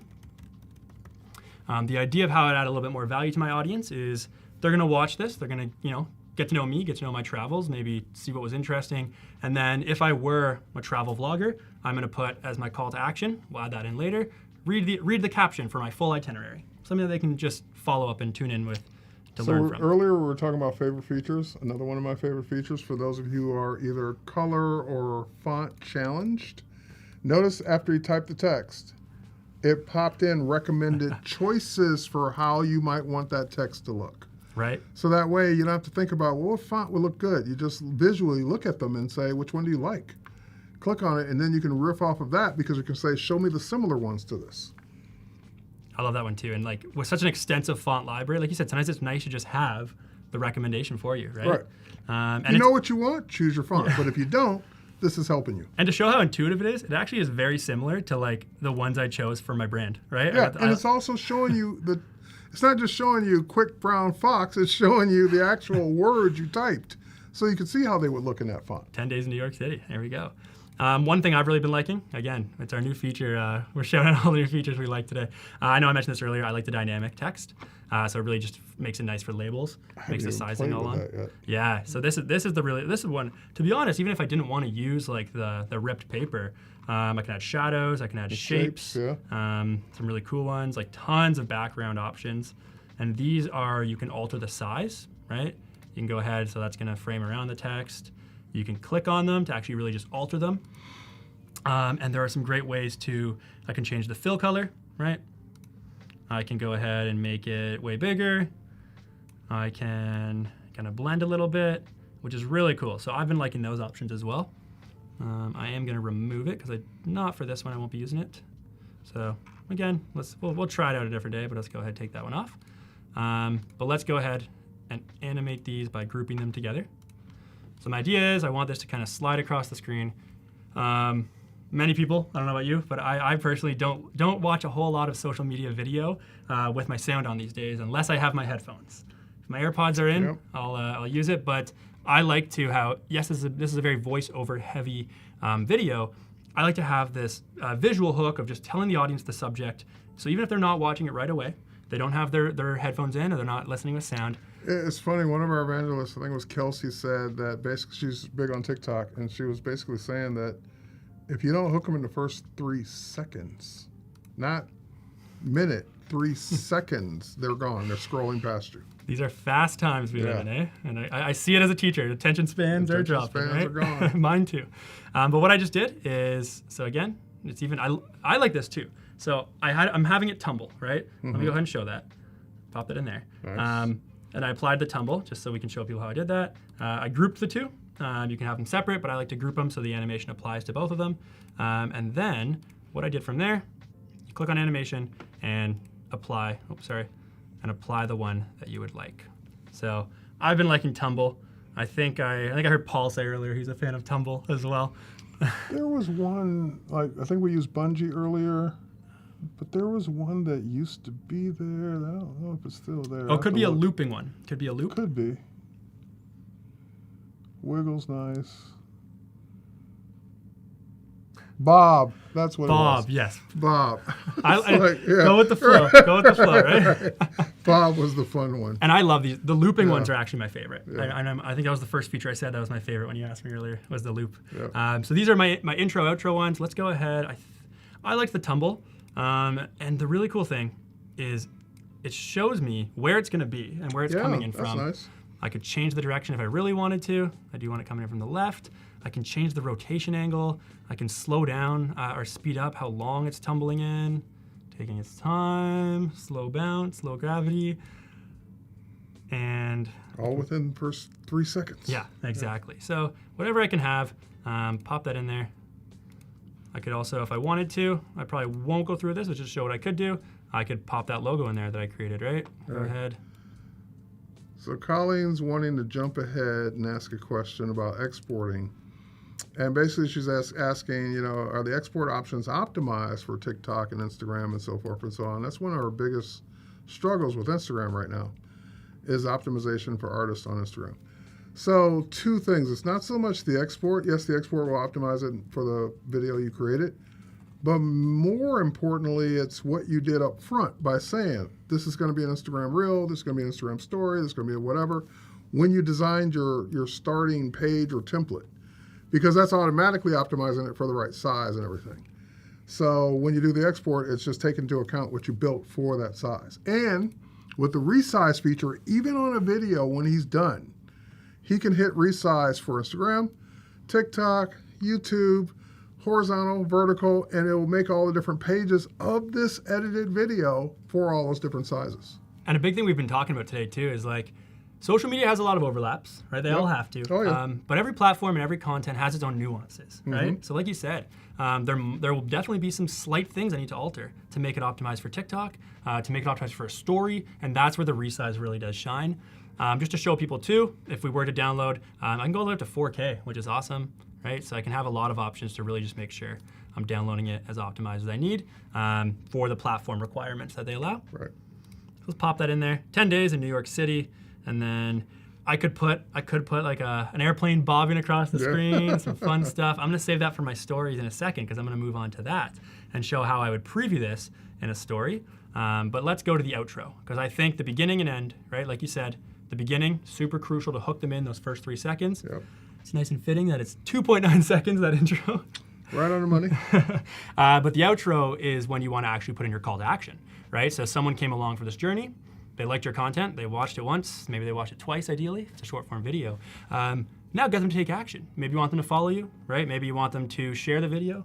Maybe you want them to just comment if they've been to New York, anything like that. I love to put those on screen because that's when I find it's best to just, I have my audience attention locked in. They might not read my caption at all below, so I'm gonna encourage them to do something while they're watching it. So again, I'm gonna go ahead and pop in, let's just put in our same ripped paper effect, but let's just change the prompt. So again, I'm hopping over very easily. I like how it snaps to actually where I need it to be, which is great. Nice. A lot of things to help beginners who've never edited video before. Definitely. So let's go ahead and make this. Something else too, I really like how even though they're grouped, I can edit the text box. Right. Which is very cool. I don't have to ungroup it, change it. No. You just double click and you can edit it even if it's grouped. Let's see, hopefully I spelled itinerary correct. Read caption for my full itinerary. All right, so let's go see caption. There we go. So the cool thing is, I put that in there. We'll play around in a second with where we want it on screen. But let's come out of the Statue of Liberty here. And it applies the animation that I copied and pasted with it, which is really cool. Keeps it on there. So a lot of the work's done, right? And like we mentioned, there's that template that we loaded in there. If I were to load that in, all my animations, anything I've already done, I'm a huge, copy paste kind of guy. So being able to do that, right, and just be able to copy and put that in there. I haven't been using the right click because it's a brand new feature. I know, it just happened today. So I use that, I've been using it all day today, as a matter of fact, because it's there. So I gotta train myself a little bit more. But I can put this on screen, which is great. Maybe I don't want it coming in right away. I don't want it to overwhelm my ending. Let's just get them in the last few seconds. Right here, select a layer to adjust timing. I'm gonna select that layer. And I don't want it animating till the last little bit, right? 2.5, I think someone could probably read that in the last little bit. If not, they'll watch my video again, and that's great too. But there's my outro, and there's C caption for my full itinerary.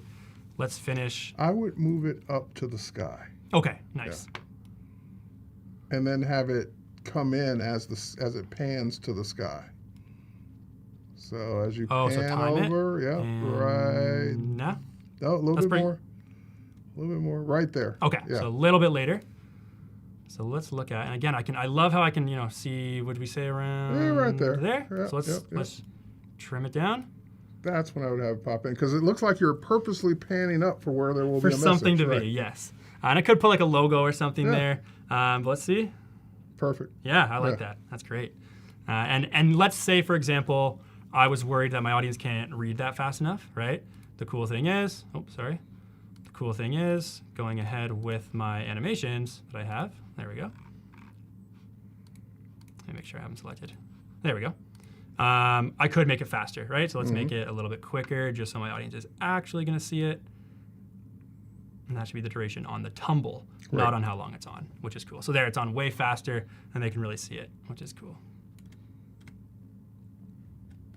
There, get more time to read it. Yeah. Other things you can do with layers, which is a lot of fun. Let's go ahead. Like, let's say I know I haven't really optimized my logo for this kind of background, but let's say I do want to pop in a logo somewhere, right? It's a very thin logo. We could do something like that, right? Have it come up maybe just under here. And again, this created its own layer, right? And I can time that to come in Same time, after. or a little bit Yeah, after. a little bit after. And I can animate that too. So easy. So easy to do. Love seeing it, right? And then there we go. So you're literally sitting in the director's chair saying, I want this to come in here, I want this to stop here, I want this to fly out, I want this to animate in, I want this clip to, I want my voiceover to line up with this part of the clip. You're just doing it all with drag and drop. Telling the story you want, right? Which is awesome. You can get some cool stuff from there. So let's say we want to now use this, and I want to add to this. Let's do a same size. Let's do a story promo.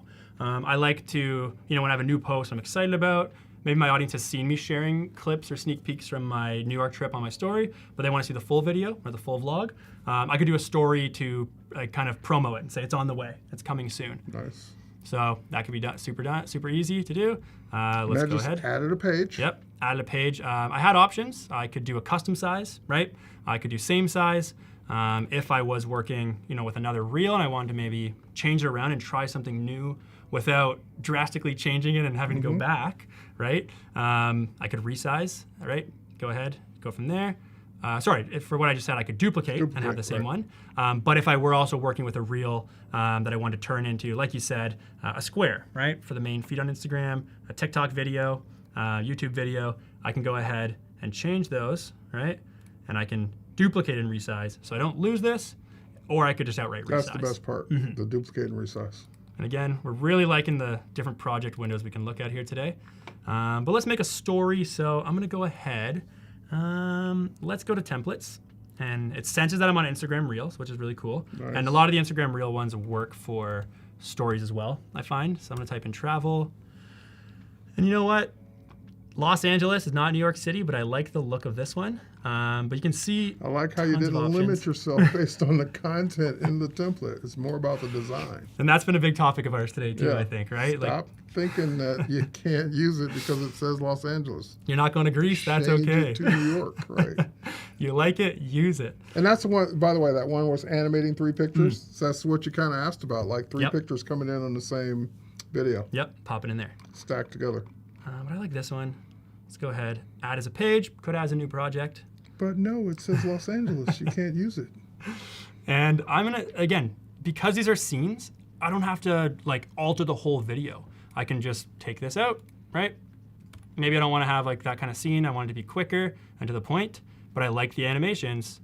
Well, let's make it New York City. There we go. Oh. You're changing the template. That's against the law. He's going off script. No palm trees in New York City, right? Right, yeah. Not that I've ever seen. And maybe I want to add in Statue of Liberty, right? I like these little ones. Again, let me go back really quick. They had these fun palm tree elements that I was using, and I was liking to use those, right?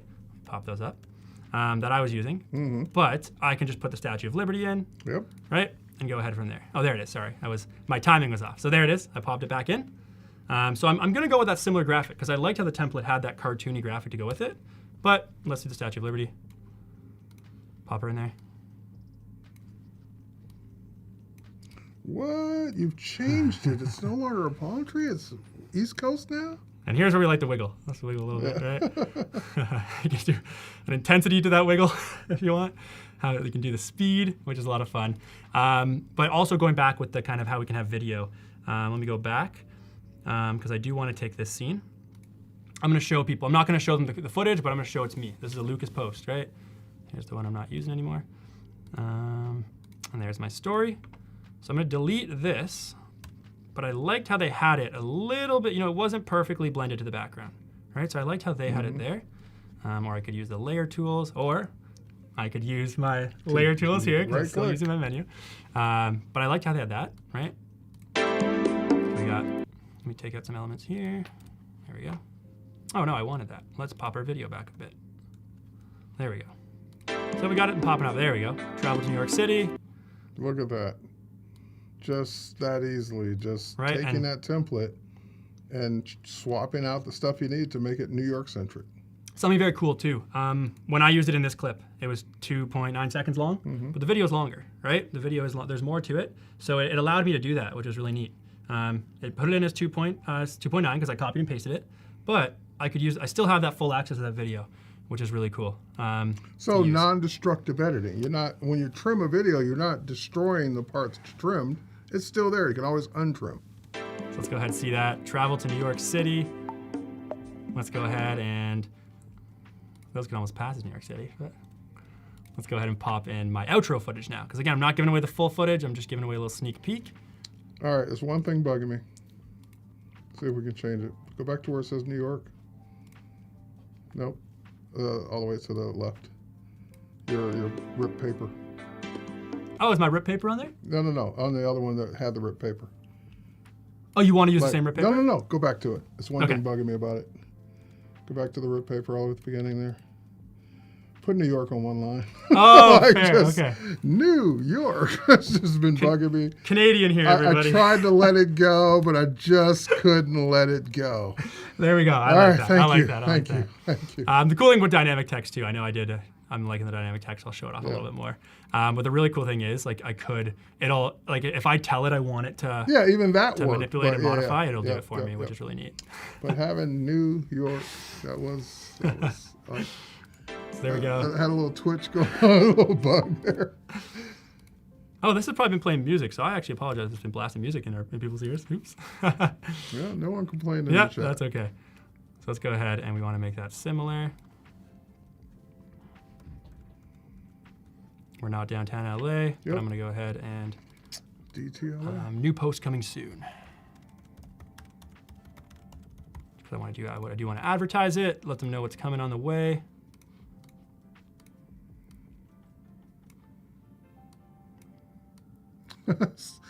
Stuart says, thanks for pointing out I was bugging me too. I was going to try and let it go. I just couldn't. Let me go ahead and shrink this guy. I could use dynamic text for that too. Really a lot of options, right? I could always make this a little bit longer if I really wanted to. But there we go. Let's look at that story preview, right? Travel to New York City. Cool. Doing a little sneak peek, a little bit more, a little glimpse. New post coming soon. I like the clouds, keep them in there, pans out. We could add my logo coming in there now, right? So that's a lot of fun stuff we can do. That's just 2 examples. Really quick, because it looks like we have some time. I made a fun promo graphic of our first session, and I'm going to show how fast we can do it. I'm All worried, right? but yeah, I know I'm in good hands. So we're going to go ahead. We're just going to do it in this. When did you have time to put this together? You were just on. on our break. So let's go ahead. We're going to make an Instagram reel. So I forgot the person who asked about I think it was Colleen. Yeah, I see Colleen about optimization. That's the big part of the optimization, picking the right size up front. Right away. Or resizing it to the right size. You know what? It feels like we have a party here. So I'm going to go party. It's been a nice party day. And I like this template quite a bit because I think we can easily make that say There's Adobe. a lot going on. I think we can in easily there. make that say Adobe. I did erase these little guys. So again, I took them out. They're gone. Okay. But it's for like a block party. So again, doesn't have to be the intended purpose of your template. But I think we can easily make this. A. Okay, I see what you're going to do here. D. Just happen to be the right amount of character. Right. There's an it's O for me already. O, yeah. B. Nope. B. There we go. E. Let's make this express. Now the Adobe, someone's twitching from the Adobe brand team right now that's not our font. Fair. We're going to let that go. He doesn't have our font. The brand team's like, well, it's not Adobe Clean. It's not Adobe Clean. We can do that. But no, we're just going to let that one go. I'm going to go ahead and pop this up a little bit. Because like we said, sometimes you want to keep your horizontal video footage, right? So let's move that up. I like it. And let's go ahead and put us in there. Actually, I think I liked it longer. Oh, what did I just do? There we go. So I actually liked it longer. Let's keep it long. There we go. And let's put us in the background. So I went ahead and in Premiere Pro, I also just kind of clipped and put a few of some of our footage together. So here we got this. When did you have time? And I'm gonna pop that in there. The time to do this. And I actually want it to stay. It's a big file, so I did do a big file. So let me actually go ahead. Let's put us down here. And I don't want us to be a scene, because like we said with that layer, we do want us to just have us in the bottom here. Let's put us down there. Got some horizontal. Let's see how that lines up. It's like Inception. We're watching us, watching us, watching us. Exactly. And I'm gonna go ahead and crop that. So that was gonna be my next question, because like a lot of times you want to crop out part of a video, so you can crop video. There we are. Let's make it nice and diagonal. That's always fun too. Let's pop us back a bit. Not too far. We got. Oh, let's have us animate in. Maybe not right away.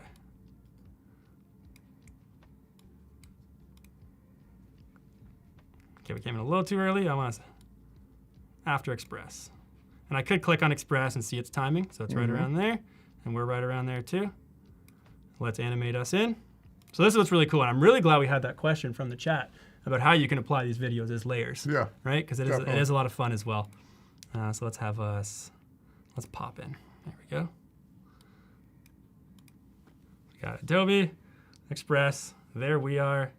Let's say I want to add a scene, right? I can play around with it a little bit longer. Copy what we're already dealing with. Throw us in there. We already had Adobe come up, so let's take that out. And instead, today's what, August 16th? Today is August 16th. It has been a fun day, so let's make sure.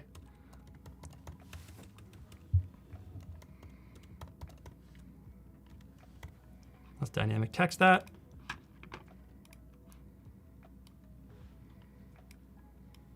For a nice big August 16th, right? We can get a different, here's what's cool too. So let's put two of us in there. So again, for stacking video up in the same frame, you can. And really cool. Or same scene. Yep, and we showed this already, so let's go ahead. Oh, sorry, I don't want to do that. Let's go ahead. We already showed that part. So let's just drag from the side in. And I want to find, let's go way later in our chat. Let's see what we got here. So that's still us. I think I got some footage of us on screen designing. It's a very big file. There we go. Oh, I can actually see down there.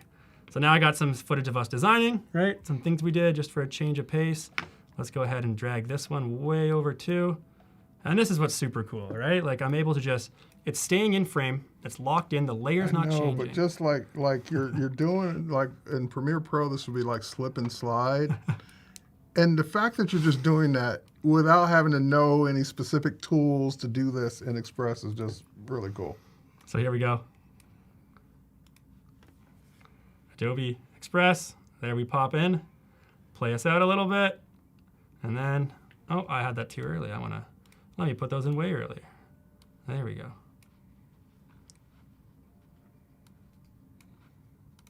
And that's just super easy. Just adjust those timings, right? Really drag it over. So I want to move this over now. So that's the right pacing. There we go. And I want to move this one so it lines up. Every time I see you do this one, it makes me want to go create a video now. And you mentioned the video transition, so let's put one of those in because it is a little bit of like a sudden jump, right? And again, it's just most videos today are just quick cuts. You don't see a lot of transitions anymore, especially on social media, but it's nice to have it when you need it. Well, there we go. Playing it through. Adobe Express. Got us. Coming in right there. August 16th. You know, I actually, if people do want to check, I actually posted this. This is my story right now. This is my story on Instagram right now. All right, I got to go check this out. And what I did to actually just, again, call to action is everything, right? I put tune in for our next session, right? Which is, we're happening right now. So if you're seeing this right now. So you're seeing how he built the story that made you come over and watch this. Yes. And maybe some people did, because the last story I said, I was like, I'm about to go show how I made this. If you want to go check it out, go for it, right? If that's not visible enough for me. Well, you can actually tilt it up and put it like right there perfect. along that. There we go. There you go, perfect. And then on Instagram, I'm popping in a link sticker where someone can tap in. That's intuitive to Instagram because they can directly tap it.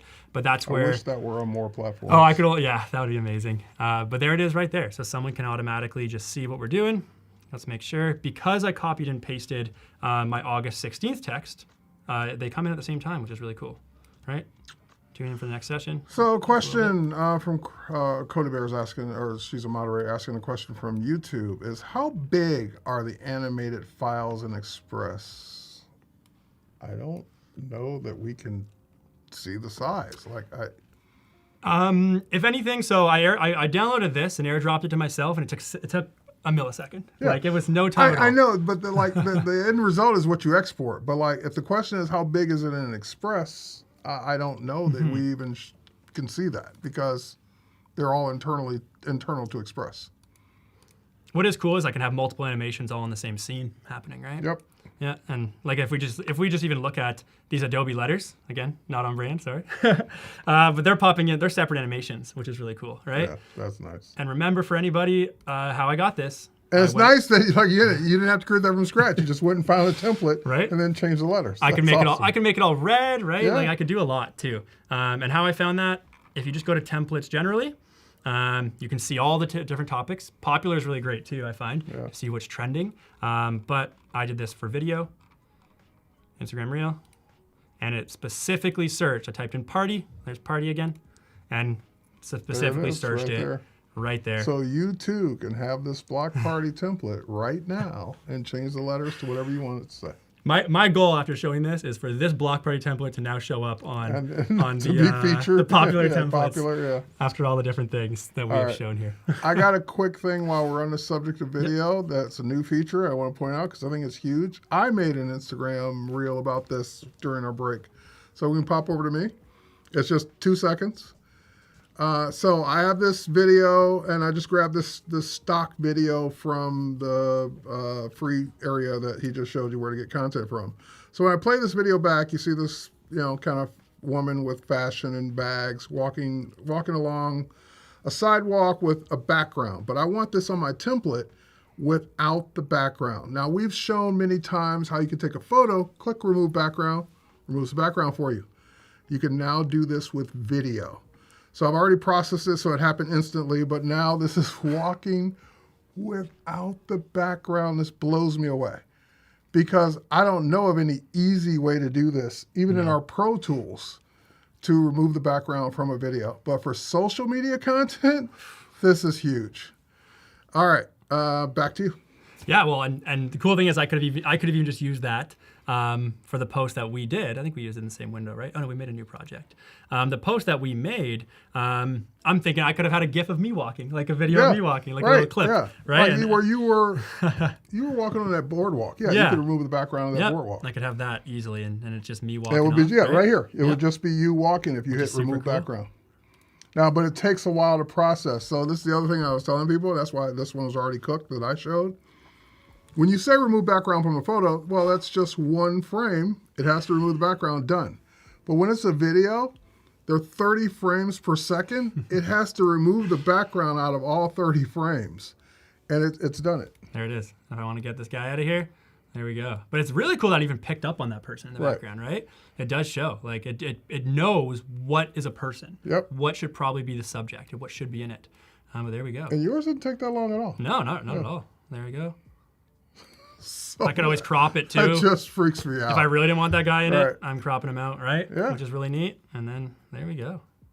Because it's doing a select subject, so that's why the guy's there thought he was part of the subject. But then it's just removing the background from a video. This blows me away. I love it. I'm going to play with this one today. Yeah. Lots of fun stuff. All right. That's awesome. So just, again, when you say remove from video and it's spinning, it's having to do it for every single frame in the video. So the longer the video, the longer it's going to take to remove the background from it. But yeah, you can do a lot of cool stuff with that, I think. Absolutely. And if you want to see that story, there's my Instagram in the chat. Thank you for posting that. Yeah, it's right on there. And it'll look very similar to the one we just created right before your eyes. Awesome.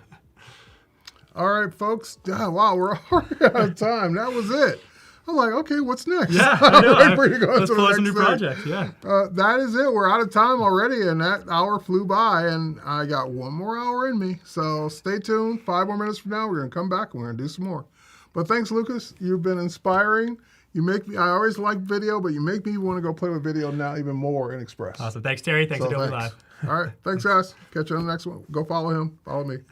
Cheers.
Hey everybody, welcome back to Adobe Live. My name is Terry White. I'm with the lovely Nicte Cuevas. Cuevas. We totally plan to do Right. that. We're I'm horrible at pronouncing names, and I asked her, am I saying it right 50 times to make sure I got it right.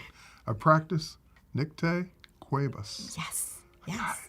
It's so wonderful to be here with you, Terry. I'm super excited. With you as well. Last stream of the day and Last pumped stream of with the energy. day. And today is all about the new Adobe Express. So if you've been watching along, this is just going to be another session with a great designer who's going to do cool stuff.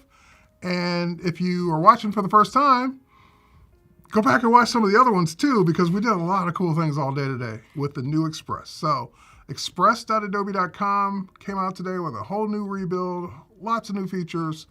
And Nicte was telling me about some of the things she's going to do, and I was just like, wow, I can't wait to see that, because she's going to incorporate lots of things and bring them together.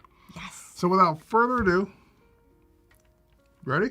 Yes, let's get started. All right, let's get going. So I am going to do a variety of things today, and I really want to kind of focus on showing you guys the power of the all-new Adobe Express, really with the idea of it being an all-in-one app and so many of the things that we can do. So right now, I thought we would kind of just ease the mood a little. It's the end of the day, still keeping the good energy, and I love to create content on Adobe Express that allows me to show a little bit of my heritage, connect with our audience. So I thought we could start off with something fun. So here's this really cool template that I created inside Adobe Express with several different assets that I imported from Photoshop and some of these elements that I kind of adjusted. Some of these were actually from Fresco that I imported at one point and added them into my Creative Cloud files. What's Fresco? So Fresco is one of the fabulous Adobe apps that we can use to kind of draw, which is really nice. I didn't bring my iPad, but it's really nice if you want to have some of that hand textured feeling to not just clicking on the computer. I caught her off guard. Yes, you She did. I laughed, love that. but then she ran with it. She's like, okay, I'm going to explain what Express is. I like to roll with the punches, and Yeah, I you like did. Good job. I like the challenges of being caught off guard. So we can kind of take it back to then the idea of this fun template. So what I've done with bringing all of these apps together, this is why I'm just super excited, is that we can really create really great authentic templates, or even start from the existing templates. So right now what I have is one of these templates that I created, and what I did was that Wait, I hate to interrupt you. I got a question from the audience. T-Matt Studio says, is this live or is this Memorex? No, T-Matt, this is actually a recording. We did this earlier. Just letting you know. Okay, continue. This is a replay. No, we're live. We are I just live. love when someone asks that, and I just love messing with them and saying, nope, this is a recording. Yeah, live. Unplanned too. Unplanned, yes. So some of these fun things is that you can use for Adobe Express is that I kind of wanted to use this graphic to share some of our fun sayings that don't translate at all to English. Okay. So right now I have some quotes that says... there are words that don't translate to English? Yes, when you try to, what is it, sayings or... Yeah. That we have that you try to translate it and it just doesn't make any makes no sense. sense. Got it. Okay. So this one says tanta carne y yo sin dientes. And I'll tell you guys what these mean. Ponte mosca. And this one's ¿Qué pasó mi caballo? And queja la bola. So on the other graphic that I had created is the one, and I use this on Instagram where you can kind of post a carousel. Mm-hmm. So this is what literally those translations mean, is that so much meat and I've got no teeth. But what that initial tanta carne y yo sin dientes, and I've got no teeth. Okay. But what that means is that it's a bad way for sometimes men to flirt with women, or sometimes women can use that, and it's kind of like they're saying, oh, you look really pretty or beautiful or handsome. And that's something that I grew up in Venezuela, so I would hear people saying that a lot. But you translate that to English, and it doesn't translate. The other one is ponte mosca, which translates to put on flies, which you don't put on flies. But what it means is that pay attention, be aware of what you're doing, kind of focus. And the last one, the other one is ¿Qué pasó mi caballo? What's up my horse? That's kind of saying what's up buddy. Okay. But when you translate it to my horse, it means I nothing. see what you mean now. Yes, those sayings that translate to English have no meaning whatsoever. The last one, jalabola means, I don't know if that's what even brown noser, ball yanker is what it means, but it's a brown noser. Terrible. So why am I showing this other than for the humor is that you can actually use a template like this and create information. So use it to really create humor or information and duplicate these templates. So I'm going to show you guys really quickly what I did. Once I kind of started with this design, you can go in here onto your view mode. So I had several different ones, but we're just going to stick to one. And you can go in here and you can either duplicate the page or you can duplicate it from the other one. You were showing us originally one page in your Express document. Now you're in the multi-page view, which allows you to have as many pages, I think there is a limit, but as many pages you want for the most part. Yes. And if you don't want to create a page from scratch, as you just showed, you can duplicate a page. Yes, absolutely. And it's really helpful if you're trying to run a campaign or a specific theme. You could all put it in one place. And what I like to do is that if you're doing that type of example that I shared with you where you want to do the translations or maybe it's a Q&A, you can have the initial questions and then the answers, then you can change the colors. So if you have your brand set up, which if you guys didn't watch one of the earlier streams, I did talk about managing brands and creating brands, but you can go in and make some quick color adjustments to kind of start editing some of these elements. And I really like that because you can go in.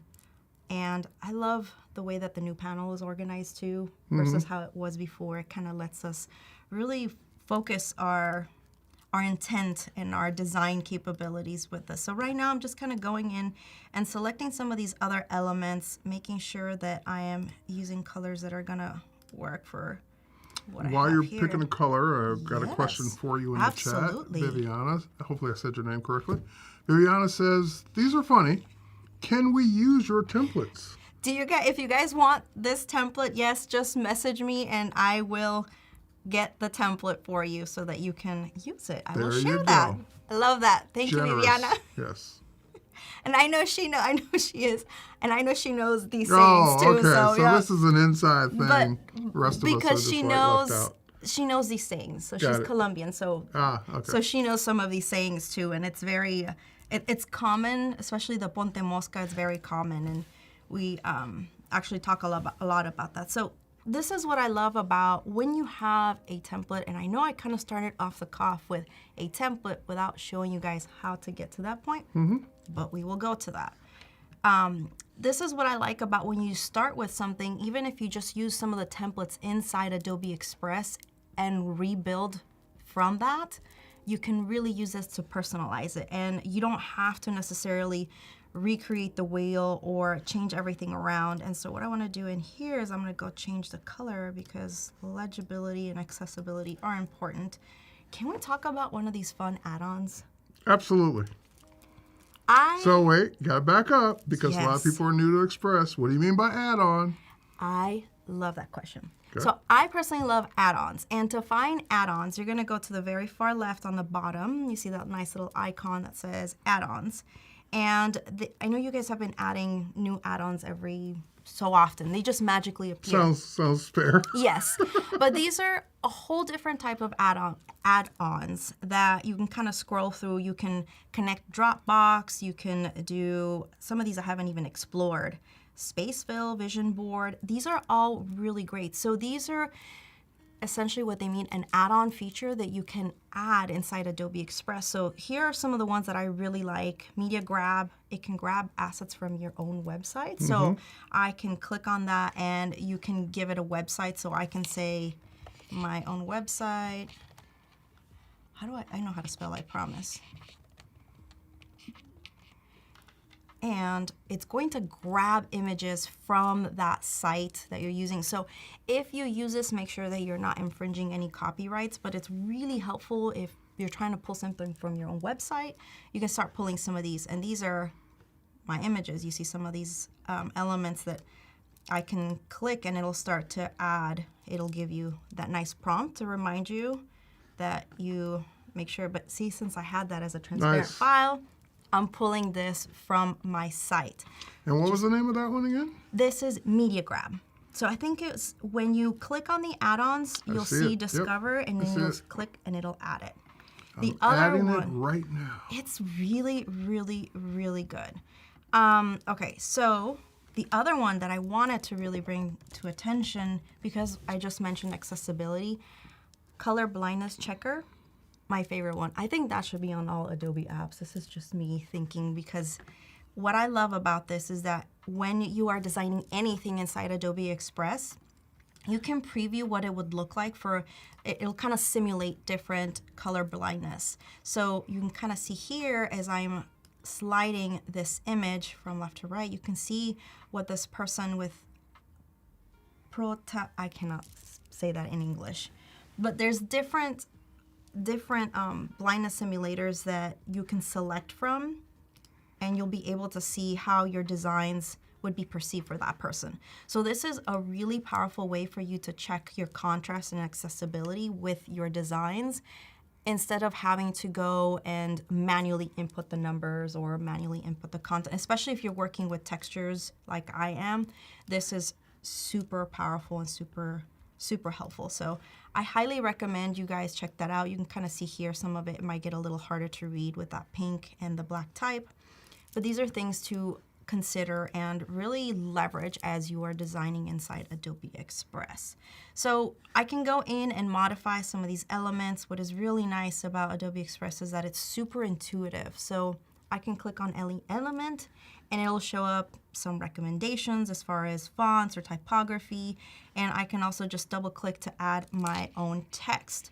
So I was so much, and I'm not going to do this for everyone, and I have no. While you're doing that, so I'll answer questions. So say Michael's saying, I know that Creative Cloud Sync is going away. Can you tell me if Express can act as a data access asset manager for my photos and videos, or do I need another tool for that? I would pick another tool for that. That's really not the job of Express, and it probably wouldn't be a good one anyway. So for that purpose, so I'd pick something else. Now, Creative Cloud Sync is, if you're referring to the Creative Cloud Files folder that you have on your computer, yeah, that functionality is going away, but libraries, all the other cloud documents, all that stuff's staying.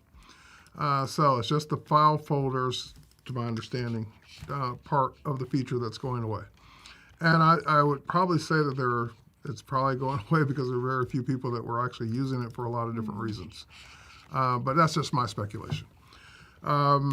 So what would be a replacement to the files sync area or folder area would be like Dropbox or OneDrive or many of the other ones that are out there. And there's even integration into Dropbox into Express. Which you can see too with the add-ons. Yeah, right that there. was one I had already added. That was like the first one I added on. And then OneDrive as well too, for those that use OneDrive. And the nice thing about that is because I have a lot of stuff in Dropbox, I can just pull it right into Express using that add-on. Yeah, makes it really easy to sync your content. So now, since we're kind of talking about Creative Cloud, I do think that there's power with Creative Cloud libraries. Absolutely. And so I wanted to kind of switch gears, and you guys are going to actually see my phone here, and let's hope that this works seamlessly. But right now what I have on my phone is the actual Creative Cloud app. And what I've done is that I had started this project, and I don't know how well it'll show up on there, but actually we'll turn up my camera. But I had started this project where I was drawing patterns. So I would kind of take some swatches and I would kind of just draw patterns. And I would really base on the emotion and the intention behind the colors and the emotions, and a lot of culture is tied to a lot of the work that I do. So what I wanted to do is take some of these patterns, add them to my Creative Cloud documents into a library, and then use generative fill to make this into a pattern. And we're going to bring it into Adobe Express. So what I'm going to do, I'm interested to see this work. this is going to be fun. Let's hope this works. All right, so right now I'm just kind of taking so you're some just photos. Taking photos with the regular built-in camera. I'm not making it too fancy. You guys can get a little more fancy, but right now I'm just kind of working with that and adding these in. The other way that you can do this too is you can actually go inside the Creative Cloud app and go into your library where you want to add those photos. Or you could use the Capture app. Yes. And capture them. Which is really great for creating patterns too. Yes.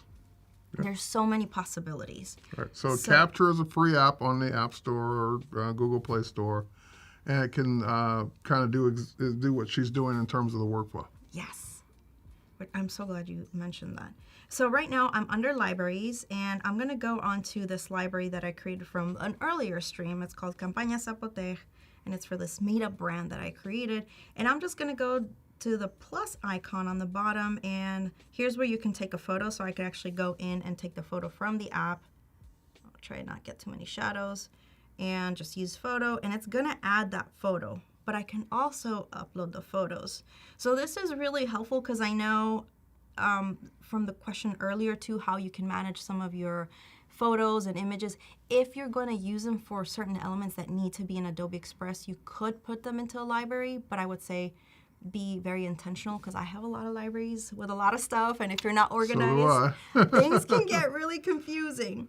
So what is I actually really nice, hit a limit in libraries at one point. I had so much stuff in so many libraries that I forgot what application or feature wouldn't work until I cleaned up my libraries. oh my goodness. Like I did hit a wall with libraries at one point. How much, do you know how much was the limit? It was a lot. Yeah. So most people will never hit that limit. Oh my goodness. It was a lot of libraries. Oh, okay, so you can see the images are here that I just took. So now I'm actually gonna go back to my other desktop, and we're gonna go into magic of Photoshop Beta. So I actually had one just in case it didn't work for me. This is what we can do. Always have a backup. Yep. Always have a backup. I am obsessed with generative fill and what we can do. So am I. I am just super excited. So what I want to do is I'm going to go into libraries, and I'm just going to just create a new. Yes, that'll be fine. I'm sure I have to adjust it, but it should show up here. But because I have many libraries, I was in the wrong one. Okay, so I'm gonna go into Campaña Zapote, and here is where it should load my images. Let's hope for the best. Did it upload? Another thing that I like to do is when things don't show up there, I like to go into my apps, no, my files. This is where we go. And I could also check that inside here to make sure that they show up, but they don't seem to be syncing. Okay, hold on. Let's see. If it doesn't show up, I might have broken the internet. Is that quite possible at the end of the day? It's possible. Nothing syncs fast when you're in front of a live audience. No, it doesn't. If you're at home, instant. Yep. If you're in front of a live audience, it takes a minute. Right when you're needed. Okay, so let's pretend that this was working because I did have my backup for this one. And this is where I'm not sure why it wasn't working. Okay, let's see. I had a brand do that to me once. It just would not show me the brand until I got home. Oh my goodness. After the event was over. Then the brand was there, no problem. Like, oh, when I didn't need it. Okay. Right. So here's one that I took earlier, and this is kind of one of those screenshots. So what I wanted to do is, hopefully I can do this good, is I'm just gonna crop this stuff enough to get as close to the edge as possible so that when I hit the generative AI fill on the Photoshop beta too, I do have to mention that it is on the beta, that it gets as much as possible. So I'm just kind of cropping it so that it just contains that image. And instead of tracing this out for Illustrator, I kind of like some of the textures that came from the background of like the way that the lighting was hitting this. So now what I'm gonna do is I'm just gonna expand this and hope for the best. No, just kidding. So I'm gonna expand this and kind of center this because I wanna be able to use this actually for an Instagram post or a social media post of sorts. So adjusting around that, and then I'm gonna leave it blank, and then I'm gonna hit generate.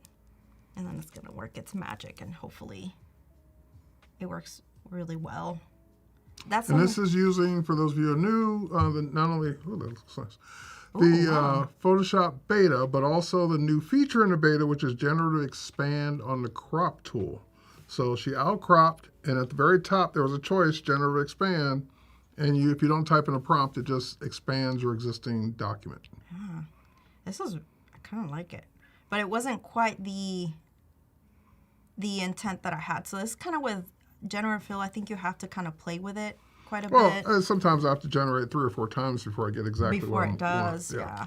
I did notice when I was kind of testing this that sometimes just the color, so right now I'm kind of adjusting my brush size, and I'm gonna kind of fill this color in just a little bit so that it's able to kind of read, these are the edges of the graphic.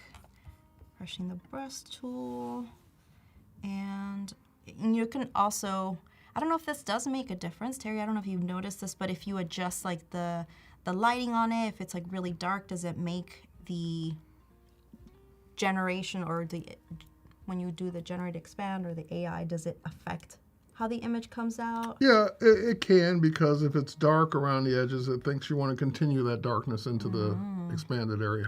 See? So, okay, so I'm just adjusting a little bit of the brightness here. I'm not going to make it a little more contrast, so I really like how that's looking. And let's see, do I want to do another adjustment? Oh, that's too much. So I'm kind of just playing right now a little bit with the adjustments of the lighting. I'm sure, Terry, you would do a much better job than I am with these quick edits, but I kind of just it's working. Wanted to soften it up. And let's hope that now, if I try the generative fill, again, it's going to work a little bit better. Actually, what I'm going to do is make it a little larger, and I can always crop inside Adobe Express. Okay, and I'm going to hit generate. And that's why I had that pattern, because I did have to do a couple of tests until I got that one. Yep. And let's hope the magic happens here. That's kind of nice. So I like, oh, this is like a nice little fun creature. Some cool, some cool like he has designs. and that's just one. Look at the other two. How the other two look. Oh, there you go. Okay. Oh, that's kind of creating these nice little textures back there. I like that one. Yeah. That's more of a pattern like you thought. Yeah. Like that's what I expected it to do. Yeah. Yeah, it's like really nice. This looks like an elephant. I mean, these are really great for inspiration, and you can always hit, I think if I hit generate again. Yep, you get 3 new ones. Get 3 new ones. So I'm gonna hit it one more time and see what happens with it, but if not, we'll go back to my backup. I always have a backup. Oh, that is beautiful. Not what I was expecting. That is something I did not expect, the frame. I love that. I really love that. It framed it for you. Yeah, I really love that. What are the that. other two? Let's see. Oh. Interesting. Did not expect that. Yeah, kind of looks like a castle / napkin. Oh. That's cool. That's kind of nice. Yeah. It almost feels like some of those tiles that you see in the Mediterranean style architecture. Oh, this is beautiful. You can also click on them through here, through the side panel. Well, I love all of these, but for just the intention and the purpose and the idea that I had behind this, I'm just going to go with my original pre-render. That's definitely a pattern. Yeah. And it did work. It's just I had to do a few tries and again kind of adjust the edges. So what I did was I had this Photoshop file, and I want to be able to add this into a template inside Adobe Express. So we're just going to start from scratch. So I'm going to go to the home screen, and I'm going to click over here where it says get started from your content. And Kylie says that is so beautiful. Oh, thank you so much, Kylie. I appreciate you. And let's go in and upload this file. Oh, let's see. It's not going to let me do it right now. Here we go. Okay, so I'm going to click open. And it's giving you that magic message, uploading and processing and thinking. I'd love to know, too, if anyone has ever tried this out, too, using that. Taking their patterns, bringing it in there. Well, now you guys know. Yeah, you're the first. Let's see. It is processing. I think, too, the larger the file, the longer it takes. I've tested uploading PDFs here, and if you have a lot of pages or the images are really big, it does take a little longer. Definitely. So. Well, you're at the converting stage. Yep, we're almost there. Upload it. It's now converting. These are fantastic.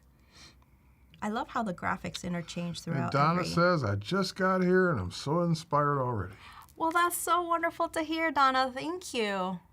Make sure you watch the other replays too from earlier. There's so much great content. Okay, now we're gonna click on Open in Editor. There's a button behind her head that said Open in Oh Edit. yes, a purple button in the very bottom right corner. Okay, and it's going to eventually load my pattern in here. Takes a second or two Yep. to show it. There you it go. is. Oh, that's kind of interesting. It did pull some of the other side elements as the layers because it is pulling the layers, huh? Yeah. So I can make actually a few adjustments here if I wasn't too happy with what it pulled in, which is kind of nice. So if you don't need to make too many changes, you can always go in here. And what I ended up doing was going through the panel adjustments over here under adjustments, and you click on that, and that's how you get that window with those elements. And I can kind of see, since I didn't flatten the image, it kind of retains that little square where I did the kind of little pattern cut, and then it just expanded that. But I'm kind of happy with this for what it is, right? It's not about perfectionism right now, but we have our pattern here. And now what I want to start doing is create a template to kind of do like a quote, a fun, inspirational quote. And what I'm going to go in and do is I'm just going to look at text, and I'm going to add some text. And let's see. I did have an idea of what I wanted to say, and I've been so kind of chitter chatter that my mind kind of blanked out on me. Oh, yes. Here's what I'm going to say. And of course, you guys can't read it, but just give me 1 second.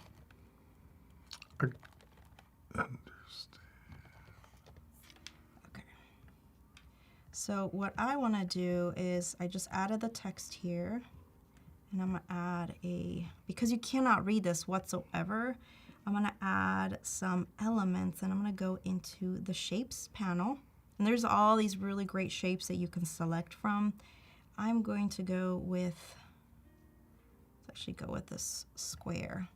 And once I selected the shape, it shows up here on my screen. And now I can actually bring this to the back. I don't want this to be black, but I'm going to, it isn't black. It's kind of just changes color for now.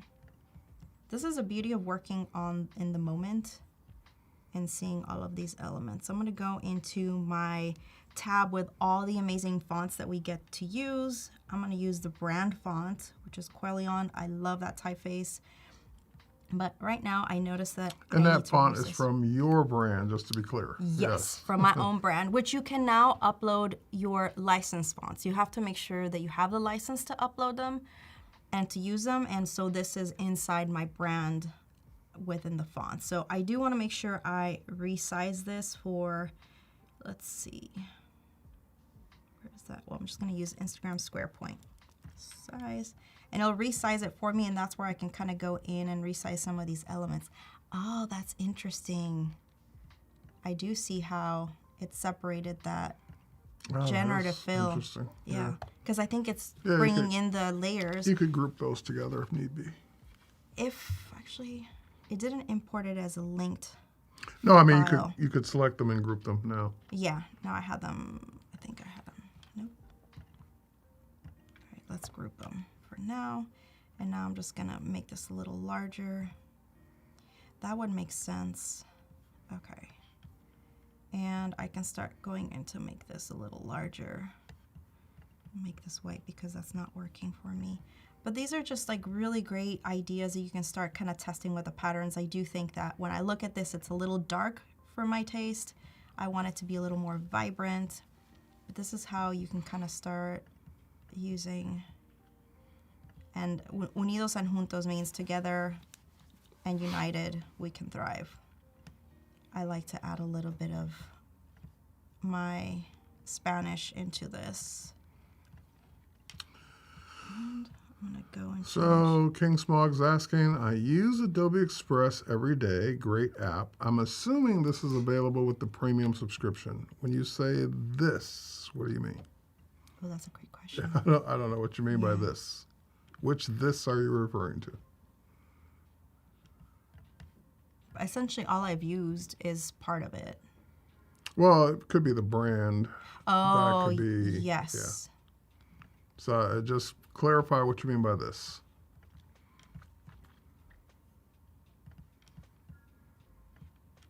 I can go in and add a text, or go into the brands, and where we are, your stuff. Here we go, brands. And if you have set up your brands, this is where you can kind of add some of these elements. So I'm just going to keep using this brand identity. But as I'm looking at this, I'm not really happy with kind of the structure and how it's looking. So there's always the option of starting from a template. And that's what I really like about having all of these templates that you can use as a starting point. So if you ever kind of hit the roadblock, I'm like, I'm not really excited about where this is going. Sometimes I like to go through templates and I'm just gonna look for quotes. I know that it pops up with some really, really great options that you can use. So here's another one where there's a pattern in the background and some type overlay. I'm trying to see if there's one that is working. And it also depends too on how much type you have for the quote. So this one kind of is nice where there's like a nice little image to it. So what I did was I selected that template and I created from that template, and now it opened a new window for me so that I can add that in. Now what I want to do is I can go in and actually replace that background with, I can upload from my device, or I can actually access that file. Hopefully shows up within my brand kit. And oh, here's the other ones. They actually did show up. But this is where you can actually access them through your brands. I'm just gonna go back to files and see if it's going to, you can either, nope, it's gonna pull this in. What do you want to do? I want to add the background. And actually, no. Let me see. Oh, hold on. I know. I'm going to add it in as a template, as a page, because then I can just copy paste it. It's going to take a little bit, but if I go back to the last page, I can paste it here, or I can just do the other way around. Oh, let's see.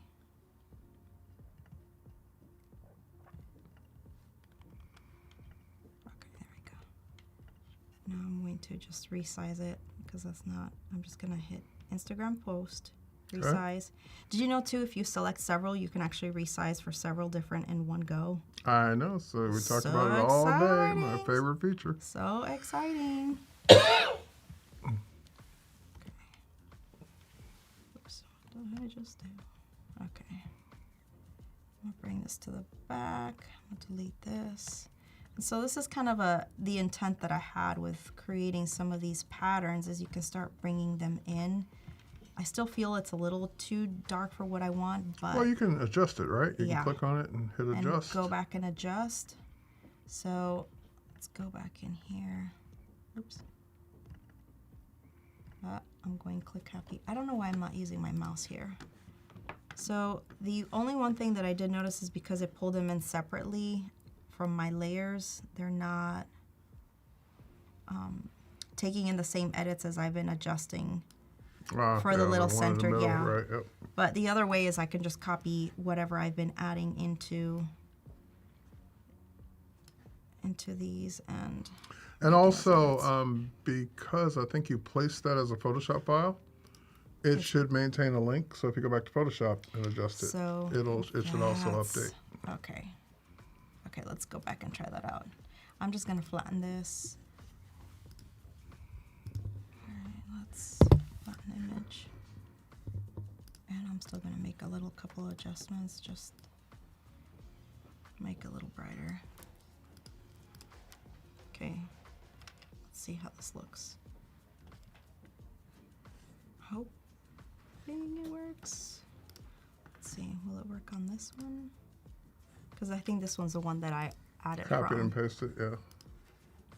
Let me see. I never tried that. Never thought about copying and pasting a linked asset. Does it also maintain the link? I don't. I just haven't tried it yet. So let's. I don't know. I don't think it's going to. Or just replace it. Yeah, Now that I it's think lighter. I'm going to do that. And Let's flat. see. Yeah, absolutely. So I'm going to Just ungroup replace it. I'm just deleting this. All right, now we're going to go in and just upload from device. Go and find my file. And G Baby says creativity is a lot of fun, a lot of work, but also fun. Absolutely. Yeah, it's definitely can be work, but it's the end result's fun. Mm-hmm. There you go. There we go. And it's looking pixelated because it's still loading. Mm-hmm.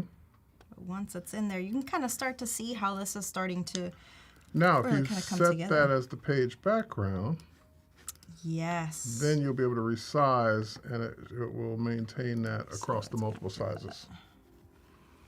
I just discovered the right click. I didn't Yeah, notice that. No, it just came out today. That's why. See, it's like the magic of. There you go. Oh, so now we did link it. Yeah, so now There you we can go. hit the set pages background on the left side there, down. Why am I not seeing Right this? there. Oh, here we go. Nope, there we go. There we go. So now when you hit resize and make all the different sizes, your pattern will We'll resize accordingly. So let's try that.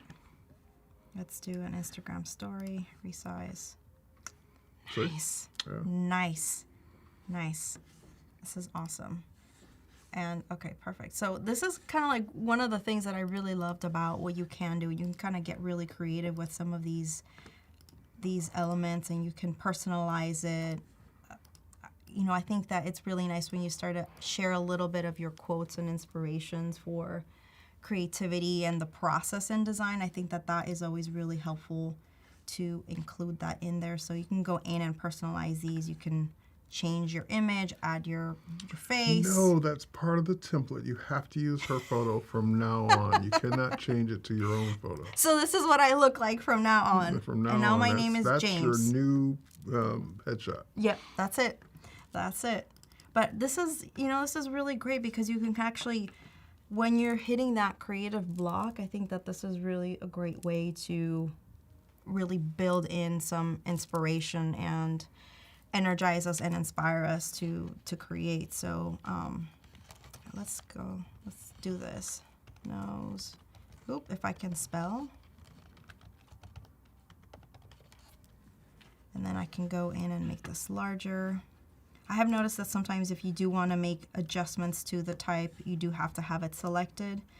If you don't, it really won't work. So I can manually adjust some of the type, or I can just drag it to make it larger and just kind of start playing with it and adjusting line height.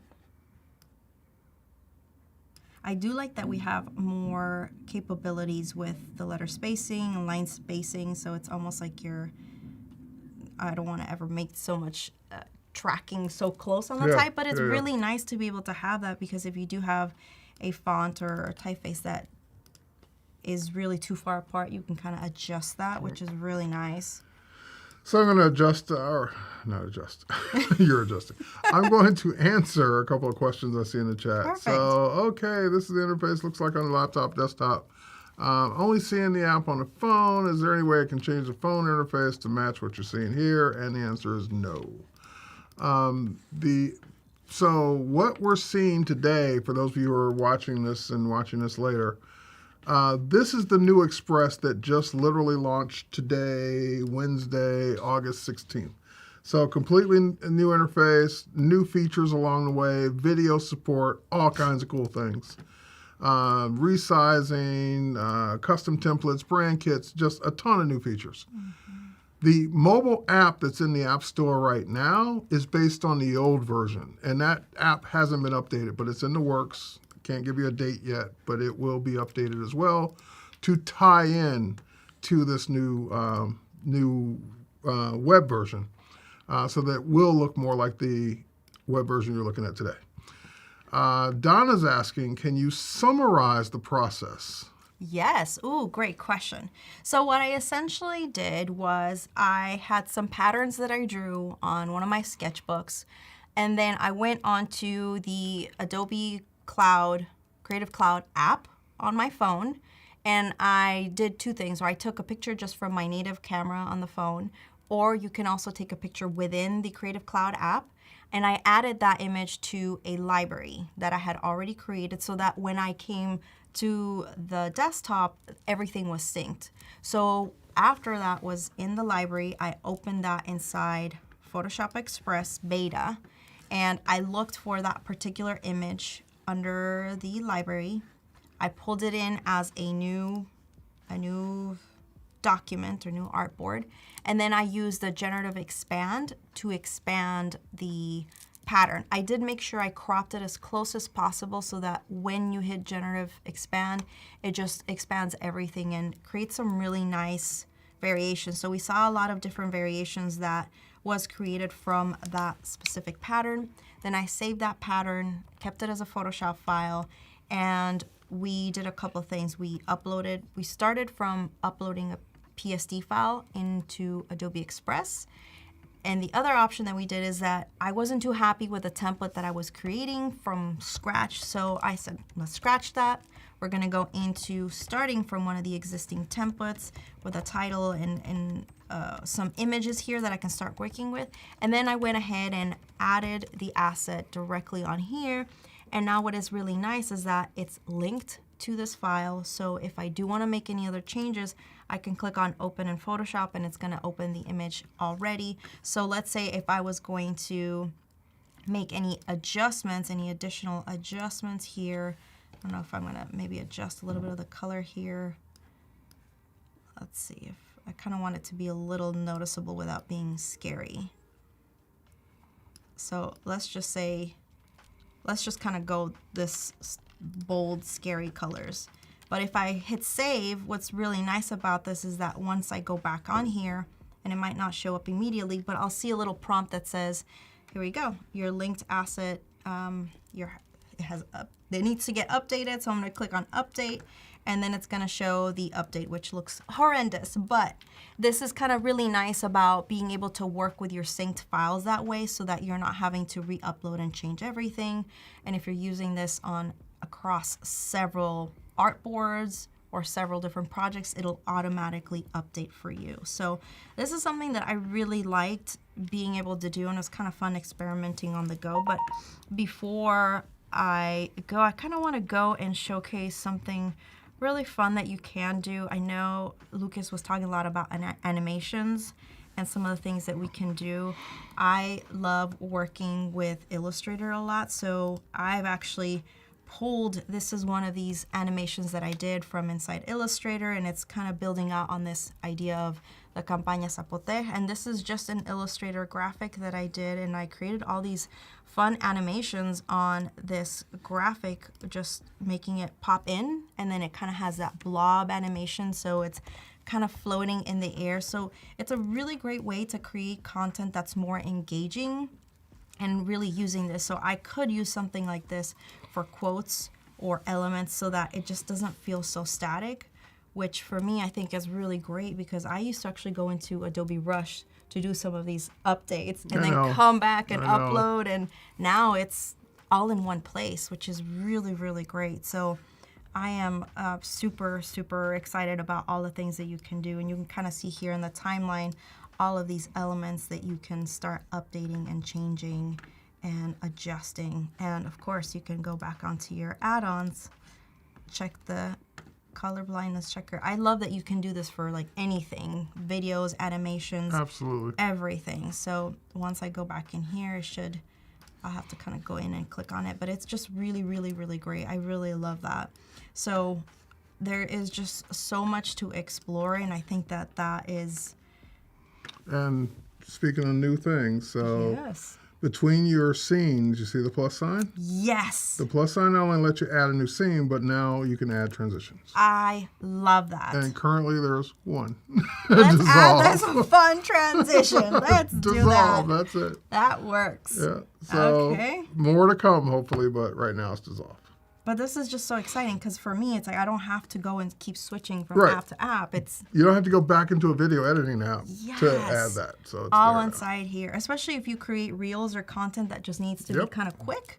you can now do that with Adobe Express. So this is just really, really great to be able to use this. And I kind of want to retouch a little bit on brands, because I know I mentioned that and we didn't get I'm kind of trying to give the whole overview of what it is. But in order for you to manage brands, you're going to go onto your stuff and you're going to go to brands. So you can create a brand from scratch. And there's a couple of ways. There's 3 different ways you can do it. You can either create a brand from scratch and upload everything. So if I was to click here, and I'm just gonna say YOLO, and then I can just go in and add everything for this brand.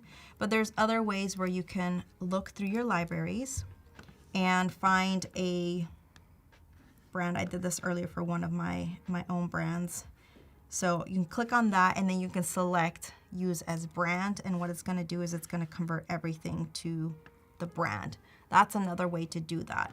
And it's super helpful when you have so many elements inside a library and you kind of need to keep them organized. And this is where you would start to see your templates as well. So for example, in this Campaña Zapote, I do have a few templates that I had created over here. And that's really helpful, which I didn't really cover how we can add a template once we are done with the design. So I'm gonna kind of close Yeah, Lucas this. covered that earlier, but if you want Yes. to cover it for yours, that's fine too. I'll answer a question here. Great. Dre is just commenting. Oh, sweet. That's what I do. That's what I do. Make reels for my state football teams. This is perfecto. Love that. I'm learning so much today. I'm so glad I attended this webinar. Thank you to the artists who taught today, and thank you for the cameraman. That's awesome. Yes. Hang on. What the keyframing allows you to do. Photoshop, Android. Okay, I'm not even sure what that question means, so I'm gonna just let that one go. Very helpful summary. So that was from Donna. Oh, great. Thank you. I'm glad it was helpful. Love you, Adobe Live. You guys are dope. Yay. So just really quick, how you would make the template. You go to the design that you have, click on the very top 3 dots, and then click on Make Template.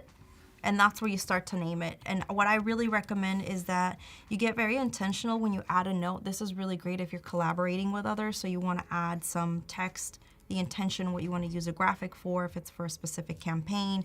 So that way, as people go in and use them, especially if you're collaborating with others, there is a little bit of information as far as what the brand is for and what the templates are for. So I had created this one earlier too, where we were using an actual kind of like an infographic, and we were animating some of these elements, kind of animating people. I shared this with Paul, and he was kind of able to animate some of the elements, moving them in together. So for the person that's saying they do reels, this is a really great way for you to actually leverage. If you use Illustrator, you can bring in illustrations and add them in here as elements. You can group them. I had so many layers on here, so I actually had to go back, copy and paste so that it would pull these people together. But you can bring them in as one and start to animate some of these elements, so you can use that to create really fun non-static infographics with that element. And then you can turn these into templates so that if you use this for an ongoing campaign, you have that already there for you to use. Great. And also something you mentioned earlier, I think it ties into who it was, Dre. You talked about saving the template to your brand. Yes. So if you're making, like you said, you make regular videos for your football teams, once you get one video edited like the way you want, and maybe it's just you're adding some text on the beginning, animating it, putting the clips in, then doing an outro, you save that as a template, and then you just come in next week and replace the media. And that way your edit's faster because you're not having to do it every single week from scratch. So let's see if we can do that. So I'm just gonna pull that other animation one that I had. So let's pretend that is what we're doing. Just gonna make a template, and I'm just gonna be very, very plain. And I'm gonna find my brand here. Campaña. Where is it not showing up when I need it? I have a lot of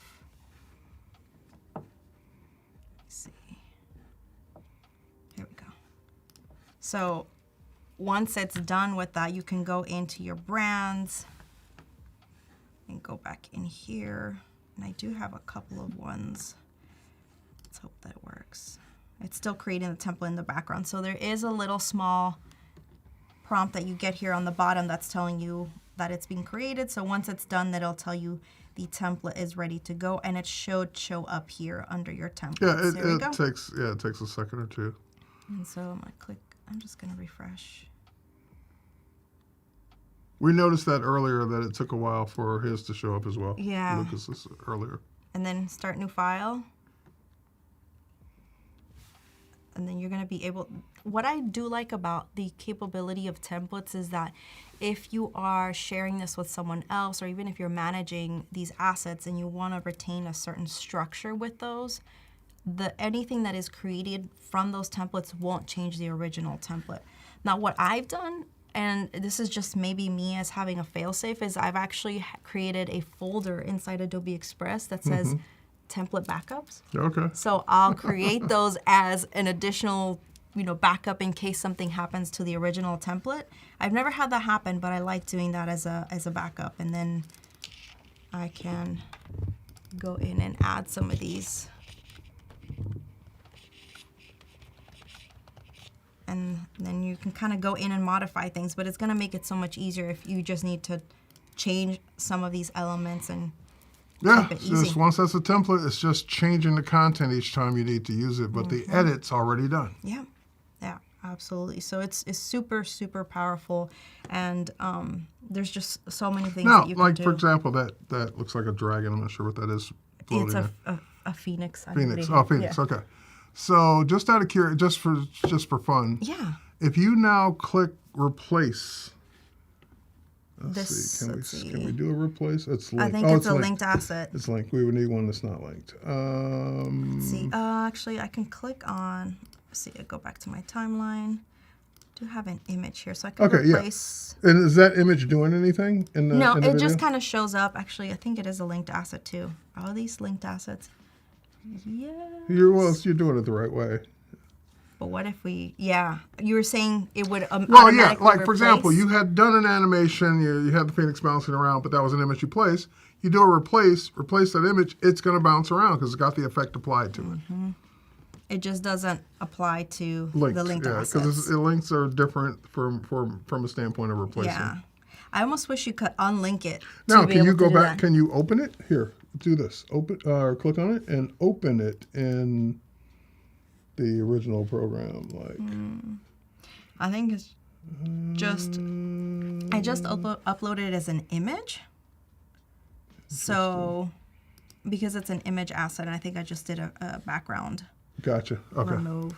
So, let me see if I can quickly. Hang on. I'll go ahead. Keep going. I'll build one because that's what I do sometimes. Is I'll just build it and show people my example. Hold on, real quick. That would be amazing. Yeah, but keep going. Don't wait. Okay, great. Well, all right. Well, I'm gonna go back to this, but this is where it's really helpful to kind of start building some of these elements and really kind of thinking about how all of these kind of tell a story for your brand with the content that you are creating.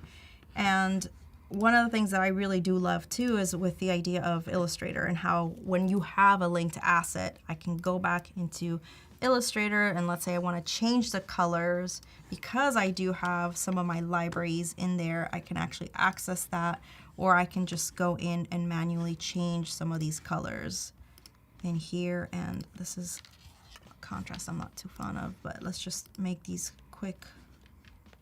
I want to do that. Okay. Oops.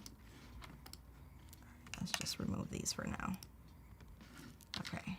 Oh, lost some wings. Okay. So this here is what we call like an alebrije, which are like mythical creatures that kind of guide you. So it's it's a phoenix, but an alebrije. Kind of like Coco the movie. Okay. From Disney, yeah. So this was my own little version. I just learned something. Yay, well that's great. Okay. Now that I updated that, I can see the new version and it's gonna show up here and boom, you can see that magically happen. So this is a really great way to integrate all your assets. Now, I did want to share something really quick because I do think sometimes there is a power in using the Creative Cloud app just to manage your assets and really kind of bringing everything together. So when you're coming to organize your content, you can actually do this through Adobe Express, or by just personal preference. Sometimes I just want to be able to focus on the assets, is being inside the Creative Cloud app, and you can actually create groups. So I can go in and create groups, and I can have this for photos, and I can start then dragging my content into those groups. And what's really nice about that is that it'll start showing up as separate elements. I didn't mean to add that there.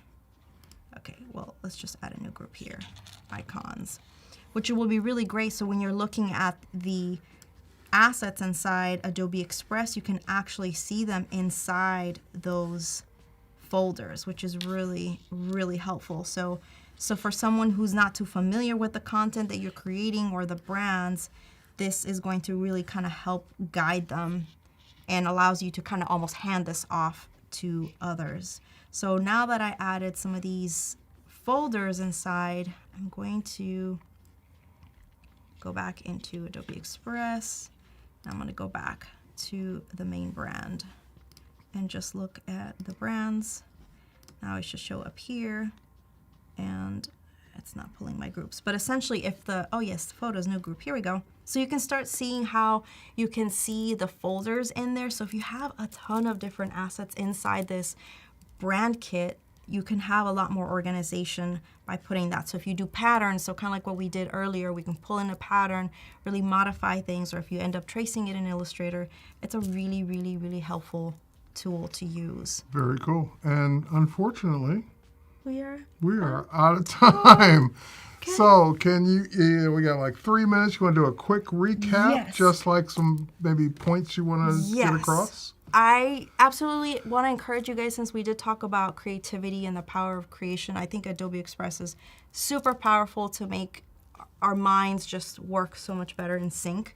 And I did want to encourage you guys, because we're talking about creativity, listen to Teresa's podcast here with Misha Blaze. She did have an amazing book that she wrote, that one of her things in that podcast talks about how we can deal with creativity and imposter syndrome and taking these deep breaths so that we create. So as you are thinking about creating and if you get overwhelmed, I hope Adobe Express solves that issue for you and just create at your heart's desire.